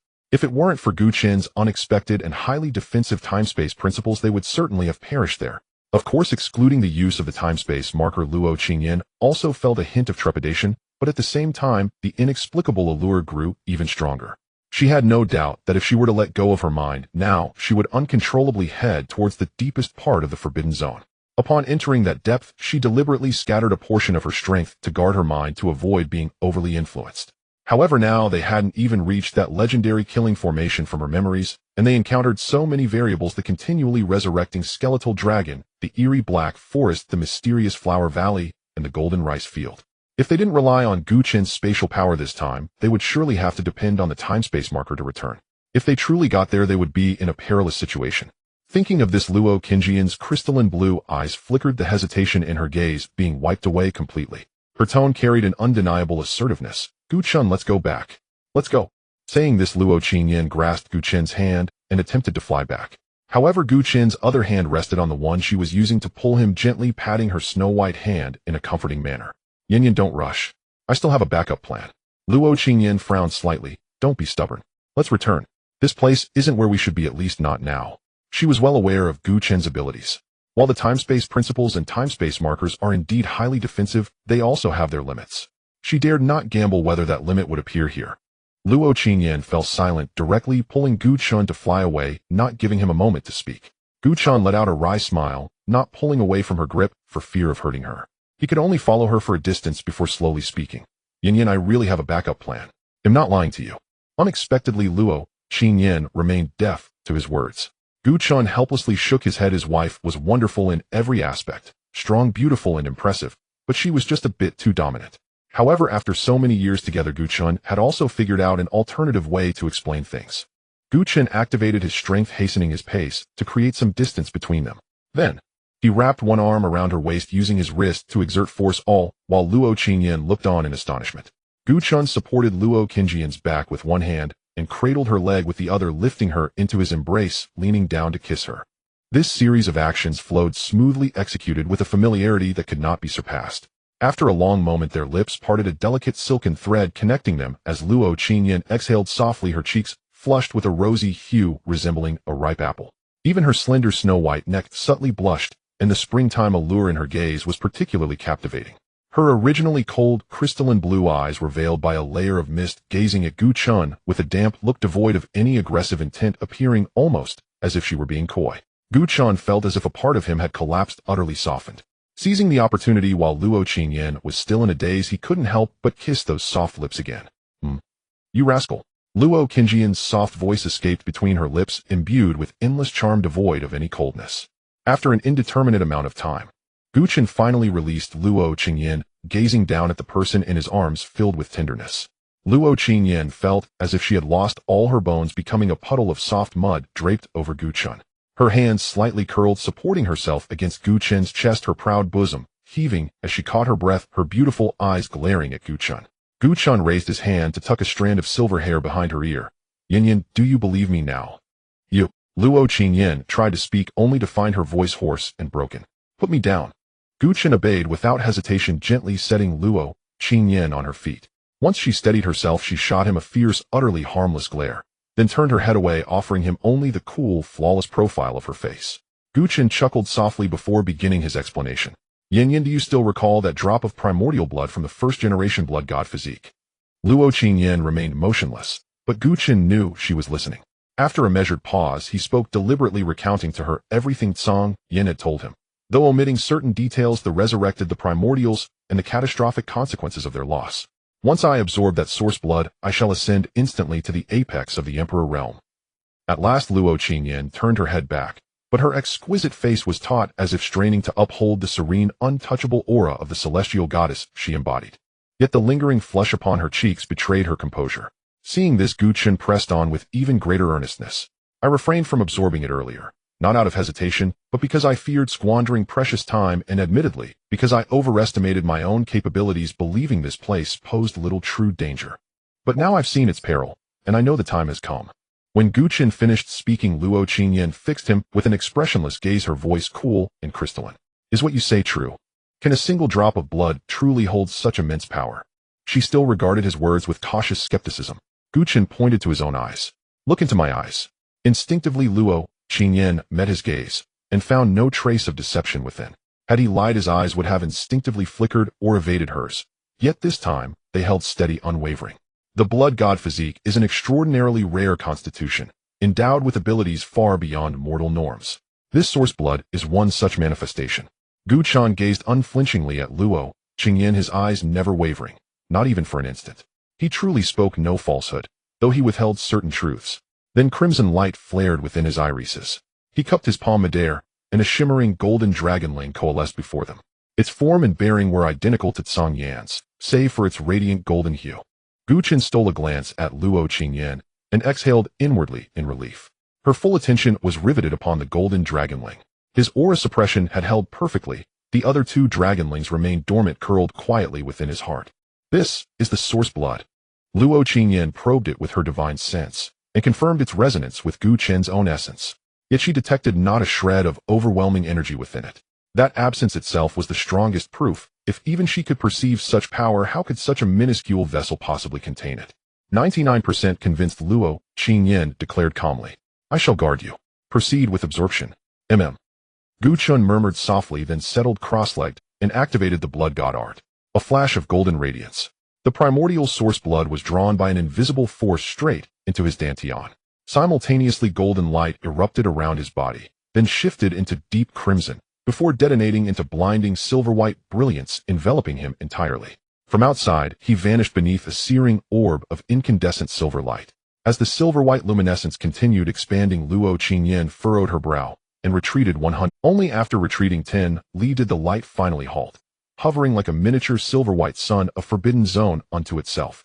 The moment the expansion ceased, countless silvery motes began spilling from the orb, streaming one by one into Gu Chen's mind. With each mote absorbed, the orb shrank gradually, though the process unfolded with glacial slowness. 3 months later, when the final mote dissolved into Gu Chen's consciousness, his aura erupted violently. Like millennia-buried magma bursting through the earth's crust, it surged forth all at once. Emperor Realm, 2nd Heaven. Emperor Realm, 3rd Heaven. Emperor Realm, 9th Heaven.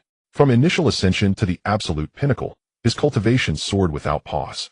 Instantly, space within the forbidden wasteland destabilized, thin as parchment, ready to tear at the slightest provocation. Luo Qingyan stepped back only slightly, yet beside her a rift tore open in reality. Creatures dwelling in the wasteland stirred at the cataclysmic shift, eerie shrieks and mournful cries echoed across the desolation. For the first time in 10,000 eons, the silent, lifeless wasteland roared with unprecedented chaos. Around Guchen's spectral phantoms materialized. A toddler of 2 or 3, a youth of 15 or 16, each mirroring his own visage across childhood and adolescence. Through ages none surpass her beauty, yet true grace lies in the eye of the beholder. All past glories fade. True greatness belongs to this age alone. So the fourth layer of the Gu family's inherited art unfolds thus. Sigh. How did those irresponsible elders thrust me onto the throne of divine air? My lady, you tread too fiercely upon your path. Nanju, will you become my 6th blood retainer? I command you eradicate those 3 immortal sects. Yin Yin, you are mine. Esteemed elder, rest assured. I shall never let the source blood enter the world. Fragments of Guchen's past unfurled before Luo Qingyin's eyes. When her gaze lingered upon the memory of the source blood, her expression shattered. Her eyes flooded with shifting emotions, her slender fingers clenching tightly around the frost ice frostblade, gripping it, as though determined to crush the quasi-mortal artifact itself. A nameless dread seized her heart, a vast invisible hand constricting her chest, until breath, 3 drops of source blood, 1 resurrected, 2 primordials, 3 sources. So this was what you concealed. You sought to shield me from fear. Yet how could I bear watching you shoulder fate alone? At that very moment the visions fractured, then reassembled alive and sentient into a colossal tableau. Upon it stood a figure robed in blood-red silk, eyes weeping crimson tears, spear raised high against all existence. Crack! The image splintered like glass, shattering into countless silver-white shards that streamed into Guchen's body. As the final fragment merged, Guchen's aura erupted anew. Emperor Realm Apex. His eyelids lifted slowly. 2 beams of silver-white light lanced forth, cleaving the air. A fissure ripped across the heavens, spanning the entire sky. Guchen cycled the blood god art through a dozen complete orbits, his aura gradually stabilizing the surrounding space, knitting itself back together, returning to profound, immutable stillness. He reined in every trace of his power, and turned toward Luo Qingyin, who stood nearby, lost in thought. In a single stride he closed the distance. Yin Yin, what's wrong? At the sound of his voice, she lifted her head, and swiftly masked her expression. Calmly she replied, nothing. Let us go. Oh, Yin Yin, are you not surprised? He soared directly from the first level of the Emperor Realm to the pinnacle of the Emperor Realm, yet Yin Yin remained so nonchalant. What is there to be surprised about? Didn't you say so before? Luo Qingyin rolled her eyes at Guchen as usual. Guchen was momentarily at a loss for words, unable to retort. He shrugged and said, all right, let's go. He elongated the last word, then picked up Luo Qingyin again, feeling a sense of joy as he met her slightly astonished gaze. He simply couldn't stand Luo Qingyin's indifference towards him. Guchen pretended to explain, this way we can travel faster. As he spoke, he glanced at Luo Qingyin, and unexpectedly she did not resist, this time lying directly in his arms, and even wrapping her arms around his neck. Has Yin Yin finally come to her senses? This realization made Guchen feel as if he were soaking in a honey pot, his heart sweet with joy. The princess is on board, destination the deepest part of the Forbidden Zone. Luo Qingyin's lips curled into a smile, the inexplicable fear and unease she had earlier vanished, and she hugged him tighter, saying, stop talking nonsense, let's hurry. As you command, my lady. Guchen responded immediately, and if he had a third hand, he would surely have saluted. With a thought, the complete spatial law manifested, and in an instant the two disappeared from their original spot. When they reappeared, they had already reached the boundary of the deepest part of the Forbidden Zone. The color of the ground had changed again. No, perhaps it was no longer appropriate to call it ground, it would be more fitting to call it ice, and this place should be referred to as a glacier. As far as the eye could see was a sea of white with snow-covered mountains standing tall, and there were many areas without snow exposing the ice beneath. There was no sign of life. Upon reaching this point, Luo Qingyin frowned slightly. Something had changed. The legendary killing formation from her memories was nowhere to be seen. Luo Qingyin shook her head at Guchen. He understood what she meant, and after a brief pause the two stepped into the deepest part of the Forbidden Zone.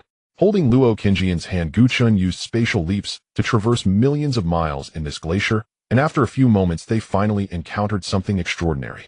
They saw 8 towering ice pillars surrounding a center resembling 8 giant beasts guarding, or perhaps suppressing something sinister at the core. The ice pillars reached the heavens and dug deep into the earth, their surfaces carved with mysterious and intricate patterns seemingly inscribed with unknown writings. Compared to the two standing before the towering ice pillars, they were minuscule like dust in the air. As they stepped closer, they noticed a shadow sitting cross-legged at the center of the ice pillars. Was it a person? The two exchanged glances, both sensing the wariness in each other's eyes. The blood god's spear and the extreme cold frost sword were firmly gripped in their hands. You have finally arrived. A hoarse voice echoed through the expanse, carrying the weight of years. and the lament of waiting for ages. Ere you have finally come. The voice spoke again, and with its emergence the figure at the center of the ice pillar vanished. Spatial leap. Without hesitation, Gu Chen pulled Luo Qingyan and executed an instant retreat, covering millions of miles. Yet the figure relentlessly pursued them, stepping forward to appear not far from where they stood. Gu Chen's heart raced. The figure had not exerted any force, nor had they even released an aura. It was as if the figure moved normally, one step equaling 1 meter, harmonizing with the laws of heaven and earth, conforming to the rules of the universe. The Heavenly Emperor. Without further thought, Gu Chen confirmed the prowess of this individual. Spatial leap. Gu Chen and Luo Chen retreated once more millions of miles away. The figure seemed to sense their vigilance and ceased pursuing, stopping in place. I mean no harm. Senior, if you have something to say, we are listening. Gu Chen remained on guard. Seeing the figure not advance any further, he took a breath and got a clear look at her. She wore an ice blue robe with ice blue hair and even blue eyes. The wrinkles on her face were deep as ravines, as if carved by a knife. Her skin was pale and colorless with protruding joints, and her hands looked like they were merely skin over bones. The entire figure appeared ancient and frail, with a dense aura of death emanating from her. She was close to death. You may call me the extreme cold Heavenly Emperor. I govern the source of the extreme cold Tao, and we belong to the same lineage. The extreme cold Heavenly Emperor did not spare a glance at Gu Chen, instead fixating her gaze on Luo Qingyan. Then a ball of ice blue light emerged from her hand, radiating an aura identical to that of Luo Qingyan. Luo Qingyan pursed her lips, asking, Senior, were those 3 treasures left by you? Indeed. The extreme cold Heavenly Emperor's tone was flat. Not only those 3 items, but also many treasures you acquired in your previous life were left by me. Luo Qingyan's pupils contracted suddenly. She instinctively glanced at Gu Chen and saw that he had already taken out the time-space Tao marker, which immediately calmed her heart. I am aware my lifespan is limited and can no longer suppress the demonic beings here. Thus I have nearly sacrificed my entire lifespan and cultivation to interfere with the river of time, altering only your fate. With only 100 years of lifespan left to await your return in the end, I have managed to wait until my life ends. With that, the wrinkles on the extreme cold Heavenly Emperor's face gathered together, revealing a gratified smile. However, the two evidently would not easily trust her words. From what she said, Gu Chen extracted a key term: demonic beings. Gu Chen slightly loosened his grip on Luo Qingyan's hand and stepped forward to bow, saying, Senior, what do you mean by demonic beings, and what exactly do you wish to achieve? As he finished speaking, a hint of coldness appeared in Gu Chen's eyes. If he guessed correctly, this old woman likely wanted to keep Yen here to suppress the so-called demonic beings. The extreme cold Emperor sighed softly. I achieved the status of Emperor in the late ancient era, yet demons wreak havoc upon the world. Unable to bear the suffering of the common people, I sacrificed my solitary life to suppress these demons. With her cultivation, every movement can influence the changes of heaven and earth.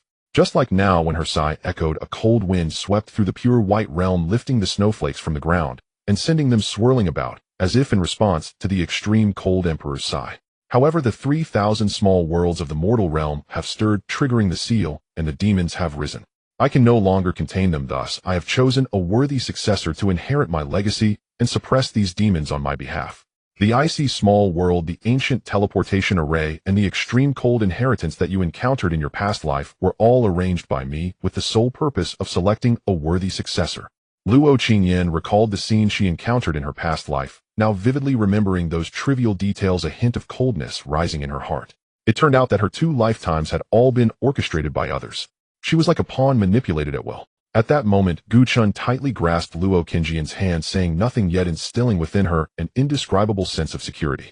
Luo Qingyan looked up at Gu Chen, the bewilderment in her eyes swiftly dissipating. It wasn't all bad, or at least she had met him. After hearing the words of the extreme cold Emperor, Gu Chen couldn't help but let out a cold laugh, this laugh echoing loudly in the desolate realm, instantly capturing the extreme cold Emperor's attention. Words alone are not enough. Even if what you say is true, so what? Gu Chen did not believe that this extreme cold Emperor truly possessed the compassion she claimed, for which of the emperors was not a cunning old fox who had lived for millennia? How could she easily give up her freedom, especially to suppress a demon for the sake of the common people? The extreme cold Emperor furrowed her brow fiercely. What do you mean? Step aside, I can find someone to help you suppress the forbidden zone. But she cannot remain. What does the common people have to do with her? What obligation does she have to sacrifice her freedom for the sake of the world? Without waiting for the extreme cold Emperor's reply, Gu Chen continued, with your capability, you are not worthy. I have given her the chance to live again, granted her immense power. Why would she not be willing to suppress this demon for me? The voice of the extreme cold emperor turned cold. The snowflakes, swirling in the wind, struck Chen like sharp blades. Just say it plainly. What do you truly want? A hint of displeasure flashed across the extreme cold emperor's brow as she flicked her wrist. The extreme cold frost sword in Luo Qingjian's hand suddenly flew up, entering the extreme cold emperor's grasp amidst Luo Qingjian's astonished gaze. Heh! Chen let out a cold laugh. If even the weapon had been tampered with, what good could it bring? After a moment of astonishment, Luo Qingyan calmed down. She and the extreme cold emperor had both cultivated the path of extreme cold, but the latter had already reached the emperor level. If she were to engage her, she would undoubtedly be restrained, endangering Chen instead. Chen, I will step back. You take over. Chen didn't look back, gripping the blood god spear even tighter, every nerve in his body taut with tension. This was his first encounter with an emperor-level enemy. If you obstruct my successor's Tao heart, then I shall kill you first and properly teach her to amend her ways.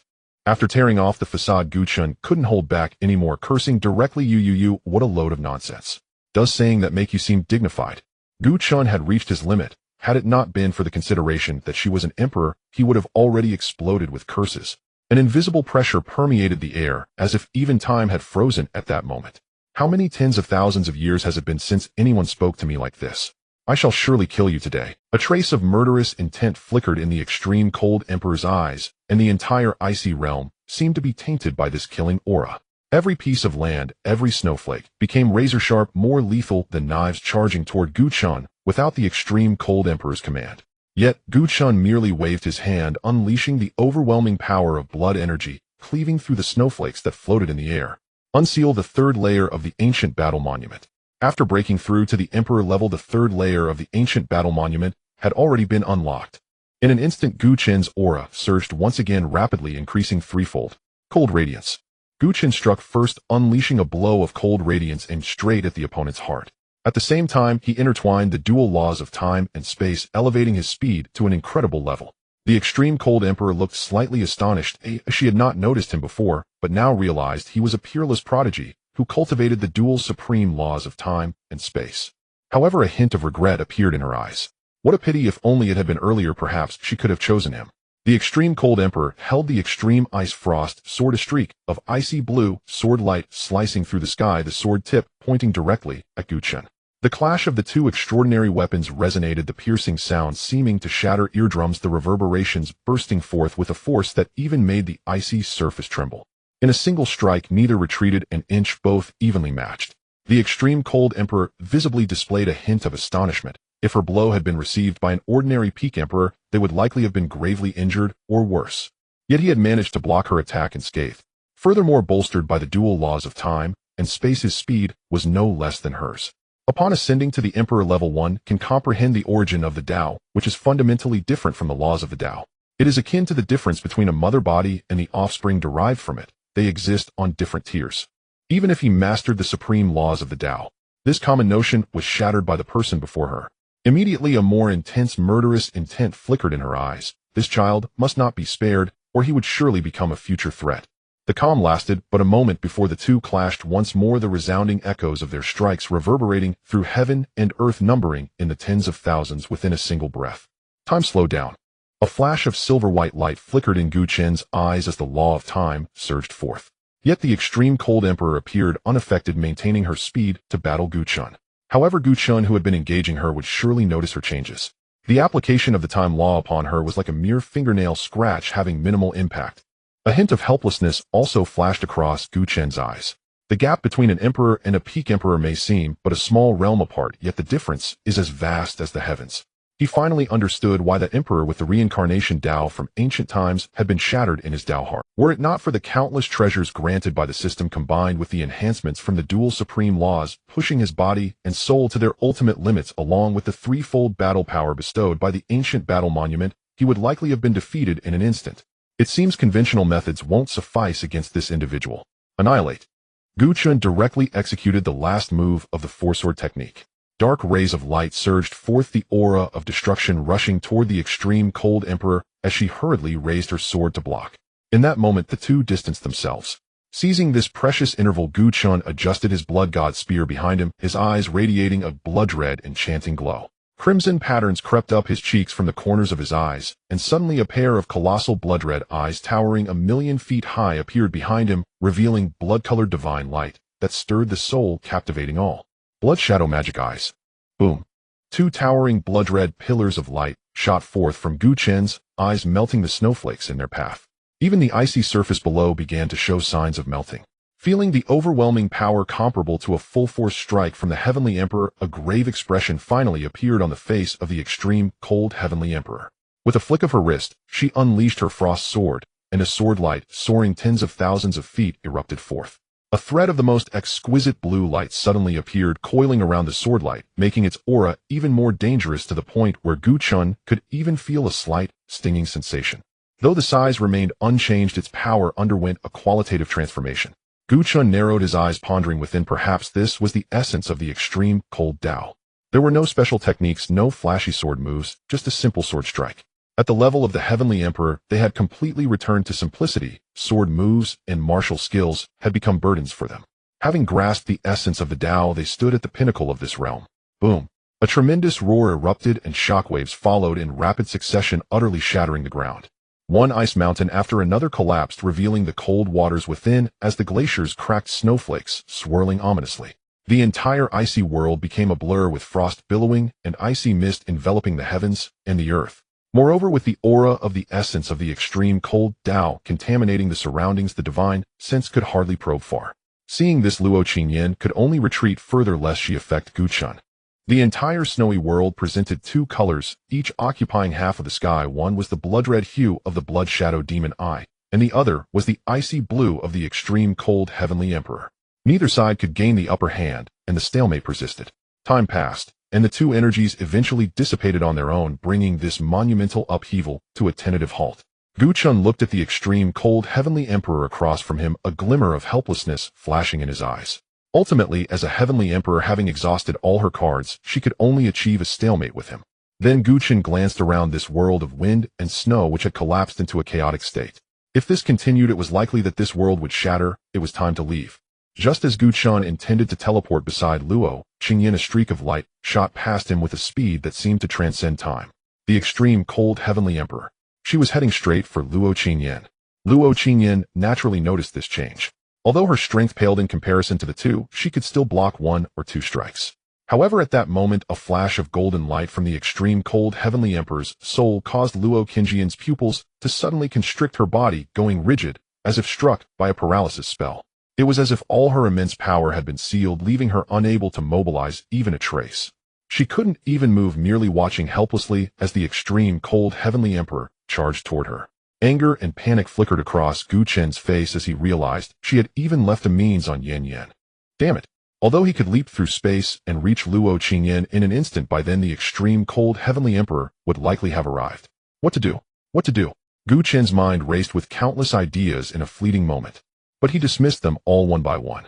At that moment, he suddenly noticed the dense aura of death enveloping the extreme cold Heavenly Emperor. The deathly aura almost covered her entirely, and judging by its richness, her lifespan was likely less than 10 years. A spark of inspiration flashed through Gu Chen's mind, and without a moment's hesitation, he shouted, "Time Year Scythe." An invisible blade of light struck the extreme cold Heavenly Emperor instantly. Her speed suddenly decreased, and the aura of death around her thickened. It worked.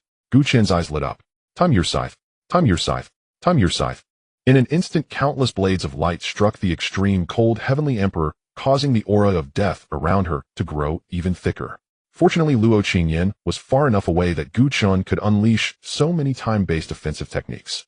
Her speed gradually slowed, allowing Gu Chen to clearly see her figure.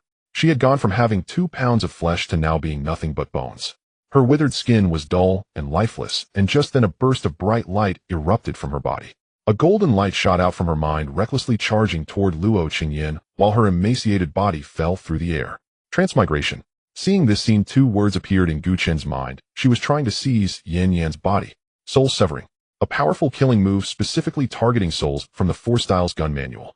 Gu Chen swung his spear, and the tip of the blood god spear emitted a flash of ghostly light sweeping past the golden light. The golden light immediately faltered, its color dimming significantly. In the next moment, however, she erupted with an unprecedented brilliance, as if returning to life, and entered Luo Qingyan's mind at the fastest speed. Gu Chen's eyes turned blood-red, nearly bursting with rage. Yin Yin. A somewhat piercing voice echoed throughout the heavens and earth. Luo Qingjian's form paused, her eyes instantly glazing over, and her once brilliant crystalline blue irises now dimmed, the pupils losing focus. Gu Chen rushed in an instant, pressing his fingertip to her forehead, as a tiny golden figure entered Luo Qingjian's divine sea. That was Gu Chen's own soul. Gu Chen had thought the situation was irretrievable, but the scene before him was unexpected. He saw a marriage certificate floating in Luo Qingjian's divine sea, descending a beam of golden light that suppressed the soul of the extreme cold heavenly emperor. No matter how many tricks she employed, she couldn't escape the binding of that golden light. Meanwhile, Luo Qingjian's soul was watching this dramatic scene. At the moment Gu Chen entered, the marriage certificate stirred slightly, and then passages of scripture floated out from it, gradually merging into Gu Chen's forehead, as if summoning something. In the next moment, a similar marriage certificate appeared on Gu Chen's forehead, the two certificates resonating with each other, hovering above the soul of the extreme cold heavenly emperor, and then descending a more brilliant golden pillar to suppress the soul of the extreme cold heavenly emperor. Unbeknownst to him, a thin layer of cold sweat had formed on Gu Chen's forehead. Upon seeing Luo Qingyan safe and sound, his legs buckled, and he collapsed onto the divine sea, filled with lingering fear. Luo Qingyan came over, patting Gu Chen's back. Gu Chen, it's okay, it's okay. Gu Chen suddenly hugged Luo Qingjian's slender waist, trembling slightly. Even his arms felt like they might fall away. Gu Chen's aura suddenly weakened until there was no trace of it left, including the rebirth blood that was about to burst forth. Gu Chen, why do you have white hair? Luo Qingyan picked up the few strands of white hair at Gu Chen's temples. When did he get white hair? Gu Chen remained silent, continuing to hold Luo Qingyan tightly. After a long moment, a wretched scream from the extreme cold heavenly emperor pulled Gu Chen's soul back. He released Luo Qingjian's waist, withdrew his hand, and looked up at her, his eyes bloodshot, filled with veins of red. What was most terrifying was not that, but rather 2 drops of brilliant golden blood tears lingered at the corners of his eyes.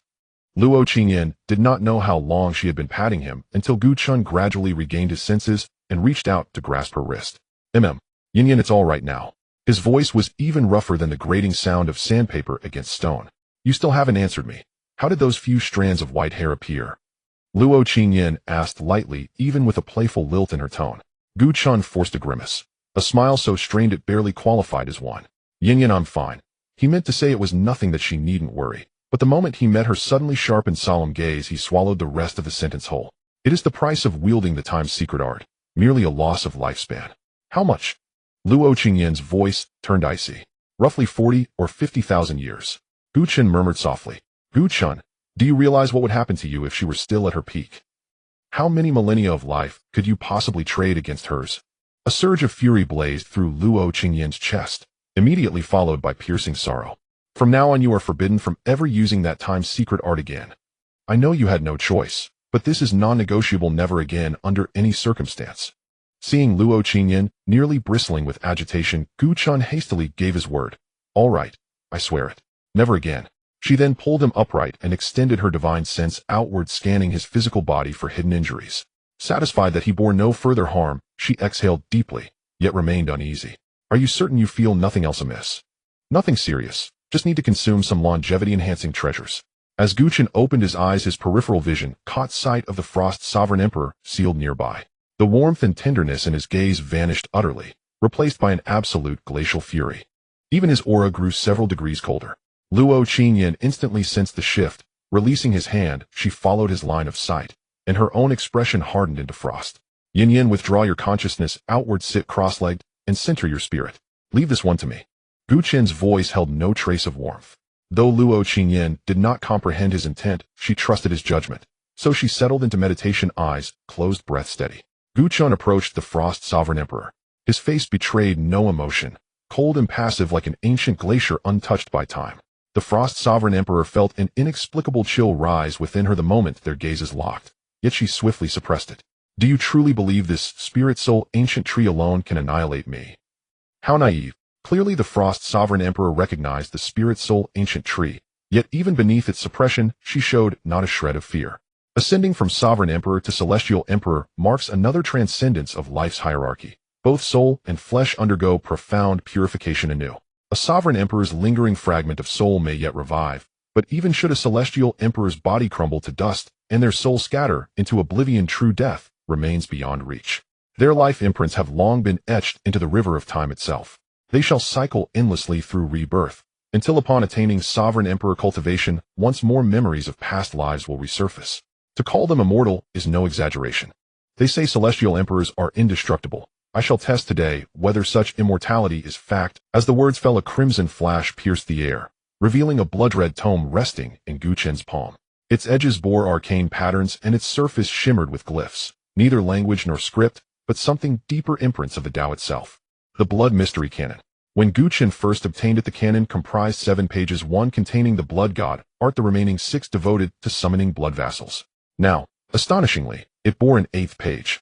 Perhaps it manifested upon his ascension to sovereign emperor, or perhaps only upon reaching its apex.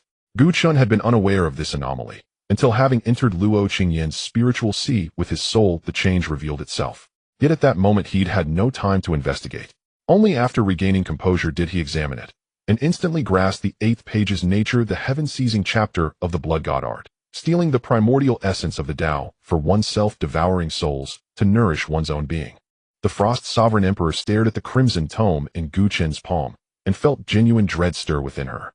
How many millions, perhaps tens of millions, of years had passed since she last knew fear? Gu Chen silently turned to the 8th page and traced a single finger across its surface. Crimson sigils bloomed upon the parchment hovering just above it, then shifted, coalescing into enigmatic glyphs. With a flick of his wrist, he cast a scarlet bridge of light between them. Glyphs leapt along the beam, racing toward her. Her eyes widened in terror as the eerie patterns adhered to her skin. Her voice trembled. "Child, let us negotiate. Surely you wish to uncover the secrets of the forbidden zones. Surely you yearn to learn of beings beyond the celestial emperors. I already know all this. Grant me but a single thread of my soul, and I shall reveal everything." At last the Frost Sovereign Emperor bowed her proud head. Hearing her utter, "Beyond the celestial emperors," Gu Chen's gaze tightened, then softened, returning to its former calm. Still he guided each glyph unflinchingly onto her form. "Child, I erred. Spare my life, and henceforth I shall obey your command." Gu Chen let out a cold, hollow laugh. "You do not admit error. You merely recognize your own impending demise." Amidst the Frost Sovereign Emperor's venomous curses, the crimson glyphs spread across her entire body, locking her rigid, silencing her voice, paralyzing her limbs. Gu Chen gestured, and carried the glyph-enshrouded Frost Sovereign Emperor back into the outer realm, suspending her midair. Then, merging his soul with his physical body, he lifted her effortlessly and strode to Luo Qingyan's side. "Yin Yin, prepare yourself. Center your spirit. Hold it steady," he reminded her once more. Luo Qingyan gave the faintest nod, acknowledgement accepted. Then Gu Chen turned his gaze upon the Frost Sovereign Emperor wrapped in pulsing sigils. "Let you serve as catalyst for Yin Yin's next breakthrough. Your end at least shall be purposeful. Seize the heavens." Gu Chen pressed his palm onto the head of the extreme cold empress, then tightened his grip, blue veins bulging, and suddenly pulled outward with great force. A brilliant ice-blue galaxy spanned across the snowy world above, resembling a waterfall of the Milky Way spilling down. Beside the galaxy, twinkling starlight shimmered like scattered diamonds embedded in the night sky, radiating a soft glow.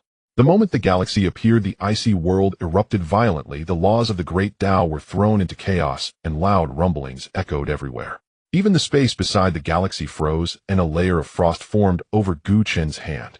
Moreover, the frost continued to spread, creeping halfway up his arm, before finally halting. The origin of the extreme cold Tao. This galaxy was the very essence of the extreme cold Tao. The extreme cold empress had refined this galaxy into her body to attain the title of empress. Originally, after the empress' demise, the essence of the great Tao would automatically return to the embrace of the cosmic origin, and the life imprint contained within would be reclaimed by the river of time. However, Gu Chen forcibly intercepted it using the technique of seizing the heavens. "Yin Yin, hold on."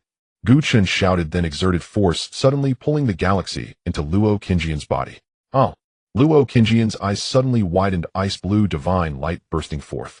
A look of pain involuntarily crossed her face, twisting it into a grimace, and her cries deeply pained Gu Chen's heart. Under the shroud of the galaxy, Luo Qingyan was enveloped in blue divine light. The chilling aura could be felt within a radius of 100,000 miles. And Gu Chen, who was closest to her, had already accumulated a thin layer of frost on his body, his dark hair turning white with flakes of snow settling on his brows. Were it not for his exceptionally robust vitality, he would have likely turned into an ice statue by now, unable to move at all. Luo Qingyan's wails continued, her voice even hoarse, showing no sign of diminishing. Gu Chen steeled himself, biting his tongue. The slight sting sharpened his mind. He did not slow his movements, but rather quickened them.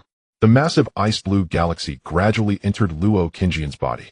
Her hoarse voice slowly quieted, unsure whether it was from her throat being unable to shout any longer or the pain subsiding. Gu Chen observed that everything was falling into place, and he couldn't help but breathe a sigh of relief. Then he turned his gaze towards the soul filled with blood-red runes, waving his other hand. The soul of the extreme cold empress was grasped in his palm. He tightened his grip, and streams of blood energy spilled from his hand. The blood-red runes glowed brightly as the enveloped soul suddenly contracted. Under Gu Chen's urging, the runes gradually fused into the soul of the extreme cold empress. After about a quarter of an hour, the blood-red runes completely vanished, revealing the soul within. It was no longer the form of the extreme cold empress. Instead, a mass of golden light the size of a head flickered, the essence refined from the soul of the extreme cold empress. There were no side effects during absorption. Gu Chen swiftly pressed the mass of golden light into Luo Qingjian's spiritual sea. As the golden light flickered, Luo Qingjian's soul began to rapidly grow stronger. Meanwhile, Luo Qingjian's voice gradually diminished, and the pain on her face slowly faded, returning to normal. Yin, it doesn't hurt anymore. Gu Chen gently caressed Luo Qingjian's cheeks, speaking softly. He wiped away the tears at the corners of her eyes. How much pain must she have endured to shed tears? As Gu Chen thought this, a wave of heartache surged within him, as if he were feeling Luo Qingjian's pain. A month later, the magnificent galaxy had finally completely fused into Luo Qingjian's body, and the golden light in her spiritual sea had been nearly exhausted. Her soul had finally advanced to the realm of the Empress. But with this advancement came the price of the massive enhancement of her soul. Cultivators typically progress in tandem with their souls and bodies. Even slight discrepancies wouldn't be too significant. Yet how could it be like now, where Luo Qingjian's body remained at the early stage of the Great Emperor, while her soul had already reached the Empress realm? The soul placed a tremendous burden on the body. Cracks appeared on her fair skin, revealing faint ice-blue divine light within. A look of pain returned to Luo Qingjian's face, and soft whimpers escaped her lips, as if she were enduring the pain without allowing herself to scream. She resembled a shattered porcelain doll pieced back together.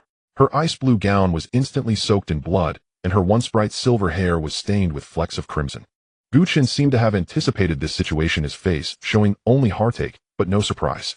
Yin, just hold on a little longer, it will be over soon. Gu Chen spoke softly, unsure if she could hear him. Gu Chen focused his thoughts. A blade of light shot from his eyes, cutting into his fingertip, and drops of brilliant golden blood began to flow out. With each drop that emerged, Gu Chen's face paled further. By the time the 10th drop appeared, his lips were tinged with a bluish hue, trembling slightly, and beads of sweat dotted his forehead, cascading down his jawline. Gu Chen paused for a moment to catch his breath, then continued to force out his essence blood. Drops of radiant golden blood oozed from his fingertips, hovering in the air, resembling numerous small suns, bright and dazzling. Suddenly, a warm sensation surged in Gu Chen's palm, causing his body to stiffen as he halted all movements. Luo Qingyan, who had somehow opened her eyes, had red-rimmed eyes, and her long eyelashes were adorned with crystalline teardrops. Previously, Gu Chen had never seen Luo Qingyan cry. Yet during this time he had witnessed it repeatedly, and this time it was because of him. Gu Chen looked at the 17 drops of radiant golden blood he had extracted and felt it was about time. Yin, you look so ugly when you cry. I won't take any more. Gu Chen smiled at Luo Qingyan, wiping away her tears. His voice was weak, barely audible over the howling wind. But Luo Qingjian's eyes were fixed intently on Gu Chen, not blinking once. Gu Chen locked eyes with Luo Qingyan for 2 seconds before conceding. He glanced around, his gaze settling on the not-so-distant body of the extreme cold empress. He took the empress body and placed his palm on it. Streams of dense blood energy flowed from the body of the extreme cold empress. Before long, her body had completely shriveled, leaving only skin and bones devoid of flesh and blood.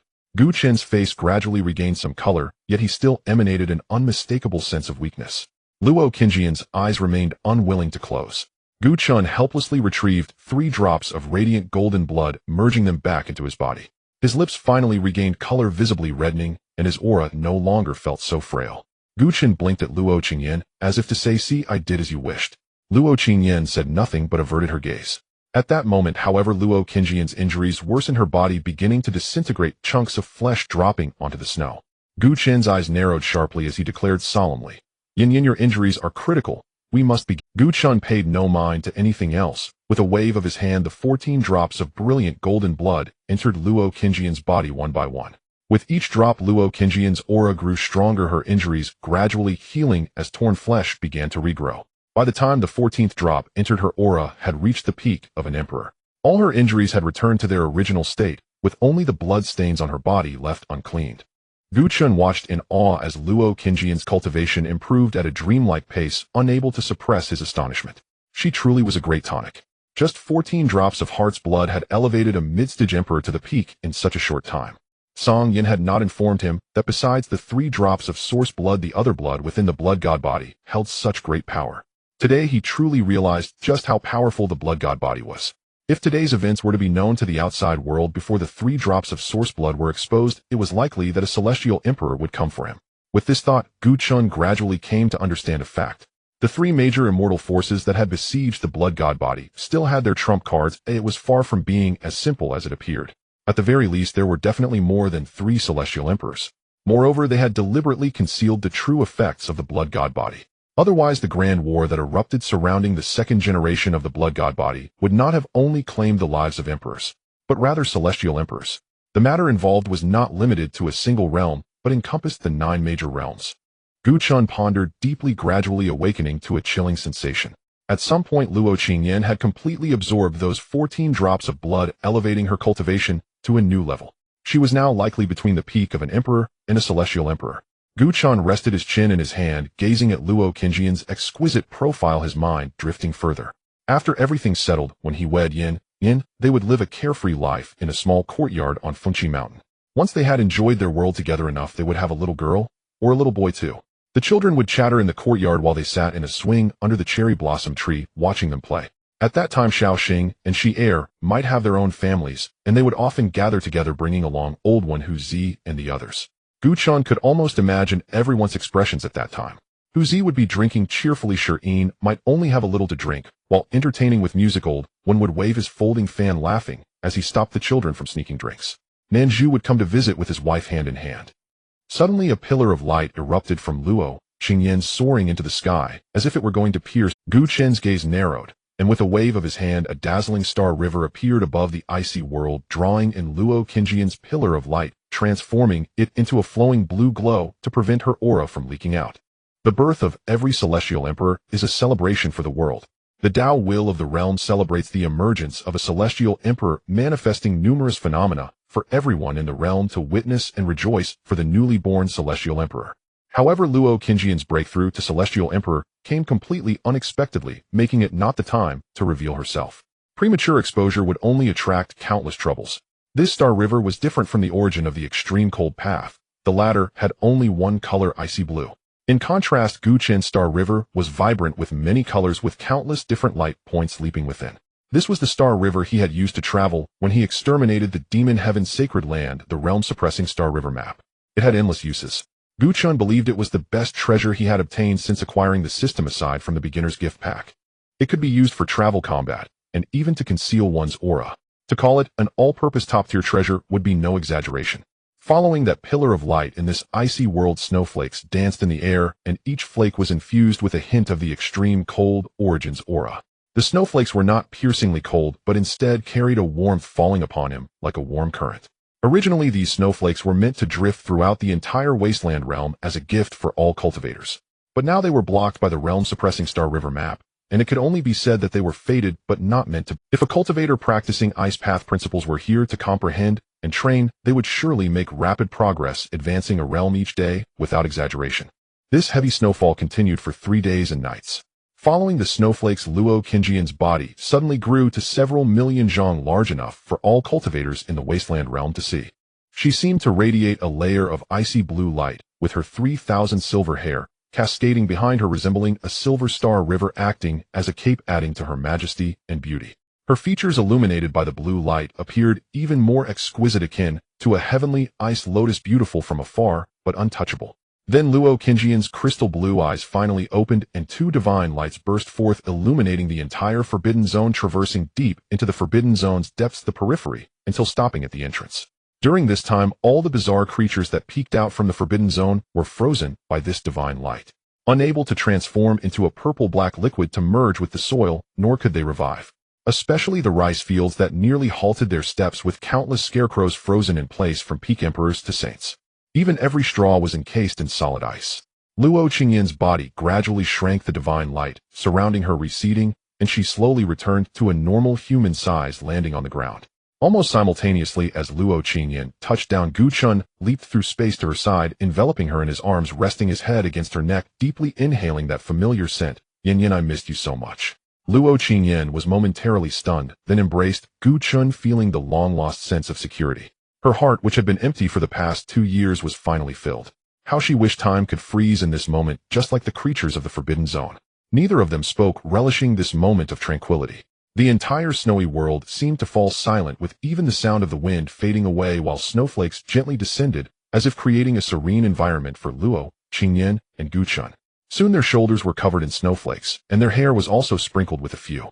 It was unclear how much time had passed, perhaps a quarter of an hour, perhaps an hour, or perhaps a day. Luo Qingyan softly whispered in Gu Chen's ear, Gu Chen, I miss you too. Then she pushed Gu Chen away, her crystal blue eyes devoid of warmth, gazing at him, as if he were a stranger. Shouldn't we talk about what happened 2 years ago? The tone instantly turned cold, devoid of any emotion, contrasting sharply with her earlier gentleness. Gu Chun was taken aback, trying to brush it off.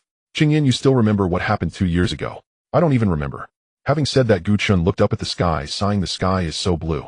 Luo Qingyan let out a light laugh, her gaze fixed on Gu Chun.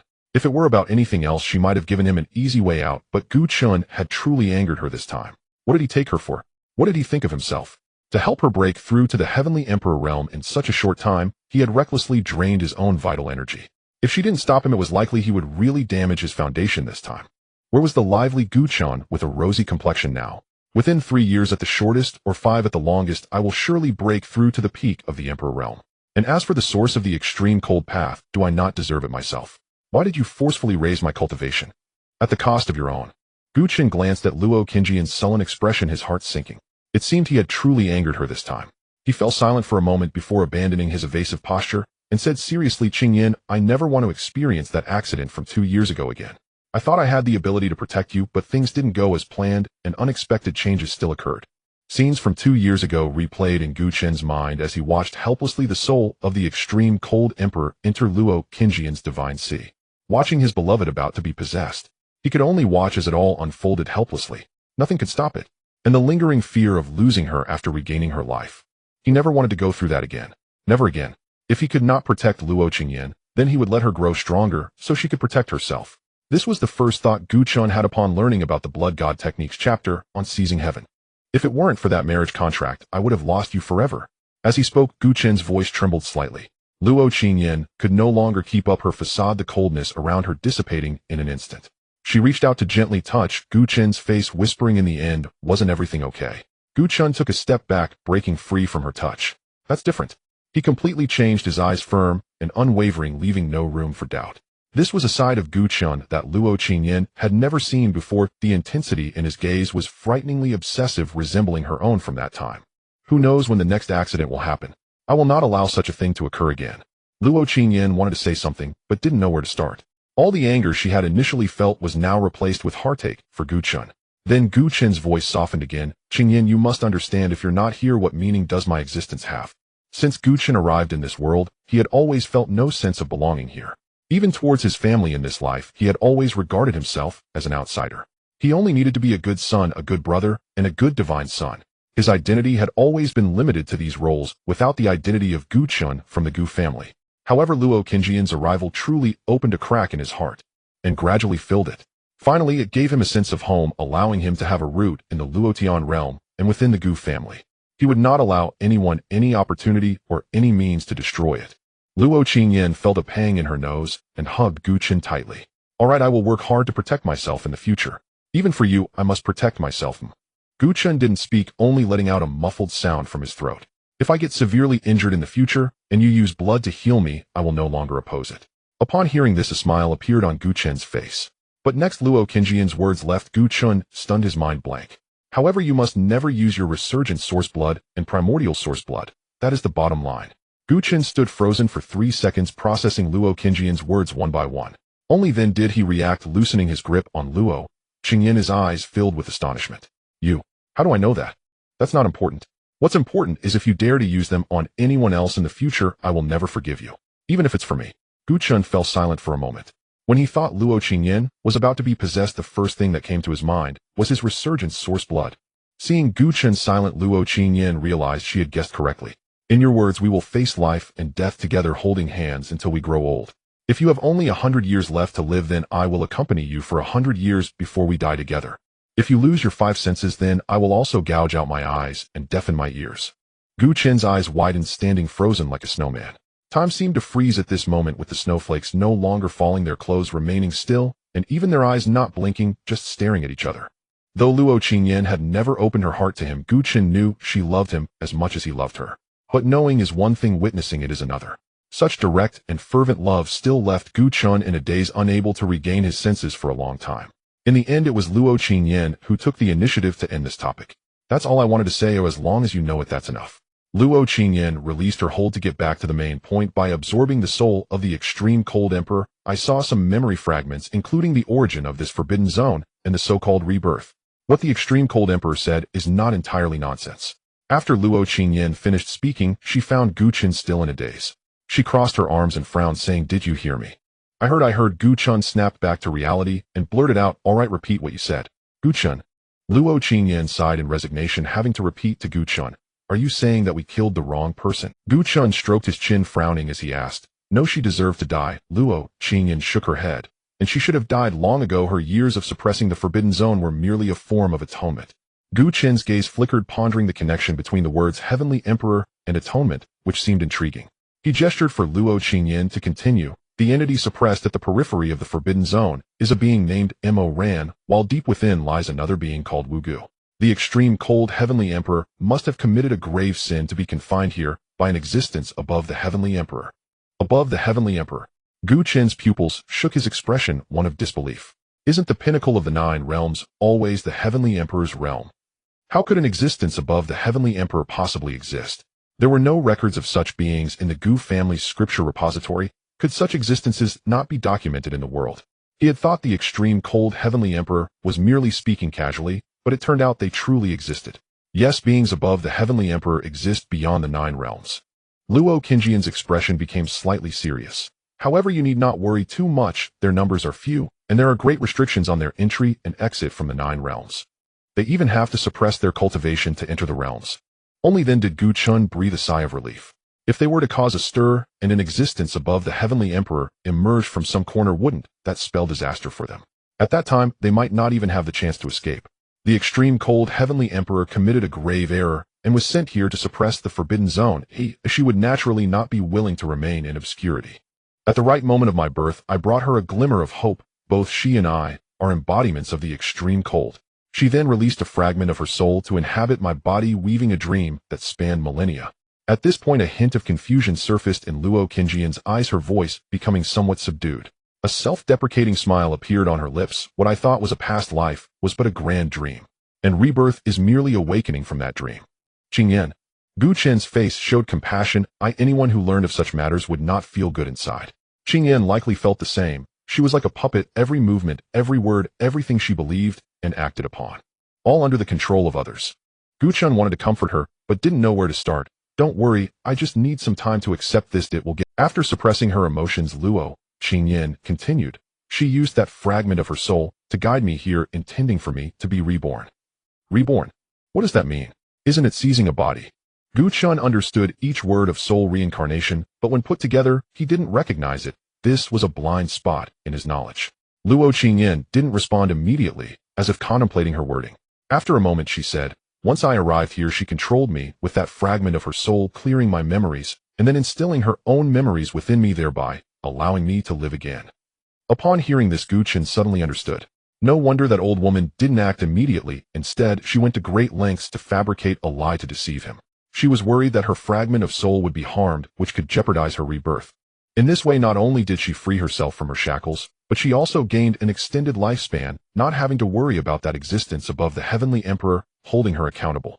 Even Gu Chen couldn't help but admire the extreme cold Heavenly Emperor's intellect. It was truly remarkable. Who would have thought of such an alternative method of memory alteration to live again? However, this method also carries many risks and limitations. It's not something just anyone can utilize. Let's not discuss this anymore. Now let me tell you about those 2 demonic creatures. Luo Qingyan's expression suddenly turned extremely serious. Mo Ran is a demonic creature of the Heavenly Emperor realm, while Wu Gu is a demonic creature above the Heavenly Emperor. They are not dead, they are merely sealed here. Once the strong suppressor is gone, they can break free at any. Gu Chen instantly understood the implication of Luo Qingjian's words. If the demonic creatures were to break free, those existences above the Heavenly Emperor would surely sense it. He didn't know what methods they possessed, but once they discerned the true potential of the blood god body, they might very well put aside their pride and come personally to capture him. After all, Gu Chen was currently just a peak emperor capable of rapidly giving rise to another peak emperor. Whether he could produce an existence of the Heavenly Emperor once he reached that level remained uncertain. Therefore, the demonic creatures absolutely must not break free. Gu Chen's mind raced. After much consideration, it seemed that either he or Qing Yin must stay here to guard. Just when Gu Chen was in deep turmoil, a mechanical voice carrying the message of a solution for both sides echoed in his mind. Ding. Detected that the host is in extreme turmoil. This system makes an exception. This wants to provide a reminder. Please proceed to the center of the Forbidden Zone, the center of the Heavenly Ice Pillars, to sign in. Gu Chen's eyes lit up. Of course. How could he have forgotten this? His current strength was roughly enough to rival the Heavenly Emperor, and although his external avatar only possessed 70% of his strength, it was sufficient to sit here and guard. With this in mind, Gu Chen took Luo Qingjian's hand and leaped through space, arriving at the center of the 8 Heavenly Ice Pillars. Ding. Congratulations to the host for successfully signing and gaining an external avatar possessing 70% of the original strength. Avatar appear. Under Luo Qingjian's slightly astonished gaze, a giant identical to Gu Chen with blood-red hair appeared at the center of the Heavenly Ice Pillars. The giant stood 1,000,000 feet tall, sitting cross-legged at the center, surrounded by a dense aura of blood, his blood energy overflowing. Just the blood energy alone was likely even thicker than Gu Chen's. He resembled a divine mountain suppressing an entire world. Look, I created this avatar. During those 2 years you broke through to the Heavenly Emperor. Gu Chen introduced this avatar without a hint of embarrassment, his eyes fixated on his avatar, while purposely avoiding Luo Qingjian's gaze. Luo Qingyan glanced at him and nodded slightly. Yes, this avatar is just right. Then Luo Qingyan extended a delicate finger, the aura of the extreme, cold Tao source surging forth. The symbols on the surrounding 8 Heavenly Ice Pillars glimmered with divine light, and then 8 chains of laws appeared out of thin air, wrapping around the avatar, as if several snakes had coiled around the giant. The ice chains absorbed the blood energy emanating from the avatar, channeling energy into the 8 Heavenly Ice Pillars, maintaining the stability of the seal. The giant also absorbed spiritual energy from the outside world to replenish his blood energy, achieving a wonderful balance between the two. In truth, Gu Chen had another consideration in placing the avatar here. If an existence above the Heavenly Emperor really came to resolve them, he could then unleash these 2 monsters. He could see whether they were more inclined to deal with him or handle the monsters. Luo Qingyan looked at Gu Chen. Gu Chen, let's go. Wait a moment. Gu Chen shifted his gaze to the extreme cold frost sword and the corpse of the extreme cold Heavenly Emperor. Luo Qingyan gazed towards Gu Chen, her brows tightly furrowed, a trace of uncontainable disappointment and anger flickering in her eyes as she coldly said, "What use is the sword of a traitor?" This extreme ice frost sword was originally a fragmented immortal artifact left from ancient times, significantly diminished in power due to years of erosion and wear from the Tao, no longer possessing the divine might of its former self. Even some top-tier imperial weapons surpassed its might. Yet Luo Qingyan could not bear to discard it, thus allowing Gu Chen to refine it with a substantial amount of immortal gold, enabling it to reach the level of a quasi-immortal artifact and regain some of its strength. Even holy artifacts possess spirit. How could immortal artifacts be any different? However, what she never expected was that the years of careful nurturing would yield not loyal companionship, but betrayal in the heat of battle. This sword betrayed her, choosing its former master instead, their enemy. As Luo Qingjian's words fell, the extreme ice frost sword trembled twice, a crisp ringing sound echoing through the entire silent space, as if expressing sorrow and a hint of regret. Then the sword turned away from them, and Gu Chen chuckled lightly. "Since you say so, I can rest easy." With a wave of his hand, the bones of the extreme cold emperor and the extreme ice frost sword were drawn towards Gu Chen by an invisible force. Sensing the dire situation, the sword's aura surged, and it trembled slightly, unleashing an extraordinary force that broke free from Gu Chen's confinement. Just as Gu Chen aimed to seize it again, Luo Qingyan acted. Her crystal blue eyes shimmered with light, and a breath of the essence of the extreme cold Tao dispersed silently throughout the space. Chains of ice wrapped around the body of the extreme ice frost sword, which instantly froze over. The quasi-immortal artifact that had intended to escape suddenly froze in midair, its once glimmering body dimmed and unable to move. Then it was blown to Gu Chen's side by a gust of cold wind, standing alongside the skeletal remains. Gu Chen looked at Luo Qingjian's killing gaze and couldn't help but marvel at her. Truly, as a being of the Emperor realm, every gesture exuded the might of heaven and earth far beyond what a great emperor could compare. Gu Chen approached the skeletal remains of the extreme cold emperor, shaking his head with a hint of mockery in his tone. Your life imprint has been refined away along with the essence of the Tao. How can you revive now? Then Gu Chen cut open the layer of skin on the corpse, revealing the bones of the emperor within. A skeletal remains entirely pure white and translucent like jade was suddenly revealed. Strange runes appeared on the bones, emanating an icy blue divine light, particularly dazzling, exuding an extremely chilling aura and heavy pressure of the Tao. The skeletal remains of the emperor were not inferior to immortal gold, and due to her cultivation of the extreme cold Tao, the bones were imbued with the essence of the extreme cold Tao, even leaving behind imprints. It was undoubtedly the perfect choice to forge a weapon exclusive for Yin Yan. Furthermore, with the extreme ice frost sword being a quasi-immortal artifact, it might even be able to refine an immortal artifact. At the very least, it would be the most top-tier quasi-immortal artifact. Gu Chen waved his hand, collecting the skeletal remains and the quasi-immortal artifact, then turned to Luo Qingyan beside him. Yin Yin, wait for me to find an opportunity to forge you an unparalleled divine weapon. No need you keep it for yourself, she replied. Hey, that's unacceptable. A cold fairy without an immortal sword can't be called a sword fairy. Gu Chen emphasized the words cold fairy with a teasing tone, causing Luo Qingyan to recall her first meeting with Gu Chen, her ears involuntarily flushing slightly. She slightly turned her head, avoiding Gu Chen's gaze. Her voice hastened slightly. Let's go, we've stayed here long enough. Gu Chen wrapped his arm around Luo Qingyan's waist, pulling her slightly into his embrace. Luo Qingyan shot him a glare, but said nothing. Although the journey here was quite troublesome, returning was much simpler. A flash of silver light appeared on the temporal spatial Tao mark in Gu Chen's hand, and the two vanished from their location.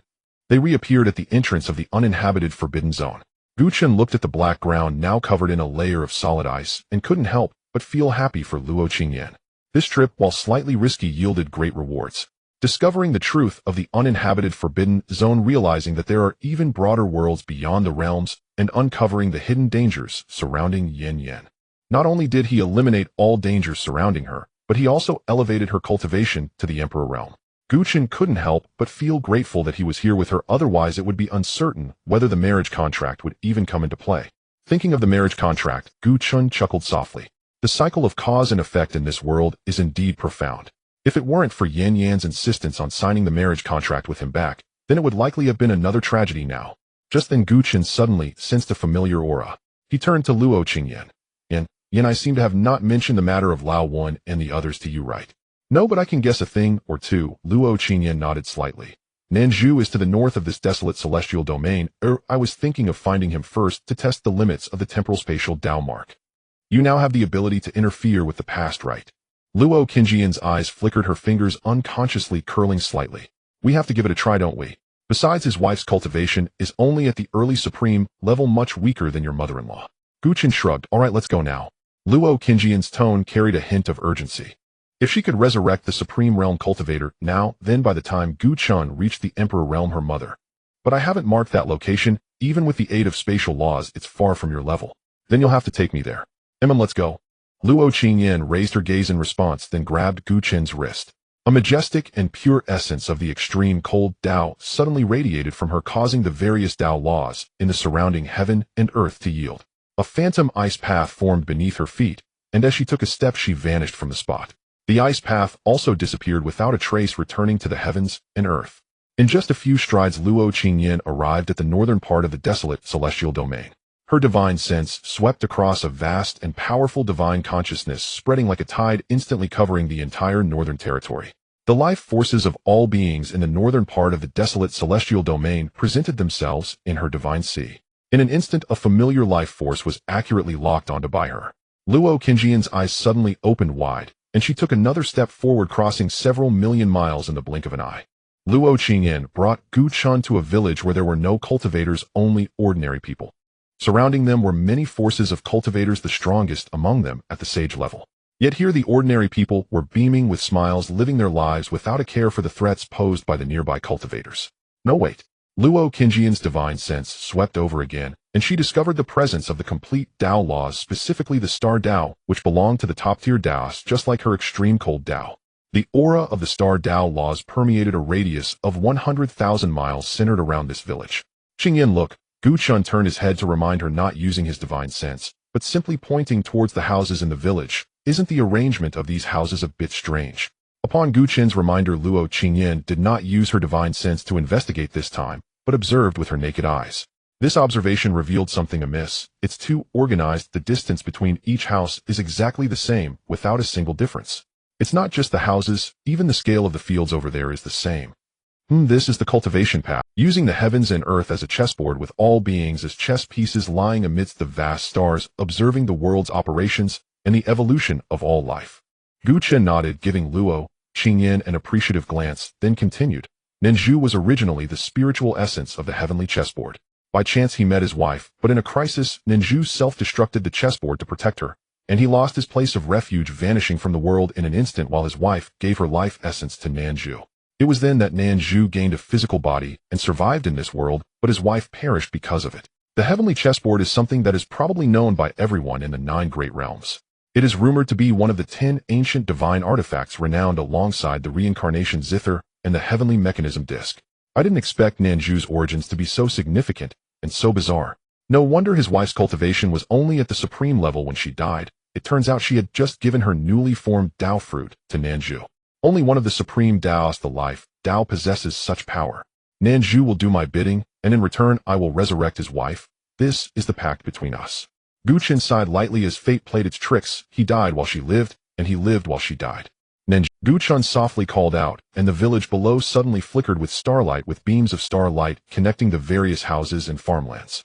Even the forces of cultivators surrounding them were surrounded by a layer of starlight, yet they seemed unaware, continuing with their various tasks without noticing anything unusual. A vast star map unfolded before the two, intricate and complex, yet orderly, as if operating according to some rule. The villagers halted in place. Those working in the fields had their hoes raised in the air. Those washing clothes were about to leave with their freshly washed garments, and the tears on the faces of crying children still clung to their cheeks. They were as if under a spell, frozen in place, their pupils vacant and unfocused. Gentle beams of light fell from the star map, and then these beams struck each villager, their figures transforming into starlight and dissipating. Their life energy quickly left the perception range of the two, as if the beams were like teleportation arrays, sending them to the realm of mortals. Then the starlight from all directions gathered above the village, gradually forming a chessboard with figures flickering on it, some engaged in fierce battles, others in closed-door cultivation. Moments later the chessboard vanished, and a man draped in stars and stepping on starlight appeared, his body surrounded by swirling stars, and his eyes seemed to contain countless vast stars in motion, radiating an overwhelming aura of a peak emperor. Nanzhu nodded at Gu Chen and Luo Qingyan as if to greet them. "Lord Nanzhu, take me to see your wife." Gu Chen spoke lightly. Nanzhu's body trembled violently, followed by an expression of ecstatic joy, his usually indifferent eyes shining brightly at this moment. Lord, can you? I am now at the peak of the Emperor realm. Perhaps I can give it a try." All right, let me take. Nanzhu immediately turned around, taking a step forward, and his figure appeared in the distance. Gu Chen and the others closely followed, arriving at the easternmost point of the village, with Gu Chen and Luo Qingyan trailing behind. Before them stood a simple thatched cottage quietly amidst the starlight. Nanzhu stood at the door, took a deep breath, and pushed open the door with force. Inside the house there were no other furnishings, only an ice coffin with laws inscribed upon it, surrounded by the aura of the star laws shining with divine light. In the ice coffin lay a woman dressed in a light green dress, her features sweet and reminiscent of a lively appearance from before her passing. She must have been a lively and adorable girl. She was Nanzhu's wife, Lin Qing. The purpose of the ice coffin was presumably to preserve her body from decay. Nanzhu entered the room, instinctively softening his footsteps, as if afraid of disturbing the person in the ice coffin. Nanzhu stepped forward, reaching out to touch the woman's brow and eyes through the ice coffin, his eyes filled with complex emotions, both deep nostalgia and an unexplainable sorrow. "Lord, this is it." A heavy shadow seemed to descend upon Nanzhu's eyes. Gu Chen nodded. "Nanzhu, give me a..." Nanzhu looked at the ice coffin, hesitated for a moment, then quickly opened a crack in the coffin. A flash of starlight emerged, and a drop of blood floated from Lin Qing's fingertip, hovering in front of Gu Chen. Gu Chen took it into his palm, and then he took out the time and space down marker, silver-white light flashing, and a silver-white passageway appeared before everyone. "Nanzhu, do you want to see her? Can we?" A trace of astonishment crossed Nanzhu's eyes. Gu Chen nodded, glancing at Luo Qingyan. The time and space down marker could only protect him while traversing the river of time, but it could not safeguard others. However, Qingyan had already reached the heavenly emperor realm, so sustaining herself in the river of time for a while was not a problem.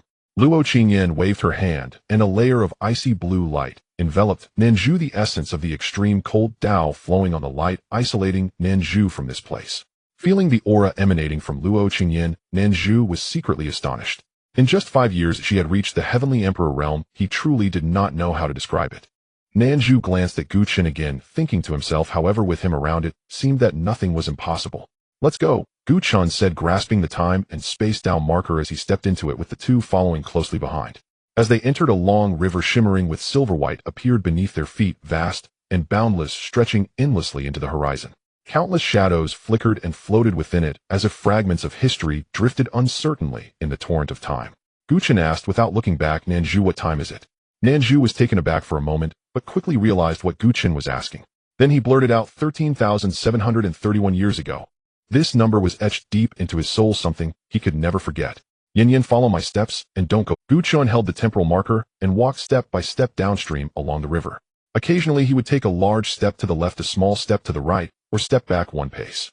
Luo Qingyan and the others followed precisely in Gu Chen's footsteps, seemingly having lost all sense of time.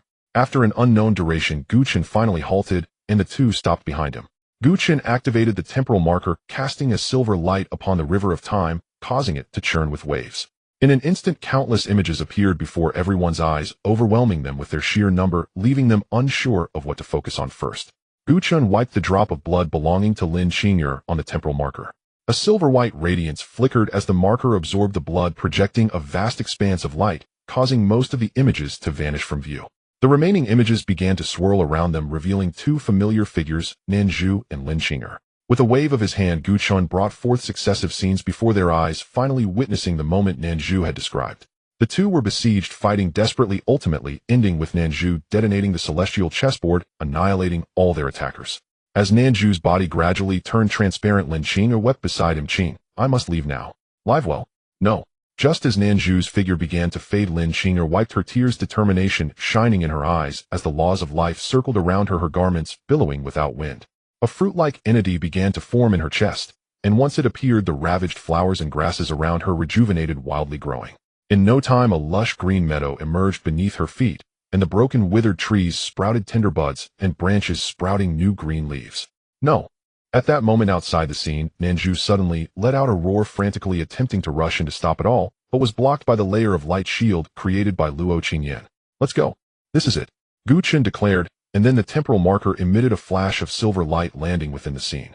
The image instantly froze at that moment, and a passage extended from beneath their feet into the image. Only then did Luo Qingyan release the restriction of the light shield, and Nanzhu dove headfirst into the image. Gu Chen and the others followed suit.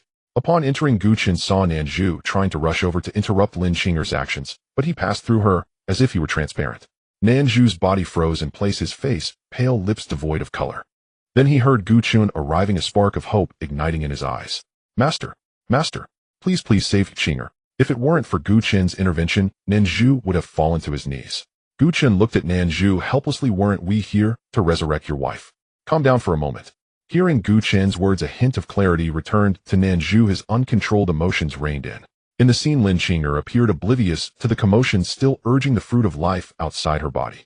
Nanzhu watched as the life fruit gradually manifested, his heart twisting in agony. After advising Nanzhu, Gu Chen did not hesitate.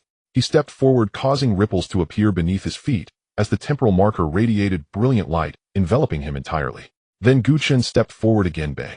A crisp sound resonated in everyone's ears. With his second step, it seemed he had penetrated some barrier, and the silver light surrounding him began to dissipate. Upon hearing the crisp sound, Gu Chen knew he had succeeded, truly entering this time and space. He had tried before, but could never interfere. The people in that time and space could not see him. In the scene, Nanzhu and Lin Qing'er looked at the suddenly appearing Gu Chen with astonishment. Even the speed of Lin Qing'er forming the life fruit halted for a moment, followed by Nanzhu's shout, Qing'er on. Lin Qing seemed to deflate the nearly formed life fruit, dissipating in an instant, a hint of sorrow crossing her eyes. I'm here to assist you both, Nanzhu thoughtlessly exclaimed, as if grasping at a last straw of hope, kneeling on the ground. Senior, as long as you can save Qing'er, Nanzhu is willing to do anything for you. This statement drew Gu Chen's thoughts back to the scene when he first met Nanzhu. Back then he had said the same thing. Gu Chen turned to look at the present Nanzhu. Nanzhu, did all those who pursued you die, or are there still those who know you survived? Nanzhu's eyes revealed a cold light. No. All those who pursued us back, then have been killed by me. Not a single one of their forces remains alive. Very good. The past Nanju's eyes showed a hint of confusion. Who is the senior speaking to? Is there another expert with the same name as mine here? Then Gu Chun gave Luo Qingyan a glance, signaling her to take Nanju away first. Luo Qingyan's gaze flickered and she discreetly withdrew some of the chilling essence surrounding Nanju, causing the light shield to dim significantly, as if it might shatter at any moment. Nanju, my chilling essence won't hold for long, but we need to leave now. Nanju instinctively wanted to say something, but realizing that it would be pointless, he exchanged a reluctant glance with Lin Qing'er through the layer of spatial barrier and nodded. Subsequently, Luo Qingyan took Nanju away from this time and space, leaving Gu Chun standing in place. The past Nanju and Lin Qing'er looked at Gu Chun with hope, but unfortunately, it seemed they would be temporarily disappointed. Gu Chun activated the laws of the Great Tao of Time, restoring the surrounding time, to when Nanju self-destructed at the moment when Lin Qing'er sacrificed her life. To save him, Gu Chun stepped forward, leaving this layer of space-time, watching the incident from outside the temporal boundary. After witnessing Lin Qing'er retrieve the life Tao fruit and bring Nanju back, as Nanju wept bitterly, while holding Lin Qing'er's lifeless body, Gu Chun left, activating the time-space marker to return to that thatched cottage. With Nanju's hopeful gaze upon him, Gu Chun first gave him a reassuring pill. It is possible to revive her. Nanju was instantly overwhelmed with excitement. Thank you, Home Master, for saving me. I am willing to. No need for that. This was our agreement all along. Gu Chun waved his hand, interrupting him, and then slowly said, everything in this world is balanced. With some gains come losses, and with losses come gains. The karmic ties of life and death she accumulated during her lifetime have been cleared by you, and now only one thing is needed for her revival. Before Gu Chun could finish, Nanju eagerly interjected, Home Master, whatever is needed to help Nanju, I would risk my life to obtain it. Miss Lin died due to the life Tao fruit, so naturally her revival requires the life Tao fruit as well. If you die, then her life Tao fruit will not be lost, thus fulfilling the conditions for revival. Having said that, Gu Chun shook his head again. However, I think this is not what Miss Lin would wish to see. So there remains only one final choice. Nanju understood Gu Chun's meaning. Home Master, you mean to find a supreme being who possesses the life Tao fruit? Exactly. But besides Qing'er, I have never heard of any cultivator practicing the life Tao. I know one who I met him not long ago with Yin Yan. Luo Qingyan furrowed her brows. Are you talking about that monster in the uninhabited zone? Yes. Then Gu Chun narrated the situation of that monster to Nanju. After listening, a hint of bitterness flashed in Nanju's eyes. Above the Heavenly Emperor, what kind of being must that be? Gu Chun patted his shoulder. Don't worry, one day we will also become such existences. Looking at Gu Chun's demeanor, a flame seemed to ignite in Nanju's eyes, and his gaze towards the ice coffin gradually became resolute. Above the Heavenly Emperor. So what if it is? Give him time, and he will surely reach above the Heavenly Emperor. All of this confidence and assurance stemmed from the man before him. Nanju knew that he could only work harder in cultivation and serve Gu Chun to have even the slightest chance of defeating that being above the Heavenly Emperor. Hall Master, just command me, and I will go through fire and water without hesitation. Gu Chun's eyes flickered momentarily, but he quickly regained his composure and nodded. Ding. The sign-in point has refreshed. Please proceed to the wild heavenly domain and sign in at the Mountain of the Gods to receive the Blood Tao origin as a reward. Gu Chun was taken aback, not expecting another sign-in point to appear so soon. However, now was not the time to go there. According to the system's usual patterns, he would likely have to reach the lair of the Yin-Yang Heavenly Emperor to complete the sign-in. However, this time the system's reward was indeed a bit exaggerated. The Blood Tao origin. With his current cultivation level, refining and absorbing it would allow him to break through to the Heavenly Emperor level. At that time, by also absorbing the origins of the time and space Tao, he would become a Heavenly Emperor with 3 Tao origins. To cultivate a single Tao to its pinnacle already consumed immense effort, let alone to concurrently cultivate another Tao. The vast majority of current Heavenly Emperors have only refined a single Tao origin. 2 Tao origins are even rarer than phoenix feathers. As for 3, Gu Chun was unsure if anyone had achieved that. But one thing he could be certain of was that throughout history, no one had simultaneously cultivated 2 supreme Taos. Yin Yan, let's go? With matters here concluded, Gu Chun and the others also prepared to leave. Hall Master will see you off. Seizing the moment as Luo Qingyan turned her head, Gu Chun gently smiled at Nanju. No need for that. You continue your cultivation. Hearing these words, Nanju's entire body shook, and he suddenly raised his eyes to look at Gu Chun. Gu Chun still wore that light smile, and the chill in Nanju's heart deepened. All right, Hall Master. Nanju emphasized the word, all right. Luo Qingyan didn't think too much of it. It was quite normal. If it were her, she would probably show even more humility than Nanju. Gu Chun smiled as he held Luo Qingyan's hand, leaving this realm. No one knew that Gu Chun could communicate with the blood servants in a special way using the blood mystical canon as a medium to transmit information through divine consciousness. Even the blood servants themselves were unaware, as their previous communications with Gu Chun relied on special sound transmission treasures. Nanzhu recalled Gu Chen's recent words, feeling a chill in his heart again. He always thought he could see through Gu Chun, but who would have thought that was merely what Gu Chen wanted him to see? The Blood Temple had always adhered to a defensive style, never actively provoking others. Only after being repeatedly provoked by others would they strike back with a devastating blow. They had never killed without reason yet now. What transpired during those 5 years that changed him so drastically? Or was he always this kind of person? Nanzhu approached the ice coffin, a hint of confusion crossing his face.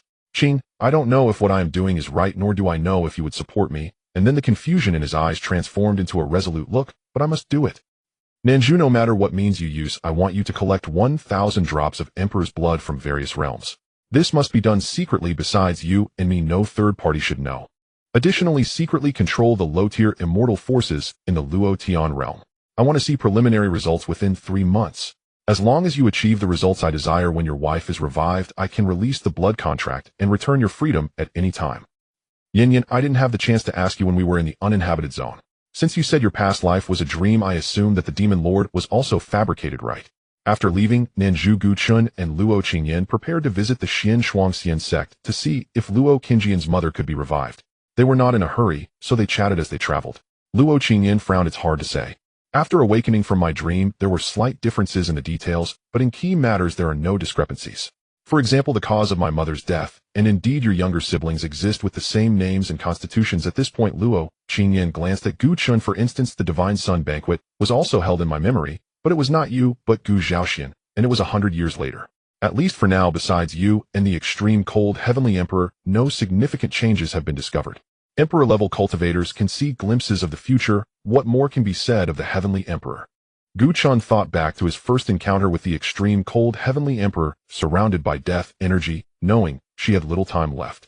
Heavenly Emperor-level cultivators have an unknown lifespan. At least in Gu Chen's memory, there has never been a Heavenly Emperor who died of natural causes. Perhaps the extreme cold Heavenly Emperor suffered backlash for peering into the heavenly secrets. Gu Chen thought of himself, after all he had traveled here. Could it be the result of the butterfly effect caused by the extreme cold Heavenly Emperor's glimpse into the future? Or was he also just dreaming? Thinking of this, Gu Chen couldn't help but laugh. Meeting Luo Qingyan's puzzled gaze, he half-jokingly said, Yin, do you think I might be dreaming right now? Dreaming that I came to this world, dreaming that I met you, dreaming that I possessed world-destroying power. Luo Qingyan rolled her eyes. Nonsense. There can't be that many intricately woven dreams. Indeed, Gu Chen chuckled lightly, but in the next moment his smile froze on his face, all because the child pearl of the mother-child blood soul pearl had been activated. He had activated both Gu Yunxing and Gu Yongx's pearls. Brother, come quickly. Gu Yongxing's voice exploded deep within Gu Chen's soul, filled with extreme despair and sorrow. Through the mother and child blood soul pearl, Gu Chen sensed that Gu Yongxing's life force was rapidly waning, while Gu Yongx's life force had completely vanished. The smile on Gu Chen's face disappeared entirely. His expression instantly darkened, as if ink would drip from him in the next moment, emanating an overwhelming killing intent which coalesced around him like a devil emerging from hell. A streak of intense crimson flashed in his eyes, accompanied by a shocking murderous aura. The oppressive presence belonging to a peak emperor erupted uncontrollably, compressing all life within 100,000 miles into a mist of blood. The dual laws of time and space converged, shattering this spatial realm, with chaotic currents of space surging violently. Centered around Gu Chun, these chaotic currents poured out, causing the entire western region of the Wild Heaven Realm to erupt, affecting millions of cultivators. Even several mortal kingdoms fell, completely transforming into a sea of blood. Oh, I don't want to die. Run fast. The wails echoed one after another as masses of blood mist seemed to cover the sky, as if even the blazing sun would turn into a blood sun. However, Gu Chun paid no heed to those affected, his blood-red eyes fixed intently on a certain direction. In an instant, the auras of several ancient emperors in the northern region of the Wild Heaven Realm awakened, astonished as they beheld this scene. They could clearly feel that immensely powerful aura rivaling that of the celestial emperor. They shrank back. The sky could still be propped up by someone tall. Anyway, the deaths of these cultivators and mortals were of no concern to them. Luo Qingyan was taken aback by this sudden turn of events, looking at the sea of blood below and the mortal kingdoms affected. In her perception, hundreds of familiar life forces suddenly vanished. They were the villagers. She wanted to tell herself that it was all not real, but the intense smell of blood confirmed its reality. Luo Qingjian's eyes still held a trace of panic and shock. Then the essence of the extreme cold Tao emerged, freezing all chaotic currents of space and blood mist, thus ending this upheaval. Gu Chen seemed completely oblivious, his gaze fixed on that spot. Then he vanished without a glance back. Luo Qingyan stared at the suddenly disappeared Gu Chen, momentarily at a loss. Countless questions flooded her mind. What happened to Gu Chen? Why did he suddenly lose his sanity, his aura spiraling out of control, slaughtering living beings wantonly? And where did he go now? Luo Qingyan couldn't sense Gu Chen's aura at all clearly. He had left the wild heaven realm. Then through the marriage certificate in her divine, she sensed that Gu Chen was actually in the lower realm. Luo Qingyan looked at the frozen corpses and sea of blood around her. She sighed softly, then accelerated her journey, using the essence of the extreme cold Tao. This time she no longer concealed her aura. The aura of the celestial emperor immediately swept across the entire wild heaven realm, causing countless souls to tremble, nervously peeking out to see what was happening. Even though Luo Qingyan was already a celestial emperor, she could not instantly arrive in the lower realm. Between the lower realm and the 9 major realms lay barriers of the world. Once forced through, it could lead to the collapse of the world, annihilating billions of lives. Gu Chen's direction was in a small world under the jurisdiction of the Luo Tian realm. She still needed to pass through the Luo Tian realm before heading to the lower realm. A moment later, Nanju arrived not far from this place. Looking at the scene before him, he fell silent, and after a long time, he finally spoke. He truly has gone mad. However, it seems I might also be going mad soon. After a moment of silence, Nanju's divine sense suddenly sensed many auras belonging to the imperial realm. Still, those that were old and decrepit, only able to sustain their lives through self-sealing. Usually, such Aboutity emperors possess treasures to seal their auras, making them hard to find. Yet today they all emerged due to matters concerning Gu Chen, which for Nanju was an excellent opportunity. Such emperors are the easiest to kill. After waiting for a while, Nanju rushed towards the weakest aura of an emperor. In the lower realm, on the Zhongxian continent, Gu Chen, through the mother and child blood soul pearl, arrived in the blink of an eye beside Gu Yunxing and Gu Yunxi, but before he could assess the situation, he was suddenly pushed out. The will of the heavenly Tao of the Zhongxian continent suddenly emerged, appearing as a translucent giant. It spoke to Gu Chen in an emotionless tone. You must suppress your cultivation to enter this realm, otherwise the world may shatter, spiritual energy may leak, and at worst the world will collapse, and all beings will be extinguished. Gu Chen glared coldly at the giant before him, saying nothing. An overwhelming aura surged forth from him, pressing down upon the giant. The giant immediately knelt, unable to rise under the invisible pressure. When it attempted to speak again, it suddenly met Gu Chen's bloodshot gaze. From those eyes, 2 thin, blood-colored beams shot forth, striking it, creating 2 blood-red holes. And those holes expanded rapidly. In no time, the giant was melted into a pool of blood. After the will of the heavenly Tao of the Zhongxian continent perished, the protective barrier of the Zhongxian continent was instantly breached, exposing everything to Gu Chen's eyes. Gu Chen looked at the billions of beings, his heart devoid of any surplus emotion, his eyes frighteningly indifferent. He stepped forward, entering the Zhongxian continent. At that moment, all beings within the Zhongxian continent felt a heaviness in their chests, from the saint realm to the body refining realm, as if something terrifying was about to happen. In the next moment, the Zhongxian continent began to collapse, chunks of land sinking down, and the sky seemed to shatter like broken glass, with pieces of transparent crystals smashing to the ground. Countless people perished because of this. Help save me. Who will save me? I don't want to die yet. Why?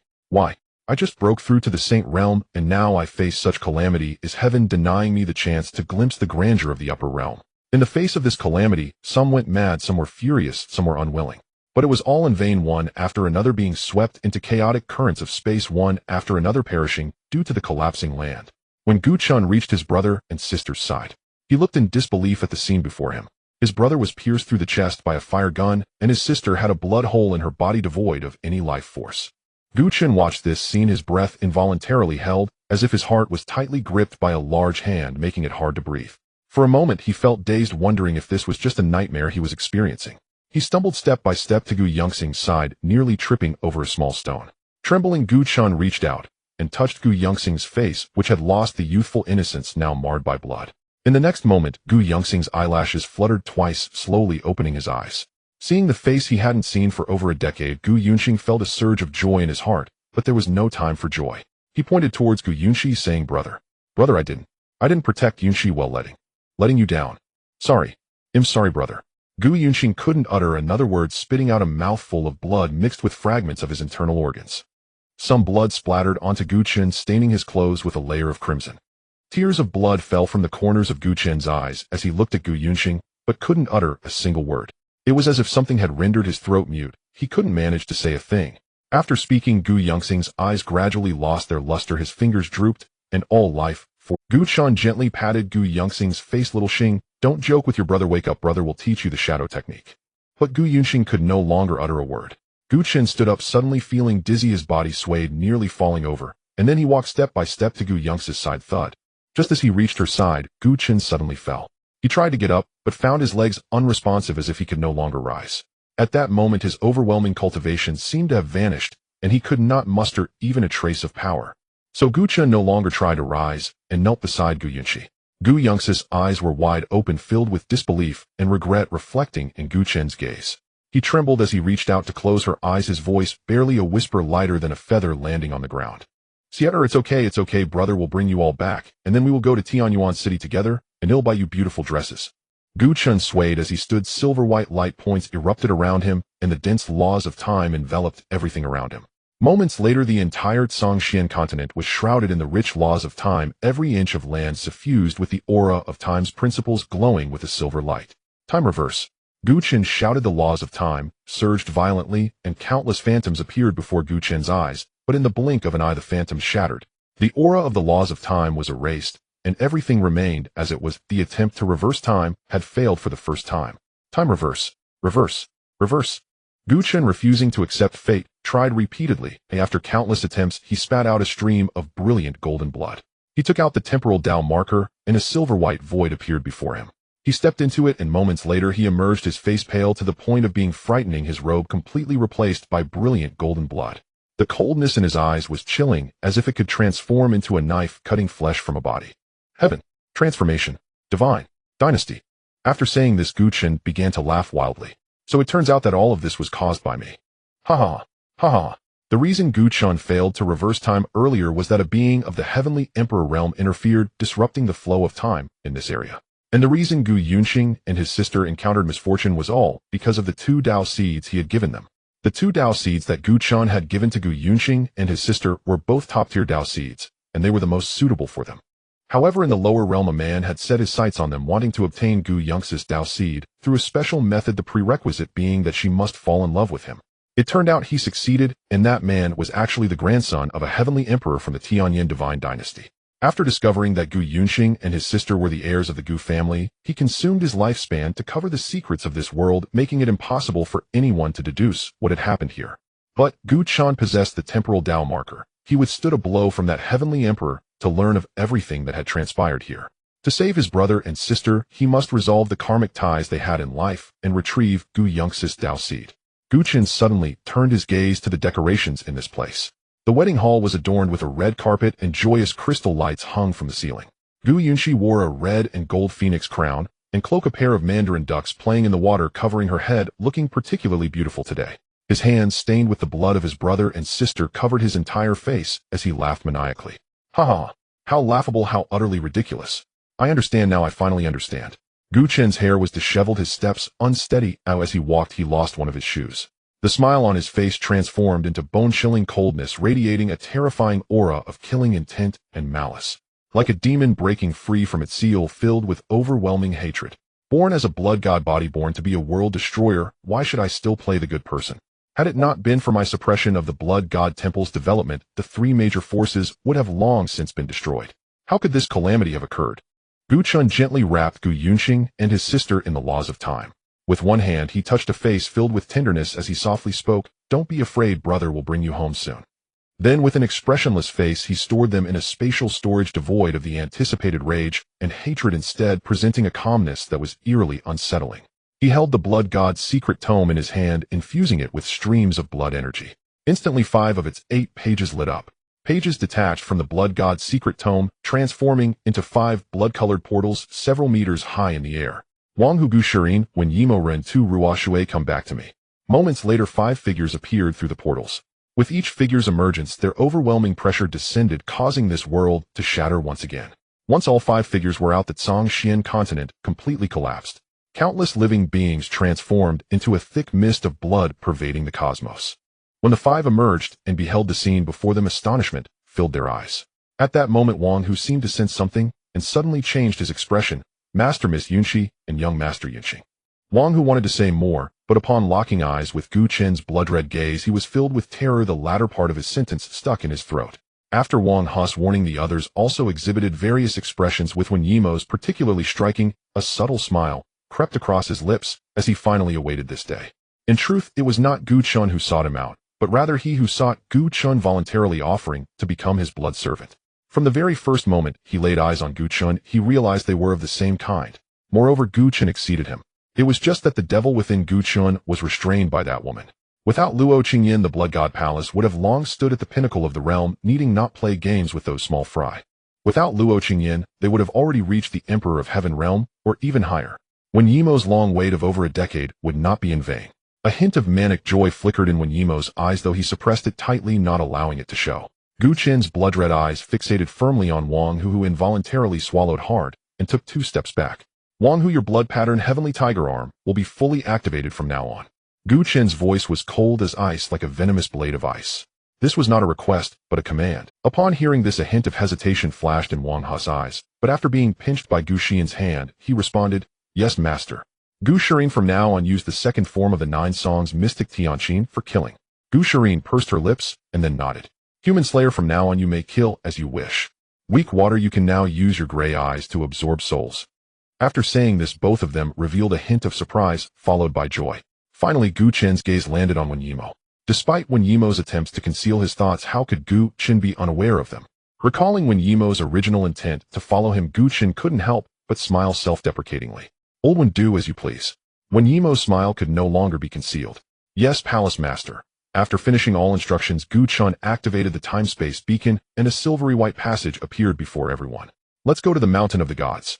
The group was taken aback. They all assumed Gu Chun was going for revenge, but unexpectedly the first destination was the Mountain of the Gods. Master, are we not going to the Heavenly Fortune Divine Dynasty? Gu Chen's eyes flashed with cold light as he turned to Wang Hu, not uttering a word. Yet Wang Hu was drenched in cold sweat. Gu Shirin coldly said, "Wang Hu, the young master has his own decisions. Is it your place to speak?" As she spoke, she shot him a glance. Wang Hu immediately shrank his neck, retreating to the back and sealing his lips. Gu Chun turned back and stepped into the passage, with the others following closely behind. In the blink of an eye, they arrived at a location 1,000,000 miles from the Mountain of the Gods. Gu Chun activated the time-space beacon once more, and 12 silvery white passages unfolded before him, followed by the appearance of 12 peak emperor-level powerhouses, all wearing blood-red robes, kneeling on one knee. "We greet the Blood Master." Then Gu Chun handed the time-space beacon to Gu Shirin. Within a quarter of an hour, bring all powerhouses above the supreme realm of the Blood God Palace to the Mountain of the Gods. Gu Xian's eyelashes trembled slightly as she took it. "Yes, young master." Upon hearing this, everyone displayed a hint of surprise. Their original plan was to only kill the Yinyang Emperor. Then Gu Chun infused a trace of his soul into the Blood God's secret manual. Nanju immediately spread the news across the major realms that the Heavenly Fortune Divine Dynasty has killed the Gemini of the Gu family. 1 hour later spread the news that the Master of the Blood God Palace, the 3rd-generation Blood God, has slaughtered the Mountain of the Gods. There was a moment of silence, and then the response came. "Understood, Palace Master." After preparing all this, Gu Chen's gaze locked onto the Mountain of the Gods. "Go wherever your eyes can see. I do not wish for a single soul to survive." A hint of excitement flashed in Wen Yimo's eyes as his folding fan cut through the air, screams echoing wherever it passed, and blood mist rising. On the other side, Luo Qingyan stood outside the shattered Songshuan continent, silently watching it all. In this moment, she finally understood what had happened to Gu Chun. Her heart was a tumult of emotions, as she could not articulate her feelings. There was hatred for the Heavenly Fortune Divine Dynasty, regret over the deaths of Gu Yunxing and his sister, bewilderment at the innocents caught in the crossfire, and a deep sense of pain for Gu Chun. After a long while, Luo Qingyan turned and flew towards the Mountain of the Gods. Outside the 9 great realms, on a towering city gate, a massive figure seated in meditation suddenly stirred, then clutched his heart, his form shrinking, spitting out a mouthful of fresh blood. Shortly after, a beautiful woman in a green qipao approached the figure, her face streaked with tears, staggering. "Qing Qing Tian. Star and she. They." Gu Qingshan's heart convulsed with pain, but he endured, embracing Qin Zhiro and softly saying, "Ruer, it may not be, perhaps they just encountered danger. We must leave now, return quickly, we can still make it." Though Gu Qingtian barely believed his own words, he had no choice but to hold on to that hope. Qin Zhiro, as if having found her anchor, nodded vigorously. "Yes, they must have just encountered danger. We must return now, let's go." Just as Gu Qingtian was about to leave, three towering figures blocked their path. Gu Qingtian, where do you think? The 10th Ascendier period has not yet arrived. How can you leave without permission? Gu Qingshan's face darkened, his hand gripping a quasi-immortal weapon, divine spear, pointing it at the three towering figures, uttering a single word: get lost. If you dare hinder me, I will kill one of you today. One of the elders spoke earnestly. If you leave now, what will happen to the eastern gate of the Luo Tian Emperor's Pass that you guard? The Wugo and Moi clans could attack at any moment. If you return now, and the city falls, do you know how many lives will be lost because of you? Gu Qingtian laughed coldly. Whether they live or die has nothing to do with me. I'll say it again, anyone who blocks me will die. With that, Gu Qingtian said no more. His figure suddenly surged to an enormous size, overwhelming pressure, cascading down radiant divine light, swirling around him. The soldiers in the Luo Tian Emperor's Pass felt a tightening in their chests, slightly bowing their heads, while looking up at the four massive divine figures, their eyes filled with horror. Gu Qingtian pointed the divine spear at the middle figure and shot it forth. Boom, boom. The sound of shattering air reverberated through the skies, causing many soldiers to have their eardrums burst and collapse on the ground, wailing. Gu Qingtian, you're incredibly bold, daring to strike at your own kin. Do you think you can repel us with just one strike? The three towering figures immediately gathered their primal forces to block Gu Qingshan's attack, but watching this farcical scene, Gu Qingtian sneered. Just as the massive energies were about to collide, a sudden change occurred. Explode. With Gu Qingshan's command, the quasi-immortal weapon self-destructed, unleashing a devastating force that swept through the surroundings. Countless soldiers were tossed into the air by the shockwave or crushed into a mist of blood. The three towering figures were caught off guard by this strike, being pushed back for millions of miles before they finally managed to stop. Blood, tinged with divine light, dripped from their mouths. Crazy. What a madman. Self-destructing his life weapon, does he not value his life? Gu Qingtian grunted, a trickle of blood at the corner of his mouth, then pulled Qin Zhiro away, instantly vanishing from the spot, leaving behind a single sentence: if anything happens to my children, I will ensure you pay the price. In the desolate realm of the sky of gods, as Luo Qingyan arrived, the place was already a river of blood, with mountains that once shimmered with brilliance now stained crimson, and streams of blood continuously flowed down. The battle between the sky of gods and the Blood God Palace displayed a completely lopsided situation. The Blood God Palace, after years of lurking, had long surpassed its former strength, no longer resembling the formation it had during the annihilation of the Demon Heaven Holy Land. In terms of powerhouses above the quasi-emperor level, Luo Qingyan, since there were no fewer than hundreds, and among them over 20 were at the emperor level, albeit low-tier emperors. Luo Qingyan looked down, her face expressionless, lost in thought. She was no longer the person she used to be. Having learned in the Forbidden Zone that her past life was merely a grand dream, she had already let go of her obsessions.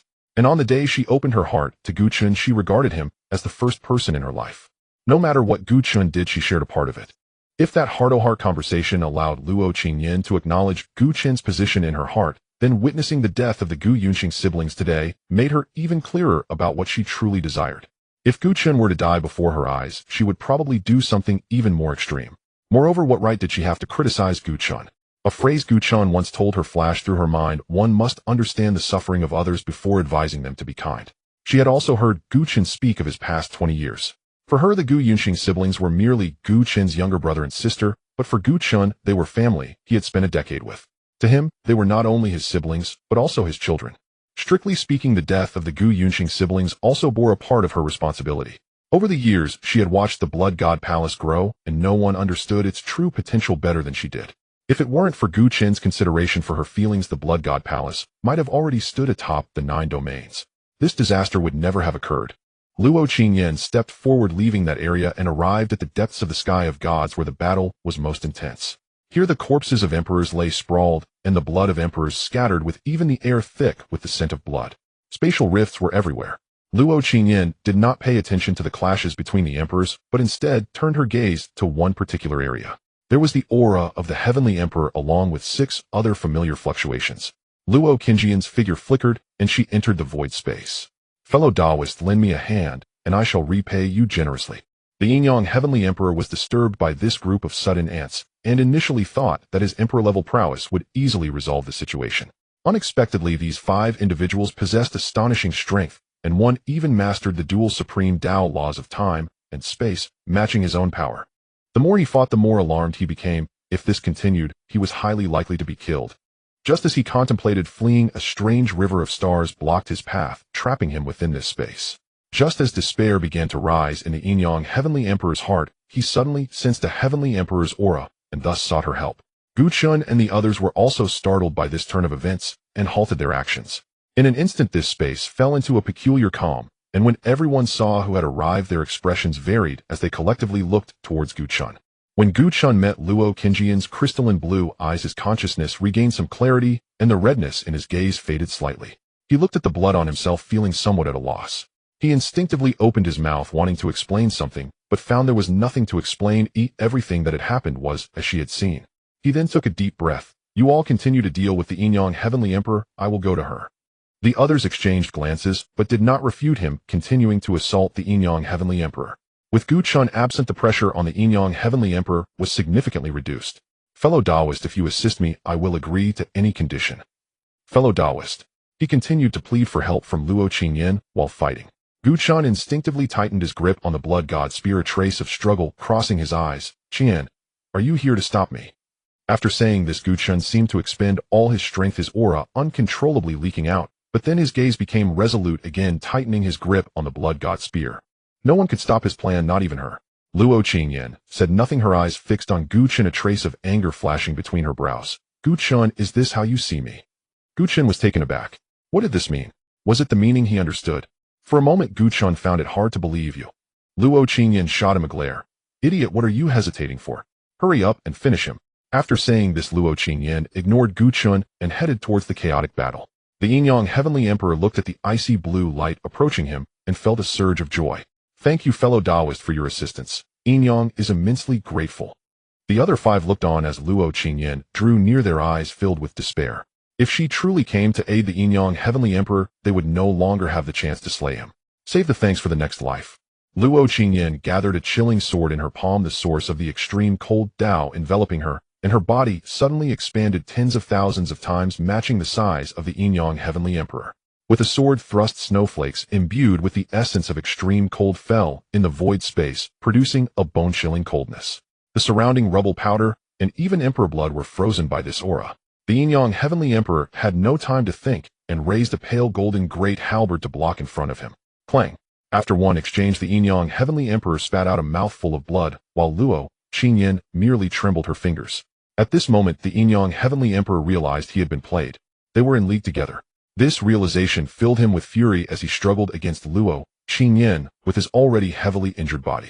When Yimo and the others watched in surprise as Luo Qingyan attacked the Yinyang Heavenly Emperor. When Yimo shook his head with a wry smile, realizing he had misunderstood this palace master's wife previously.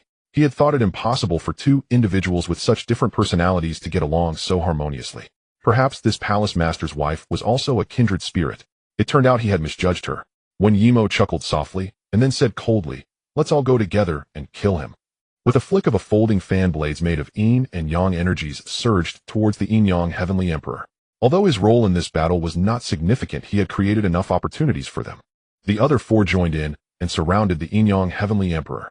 Gu Chen looked at Luo Qingyan, who was fiercely battling over their, feeling somewhat unreal. He had thought that based on her personality, she would resolutely stop him. Unexpectedly, she stood unwaveringly by his side. Tears welled up in Gu Chen's eyes instinctively, and he subconsciously wiped the corners of his eyes, feeling a little moist before gripping the blood god spear tightly and thrusting it forward, a cold light flashing. Qingyan, get out here now. Gu Qingtian stood outside the Tianyin divine dynasty, his voice booming like thunder, carrying boundless pressure towards the depths of the imperial palace. As it passed, every person in the Tianyin divine dynasty was forced to the ground, struggling in agony. Some could not withstand the immense pressure and burst into a cloud of blood mist which spread throughout the Tianyin divine dynasty. This added a hint of bloodshed to this spiritually rich land. Gu Qingtian, what madness is this? The Lord of Tianyin arrived in time, releasing his aura to counteract Gu Qingtian's pressure, allowing the other cultivators to escape unscathed. The Lord of Tianyin looked at Gu Qingtian with a hint of vigilance and apprehension. It had only been a few thousand years, yet Gu Qingtian's cultivation had already reached such a level. As long as he is given time, breaking through to the Heavenly Emperor realm is a certainty. Gu Qingtian rushed back to the Luotian realm with Qin Zhiro at the fastest speed, not pausing for a moment. He didn't even take the time to recover from the self-detonation of his life weapon. Who would have thought that upon entering he would hear such dreadful news? After sensing with their divine souls, it was indeed confirmed that Gu Yongxi's aura was deep within the Tianyin divine dynasty. Thus Gu Qingtian and Qin Zhiro split up, He would head to the Tianyin Divine Dynasty, while Qin Zhiro would go to the Gu and Qin families to request reinforcements. Gu Qingtian coldly declared, "Hand over my children or bear the consequences." Your children. The Lord of Tianyin's eyes flashed with confusion. He had never heard of any trouble befalling Gu Qingshan's children. Then it seemed he recalled something, and his expression changed dramatically. The Daoyan ancestor had left not long ago. Could it be? Seeing the change in the Lord of Tianyin's expression, Gu Qingshan's heart began to ponder. On his way, he had remained skeptical, but it turned out that this group of despicable beings had indeed harmed his children. Die. Gu Qingshan's life weapon had already self-detonated, and now he unleashed his fists, a torrent of power surging towards the Lord of Tianyin. Misunderstanding. Gu Qingtian, calm down. This is a misunderstanding. The Lord of Tianyin struggled to block his strike, secretly astonished. No wonder he was a figure who once dominated the world. Even heavily injured, he still possessed such strength. Misunderstanding. Tell that to my fist. Gu Qingtian swung his fists once more, the laws of the great Tao swirling around him as he channeled all his power into his fists, suddenly unleashing a devastating blow. It was as if a world itself was crashing towards the Lord of Tianyin, who used all his might to barely block it. Just as he was about to retreat, a dozen figures suddenly appeared behind him, working together to easily intercept Gu Qingshan's attack. Gu Qingtian stepped back, squinting at the dozen old fellows who had arrived. Each of them was a peak emperor. Who would have thought the hidden power of the Tianyin Divine Dynasty was so vast? At that moment, the members of the Gu and Qin families also arrived. The 5 ancestors of the Gu family and up to 10 ancestors rushed over, while the Qin family also sent 6 peak emperors. Although the Qin family could not compare to the Gu family, they were still one of the top immortal lineages in the Luotian realm. Sending 6 peak emperors was more than sufficient. Moreover, Qin Zyrus' father Qin Jinhua, the current head of the Qin family, also came. The combined aura of these 20-plus peak emperors stirred the entire Luotian realm. The great Tao roared, and strange phenomena occurred frequently. Even other realms sensed the changes in the Luotian realm. Powerful figures from various realms extended their divine senses to investigate what had happened, including some at the Heavenly Emperor level. The members of the Gu family also bore expressions of anger. Over the years, the Tianyin Divine Dynasty, along with Gulongtan and Wanfo Mountain, had increasingly looked down upon them. They had begun to provoke them, and although they overlooked those petty actions this time, they had truly enraged them, daring to take ruthless action against their Gu family and harm the descendants of their main lineage. This was a blatant slap to their faces. It seemed the Gu family had not truly acted in a long time, allowing these blind fools to underestimate them. Now they would show the people of the 9 domains what kind of legacy the families that dominated the ancient, distant, and primeval eras truly had, letting them see who the true leaders of the 9 domains were. Let them see what it means to be the Gu family of eternal life. The 5 ancestors of the Gu family solemnly stated, "Tianyin Divine Dynasty, this time you have gone too far." The Qin family also spoke up. Qin Jinhua stepped forward. "You harmed my grandson and granddaughter. You will not escape death." The voice contained a chilling, killing intent, like a poisoned blade forged from ice. Heaven knows the pain he felt when he saw Qin Zhiro come to him in tears. He had naturally heard the news of Gu Yunxing and his sister's demise, but he had thought it was just a rumor. It wasn't until Qin Zhiro came to him that he felt as if his mind had been struck by a heavy hammer. He had never seen his daughter cry before. Yet now when she appeared before him, she was sobbing heart-wrenchingly. The dozen peak emperors of the Tianyin Divine Dynasty listened to this disjointed conversation, feeling a bit perplexed. They had long resided deep within the Divine Dynasty, no longer caring about worldly matters. This time they had emerged only because they sensed a crisis threatening the Tianyin Divine Dynasty. The dozen elders exchanged glances with the Lord of Tianyin, who felt a wave of darkness wash over him, speechless at the actions of the Dao Yin ancestor. Why did it have to be the Gu family? And why did it have to be that madman Gu Qingtian? However, he did not dare voice such thoughts aloud. Instead, he quickly communicated with the dozen elders through divine sense, and upon hearing they fell silent. "Die, old man." Qin Jinhua was the first to strike, a divine mountain spinning in his palm, suddenly launching towards one of the elders. However, that divine mountain did not touch the elder at all, instead seeming to encounter a barrier unable to break. Boom! A tremendous booming sound surged from deep within the Tianyin Divine Dynasty. Just the sound wave shattered numerous structures, causing everyone present to frown. Then a huge crack appeared on the divine mountain, divine light spilling forth. Bang! Another loud crash, and the divine mountain shattered. Qin Jinhua let out a muffled groan, blood seeping from the corner of his mouth as he staggered back 2 steps. "Father!"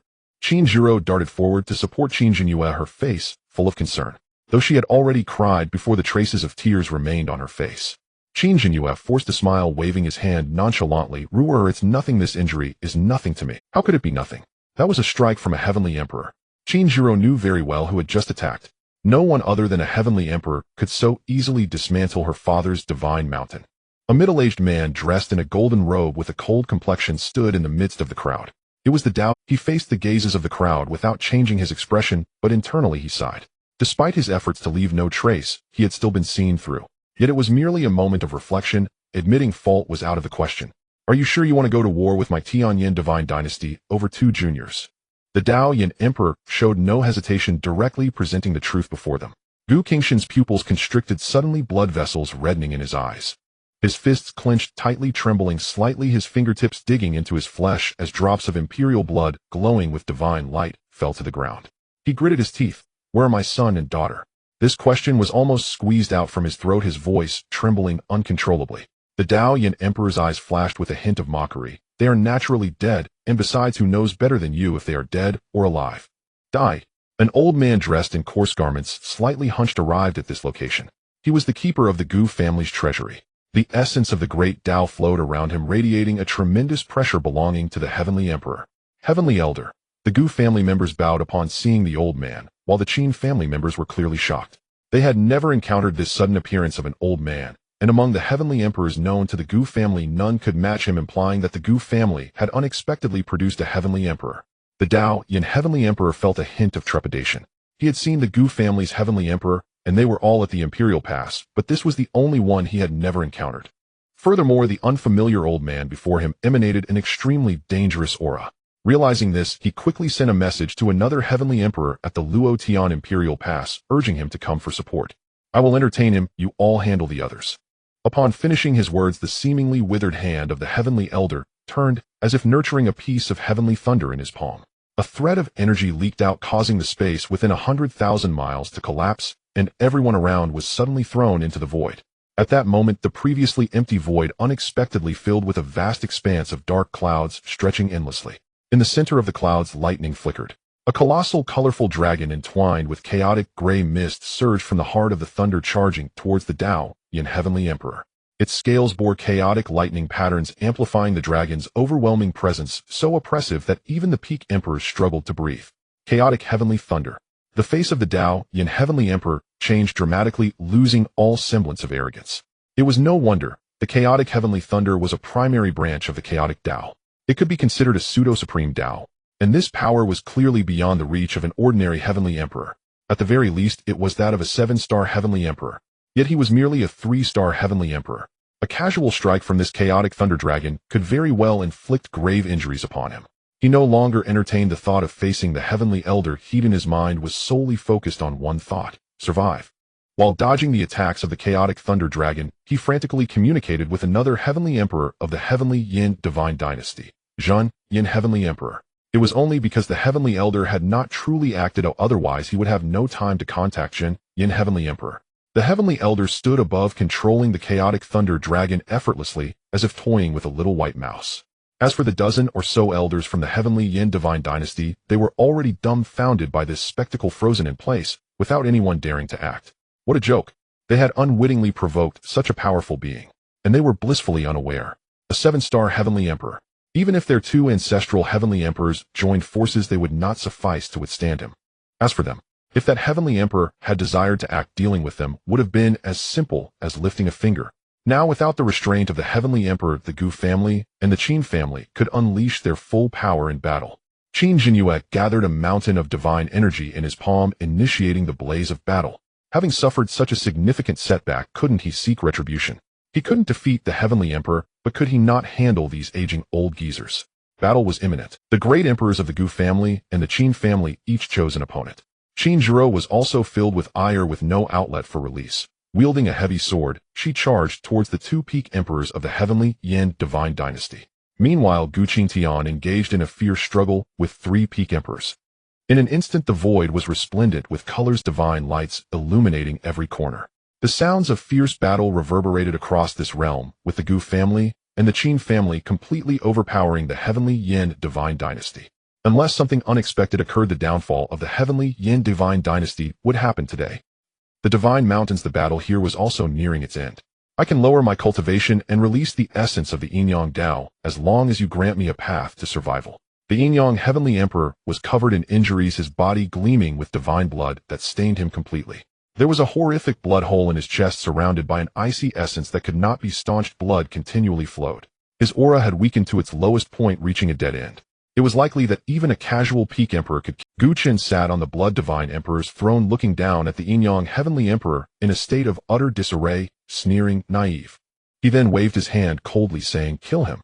The yin-yang heavenly emperor watched as those 6 individuals charged towards him again, including a powerful heavenly emperor. Even at his peak, he would not necessarily be able to defeat her. Despair welled up in the yin-yang heavenly emperor's eyes. He then smiled coldly, revealing a fierce glint in his gaze. "You want my essence of the yin-yang Tao? Dream on. Explode."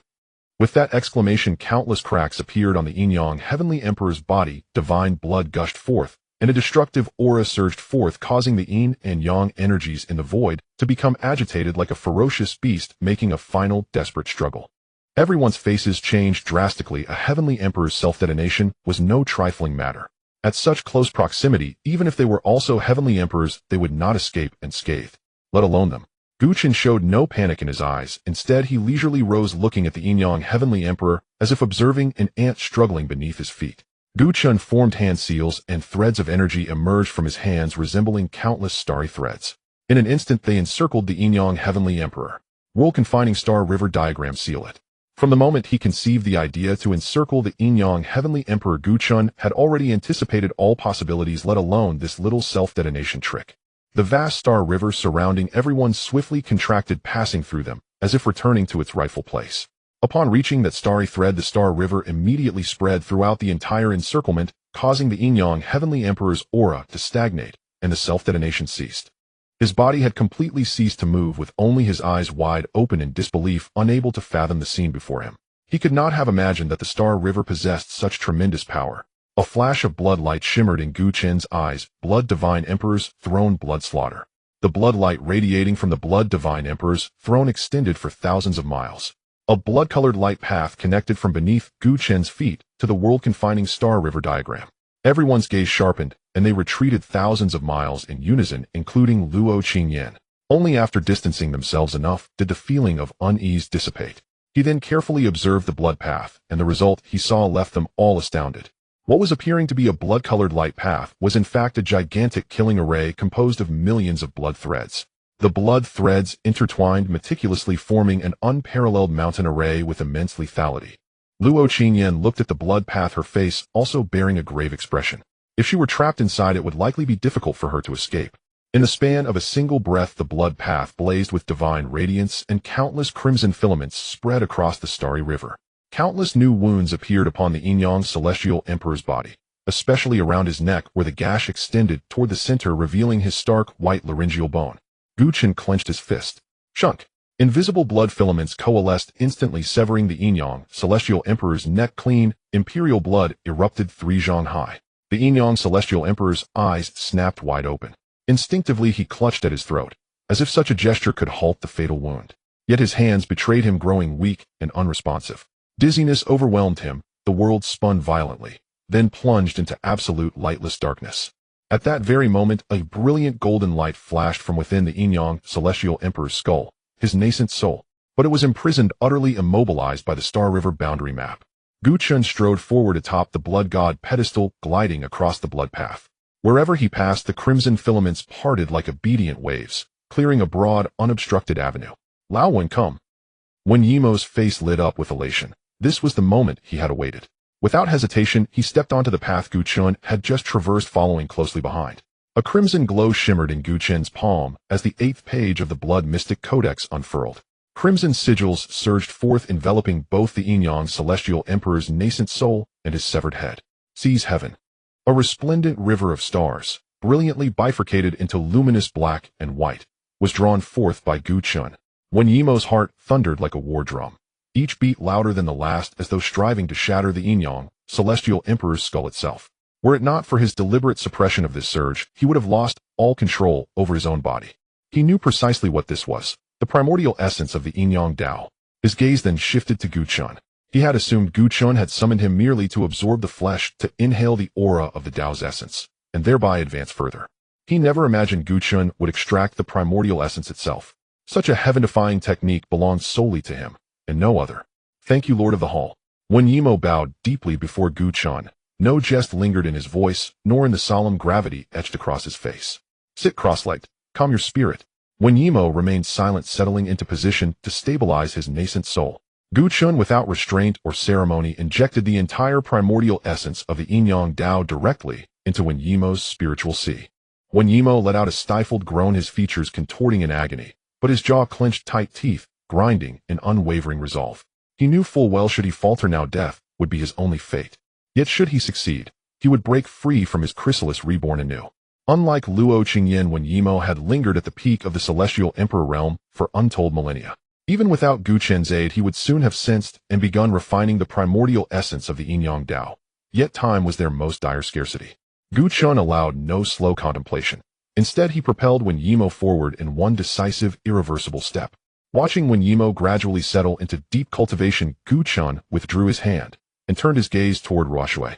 Sensing his intent, Ruoshui's ashen-white pupils flickered once before she approached silently to stand beside him. Ruoshui, this nascent soul belongs to you. A flicker of astonishment crossed Ruoshui's eyes. Thank you, Lord of the Hall. If you absorb the souls of the entire Zhongshan, could you ascend to the Celestial Emperor realm? Ruoshui could not conceal her shock. 3 days. Reincarnation is no mere legend. It is an established truth. Upon death, cultivators' souls return to the netherworld, traverse the wheel of rebirth, and are reborn into new lives. This is no myth. The higher one's cultivation, the more acutely one perceives the cosmic laws governing existence. A nascent soul evolves from divine sense, comprising both spiritual awareness and soul essence. Below the Celestial Emperor realm, a cultivator's divine sense dissipates upon death, consciousness extinguished. Yet the soul essence remains drawn away by an invisible force, cleaving from the nascent soul and vanishing into unknown realms. Even Gu Chen's heaven-seizing art cannot impede this departure. Yet Ruoshui's ashen eyes possess a sacred anomalous power. They can absorb souls outright, severing the path to reincarnation. Gu Chen had long feared this power, so profoundly antithetical to celestial order, that he forbade Ruoshui from using her ashen eyes, severely constraining her potential. Now he cast aside all fear of Yama kings, of infernal judges, of nameless cosmic entities, determined to elevate their strength to the Celestial Emperor realm in the shortest possible time. Per Gu Chen's original plan, they would slay the Yin-Yang Celestial Emperor in half an hour, and ascend in another half hour, precisely 1 hour total. With Luo Qingyan's assistance, however, they saved more than half that time, granting them precious moments to coordinate further contingencies. Shirin Wang Hu, proceed to the Tianyin Divine Dynasty. Once their battle concludes, inform them the Blood God Hall can resurrect the Gu siblings, but only in exchange for every sovereign above the Celestial Emperor realm within the Tianyin Divine Dynasty. Moreover, the Celestial Emperor himself and the man who murdered Shi'er must be delivered alive. Gu Shirin gazed upon Gu Chen's current form and exhaled, her heart finally easing. She feared neither his transformed temperament nor his ruthlessness, only that vengeance might consume his mind, erasing reason entirely. For then he would cease to be a man and become nothing but a monstrosity driven solely by retribution. Now, however, his composure had returned. After affirming their duties, the two departed alongside Ruoshui. Having secured all arrangements, Gu Chen prepared to ascend to the Celestial Emperor realm himself. Transcendence via the Tao of space-time was impossible, but he possessed another primordial essence. The primordial essence of the Blood Tao, acquired upon arrival at Zhongshan through the daily sign-in ritual. Gu Chen met Luo Qingyan's gaze. In that silent exchange, the restless urgency burning within him miraculously subsided. His voice softened instinctively. Yin Yin, guard me. Luo Qingyan nodded. The primordial essence of the supreme cold Tao enveloped a radius of 1,000,000 li, reinforced by the killing formation formed from the Blood God pedestal, and further shielded by the Star River boundary map. Even a celestial emperor would require far more than a fleeting moment to breach these 3 layers of defense and disturb Gu Chen or Wen Yimo's ascension. Gu Chen drew a deep breath and settled cross-legged above the Blood God pedestal. Pure refined blood chi surged upward from the pedestal, purified from the Yin-Yang Celestial Emperor's own vital essence. Then, a river of crimson stars materialized overhead, circling Gu Chen once before enveloping him completely. From outside, his silhouette vanished entirely within its swirling scarlet luminescence. At the Tianyin Divine Dynasty, the battle had reached fever pitch. Numerous sovereigns of the highest tier bore wounds, some minor, others grievous. Yet clearly the Tianyin Divine Dynasty held the weaker position. The most grievously wounded among them was not one of the dynasty's dozen ancestral elders, but Dao Yin Celestial Emperor himself. Struck repeatedly by Tian Lao's Chaos Thunder Dragon, he appeared utterly disheveled, his skin charred black in patches, his ornate robes tattered and riddled with holes. By contrast, Tian Lao stood relaxed, even observing the surrounding chaos with detached amusement, offering occasional commentary. At that instant, a colossal streak of light descended from the heavens, and a towering figure manifested in the battlefield. His features bore striking resemblance to Dao Yin Celestial Emperor's. He was Zhen Yin Celestial Emperor, 5-star Celestial Emperor. His cultivation surpassed Dao Yan's by a vast margin. Silence fell instantly.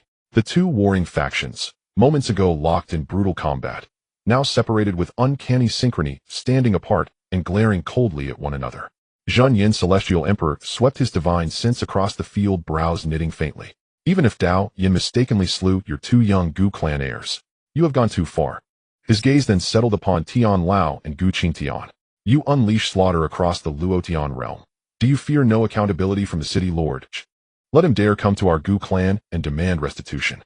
Tian Lao retorted, and with a flick of his wrist summoned another Chaos Thunder Dragon, hurling it straight toward Zhen Yin Celestial Emperor. Zhen Yin barely evaded it, his face darkening to the shade of scorched iron. Then he shouted fiercely into the empty void. Lord of Luotian City, my Gu clan flouts celestial law and disrupts cosmic order. If this persists, will the Luotian celestial past descend into utter chaos? As the voice of the Zhen Yin Celestial Emperor fell, a pair of colossal eyes stretching for millions of zhang appeared in the void. The divine might emanating from those eyes was overwhelming, with faint flashes of colorful light spilling forth. At the same time, an immense and boundless pressure descended upon everyone present. The two thunder dragons of Tian Lao instantly vanished, as if erased by some mysterious force. The peak emperors standing at the pinnacle of the realm found themselves unable to raise their heads, with several peak emperors from the Tianyin divine dynasty spitting blood and fainting on the spot. Looking down, Tian Lao furrowed his brows. He then waved his hand, dispersing the aura of the chaotic heavenly thunder Dao around Gu Qingtian and the Qin family members, making them feel somewhat better. They lifted their eyes to gaze at the colossal eyes radiating divine light, only to feel a piercing sting. After a few breaths, they averted their gazes. If they continued to look, they might go blind. Everyone shared a common thought in their hearts above the Celestial Emperor. Gu Qingtian, you left the Imperial Gate without permission and should be punished. However, considering your reasons, I will not pursue this matter further. The recent border battles have intensified. We cannot afford to engage in internal strife and deplete our living forces. Let this farce end here today. A grand male voice resonated in everyone's ears. Gu Qingtian raised his head, his eyes bloodshot. Impossible. My child cannot have died in vain. The voice fell silent for a moment. Zhen Yin, bring out the one who killed the Gu family's young one. Yes, City Lord. Zhen Yin Celestial Emperor glanced at Dao Yin Celestial Emperor. The Celestial Emperor had difficulty having offspring, and Zhen Yin Celestial Emperor's only son had perished at the border 100,000 years ago. The child remaining was his only bloodline. To ask him to give up his own grandson was indeed a heavy burden. Yet if he did not, the entire Tianyin divine dynasty could face annihilation. Though reluctant, Dao Yin Celestial Emperor could only abandon his grandson at this moment. Dao Yin Celestial Emperor briefly closed his eyes, and then suddenly opened them, a fierce glint flashing within. With a wave of his hand, a handsome man clad in golden brocade appeared before everyone, but his eyes were closed, as if he were asleep. The moment he appeared, Gu Qingtian and Qin Zhiro turned abruptly, their eyes narrowing in shock. He bore the aura of Sierra. When they probed with their divine senses again, they discovered that his Dao seed was indeed that of Sierra. At this moment, Gu Qingtian and his wife finally understood why their child had died. Dao Yin Celestial Emperor pushed the handsome man in front of Gu Qingtian. Qin Zhiro immediately broke into tears. Had it not been for Gu Qingtian holding her, she might have collapsed. Gu Qingtian faced this man and finally confronted reality. Trembling, he extended his hands, feeling the last remnants of Gu Yongxi's aura on the man, only for his expression to turn icy, the chill in his eyes piercing to the bone. Ruer, take good care of him. Do not let him die so easily. After saying this, Gu Qingtian faced those colossal eyes, his voice cold as he declared, not enough. Gu Qingtian, you should be content. If you were to be handled according to military law, you would face execution for leaving the Imperial Gate. That voice echoed once more in this space, but this time it bore a hint of threat. Gu Qingtian snorted coldly, ignoring the threat. He turned to the crowd of emperors behind him, saying, you all step back. Tian Lao, protect them well. Tian Lao's expression changed. Qingtian, do not. Do not. Gu Qingtian let out a loud laugh. I, Gu Qingtian, have suppressed numerous forbidden zones and safeguarded the Luotian realm for over 100,000 years, yet this is the result I receive. With many of the Gu family's ancestors absent, should I, Gu Qingtian, endure this humiliation? Tian Lao swiftly appeared beside Gu Qingtian. Qingtian. He wanted to say something more, but he was interrupted by Gu Qingtian, who spoke without turning his head. Tian Lao, I respect you as an elder, but do not forget who is in charge of the Gu family at this moment. Tian Lao fell silent for a moment, and then chose not to speak further. Let this realm be destroyed, oh what does it matter? Right or wrong? Gu Qingtian murmured softly. With my child already dead, I have no heart to argue about right or wrong. The people from the Tianyin divine dynasty were utterly confused, not understanding what he was saying. Those colossal eyes remained silent, as well seemingly watching what waves Gu Qingtian could stir up. Dao transformation. 9 bodies returned to 1. Gu Qingtian shouted loudly, his body suddenly expanding to billions of times its size as he stretched out his hands. 9 paths of starlight unfolded around him, extending in all directions. In the blink of an eye, the 9 paths of starlight had stretched for billions of miles and continued to expand. In the next moment, tremendous rumbling erupted from all corners of the Luotian realm, emanating boundless divine light that radiated throughout the entire Luotian realm. Almost everyone in the Luotian realm could see it. Heavenly Devil Forbidden Zone. Qian Kuan Forbidden Zone. Extreme Law Forbidden Zone. Dao Reaching Forbidden Zone. Boom, boom, boom. The 9 famous forbidden zones of the Luotian realm erupted with tremendous explosive sounds, each explosion echoing in the hearts of the people in the Luotian realm. Following that, countless cries echoed from within the forbidden zones, which had been silent for 100,000 years, now buzzing incessantly. Black and green lands began to extend, with countless bizarre creatures emerging from the 2-colored earth. They had never been seen before, yet their aura was palpable. The lowest among them were at least Quasi-Saint level. Almost everyone in the Luotian forbidden zone, whether celestial emperors or mortals, shared a common thought: it's over. The Luotian realm is finished. At that moment, 9 towering figures emerged from the 9 forbidden zones, their divine light swirling around them, the essence of the Tao lingering about. As they passed, the winds and clouds surged, and the heavens and earth changed color, each stepping onto the starlight pathways heading toward the origin. It was at this moment that Jinyin Celestial Emperor and Dao Yin Celestial Emperor sensed everything from the outside, and their pupils shook. They looked at Gu Qingtian as if he were a monster. 9 avatars, all at the Celestial Emperor level. How could they fight this? They utterly regretted provoking this madman, Gu Qingtian. If they had known you had these 9 avatars earlier, they would have shrunk back deeper than a turtle's head. The colossal eyes trembled twice, finally revealing an emotion. Gu Qingtian, you cannot integrate. Suddenly, a colossal hand appeared beside those giant eyes, charging toward the 9 starlight pathways with unmatched momentum. Gu Qingtian looked at this scene, a cold smile appearing at the corner of his mouth. Too late. In the next scene, as if to validate Gu Qingshan's words, the 9 starry paths suddenly contracted, and 9 towering figures appeared before Gu Qingtian. Then all 9 figures exerted their strength, and the 9 star rivers spiraled into a magnificent, colorful galaxy, charging fiercely against the colossal hand. With a tremendous explosion, the giant hand vanished, and the 9 star rivers returned to their places. Chaos come. Soul come. Ice come. Slaughter come.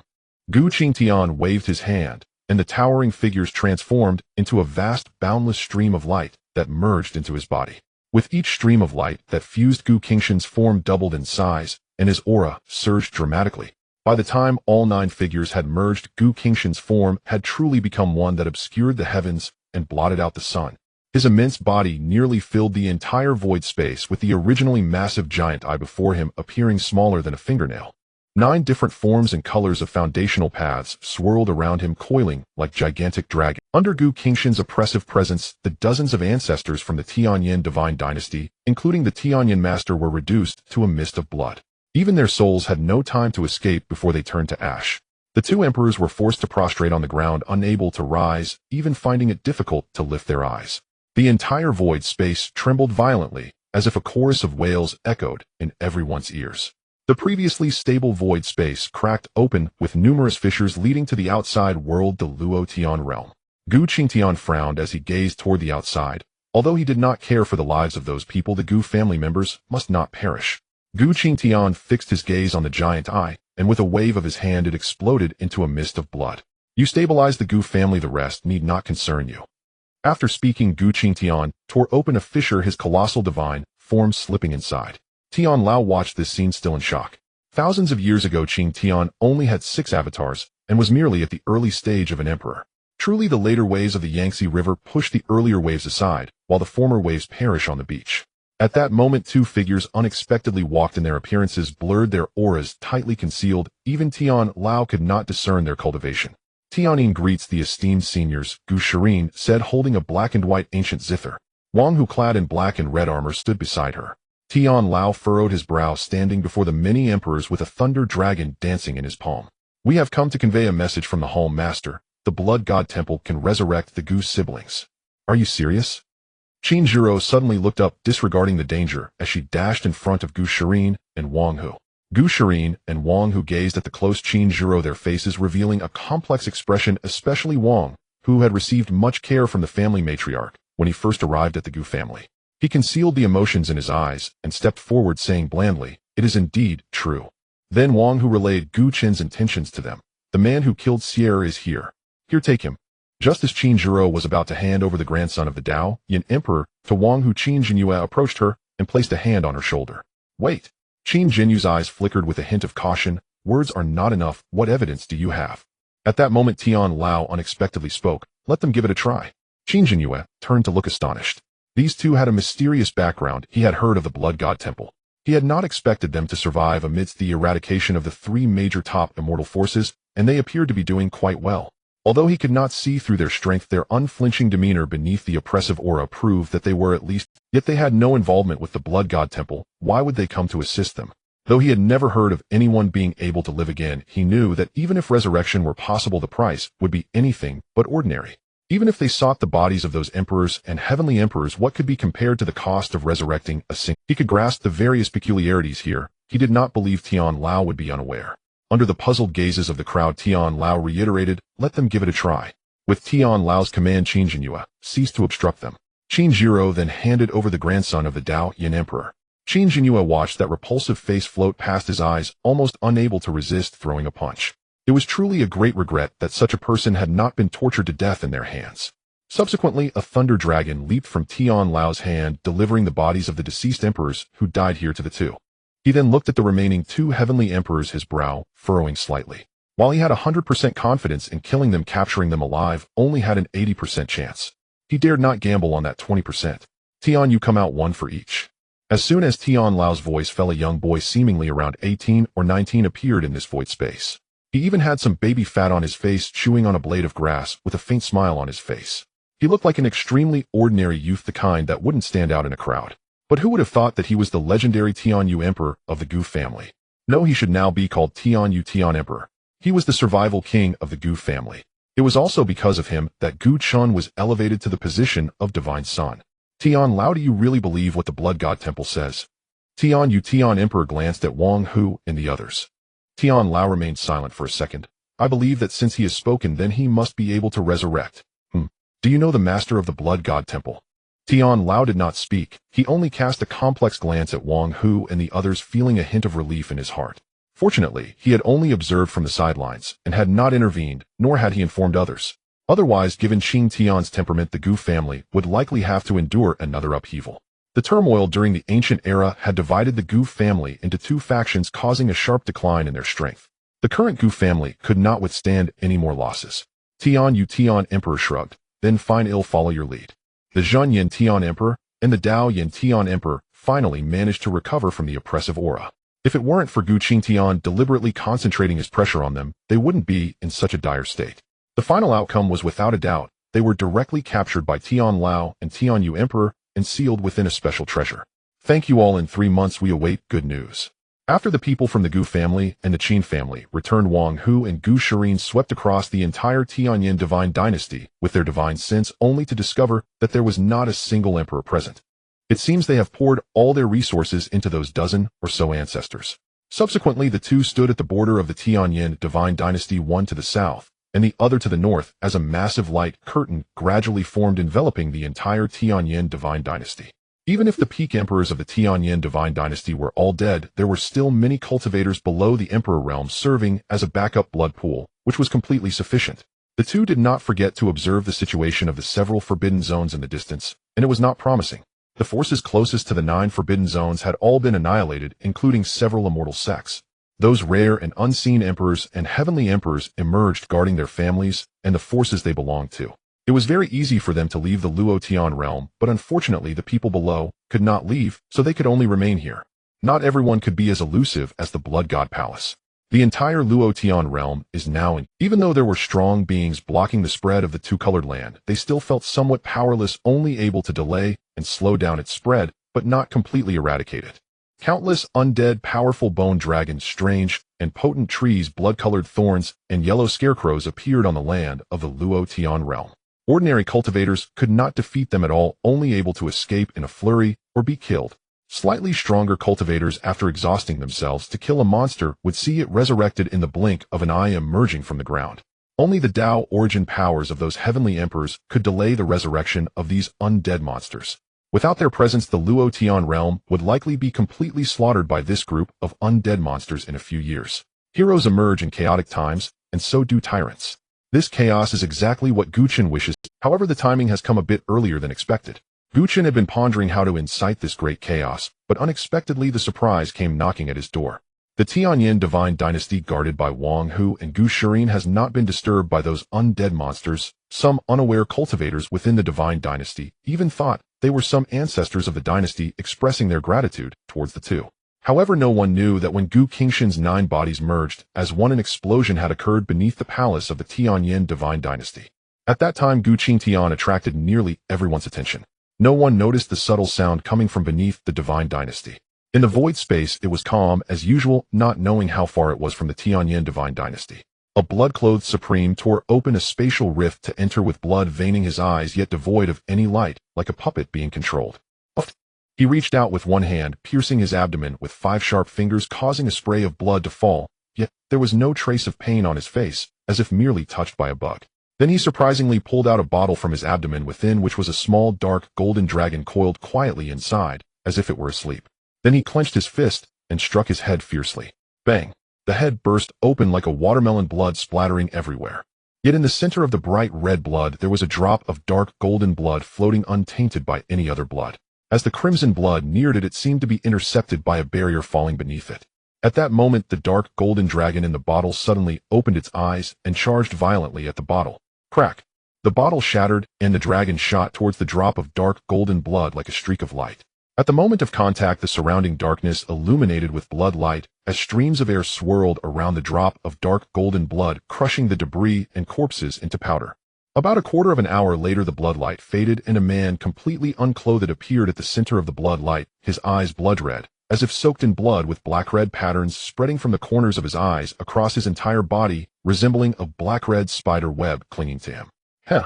The man emitted a sound from his throat. The sound seemed to be both a laugh and a madness, sounding particularly eerie. He raised his hand to examine it, excitement flashing in his eyes, as if admiring a piece of art. A million years. I have finally come out. You wait. The man's demeanor fluctuated between calm and madness. His voice did not sound like that of a human, but rather like that of a beast. Soon after, the man regained his calm and gazed at the surrounding blood mist. The blood light flickered in his eyes, and the blood mist immediately surged into his body, while his aura continuously rose. Body refining realm, spirit concentration realm, sky control realm, divine bridge realm, law avatar realm. From a breathless mortal, he suddenly broke through 5 major realms in the blink of an eye, becoming a peak cultivator of the law avatar realm. The man wore an intoxicated expression as he reveled in the pleasure of his rapidly increasing strength. When all the blood energy was absorbed, a hint of impatience crossed the man's eyes. However, moments later his nostrils twitched, and a look of extreme excitement crossed his face. He quickly flew towards a certain direction. Soon 3 massive bodies appeared before him, drenched in blood, radiating a faint divine light. Each of the 3 bodies emanated overwhelming pressure, along with the imperial might descending upon this space. Ordinary supreme realm cultivators would explode upon merely stepping into 100 miles radius. Yet the man seemed unaffected by that pressure, boldly entering with his law avatar realm cultivation.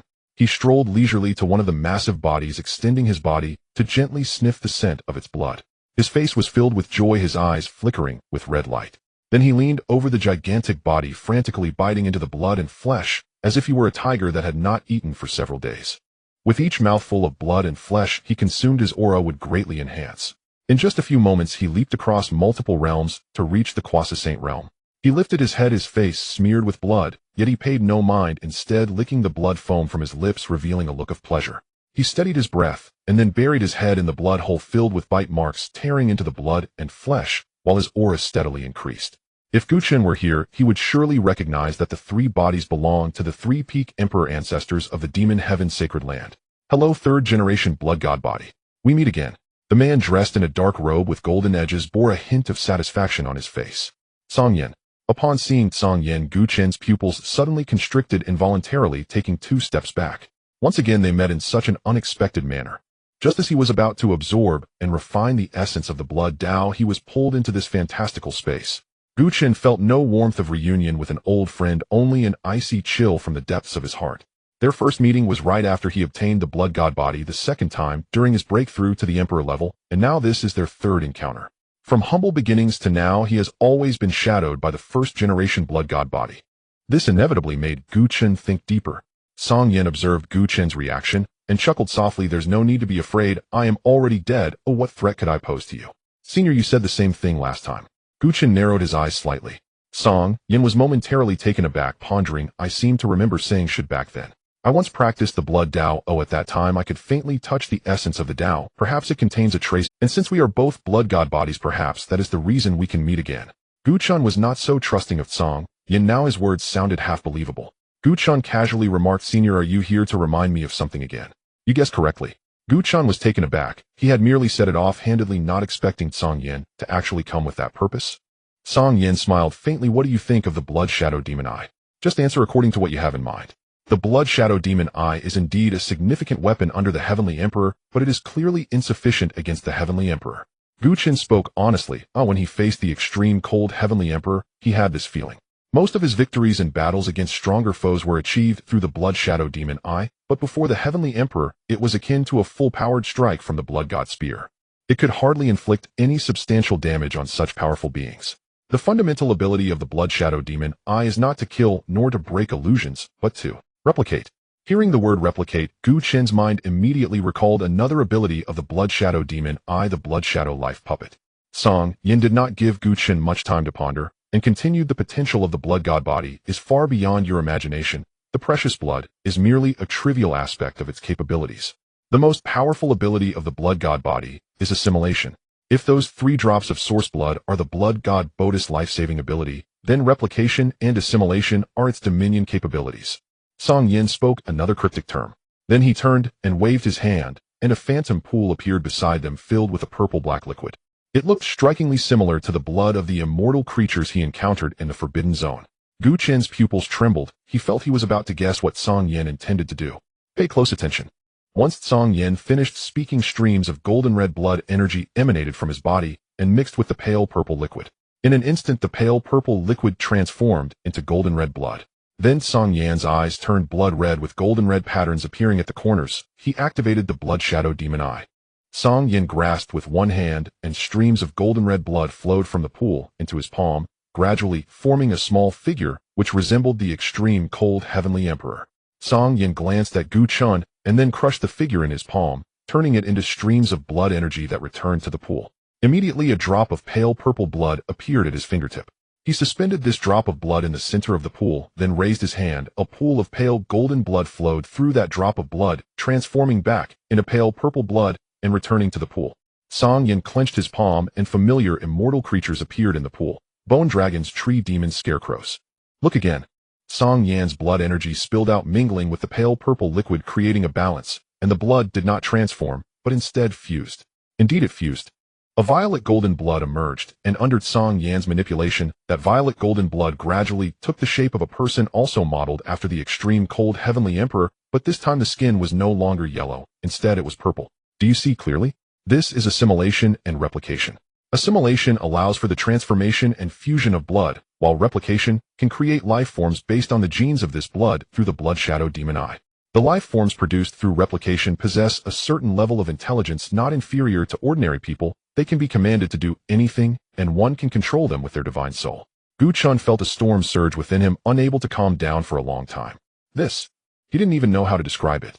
Originally, the blood shadow life puppets had very low intelligence. He merely used them as killing machines or bombs. But the evolved blood shadow life puppets possessed the intelligence of ordinary people, capable of lying in wait beside enemies as timed explosives. And this was not the most special aspect. The most special part was the ability to create other races. The blood god temple's actions had always been in plain sight, which was something Gu Chen was never satisfied with, but there was no way around it. But now if they could incite a great chaos using the monsters, the Blood God Temple could completely stay behind the scenes and frantically plunder the resources of the 9 domains, no longer needing to have any reservations. The greater the chaos, the greater the rewards. With such thoughts, Gu Chen recalled the 2 monstrous beings suppressed in the Forbidden Zone. The Heavenly Emperor, level Mo Ran, and the Wugo above the Heavenly Emperor. If they could collect their blood, wouldn't that be even more perfect?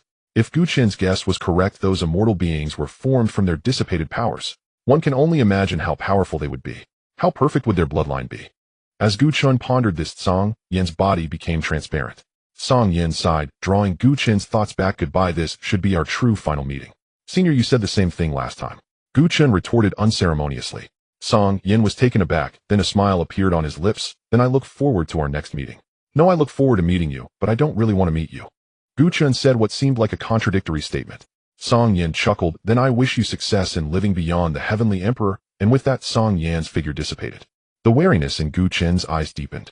When he breaks through to the level above the Heavenly Emperor, will he still? 3 months later, a colossal blood column erupted from Gu Chen's body, extending endlessly into the void. Yet after reaching a certain length, it was obstructed by the Star River diagram, preventing the aura from leaking out. Suddenly blood rain began to fall from the sky, each droplet infused with a rich essence of the blood Tao, shimmering in a faint golden hue. For the blood temple cultivators absorbing blood at the sacred mountain of the gods, it was nothing short of a feast. Everyone's cultivation had experienced a tremendous enhancement. Some barely broke through 1 or 2 minor realms, while others made direct strides into a major realm. Gu Chen opened his eyes, now gleaming with a powerful golden hue instead of the previous blood red.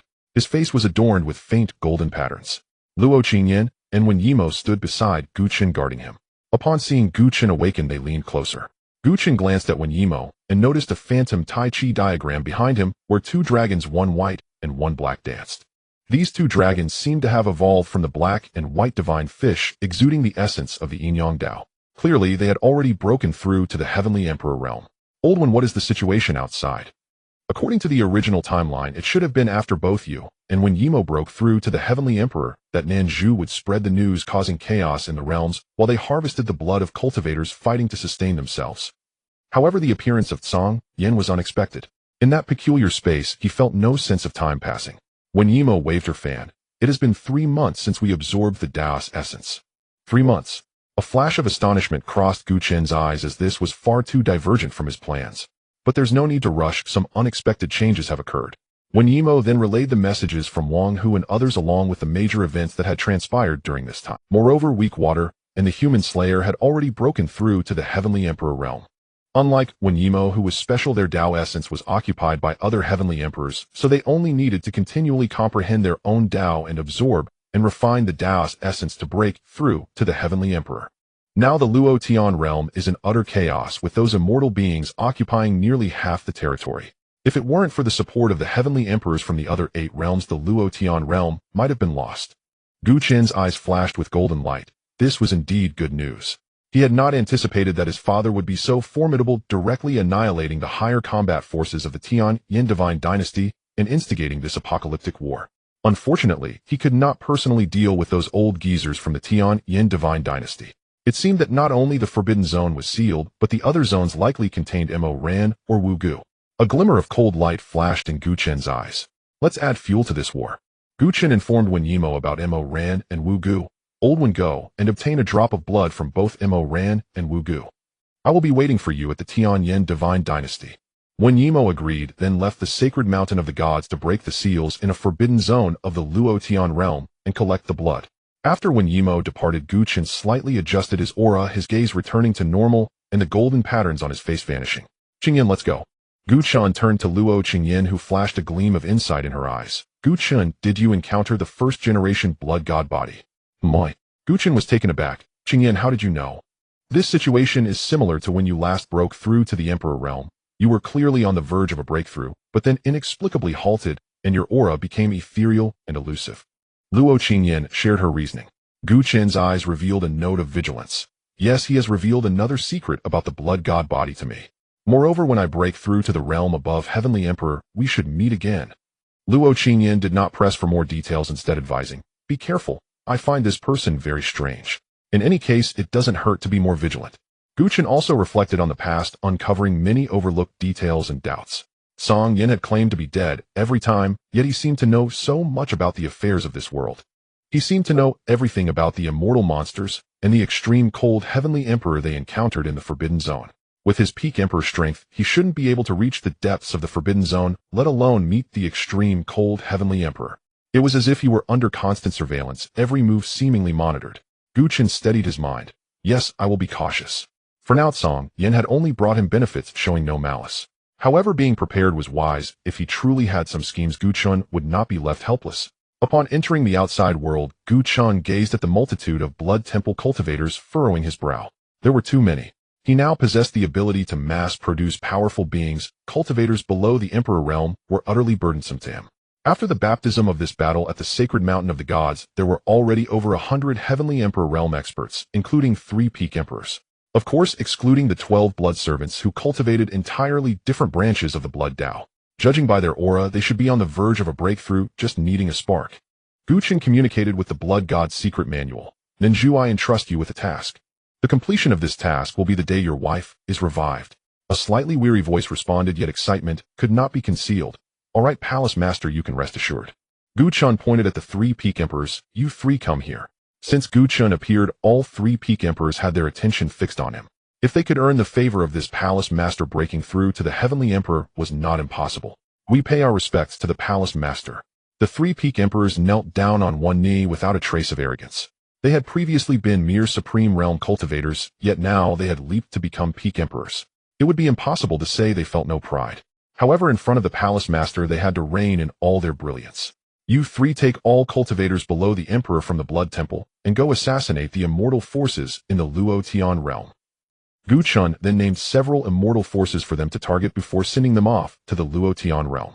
The 3 exchanged glances, excitement and thrill gleaming in their eyes. The Palace Master was finally going to utilize them. They wondered what rewards they would receive after completing this task. But what they did not know was that those immortal forces had been under Ninju's control for the past 3 months.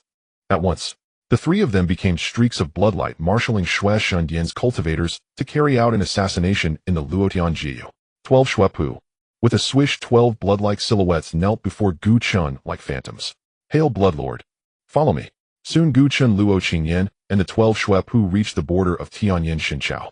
As they traveled, they finally understood how utterly ravaged the Luotian Jiu had become a wasteland of ruin, not an inch of fertile soil, endless undead, and stretches of black-green earth. A few eyeless creatures attempted to ambush them, but Gu Chen released a mere trace of his pressure and crushed the horde into stains of pale violet blood.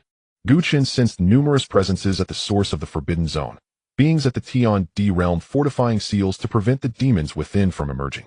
Weaker Tian D cultivators were expending Dao Benyuan to slow the land spread. Several supreme powers led an alliance of great and minor forces into a mighty torrent, erecting a wall that spanned half the realm to repel the undead. Between the two, a fragile miracle of balance had been forged. Since that wall rose, the undead had ceased to corrode the land.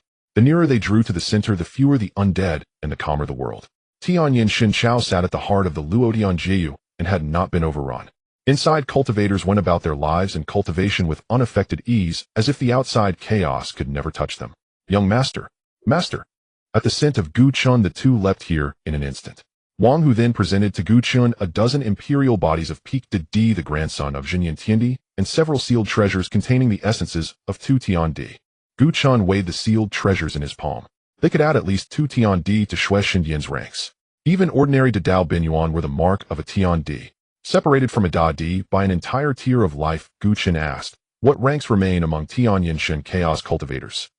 Gu Shirin pursed her lips and answered, 100 or so Jun Di quasi-emperors, upwards of 5,000 Zunjing, 10,000 Xingjing, and tens of millions below the Saint Realm.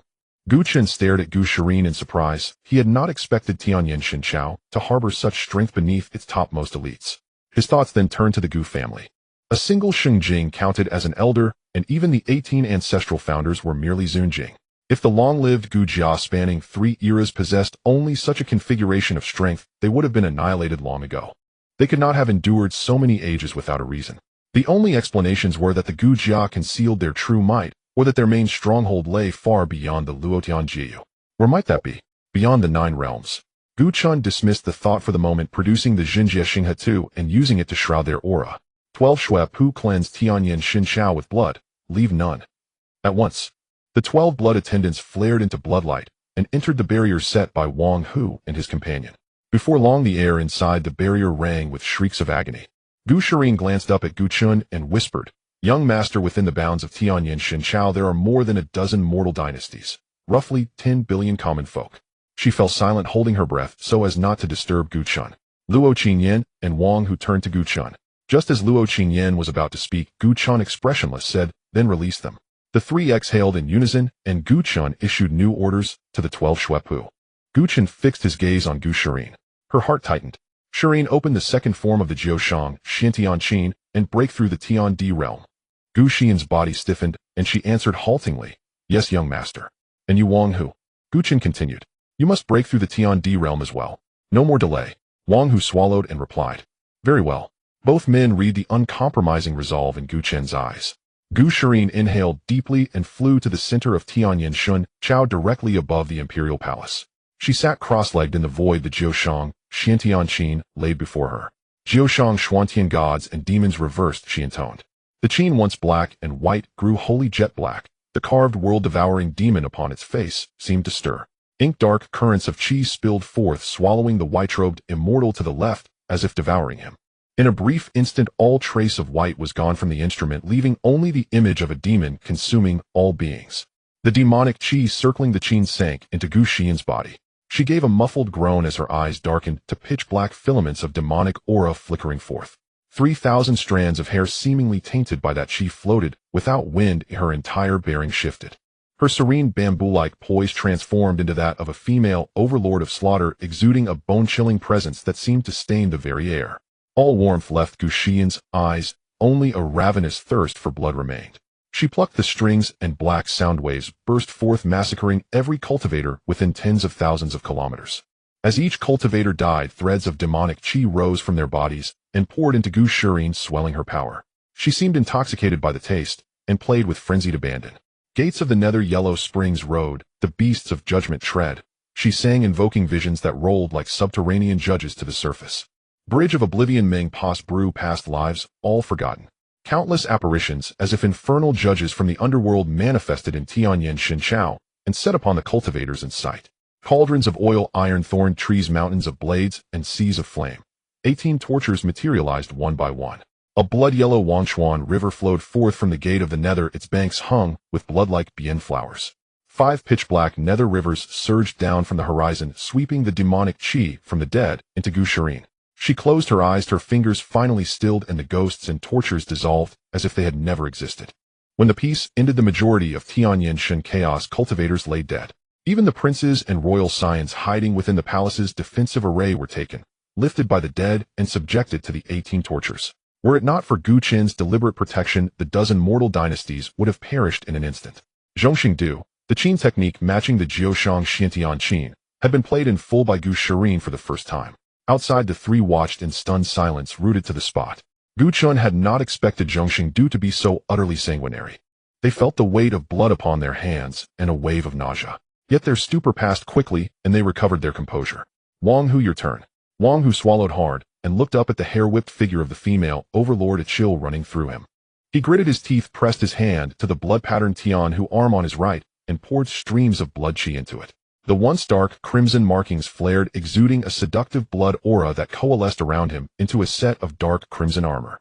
His eyes bled red, and his presence grew more savage. Shaking his dazed head, he roared and plunged into another living crowd, killing at sight, smashing bodies, tearing them apart, leaving carnage in his wake. Blood spattered Wang Hu's face, and his vision grew clouded. The feral killing intent within him swelled, and his aura surged ever higher. Drops of blood streaked his cheeks, his eyes grew ever less clear. The violent lust for slaughter tightened its grip, making his presence more and more overwhelming. Gu Chen glanced at the dozen people wreaking havoc within the barrier, then pulled out the grandson of the Jinyan Emperor. His gaze turned icy, and with a flick of his finger a bloody hole opened in the man's dantian, from which a small phoenix emerged, held tightly in Gu Chen's hand. The Fire Phoenix Dao Seed. It is one of the Dao seeds capable of cultivating the Fire Phoenix Dao. It is also among the top-tier Daos. With a hole opened in his abdomen, the man showed no sign of pain on his face, not even lifting his eyelids. Gu Chun snorted coldly, sending a strand of divine sense into the man's sea of consciousness, breaking the seal set by the Jinyan Emperor. Instantly the man's muscles twitched violently, and a fierce expression crossed his face as he seemed to endure immense suffering. Then the man gradually opened his eyes, but before he could speak a chilling voice sounded from beside him. "If I let you die just like this, wouldn't that be a favor to you?" The man attempted to threaten Gu Chen, but found his mouth sealed by a strand of blood energy only able to emit whimpering sounds. Gu Chen directed one hand toward the barrier, and strands of blood seemed to be drawn here by an invisible hand. A brilliant golden blood essence emanated from Gu Chen, merging into that pool of blood. In no time, several humanoid apes appeared not far away, each radiating an aura of the Saint Realm. Though their clan was weak, they were infamous for their cruelty, delighting in the humiliation of both males and females, making them universally reviled in the Luotian realm. If it weren't for their strong reproductive abilities, they would have long been exterminated. Upon seeing Luo Qingyan, the humanoid apes' eyes lit up with greed, beating their chests and roaring. Yet under Gu Chen's slight pressure, they cowered on the ground, fear evident in their eyes, no longer daring to harbor any ill intentions. The man, upon seeing the several humanoid apes, instinctively overlooked Gu Chen's ability to create things out of thin air and his own injuries. He swallowed hard and turned to glare at the leader with eyes full of pleading. Gu Chen ignored him completely and took out a pink porcelain bottle, the fairy falling into the mortal realm. It was also obtained by Gu Chen when he signed in at the place where he met Gu Shirin. A cultivator of the Saint Realm or below needs to endure 100 words that cannot pass the review to lift the drug's effects. His strength was growing unusually fast, and this item would likely just gather dust in his storage space. However, now it was finally useful. Gu Chen kindly fed the man a pill to prevent him from dying immediately. With the cultivation of a quasi-saint, he could hold on a bit longer. Gu Chen abruptly threw him into the center of the group of humanoid apes, detonating the pink porcelain bottle directly above them, while a barrier was established in that confined space, rendering those outside unable to see or hear. Gu Chen estimated that with that little body of his, he would probably be played to death by those humanoid apes within 10 encounters. Yin, when you think the time is right, just kill them all. And then help Wang Hu and Shirin with their protection. Luo Qingyan nodded, glancing at the Fire Phoenix Dao seed. Should we go find them? Yes, it's time. Gu Chen took out the time-space Dao mark and stepped into it. The river of time surged endlessly, countless fragments of ages rising and falling. Gu Chen stood alone on the river's surface, holding the shimmering time-space Dao mark, his steps measured and precise, sometimes taking long strides to the left, sometimes small steps to the right. Not knowing how long he had walked, Gu Chen stopped with countless images swirling before his eyes, pressing the Fire Phoenix Dao seed onto the time-space Dao mark. The time-space Dao mark absorbed a spark from the Dao seed, which still carried Gu Yongxis' aura. In the next second, all irrelevant images instantly cleared, leaving only scenes of a wedding slowly rotating before Gu Chen. The scene was filled with red bridal attire, red lanterns hanging high, and joyous celebrations echoing. Gu Yunxi, clad in a bright red wedding dress, stood at the center of the wedding hall, her brows gentle and her heart full of joy, showing no defense against the groom before her. Beside her stood the expressionless Gu Yunxi. The groom across from her, dressed in wedding attire, was handsome, but his eyes were filled with extreme greed. From start to finish, it was a scheme to deceive true feelings and seize the Dao seed. He had obtained a sinister technique from the Jinyan Emperor, an aberrant method of yin-yang harvesting. As long as a woman truly loved him, he could transfer her Dao seed onto himself with no side effects whatsoever. To reach this moment, he had spent years performing this act. Every word and every action was meticulously calculated. Hard work pays off. Today, he was finally going to reap the rewards. Gu Chen stared at the scene, and his eyes turned utterly cold. In the next moment, the joyous celebration in the wedding hall abruptly ceased. The gentle smile on the groom's face was instantly shattered. Demonic energy swept through the entire venue, and he reached out to grab Gu Yongxis. Dantian, thank you for your heartfelt regard. I will take your Fire Phoenix Dao seed. The domineering and overwhelming demonic energy surged into Gu Yongxis' body, violently tearing at her foundational Dao base. Excruciating pain coursed through her body. Gu Yongxis' face turned pale, blood spilling from the corners of her mouth, eyes wide in disbelief. Why? Gu Yongxing's pupils suddenly constricted, almost instinctively drawing his sword and rushing forward to shield Gu Yunxi, while those so-called guests around them revealed their true colors. A dozen Saint Realm pressures pressed down. Gu Yongxing's cultivation was inferior to theirs, yet he did not retreat an inch, using his body to block all attacks. Swords and blades pierced through him, and blood quickly soaked his clothes. He turned and roared, Yunxi, run. But it was all too late. A dazzling crimson firelight was forcibly stripped from Gu Yongxis' Dantian, the Fire Phoenix Dao seed, leaving her body. Gu Yongxis' Dao base shattered, her divine soul rapidly dissipated, and her life force gradually weakened. Gu Chen watched this scene. The chill emanating from him seemed to solidify the river of time. Before Gu Yunxing could use his life-saving treasure, a fire lance pierced through his heart. He unconsciously reached out to see Gu Yunxi. Two fools wait slowly to die? Haha. Then that man activated a teleportation treasure, sending everyone present back to the Luotian realm. Gu Chen's gaze sharpened. The silver light of the time-space Dao mark flickered, and a beam of light shot towards the frozen scene before him as a stable time-space passage extended from beneath his feet into the past wedding hall. Gu Chen lifted his foot and stepped inside. One step, two steps, bang. A layer of invisible time-space barrier shattered with a sound, and the silver light enveloping Gu Chen completely dissipated. Gu Chen's gaze locked onto his brother and sister. Don't be afraid, brother is here. I'm taking you home. Gu Chen's palm ignited with the fire phoenix Dao seed, which flew out and directly landed in the vacant dantian of Gu Yunxi. The essence of the fire phoenix erupted violently instantly, repairing her shattered Dao foundation and soothing some of the injuries within her body, while her dissipated divine soul was swiftly stabilized. Gu Yunxi, who was on the brink of death with her eyes closed, suddenly coughed out a mouthful of blood, slowly opened her eyes, and stared blankly at Gu Chen before her. Immediately after, a strand of brilliant golden blood energy fell from Gu Chen's fingertip, enveloping Gu Yunxing's body. His injuries were rapidly restored, and in the blink of an eye he was as good as new. Brother. Gu Yunxing looked at Gu Chen, his voice weak and filled with disbelief. Gu Chen smiled gently at the two, saying, Xing Xie, see you later. As his voice fell, Gu Chen did not say much more, activated the time-space Dao marker, and was wrapped in silver light. With a single step, he exited this segment of the wedding space and returned to the river of time. As long as he saved the two at the moment the tragedy occurred and erased their predetermined fate of death, their originally deceased bodies in the current time-space would automatically reverse life and death, coming back to life. Gu Chen did not linger in the river of time, tightly gripping the time-space Dao marker, retracing his steps along the path he came from. In just a moment, Gu Chen stepped out of the river of time and returned to the real world. In the void above, Luo Qingyan stood elegantly in white, quietly waiting. Upon seeing Gu Chen appear, her eyes flickered, and she softly spoke, Did it succeed? Gu Chen nodded slightly, a soft glow involuntarily appearing on his face.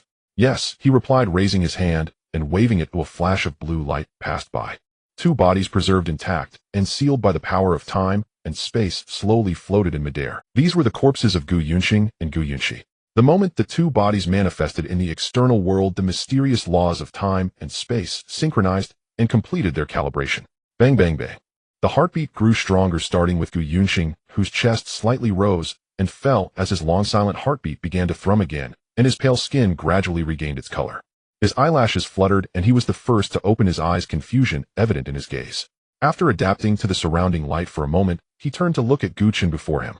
Brother. Gu Yunxing blinked, his face filled with bewilderment. He instinctively looked down at his uninjured hands and glanced at the blood-red light curtain nearby, where the cries of countless souls on the brink of death echoed in his ears. Brother, didn't I die? Is this the underworld? He clearly remembered being pierced by a spear of fire and thought he was truly dead. At that moment, Gu Yunxi also slowly opened her eyes. The complete fire phoenix Dao seed within her dantian flowed steadily, and the excruciating pain from previously losing her Dao seed and the terror of near death completely dissipated. Looking at the familiar Gu Chen before her, she instinctively said, Brother. Luo Qingyan silently observed the scene, a faint sentiment stirring in her heart.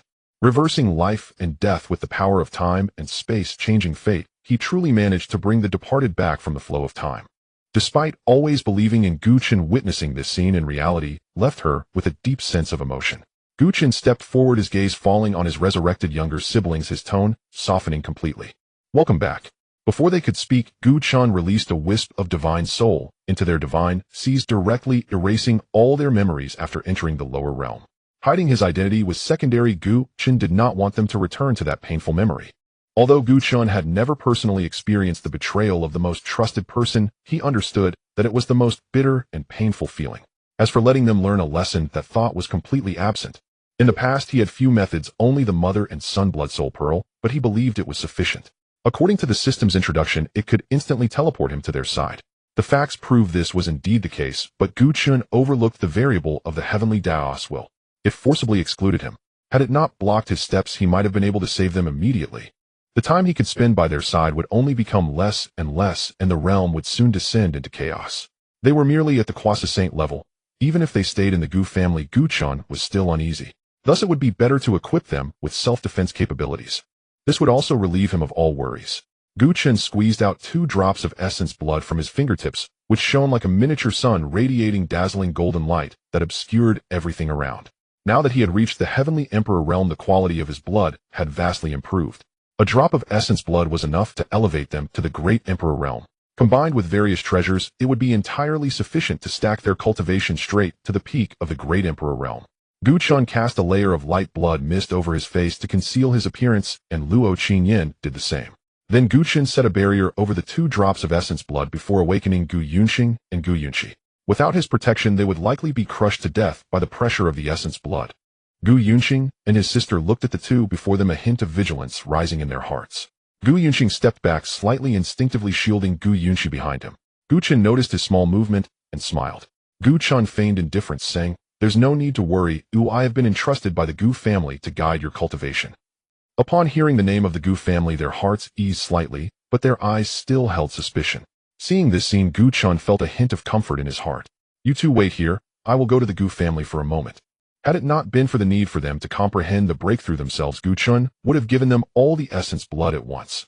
There would have been no need for such trouble or for them to trust him. After saying this, Gu Chen activated the time-space Dao marker and disappeared from the spot. Once Gu Chen left, the two exchanged glances, their bodies relaxing a bit. They then scanned their surroundings, where a vast blood curtain loomed nearby, encompassing an unknown amount of land. Within the blood-red light curtain, countless cultivators were being slain, and rivers of blood flowed, with 5 black pillars stretching across the sky. Having never witnessed such a scene, their faces turned pale, and Gu Yunxi nearly retched. Luo Qingyan observed the expressions of the two from the side, her heart sinking.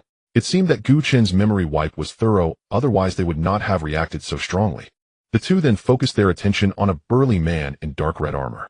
"This looks a bit like Brother Tiger." They exchanged glances, both expressing the same confusion. They then dismissed the burly man before them, and compared him to Brother Tiger, the honest and simple man. There was no way he could be the ruthless person in front of them. Meanwhile, Gu Chen arrived at the Gu family using the time-space Dao marker and gazed at the towering gate before him, reminiscent of the past. Gu Chen felt a wave of emotion in his heart. Ignoring the astonished gazes of the 2 Gu family disciples at the gate, Gu Chen stepped forward and soared into the sky, his body instantly enlarging thousands of times, the essence of blood coiling around him like a blood dragon. Gu Chen could restrain his own pressure, merely releasing a wisp of his aura. "Who goes there?" Tian Lao burst forth, a lightning dragon appearing in his palm as dark clouds quickly gathered in the sky. Gu Chen glanced at Tian Lao, his expression becoming serious. "Good heavens! A 9-star Heavenly Emperor. One more step, and I would be above that Heavenly Emperor." No wonder he could single-handedly suppress the entire Tianyin divine dynasty. He might have seen through my identity long ago. Gu Chen said indifferently, "This seat is the Lord of the Blood God Palace." The old man squinted, his eyes, a flicker of astonishment passing through them. In just a couple of decades, he had already become the Heavenly Emperor. Moreover, he was no ordinary Heavenly Emperor. The aura he exuded clearly indicated that he had just broken through, yet the pressure emanating from him was not weaker than that of a 3-star Heavenly Emperor. It must be noted that at the level of Heavenly Emperor, there is basically no possibility of cross-tier battles. He truly was extraordinary. At that moment, a group of elders from the Gu family arrived. Among them were a few elders whom Gu Chen recognized. The old man flipped his hand, and the thunder dragon in his palm quietly dissipated. Gu Chen looked around and noticed that Qin Jiro was not present. He frowned slightly, asking, "Is Madame Qin here?" "She is at the Qin family. Feel free to seek me out," the old man replied, not exposing Gu Chen's identity. Gu Chen then turned his gaze towards the 18th ancestor. "May I ask if the 18th ancestor would be willing to accompany me for a trip?" The 18th ancestor, who had been acting as an invisible man, suddenly looked up and pointed to himself. "Me." Gu Chen nodded, and the 18th ancestor then looked at the old man, as if inquiring for his opinion. The old man did not hesitate at all. "18th, you may follow him for a trip." "All right." The 18th ancestor shrugged and walked towards Gu Chen. Since the old man had said so, he could only accompany this blood god palace master. "Sorry for the disturbance," Gu Chen said, preparing to leave with the 18th ancestor. However, the old man stopped him at that moment and handed him an ancient book. "Take a look, it will help you understand this world better." The onlookers were all astonished. That book had been sealed in the ancestral hall, and only a very few people from the Gu family could read it. It had never been lent to outsiders. Gu Chen looked deeply at the old man. "Thank you." After saying that, he activated the time-space marker to leave. The 5th ancestor asked the old man, "You no need to ask too much. You just need to know to minimize conflicts with that blood god palace in the future. When will the family head return? Shouldn't we stop the Forbidden Zone's monsters?" "I do not know." The old man glanced at the sky. "Currently, the strong of the Gu family are not in the clan. It is not advisable to experience too much turmoil. Furthermore, the family head's words may carry deep meaning. Just listen to him." Gu Chen brought the confused 18th ancestor to the Tianyin divine dynasty. Even for a being that had lived countless years witnessing the current state of the Tianyin divine dynasty made him swallow hard. He then shook his head. The cycle of heaven and earth cause and effect, it was because of their past misdeeds that they had brought about such results. Then the 18th ancestor saw the living wide-eyed Gu Yunxing siblings looking at him, and he was bewildered. They really came back to life. 18th ancestor. Upon seeing the 18th ancestor arrive, the vigilance in the siblings' eyes finally vanished, and their tense bodies relaxed. Do you believe it now? Sorry for the misunderstanding, senior. The Gu Yunxing siblings immediately apologized. The 18th ancestor, listening to their cryptic conversation, was utterly confused. A drop of blood from Gu Chen's fingertip oozed out and rushed into his body before the 18th ancestor could react. Then with a wave of his hand, the 18th ancestor instantly disappeared from the spot. When he landed again, his aura surged dramatically and his momentum skyrocketed. Boom. A beam of light ascended as the 18th ancestor broke through to the Emperor realm. The wrinkles on the 18th ancestor's face had mostly vanished, and his grizzled hair had turned black and glossy. He looked at his palm, and then at the Gu family members who had not left the area, both sides momentarily bewildered. Since you believe, then let's begin. Utilize all treasures and cultivate with full effort. Gu Chen took out various treasures from his storage ring that would aid in comprehending the Tao and deepening their insights, piling them up beside them into a small mountain. He then drew a barrier around them, and from the 2 drops of essence blood, a faint trace of blood energy gradually overflowed, merging with their bodies. A massive energy instantly surged into them, causing the 2 to change their expressions as they immediately sat cross-legged to absorb and refine that trace of blood energy. The laws of time and Tao surged forth from Gu Chen, permeating the barrier. Double the speed. Suddenly the flow of time within the barrier accelerated, and the rate at which the 2 absorbed the blood energy doubled. 10 times. 100 times. 1,000 times. 10,000 times. To the outside world, it seemed as though the Gu Yunxing siblings absorbed that trace of blood energy in an instant, then broke through to the Saint realm. Immediately after, they absorbed the heavenly materials and earthly treasures that accelerated their comprehension and improved their insights. Their movements were so swift that they nearly left afterimages as blood energy continuously overflowed from those 2 drops of essence blood. Their cultivation was rising at a rapid pace. With Gu Chen's current strength, he could only accelerate time to 10,000 times. Once he refined the essence of the law of time, perhaps there would be a qualitative breakthrough. Then Gu Chen handed the time-space marker to Luo Qingyan. Yin, please run an errand for me and bring my mother here. She might be worried sick. Luo Qingyan nodded, taking the time-space marker. After a flash of silver-white light, her figure disappeared. Luo Qingyan arrived at the Qin family, and their styles of action were almost identical. Luo Qingyan directly manifested the essence of the extreme cold Tao, a blue ice river stretching over the Qin family. Is the madam of the Gu family here? In less than a breath's time, an old man appeared out of thin air, strolling through the void. Who are you, and what business do you have at the Qin family? I am from the Blood God Palace, here to keep an appointment. Upon the sound of her voice, 2 beams of light shot out from deep within the Qin family. Ruer, don't worry, whether they are from the Blood God Palace is yet to be determined. Qin Jinyue couldn't stop her at all. In the blink of an eye, Qin Jiro stood before Luo Qingyan. Are you serious? Little Xingxia, are they really back to life? Had it not been for the essence of the extreme cold Tao surrounding Luo Qingyan, Qin Jiro might have directly grabbed her hand. For some reason, she felt no wariness towards her, and even felt a sense of familiarity. Seeing Qin Jiro, a trace of gentleness involuntarily appeared in Luo Qingyan's eyes, and even her tone subconsciously slowed down considerably. Madam, whether it is true or not, you will know upon meeting them. Where are they? Let's go now. Qin Jinyue blocked between the 2, his eyes filled with suspicion. But before he could speak, Qin Jiro grabbed him and threw him behind her. Let's go. Qin Jinyue stood firm with a black line on his face. This time, he did not stop them. Luo Qingyan waved her hand, and the light of the time-space marker enveloped the 2, and then they disappeared. Only the old man and Qin Jinyue remained in the place. The old man turned to ask Jinyue, is the Blood God Palace the force established by the 3rd-generation Blood God? Yes, he replied. What is rumored outside is somewhat inaccurate. The Blood God Palace is unfathomable. Qin Jinyue looked at the old man in astonishment, having never seen the ancestor display such a grave expression. When Qin Jiro arrived, she immediately saw Gu Yunxing and Gu Yunxi trapped within the barrier. Their lifelike appearance made her shed tears once more. Gu Chen watched this scene, feeling a knot in his heart. His mother, such a strong-willed woman, was now crying repeatedly. In order to prevent Qin Zyrus crying from escalating, Gu Chen took the initiative to change the topic. Qin Jiro hurriedly wiped her tears and turned to look at Gu Chen. Her heartbeat suddenly surged, as if her heart was excitedly greeting a familiar face. Blood God Palace Master, have we met before? Qin Jiro had wanted to ask this question for a long time. She firmly believed that no one would treat her well without reason. Gu Chen's heart skipped a beat. Why do you ask this, madam? You give me a very familiar feeling, she replied. You must be mistaken, madam. Before breaking through to the emperor level, I seldom met anyone. To prevent her from probing further, Chen shifted the topic. Madam only needs to wait patiently for a few days, and they will emerge from their seclusion. At that moment, the aura of Gu Yunxing and Gu Yunxi suddenly surged violently. Saint King Chen Zyrus' gaze shifted immediately to Gu Yunxing and Gu Yunxi. The rich aura of the law of time rushed toward her, and the mountain of heavenly materials and earthly treasures came into view. Along with the 2 drops of brilliant golden blood suspended in midair, she didn't need to probe, just by looking she could sense their immense value. However, as she watched the 2 of them gradually break through, Qin Zhiro furrowed her brows. What are they doing? Having been resurrected, their souls have surged dramatically, requiring strong physical bodies to support them, otherwise their cultivation will be wasted. Gu Chen casually found an excuse. After Qin Zhiro relaxed her brow, it soon furrowed even tighter. Once was a good intention, but the repeated kindness made her suspicious. First, an exorbitant price for resurrection was exchanged for some inconsequential corpses, then everything was used to help her children break through, not to mention the use of the law of time to assist them in rapidly advancing. The law of time. This realization shook Chen Zyrus' pupils. She instinctively felt the power of the surrounding laws, and it was undoubtedly the law of time. Chainer also cultivates the law of time. Long ago, the 18 ancestors had already informed them. A sudden guess popped into her mind. The blood god palace master had seized Chainer's seed of the law of time. However, she quickly dismissed this thought. If that were the case, how could Gu Chen be in trouble, while she and Gu Qingtian felt nothing? Moreover, how dare he stroll in front of the Gu family so brazenly and expend such great effort to resurrect Xiao Xing and Sierra? Unless...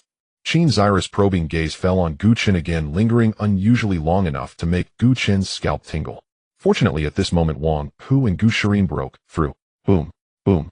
2 towering columns of blood erupted from the immense crimson light screen, while the Boundary Star River map automatically expanded, its range firmly encompassing both auras.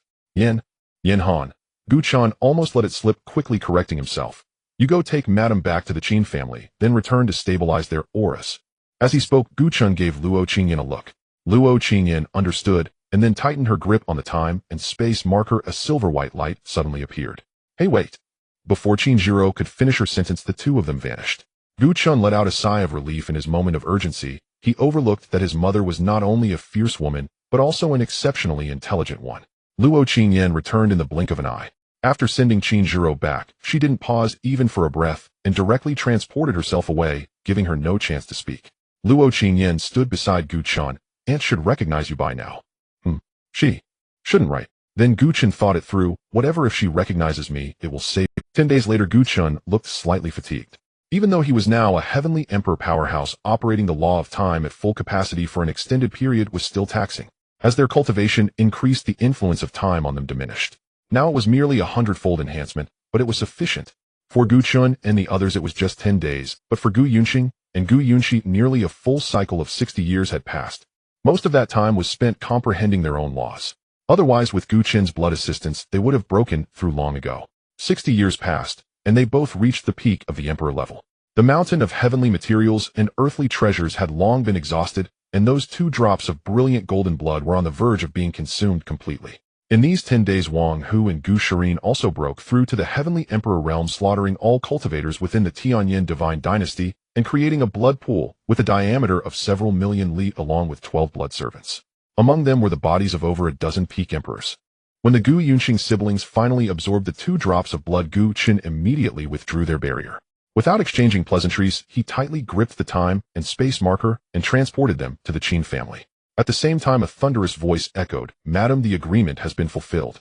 Only after sensing his mother's aura did Gu Chen leave. The ancestors of the Qin family, Qin Jinyue and Qin Zhiro, rushed over. Upon seeing Gu Yunxing and Gu Yunxi, their pupils suddenly constricted, their faces filled with shock. Peak emperors. Palace master, I have brought it. When Yimo timely returned at that moment. Gu Chen looked at the 2 drops of blood in when Yimo's hand, one is black as ink, the other a dripping emerald green. Because of this matter, the 2 monsters from the demon forbidden zone broke free, causing a great chaos, which led to them being sealed again by the heavenly emperors. Gu Chen ignored the latter part of Wen Yimo's words, frowning as he looked at her. You're injured. With his strength, he could naturally sense the unstable aura within Wen Yimo, and it seemed to be quite serious. Wen Yimo waved her fan. It's nothing, just a minor injury, it will heal in a few days. Gu Chen nodded gently, then took the 2 drops of blood toward the gigantic blood pool. Arriving at the blood pool, Chen suspended the two unusual drops of blood in the center. He gazed at the two drops of distinctly colored blood, his eyes sparkling with excitement and madness. The era of the Blood God Palace was about to arrive. The prologue of the great chaos in the 9 domains was also about to unfold. The slaughterhouse of the Blood God Palace shall be established from this moment on. A burst of resplendent golden blood energy overflowed from Chen's body, enveloping 2 drops of blood as they entered the enormous blood pool. With a splash, the blood fell without raising a single wave, merely causing a few ripples to oscillate. In the next moment, the blood within the entire pool began to boil, transforming at a visible speed into 2 distinct colors, one as black as ink and the other a vibrant green. In less than half an hour, the blood pool, spanning tens of millions of miles, was entirely transformed into these 2 colors. They resided on either side, exuding a surging aura. Chen's palm rotated again, attempting to merge the 2 types of blood, but he failed, which was also within his expectations, as the genetic levels of these 2 beings approached perfection, each having the potential to surpass the Empyrean. Given his current strength, it was only natural that he could not achieve the fusion. Chen, where is the Tianji Pavilion? Chen approached Chen, saying, the Tianji Pavilion is not far from here, just to the north. Then let's use them as pawns. Chen looked at the blood pool with a blank expression. Do they truly believe that sealing the mountains can erase the past and ensure everything is well? Chen clenched his palm, and the blood pool immediately surged. Streams of blood flowed into the air, and a humanoid creature with a single horn on its forehead and skin as dark as ink appeared in the air. Following closely was another humanoid creature, its forehead adorned with a green vertical pupil and skin as green as jade, both radiating an aura of mid-tier Empyrean strength. This was just the beginning. Over the next month, Chen transformed all the blood in the pool, creating 50 Empyrean-level beings of ink and 50 of purity. Hail, Bloodmaster! 100 Empyrean beings knelt simultaneously and spoke in unison. Their voices had an odd quality, yet Chen could understand them.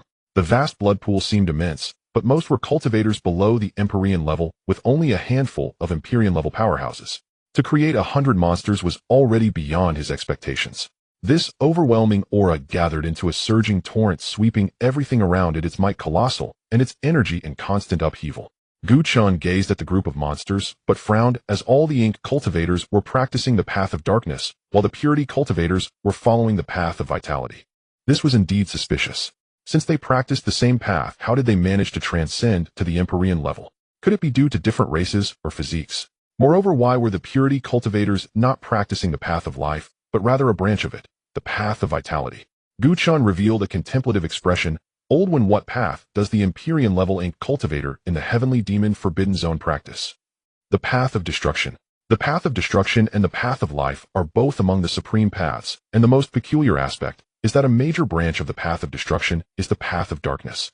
Could it be that these 2 races have inherently possessed the laws of the paths of darkness and vitality since their birth? And upon transcending to the Empyrean level, would the paths undergo an elevation?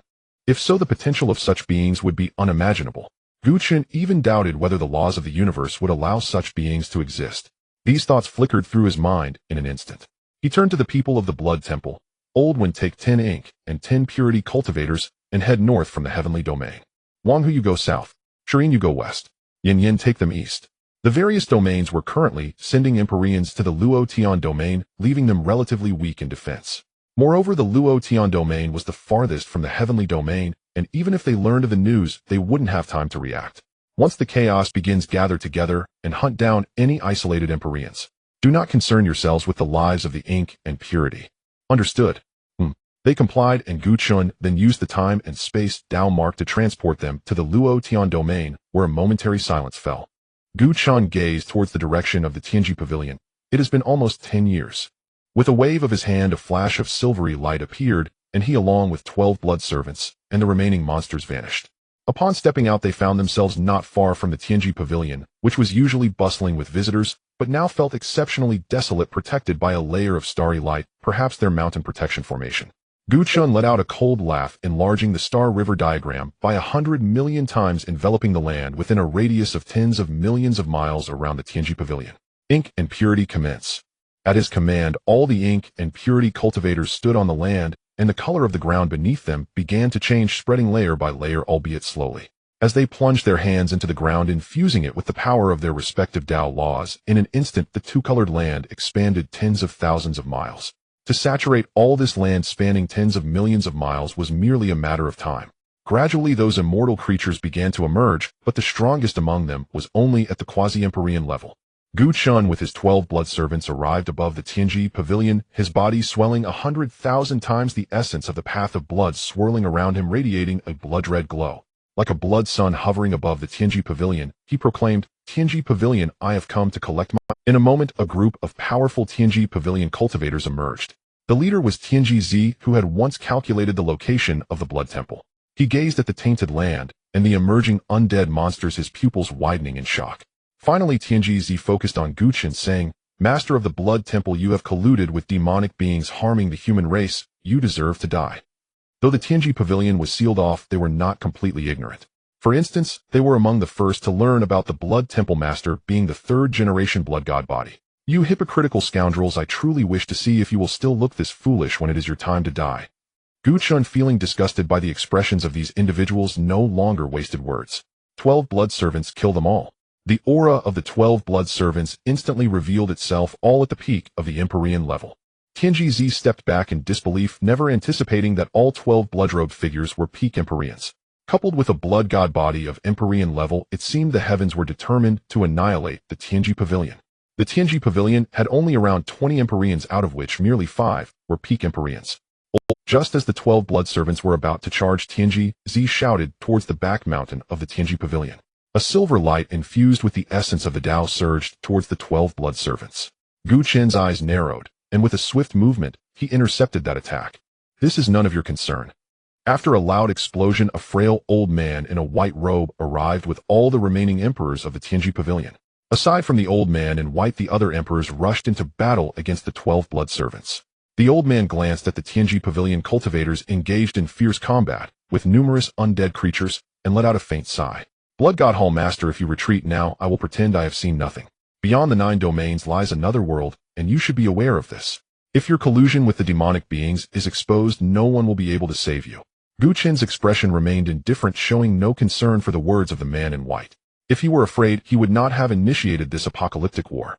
Although he did not understand why no one had arrived from that side for such a long time, it was a good thing for him. Even if an existence above the Heavenly Emperor were to strike against him, he still had his trump cards.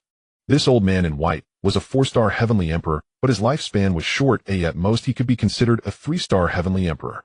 If a fight truly broke out, even the Tao Yin Heavenly Emperor might not be able to defeat him. Ancient War Monument, activate the 3rd layer seal. Boom. Gu Chen's aura surged once more, reaching that of a 4-star Heavenly Emperor. With a wave of his hand, Gu Chen summoned the Blood God Throne. Blood God Throne, blood slaughter. In an instant, a magnificent killing formation composed of countless blood threads appeared in the sky. To envelop the old man in white, the blood threads were not as dense as when hunting the Yin-Yang Heavenly Emperor, thus reducing the lethality of the formation. However, when he hunted the Yin-Yang Heavenly Emperor, Gu Chen had controlled the Blood God Throne as a peak emperor, while now he was a Heavenly Emperor. The power of the killing formation had increased by more than tenfold. The old man in white looked at the sudden appearance of the killing formation. His face changed drastically. He wanted to retreat, but it was too late. It seemed today would not end peacefully. He took a deep breath, a quasi-immortal silver sword appeared in his hand, and a white starry river coiled around the sword's body. Gu Chen stood upon the Blood God Throne holding the Blood God Spear, his aura unstoppable.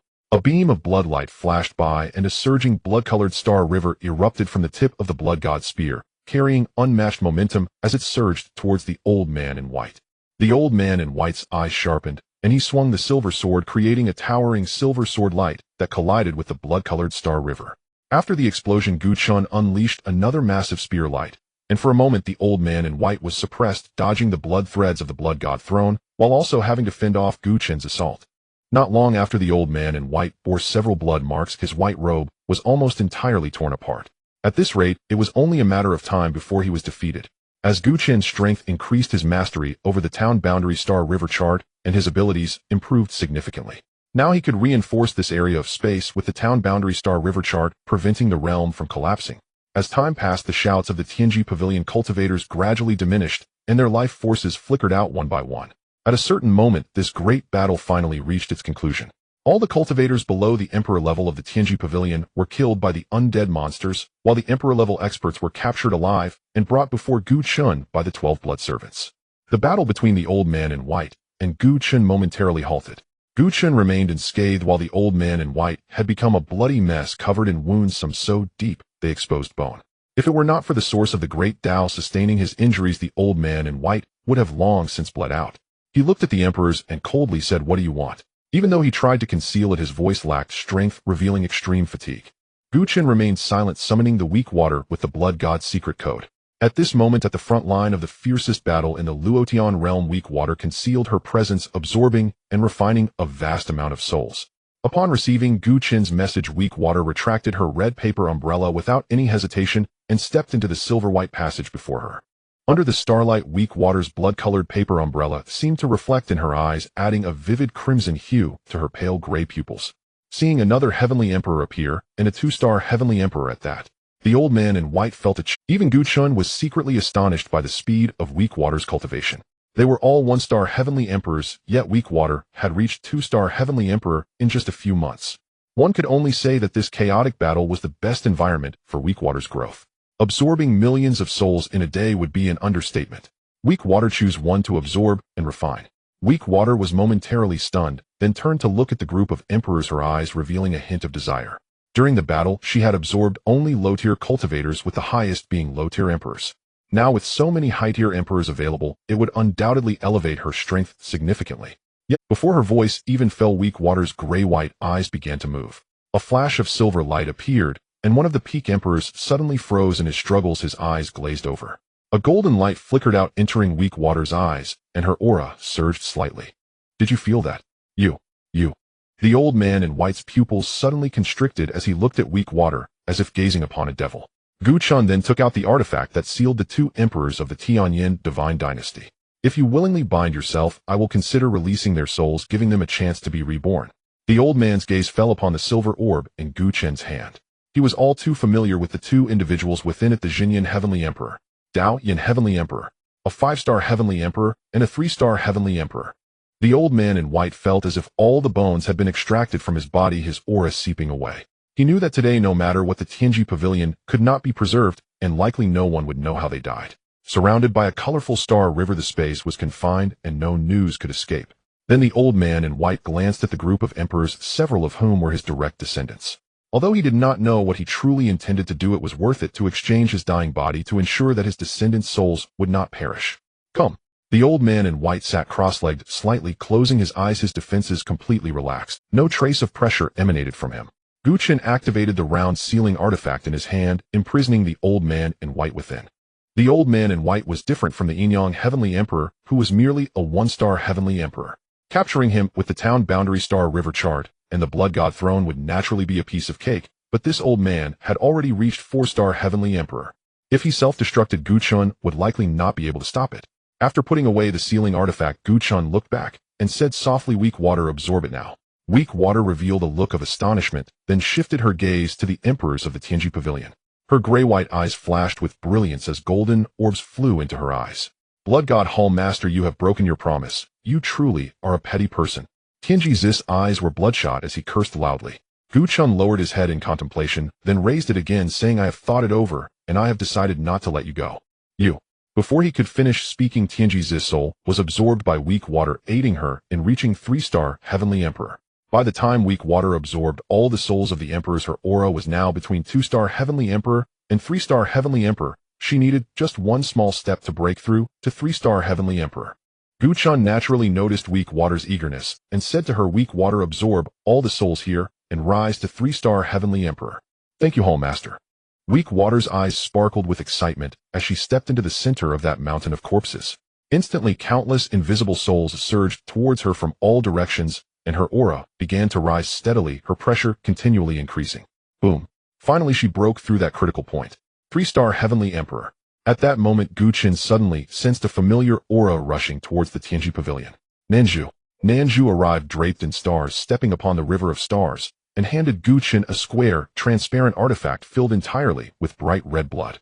Nanju arrived draped in stars, stepping upon the river of stars, and handed Chen a square, transparent artifact filled entirely with bright red blood. What about the others? Everyone is at the headquarters of the Blood God Temple in the Wild Heaven Domain. Chen gently nodded and took out the artifact that sealed the 3 Heavenly Emperors, asking, "If you obtain his Tao origin, can you use it to break through to Heavenly Emperor with the stellar Tao?" Nanju fixed his gaze. He did not recognize the elder in white, but sensed the aura on him.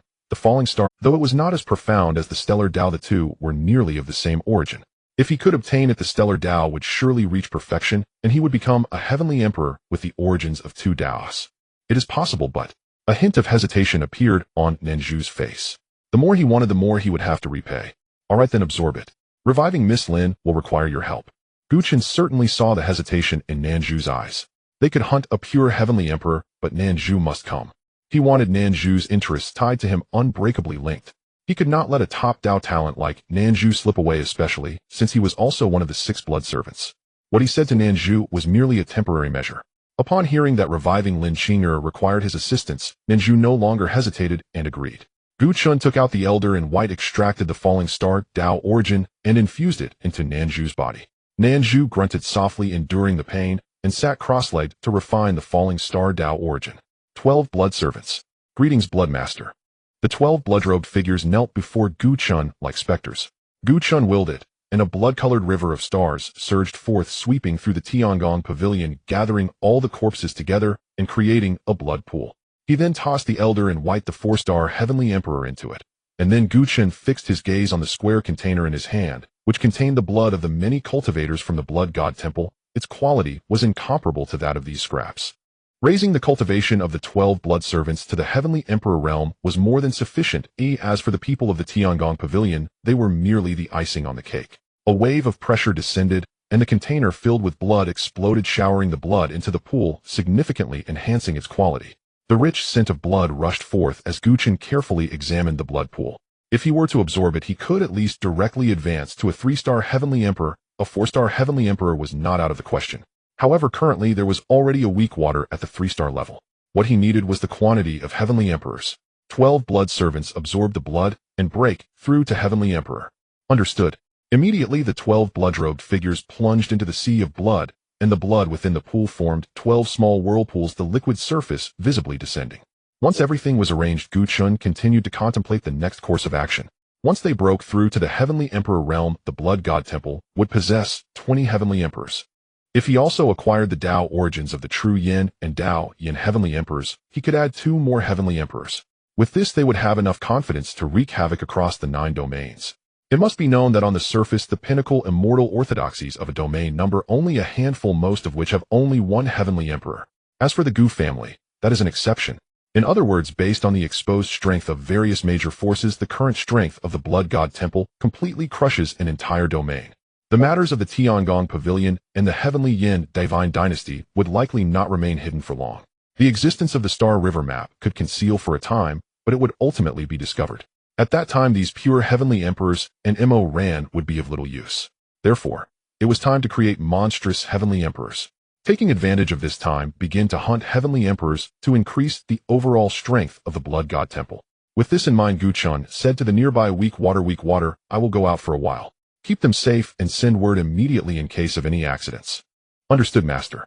Weak Water, holding a red umbrella, bent slightly and unconsciously addressed Gu Chun with a respectful title. It was this decisive and ruthless Gu Chun that finally made Weak Water willingly submit. Gu Chun activated the temporal Tao mark and instantly appeared at the headquarters of the Blood God Temple in the Wild Heaven domain. Upon seeing Gu Chen's appearance, the members of the Blood God Temple broke into cold sweat, especially the 3 peak heavenly emperors at the forefront. On their first mission, they nearly led to the complete destruction of the Blood God Temple. If it weren't for that mysterious heavenly emperor leaving suddenly, they feared they would not have returned at all. If it were judged as a crime, they would not be able to redeem themselves, even with 1,000 deaths. The 3 peak heavenly emperors immediately knelt down, their foreheads pressed against the cold ground, wishing they could bury their heads in the earth, saying, Master, we deserve death. If it weren't for the sudden appearance of a mysterious heavenly emperor, we would have already completed the task. Please punish us, Master. Their eloquence was impeccable. If this were true, Gu Chun might spare their lives. However, Gu Chun coldly glanced at the crowd of dark figures below, where out of 100 heavenly emperors, only 67 remained, all of whom were mid-level or higher. The lower-level heavenly emperors had all accidentally died. Gu Chun looked at the 3 kneeling peak heavenly emperors, his eyes instantly turning a brilliant gold, radiating authority. You failed in your duties, resulting in the Blood God Temple suffering heavy casualties. You deserve death. Gu Chun grasped with one hand, and a massive blood-colored hand appeared out of thin air, tightly gripping the 3 of them. Waves of intense pain surged through them as the sound of bones fracturing echoed throughout their bodies as if they were about to be crushed. Master, please spare us. We truly found it difficult to stop that heavenly emperor.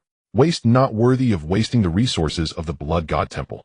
With a glint of killing intent in Gu Chen's eyes, the three were instantly crushed into a cloud of blood mist, their souls also shattered. A puddle of blood radiating divine light fell to the ground, causing the remaining dozens of heavenly emperors in the blood god temple to break into cold sweat, fearing they would be next. Whoever among you breaks through to the peak of the heavenly emperor first, I shall grant them an opportunity to become a heavenly emperor. Gu Chen took out the artifact that seals 2 heavenly emperors, enlarging it 100-fold, allowing everyone to feel the unique aura of a heavenly emperor. There are only 2 spots. Besides those of the blood god temple, all others may serve as your cultivation resources. Upon hearing this, the heavenly emperors of the blood god temple glimmered with excitement, their faces filled with joy. In an instant, the entire blood god temple's breathing became hurried. Gu Chen then refined the blood pool of the blood god temple into over 100 pure and ran at the quasi-heavenly emperor level. This monster can create chaos, assisting you in plundering cultivation resources. Thank you, Master. Dozens of heavenly emperors knelt in unison with one, leading 2 monsters out from the silver-white void, entering the wild heaven domain. Gu Chen arrived at the Tianji pavilion, sitting cross-legged in the void, opening the book given to him by Tian Lao. If his intuition was correct, it should record the secrets beyond the 9 domains. Indeed, as Gu Chen quickly finished reading, he exhaled heavily, instinctively looking down at the 2 colored carpets of Ran and Wu Gu. In the ancient times, there were no so-called 9 great realms, only a vast world known as the 9 heavens world.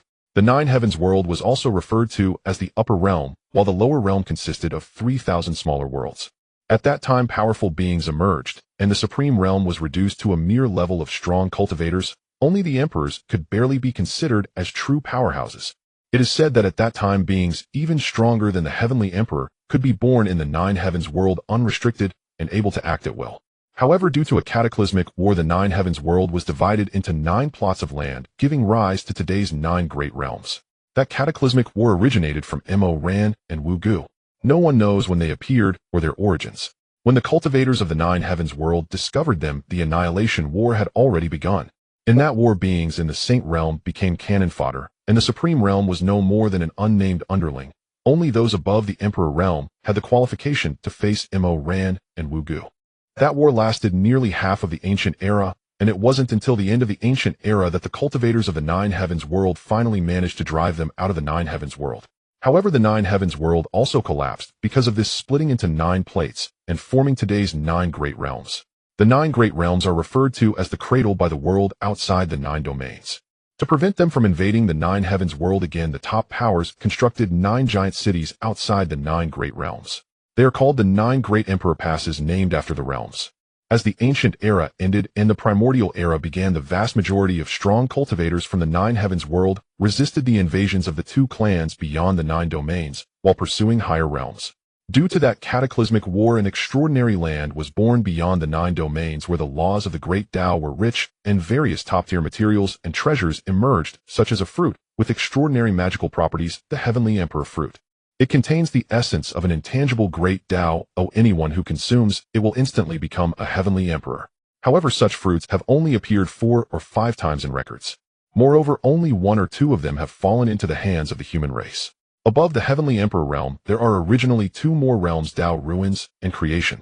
Integrating 3,000 great Tao laws into oneself is called Tao ruins. Conceiving a small world within one's body, giving birth to intelligent beings, is referred to as creation. The leaders of the Ran and Wu Gu clans are from the creation realm. At that time, the human race was extremely powerful. Although there were not many in the creation realm, they were enough to contend with the 2 leaders of the alien races. But the problem arose: their clan was quite special, born as quasi-saints, reaching the supreme realm directly upon maturity and easily advancing to the quasi-emperor realm with mere cultivation. The most special point is that when they break through to the heavenly emperor, their own great Tao undergoes a sublimation, automatically transforming into 2 supreme great Taos, the Tao of destruction and the Tao of life. They start at a much higher point than the human race, far too high. Moreover, those above the emperor realm of Ran and Wu Gu can inject their own great Tao laws into the ground, creating land infused with the aura of the great Tao, thus giving rise to immortal beings. The Tao of destruction carries destructive and violent power, while the Tao of life has restorative and resurrecting power. it is difficult for those below the Heavenly Emperor to kill them. It goes without saying for the two leaders in the creation realm. Whenever the creation realm powerhouses of the nine heavens world kill them, once they will resurrect in a short time. Clap. Chen closed the book, digesting the massive flow of information. He could temporarily ignore those beings above the Heavenly Emperor and still execute his world-destroying plan, for the nine great realms cannot accommodate beings of their life level. If they wish to enter, they must lower their cultivation, just like Chen did when he entered the Zhongxian continent to rescue Gu Yunxing and his sister. However, Chen would eventually enter beyond the nine domains, and the actions of the Blood God Palace must be conducted with utmost secrecy. Otherwise, once discovered by those powerful beings of the creation realm, death awaits them. 3 days later, Nanzhu broke through to the Heavenly Emperor realm. After absorbing and refining the divine soul of the ancestor of Tianji Pavilion and the essence of the falling star, Dao, he broke through to the two-star Heavenly Emperor in one go. He became the first Heavenly Emperor of the Blood God Palace to possess dual great Dao origins. 10 days later, 12 blood servants broke through in succession, and the rich blood-colored Star River spread across the entire starry sky, dyeing the area covered by the Star River map in a blood-red hue. Chen stood up, his eyes gleaming with blood light under the illumination of the blood-colored Star River. Everything was finally complete. The grand performance was about to begin. Human Slayer returned. A silver-white void appeared beside Chen, and an old man, leaning on a cane, stepped out from within, exuding the aura of a two-star Heavenly Emperor. Human Slayer is the only blood servant of Chen without any special physique. Randomly pulling someone from the Blood God Palace, their cultivation talent would likely surpass that of Human Slayer. But Human Slayer's comprehension is terrifyingly strong. Even Chen must bow in admiration. However, this is not what truly moved Chen. It was his ruthlessness that did. Not ruthless towards others, but ruthless towards himself. Human Slayer has stagnated at the Saint Realm for 100 years, having not taken a single step forward. The Saint Realm has a maximum lifespan of only 2,000 years, but Human Slayer in his youth consumed a longevity treasure in a certain secret realm, extending his lifespan to 10,000 years. With a lifespan of 10,000 years, he cultivated to the Saint Realm in the first 1,000 years, and after 100 years of closed-door meditation, his cultivation made no progress. Then he emerged from seclusion, traveled through the entire western region for 1,900 years, returning to that secluded place with only 7,000 years of lifespan left, yet he spent over 6,900 years creating his own techniques. Whenever he made progress in his technique, he would capture an unqualified cultivator for experimentation, then apply it to himself, undergoing nearly 10,000 experiments over the course of nearly 7,000 years. His body was tortured beyond recognition, but he finally succeeded on the day his lifespan was about to expire. He grew his cultivation by tormenting others and absorbing the emotions of fear. When Chen met Human Slayer, he had already reached the Quasi-Emperor realm. Although his cultivation had increased, the 7,000 years of experimentation had left his body riddled with injuries, making further advancement difficult. He later became Chen's blood servant, and the Blood God secret canon further improved Human Slayer's techniques, finally resolving this issue.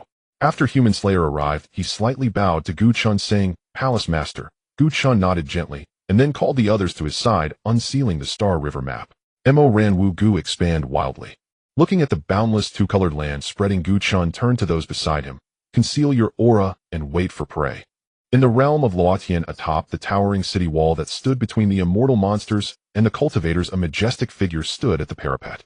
He was the leader tasked with repelling the invasion of the demonic creatures hailing from the Imperial Pass beyond the 9 domains. The Supreme Emperor of the Infinite, the 9-star Emperor, who commanded the dual paths of purple lightning and dreams. He gazed at the insignificant creatures before him, utterly bored. If it weren't for the massive contribution points, who would willingly come to this place where the spiritual energy within a radius of millions of miles is hardly enough for him to take a single breath? "My lord, demonic creatures have appeared from the rear." A great emperor flew to the parapet and cupped his fists before the Supreme Emperor. "My." The Supreme Emperor turned to look, his gaze filled with inquiry. How could there be demonic creatures from behind? The 9 forbidden zones lay ahead, and the other forbidden zones were safe and sound. How could there be demonic creatures? Where? What level? In the direction of the Tiangong Pavilion, there are a total of 20 demonic creatures at the Great Emperor level. The Great Emperor thought for a moment and added, "In a radius of tens of millions of miles, not a single person has survived." The Supreme Emperor pondered, finding this matter rather strange. Demonic creatures sealed within the 9 domains are at least of the Great Emperor level. How could they appear at this level? He contemplated for a moment and said to the horizon, "Flame Emperor, go take a look. Focus on reconnaissance this time. If there is anything unusual, return immediately." A flash of fire streaked across the horizon. "Yes, my lord." The Flame Emperor withdrew from the front lines, a flicker of excitement crossing his eyes. Demonic creatures at the Great Emperor level held immeasurable value for him, a mere Great Emperor who could only remain within the 9 domains. This was practically a contribution point tailored specifically for him. If it weren't for these so-called contribution points, how could they possibly travel thousands of miles to aid the Luotian realm in fending off the monsters? Were they so free that they had nothing better to do? Only by reaching the 4-star Emperor level could one venture beyond the 9 domains to hunt demonic creatures for contribution points. Though dangerous outside the 9 domains, the opportunities far outweighed the risks. It was there that a breakthrough above the Great Emperor level was possible. The Flame Emperor was merely a 2-star Emperor and did not meet that requirement. However, if he could earn enough contribution points this time to purchase several heavenly materials and treasures, he might advance to the 4-star Emperor level in a few thousand years and explore the opportunities beyond the 9 domains. With such thoughts, the Flame Emperor quickened his pace once more. My lord, someone is coming. The cultivation of Roashue had reached the 3-star Emperor level, but her divine soul was exceptionally powerful, on par with a 5-star Emperor. From far away, she sensed the aura of the Flame Emperor. It is a 2-star Emperor who practices the path of. Gu Chen's eyes narrowed and his body tensed. Wait for him to slay Wugo, and Mo ran before. Almost as soon as Gu Chen's words fell, the Flame Emperor arrived at the Tiangong Pavilion, observing the already collapsed structure, his divine sense covering hundreds of millions of miles. He frowned. Is the falling star Emperor outside the realm? Where on earth did these demonic creatures come from? He was naturally aware of the dire situation over at the Tianyin Divine Dynasty, but did not take it to heart. That battle was known to all, nearly annihilating the high-level combatants of the Tianyin Divine Dynasty. It would be strange if they hadn't been destroyed by the demonic creatures. Then a familiar aura interrupted his thoughts. The 10 Mo ran, and 10 Wugo came into view. Excitement flickered in the Flame Emperor's eyes. It was indeed true. If he killed them, the contribution points would accumulate instantly. Gu Chen controlled one of the Wugo, which stood on the lush green ground, its green vertical eye flashing between its brows. It's a human at the Great Emperor level, Ron. As it spoke, the Wugo unleashed the laws of vitality, causing a green void to surge up from the ground. As the Wuggus voice rang out, the other demonic creatures also attempted to burrow into the ground. The Flame Emperor was immediately unsettled, not having the time to ponder the abnormalities here. His mind was filled with one thought: they must not escape. If they got away this time, who knows when he would reach the 4-star Emperor level. Not a single one must escape. A river of flames surged from the sky, enveloping the ground within a radius of tens of millions of miles. The entire surface seemed to be coated in flames, with nothing but searing fire as far as the eye could see. The 2 types of demonic creatures let out miserable cries as they were burned, all turning into pools of pale purple blood that merged into the ground. The Flame Emperor clenched his hands, and the source of the fire path spread out, incinerating all the 2-color carpets nearby, leaving only charred soil. Then, with a wave of his hand, the Flame Emperor captured a ball of pale purple blood in his palm. The blood had lost its luster, for Mo Ran and Wugo had completely perished. This was also the foundation of the contribution points. Unlike Mo Ran and Wugo, once they died, all their various attributes would lose their divine light, and the residual aura would disappear. It was due to this characteristic that it prevented anyone from cheating. A smile finally broke on his face. Finally enough. World Sealing Star River Chart. In an instant, a multicolored star river surrounded him, enveloping him within. Who? The Flame Emperor's first reaction was that someone was about to seize the contribution points. He swiftly sealed the ball of pale purple blood within a special treasure to ensure it wouldn't spill out.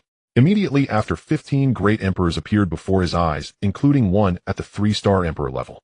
2 others exuded pressure that was not at all inferior to the 3-star Emperor. He finally realized something was amiss. He glanced at the dozen or so people opposite him, and then stole a glance at the pale purple blood in his hand. This was a well-planned murder. They weren't here for treasure. They were collaborating with the demonic creatures to hunt down these Great Emperors. Are you from the Holy Sky Sect? Gu Chen raised an eyebrow. This was rather interesting, but seemed that the Blood God Palace was not an exception. At this moment, Gu Chen was too lazy to listen to his nonsense. It was of no use now. Once his strength grew, everything would become clear. However, this was a good scapegoat. If they were ever exposed, he could shift the blame to the so-called Holy Sky Sect. Kill. Gu Chen said coldly as a river of blood flowed from the Blood God Emperor's throne, and a killing formation composed of blood threads immediately surrounded the Flame Emperor. As his voice fell, the other 14 rushed forward to attack the Flame Emperor together. You are truly audacious. Before he could finish his words, he was left with only a breath. He could be considered to have died gloriously besieged by 15 Great Emperors of equal strength. Sealing. The Flame Emperor's body stiffened, unable to summon any strength. In the terrified gaze of the Flame Emperor, Gu Chen walked slowly towards him, a circular container descending to trap him alongside the 2 others. Let's go to the Litian realm.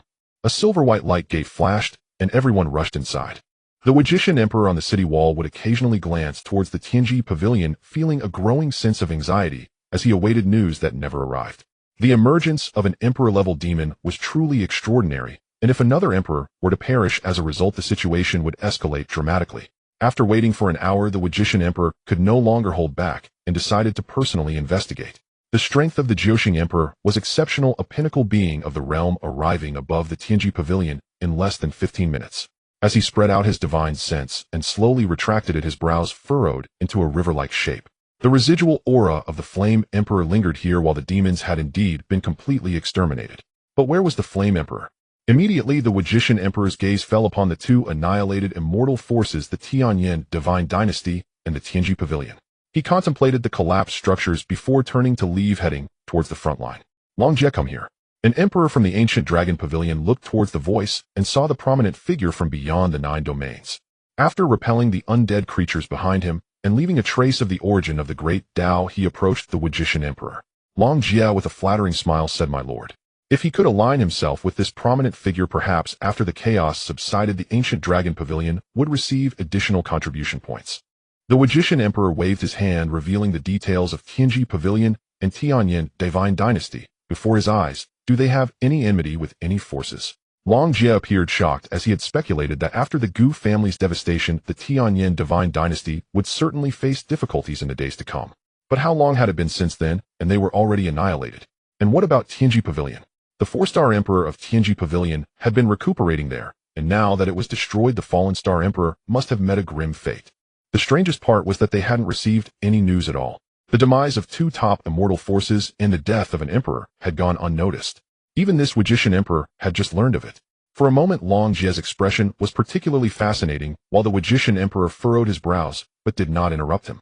After a while, Long Jie gradually regained his composure, saying, "My lord, these 2 forces have had numerous grievances in the past, but they were insignificant.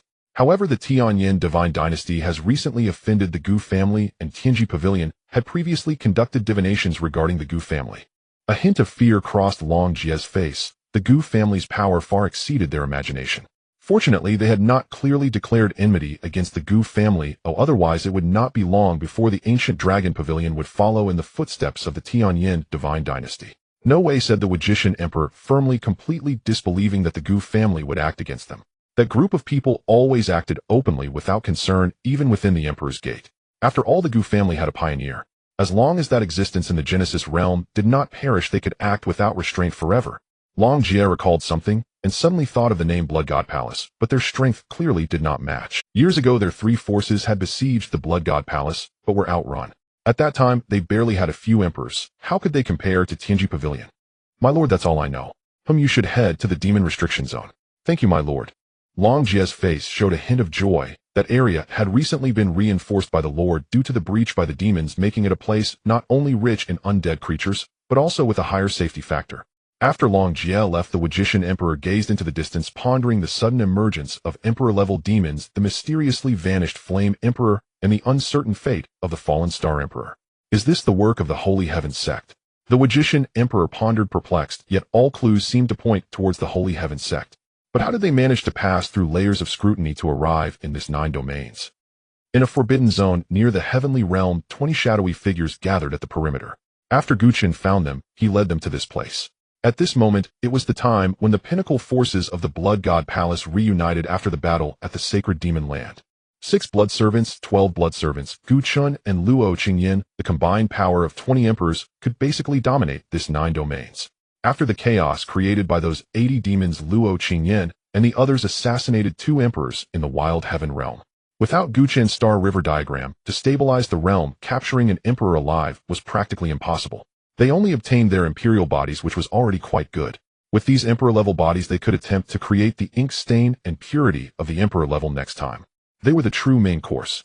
But for now, Chen first had to fulfill his promise to Nanju.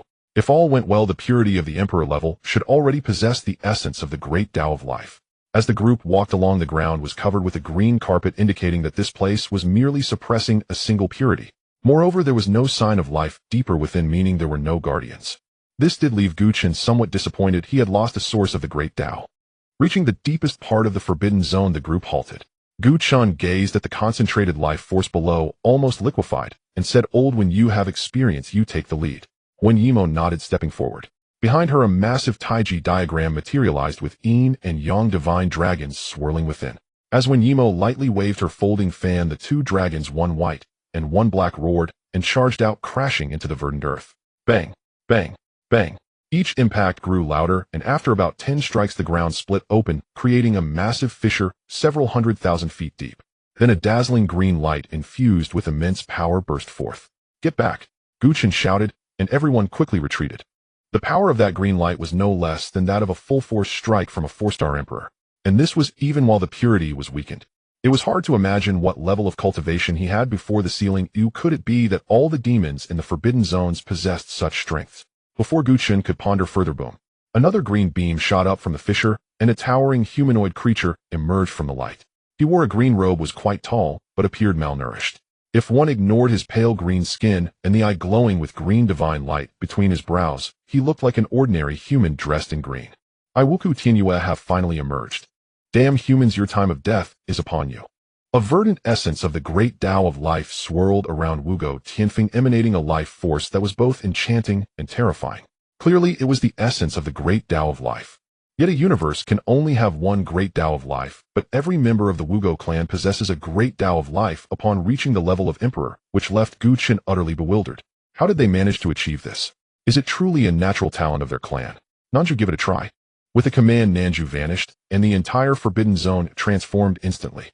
The starry sky replaced the heavens, and the rivers of stars flowed among the crowd. Each planet revolved on its own orbit. Move, without regret. A phantom hand appeared, its fingertip conjuring a black planet that landed directly in front of Wugo. Suddenly, the rivers of stars erupted, and countless planets broke free from their orbits, rushing towards Wugo. Wugo Tianfeng showed no fear. Instead, he was eager to test himself. Divine light radiated from him, with each slender ray capable of penetrating a planet and triggering an explosion. Each planet exploded in midair before even touching his garments. Heaven and earth. With Nanza's voice echoing, rivers of stars intersected around Wugo Tianfeng. He felt a sense of unease, wanting to organize himself, only to discover that he couldn't touch the rivers of stars.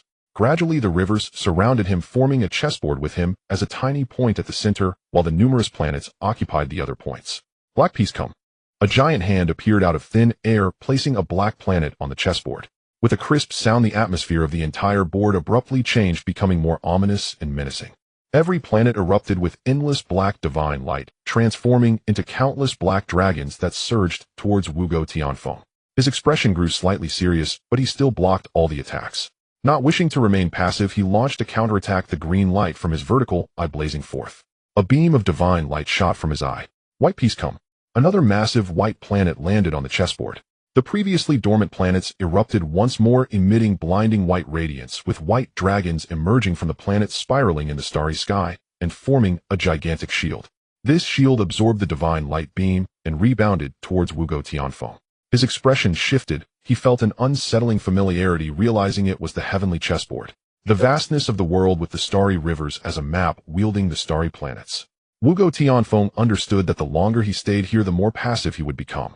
If the master of the heavenly chessboard gained the upper hand, no matter how powerful he was, escape would be impossible. Spirit eye open. Wugo Tianfeng's green vertical eye burst forth with overwhelming green light. Even Gu Chun and the others standing at a distance felt a piercing pain on their skin.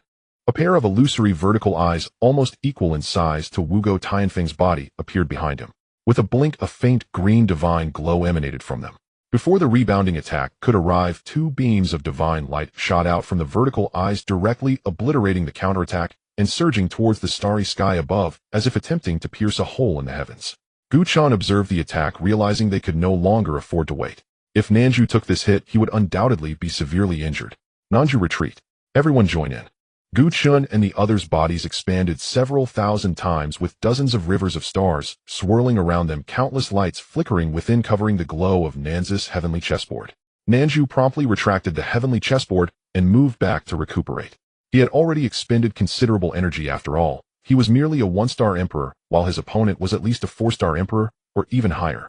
The great Tao of blood coiled like a dragon around the tip of the blood god spear, with the blood god emperor's throne beneath his feet, shining like a crimson star. As everyone united to fend off the two divine light beams, Wugo Tianfeng suddenly froze, his gaze fixated on Gu Chun, or more accurately on the unique aura of the blood god body he possessed. Gu Chun and the others effortlessly destroyed the two beams of divine light. However, just as Gu Chun prepared to strike at Wugo Tianfeng, he suddenly knelt down. Wugo clan's Tian character generation. Wugo Tianfeng pays respects to the Lord. With the sound of a heavy bow, the air fell silent for a moment. After a brief moment of shock, Gu Chen's cold brow furrowed. What trick are you playing? Gu Chen's voice was like thunder on a clear day, waking everyone up. Their bodies tensed instantly, slowly gathering power in their hands, eyes fixed on Wugo Tianfeng. They had seen many things, but this absurd scene was a first for them. Kneeling before their opponent, who was also an emperor-level existence. If there was some sort of conspiracy, the sacrifice was far too great, right? Gu Chun tightened his grip on the blood god spear, ready to act at any sign of treachery, regardless of any plot. Wugo Tianfeng looked up, astonishment flickering in his eyes, then he appeared to suddenly comprehend. Lord, you must have sealed your memories, which is why you do not recognize the Wugo and the Muron clans. Gu Chun observed that Wugo Tianfeng did not seem to be lying and furrowed his brow, asking, what do you mean? Wugo Tianfeng opened his mouth to speak, but then closed it, the words he was about to say rolling back in his mouth. If you look at this, you will believe me. Wugo Tianfeng focused on the vertical eye on his forehead, drawing in his palm as a green crystal emerged from it. Simultaneously, his aura weakened significantly. If he was at the standard of a 5-star emperor, just now he was merely at the level of just breaking through to the emperor stage with an unstable foundation. Wugo Tianfeng placed the green crystal in the air, which was then slowly pushed towards Gu Chun by an invisible force. You all step back. As the green crystal approached, Gu Chun spoke to the others. Gu Chun. Lord. Luo Qingyan grasped Gu Chen's hand. Do you really believe this nonsense? Gu Chen steadied his mind, reluctantly shifting his gaze from the green crystal. Yinyan, don't worry, trust me. Luo Qingyan bit her lip and finally released Gu Chen's hand, while the 6 blood servants exchanged glances. Before the green crystal could arrive, Gu Chun took 2 steps forward and grasped the crystal. A stream of emerald green energy slowly entered Gu Chen's body, precisely entering his heart and the bellies of the 2 resplendent golden dragons. The rebirth and original source blood finally ceased their restlessness. Gu Chen shook his head, his eyes finally regaining some clarity.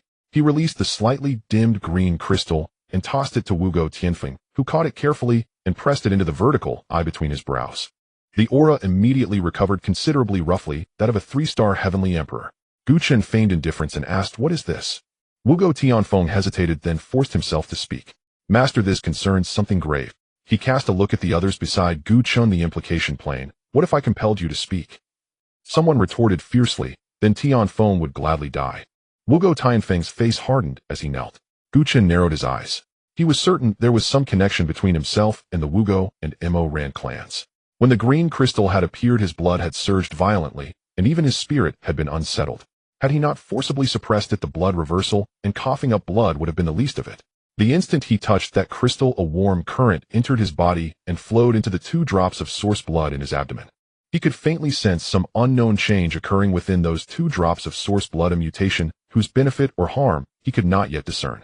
Gu Chen stepped forward and with a single gesture deployed the Jinjia Star River diagram to encircle the pair, sealing them off from the outside. Everyone was taken aback by the sudden turn, and none had expected Gu Chun to slip inside alone without warning. Their gazes turned to Luo Qingyan. Luo Qingyan's dark brows drew together, and she murmured, half an hour. If Gu Chun does not emerge, break it open by force. Within the Star River diagram, Gu Chun stared at Wugo Tianfeng without expression. Now can you speak? He asked calmly. It concerns the survival of my people. Please forgive me, master. Wugo replied. Seeing that Gu Chen showed no anger, Wugo Tianfeng breathed easier. From birth, members of my clan harbor a life crystal within them.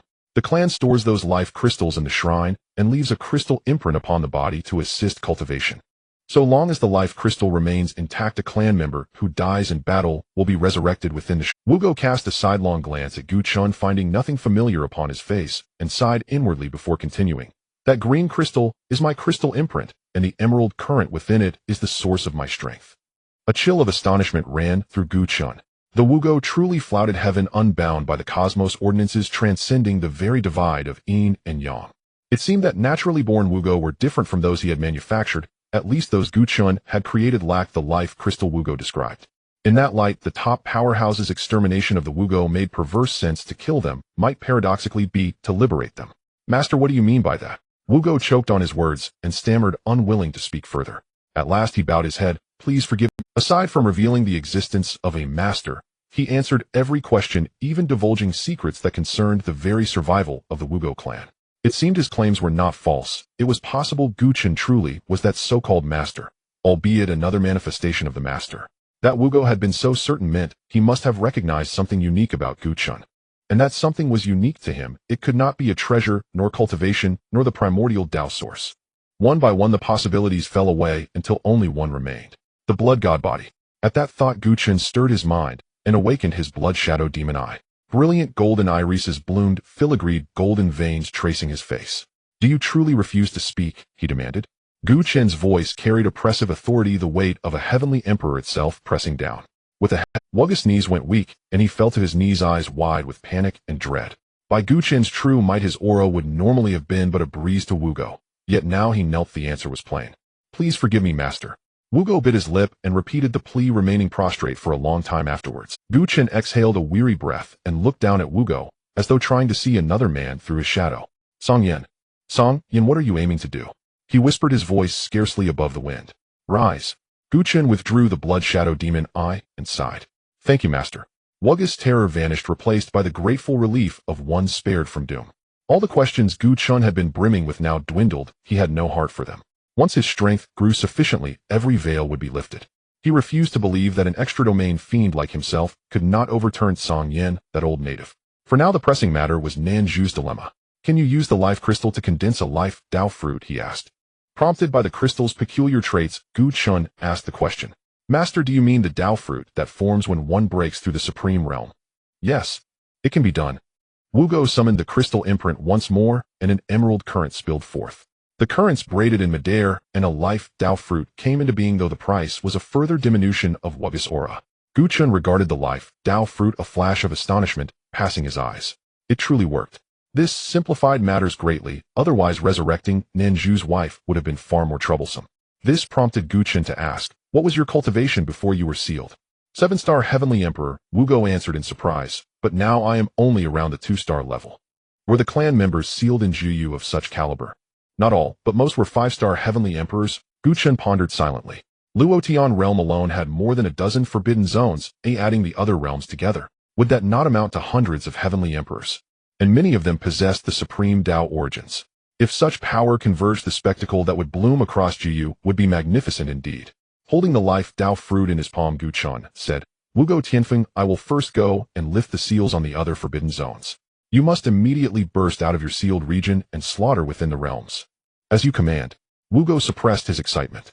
Indeed, even an amnesiac master was still master. The purpose of breaking their seals was to unleash them to massacre across Juyu. He felt exhilarated. If this time he could absorb enough life essence from the human races, he might restore his former cultivation, and perhaps even advance further. Chen raised his hand to unlock the seal of the Star River map. A vibrant and colorful river of stars rapidly shrank, ultimately transforming into a ribbon that hung at Chen's waist. Seeing Chen emerge, everyone breathed a sigh of relief, but then their gazes turned slightly wary as they looked at Wu Tianfeng. Chen turned to Wu Tianfeng and nodded. Wu Tianfeng understood and transformed into a dazzling green light rushing toward the forbidden zone outside. Several pairs of puzzled eyes gathered on him, and after pondering for a moment, Chen said, this matter is somewhat complex, but in short, Wu Gu and Mo Ran can temporarily follow my orders. The crowd couldn't help but show a hint of astonishment. That was a magical beast of the Heavenly Emperor realm. According to what the Palace Master said, could it be that even the existence beyond the Heavenly Emperor in the forbidden area could be commanded at will? Luo Qingyan stood by, remaining silent, only glancing at Chen with mild surprise. What he wanted to say he would naturally say, asking about things he didn't want to discuss was pointless. Nanju showed a hesitant expression, frequently glancing at Chen. Chen looked at him for a moment, then took out the life Tao fruit, saying, Nanju, this is for you. Nanju trembled as he gently placed the life Tao fruit in his palm and deeply bowed to Chen. Thank you, Palace Master. I can never repay this kindness from the Palace Master for all eternity. The conditions to revive your wife have already been gathered. Do you wish to revive her now? Chen waved his hand. Nanju's eyes glistened with struggle, and after exhaling deeply as if he had made a significant decision, he said, Palace Master, let's wait until I have completed everything with you before asking you to act. The chaotic era is about to begin. If I revive Qing, or now, it would be placing her in danger again. Moreover, Nanju's words carried deep meaning, indicating he willingly gave up his freedom to continue following Chen. because he knew that even if Gu Chun truly set him free without the protection of the Blood God Palace, even as a heavenly emperor, it would be difficult to survive in the impending chaotic era. Gu Chun looked at him with mild surprise. It seemed he need not worry much. All right, if you trust me with this life Dao fruit, I can keep it safe for you. Gu Chen's words carried no other meaning, merely a small assistance for Nanzhu's voluntary following. Nanzhu showed no hesitation, handing the life Dao fruit back to Gu Chun. There was no place safer than the palace master's possession. Gu Chun stored the life Dao fruit in his spatial storage. Let's go to the next forbidden zone. The space-time marker flickered with silver light, and the few of them vanished from their original spot. In the Li Tian realm, Shenxiao Palace, a top-tier immortal force that had produced a heavenly emperor ancestor tens of thousands of years ago. In recent years, it has truly reached a peak, nearly dominating the eastern region of the Li Tian realm. While the old top-tier immortal forces in the eastern region turned a blind eye to this. So long as they weren't provoked, it was fine for them to cause any disturbances. At the same time, Shenxiao Palace is also the largest force closest to the Forbidden Zone, where Wu Gu Tianfeng was suppressed. Wu Gu Tianfeng did not immediately resort to slaughter. He did not regard those small fry at all. He sped directly into the territory of Shenxiao Palace, extending his divine sense, thoroughly investigating everything inside Shenxiao Palace without alarming anyone. Although Wu Gu Tianfeng only possessed the strength of a 2-star heavenly emperor for now, he essentially remained a 7-star heavenly emperor. The newly ascended ancestor of Shenxiao Palace naturally had no means to obstruct his investigation, not even triggering a single warning. Wu Gu Tianfeng slowly withdrew his divine sense, a glint of green light flashing in his eyes. The grand feast is about to descend. After tens of thousands of years of development, although no new heavenly emperor had emerged from Shenxiao Palace, the number of powerful beings below the heavenly emperor had surged. There were as many as 8 peak emperors alone. As for the others, there were even more. Moreover, there were descendants of heavenly emperor realm powerhouse. They possessed the bloodline of a heavenly emperor. At this moment, this platter of meat had not a single guardian. For Wu Gu Tianfeng, wasn't this a grand feast? Wu Gu Tianfeng's body suddenly expanded 1 billion times. A vertical eye opened between his brows, and a pair of vertical eyes appeared behind him, from which boundless divine light overflowed. A torrent of heavenly emperor pressure poured down from above, enveloping the entire Shenxiao Palace. As the pressure was about to descend, a burst of golden light erupted from deep within Shenxiao Palace, forming a circular lid that enveloped the palace, dispersing that pressure. May I ask which senior has come here? I apologize for any offense caused by Shenxiao Palace. As the pressure dissipated, several old men with white hair and beards approached Wu Gu Tianfeng. However, when they looked at Wu Gu Tianfeng, their expressions suddenly changed. Demon beast. The demon beast has arrived. One of them exclaimed, and without any hesitation turned to flee. Wu Gu Tianfeng sneered, pointing out a finger, and that peak emperor was instantly obliterated, bursting into a mist of blood suspended in midair. Wu Gu Tianfeng inhaled, drawing the blood mist into his stomach, revealing a satisfied expression on his face, having not dined on such fresh blood food for a long time. Then Wu Gu Tianfeng turned his gaze toward the group of elders who were already frightened to the point of trembling legs. It's your turn. Which one shall I eat first? He pointed at one and then at another. Please, Heavenly Emperor's decree. The leading elder regained his composure and waved his hand towards Shenxiao Palace. A piece of golden light flashing yellow paper appeared before the group, and they frantically bled onto that paper. The pressure on the golden paper grew stronger until it transformed into a towering figure. Ancestor, save me. The figure's eyes shone with golden light, resembling 2 pillars of light. Fellow Taoist, I do not know. Wu Gu Tianfeng did not give him a chance to speak, and a pair of vertical eyes shot out green beams that directly shattered the towering figure, along with several peak emperors behind him, who turned into blood mist with a scream, consumed by Wu Gu Tianfeng. Even if the true body of the Shenxiao Heavenly Emperor were present, it was uncertain whether he could withstand Wu Gu Tianfeng's soul eyes, let alone just a wisp of his soul.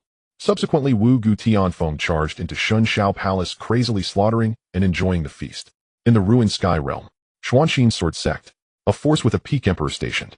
At this moment, dozens of figures in blood robes gathered at their periphery. Behind these dozens were a group of humanoid light clusters radiating black and green, the appearance of the people inside obscured.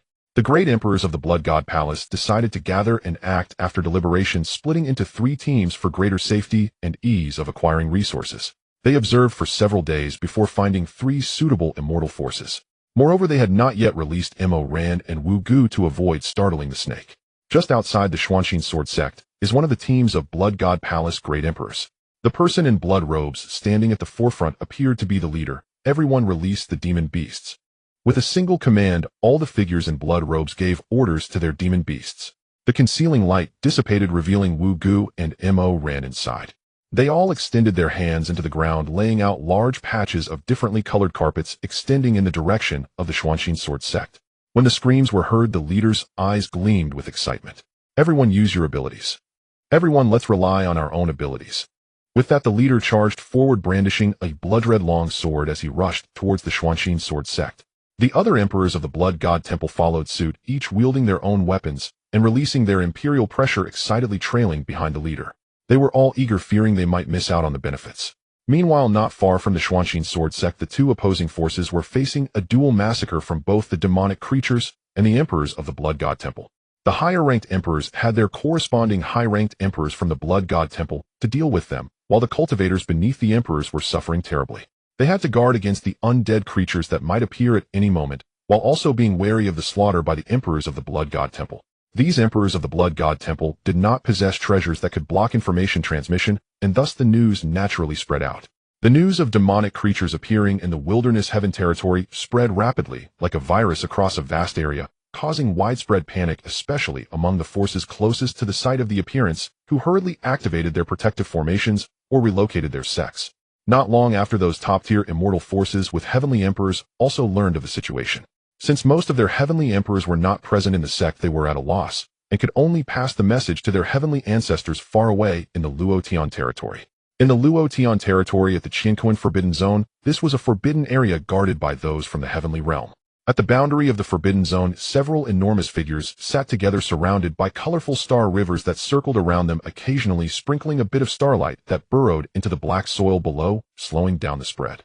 Suddenly, one of them opened their eyes and two beams of divine light shot out, turning the bone dragon that had just crawled out from deep within the Forbidden Zone into dust. "Where?"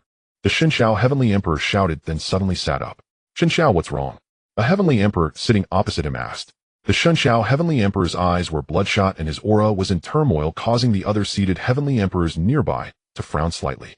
After a moment of furious wrath, the Shenxiao Heavenly Emperor gradually regained his composure, retracting his outward aura. From the final image he had seen, he had already envisioned the fate of the Shenxiao Palace.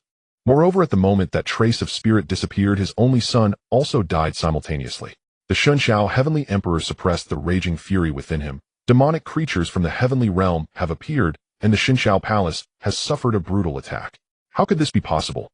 Before his words fell, the expressions of the other heavenly emperors changed, and they all stood up, staring at the Shenxiao Heavenly Emperor in shock. The Shenxiao Heavenly Emperor sneered. "You all stay here. I will return first." Before the Shenxiao Palace fell, the Shenxiao Heavenly Emperor still respected them to some extent. After all, he was a newly promoted Heavenly Emperor. But now that all his attachments had vanished, he had nothing more to lose. The others watched the Shenxiao Heavenly Emperor, who had already walked far away, dazed, and subconsciously ignored the latter half of his sentence. Demonic creatures from the heavenly realm have appeared, which lingered in their minds. "Fellow Taoists, aren't you leaving yet?" An elder emanating the aura of a two-star heavenly emperor spoke, awakening those in a daze. What the Burning Star Heavenly Emperor said is correct. Since the Shenxiao Palace has fallen, if we delay any longer, our own sects may also be destroyed in an instant. Having said that, several heavenly emperors simply told the others, who were suppressing the two demonic creatures in the Forbidden Zone, and hurriedly chased after the Shenxiao Heavenly Emperor, disregarding the black land beneath their feet. With the suppression of the Tao origin from their group gone, the black land spread once more, and this time even more swiftly. Soon after they arrived before the Wajishan Heavenly Emperor. They could choose not to speak to anyone, but they had to inform this one. Otherwise, once the Forbidden Zone went out of control, they would be the first to take the blame. After the Wajishan Heavenly Emperor understood everything, he stood still for a long time, without speaking, causing the several Heavenly Emperors in midair to become anxious. "My lord, please say something." "You all go first." The Wajishan Heavenly Emperor waved his hand. "Once you reach the heavenly realm, transmit all information regarding the demonic creatures to me. Not a single detail should be missed." With that, the Shenxiao Heavenly Emperor was the first to rush out, transforming into a shooting star heading towards the heavenly realm. The other heavenly emperors followed suit. Before the Wajishan Heavenly Emperor could think things through, another group arrived. The heavenly emperors from the Wilderness Heaven territory. The Wajishan Heavenly Emperor's eyelids twitched, sensing an ominous premonition. Before the Wajishan Heavenly Emperor could think things through, another group arrived. The heavenly emperors from the Wilderness Heaven territory. The Wajishan Heavenly Emperor's eyelids twitched, sensing the group hurriedly departed. After a short while, the few heavenly emperors suppressing the depths of the Qianquan Forbidden Zone emerged. "My lord." However, this time, the Wajishan Heavenly Emperor was not so easy to converse with. His expression turned cold. The Shunshao Heavenly Emperor and the others have already gone. If you leave now, what will happen to the Forbidden Zone seal? Hearing this, they felt slightly at ease, but were still uneasy. Seeing that they were unwilling to leave and return to suppress the Qianquan Forbidden Zone, the Magician Heavenly Emperor released a trace of pressure. A bolt of purple lightning shot from his eyes. If you go to suppress the Forbidden Zone, if the Forbidden Zone falls, you will be the sinners of the 9 domains. The group of Heavenly Emperors were filled with anger, but they still hesitated to offend the Magician Heavenly Emperor due to his formidable power. One of the 3-star Heavenly Emperors stepped forward. Since the Shunshao Heavenly Emperor and the others have already gone, then I. His words were cut off mid-sentence.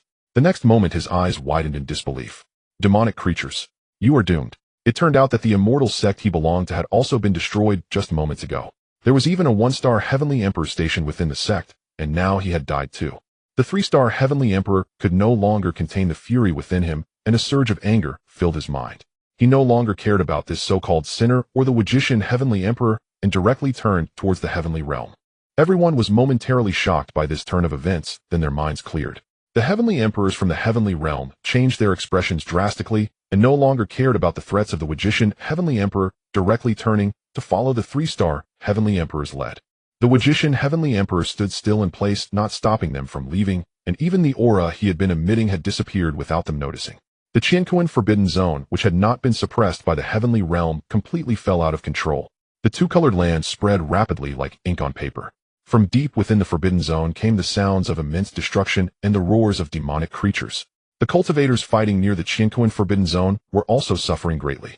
Without the suppression of the Tao origin, the strength of the undead creatures surged, becoming more than twice as powerful. Many cultivators who had been evenly matched were now killed in an instant. The roars of the demonic creatures snapped the Magician Heavenly Emperor back to reality. He finally realized that things had drifted far off course without him even noticing. The Magician Emperor did not hesitate for a moment and quickly sent a message to one of the city lords of the Luotian Emperor, city lord in the 9 domains. His words flowed like a fast-forwarded tape recounting all the anomalies discovered during this period. There was a moment of silence on the other end. This seat has no time to spare on others at present. You must do everything possible to delay their progress. Upon your return, the contribution value will be tenfold. City. The Magician Emperor wanted to say more, but there was no sound from the other side. He sighed. Obtaining tenfold contribution value was not as easy as it sounded. Just from today's incident, he sensed the storm approaching. Even if he wanted to leave now, he couldn't. The city lord would never allow it. If he tried to sneak away, the punishment would be even more severe. The Magician Emperor secretly regretted taking on this task. He had thought it would be a sure way to earn contribution value, but who knew so many things would occur. With one misstep, he might even lose his life. The Magician Emperor gazed at the already lost Qianquan Forbidden Zone in the distance, a glimmer of murderous intent flashing in his eyes. The sources of the purple thunder and dream Tao wrapped around him. With one step forward, a purple star river appeared beneath his feet. Everywhere he passed, all undead beings turned to dust, merging into the black earth, never to revive for a long time. The pressure on the cultivators fighting in this Forbidden Zone was greatly alleviated. In just a few steps, the Magician Emperor reached the depths of the Forbidden Zone, looking at the already unsealed Moken. With a wave of his hand, a bolt of purple lightning, thousands of Zhonglong erupted from the air, striking towards Moken. Humans, you seek death. The black horn on Moken's forehead erupted with a wave of destructive aura, and then a thick black light beam shot forth from the horn, charging toward the purple lightning above. Boom. The two collided. The black light beam was instantly shattered, while the purple lightning surged forward toward Moken with unabated momentum. Bang. Moken staggered back 2 steps, spitting out a mouthful of pitch-black blood. A large hole appeared in his black skin, and black blood flowed out slowly. The Magician Emperor frowned slightly. No wonder, it was the Tao of Destruction, one of the 10 supreme avenues. Looking at Moken's strength, he was merely a 2-star Heavenly Emperor. Withstanding one of his purple lightning strikes only left him heavily injured. Just when the Magician Emperor intended to press the advantage and seal Moken, the most profound part of the Forbidden Zone, the Wugo, also broke free from its seal. A green light descended, and the flesh around the large hole on Moken's body rapidly wriggled, recovering slightly in just a moment. Perfect, I can seal you all together, saving me the trouble of finding each one. With that, the Magician Emperor summoned 2 lightning dragons with both hands, shooting out purple beams from his eyes. The purple thunder and dream Tao struck down together, and facing the newly unsealed Moken and Wugo, who possessed 2 Tao sources, they were naturally no match. As they faced the attack from the dream Tao, they lost a moment of clarity. In that instant, 2 purple lightning dragons fell simultaneously, knocking them down to the ground instantly. Humans, kill us. The provocation tactic won't work on me. The Magician Emperor countered, and two massive fissures appeared beneath them, slowly closing until not a single gap remained. Finally, a moment of calm returned to the surroundings. Then the Magician Emperor waved his hands in the air, crafting various seals and inscribing strange runes on the multicolored ground. He looked at the ground covered in runes and finally took a breath of relief. Without further delay, he turned and left. My lord, monsters of the Heavenly Emperor realm have appeared in the Ution domain. We request to return. My lord, monsters of the Heavenly Emperor realm have appeared in the Shintian domain. We request to return. My lord. The Magician Emperor had just emerged when he encountered a group of Heavenly Emperors. Apart from the Luotian domain, all the other 8 domains Heavenly Emperors that came to assist had arrived. They no longer cared about the contribution points falling from the sky. If their own sects were annihilated, what would those? The Magician Emperor surveyed the area, fell silent for a moment, and waved his hand. Go. The Heavenly Emperors all took their leave, utilizing any means to return to their respective domains. Once the crowd had dispersed, only the Magician Emperor remained. He once again stepped onto the purple lightning star river, heading toward the closest forbidden zone, to the Qinkuan forbidden zone. 3 hours later, the Magician Emperor had traversed all 8 major forbidden zones. Even with his strength, sealing 8 forbidden zones consecutively was becoming a bit taxing. He sat cross-legged outside the extreme law forbidden zone, adjusting his aura slightly to temporarily calm the raging power within. The Magician Emperor rose his gaze deep as he looked toward the major top immortal forces within the Great Wall. Now the monsters were temporarily suppressed by him, but the seals he set up would not hold for long. Once all the seals were lifted, the flames of war would once again sweep in, and the Luotian domain would be in even greater peril. This time, all major forces in the Luotian domain must mobilize their full strength. The Magician Emperor made his way to the center of the Luotian domain, not hiding the overwhelming aura and pressure emanating from him at all. He even deliberately released the full power of the 2 Tao sources. In an instant, the entire Luotian domain trembled, and many powerful beings extended their divine senses. The Magician Emperor's first stop was the ancient dragon pool. Before he could speak, the Heavenly Emperor stationed at the ancient dragon pool appeared before him. My lord. The expression of that Heavenly Emperor flashed with a hint of fear, and countless speculations raced through his mind. Could it be that Longjia offended this esteemed being, provoking such rage? The Magician Emperor did not waste a word and got straight to the point. The Heavenly Emperors from the 8 domains have left the Forbidden Zone, has fallen, and I need all of you above the level of the ancient dragon pool Emperor to head to the Forbidden Zone. The expression of that Heavenly Emperor changed my. Before he could finish, the Magician Emperor's expression turned cold, his gaze as sharp as a knife. This is a notification to you. Furthermore, the other forces of the Luotian domain will also head to the Forbidden Zone. The Heavenly Emperor's expression relaxed slightly. As long as it wasn't specifically targeting them, it would be fine. He quickly changed his tone. We will follow your arrangements, my lord. The Magician Emperor then proceeded to another top immortal force. After the Magician Emperor left the Heavenly Emperor at the ancient dragon pool, secretly sighed, all emperors above the ancient dragon pool follow me to the Forbidden Zone. Understood. Instantly, more than 20 beams of light erupted from within the ancient dragon pool, radiating boundless aura, various Tao laws swirling around. They then transformed into massive dragons that blotted out the sky, following a colossal dragon several million zhang long at the forefront. 3 days later, the Magician Emperor paused in the sky above an open grassland.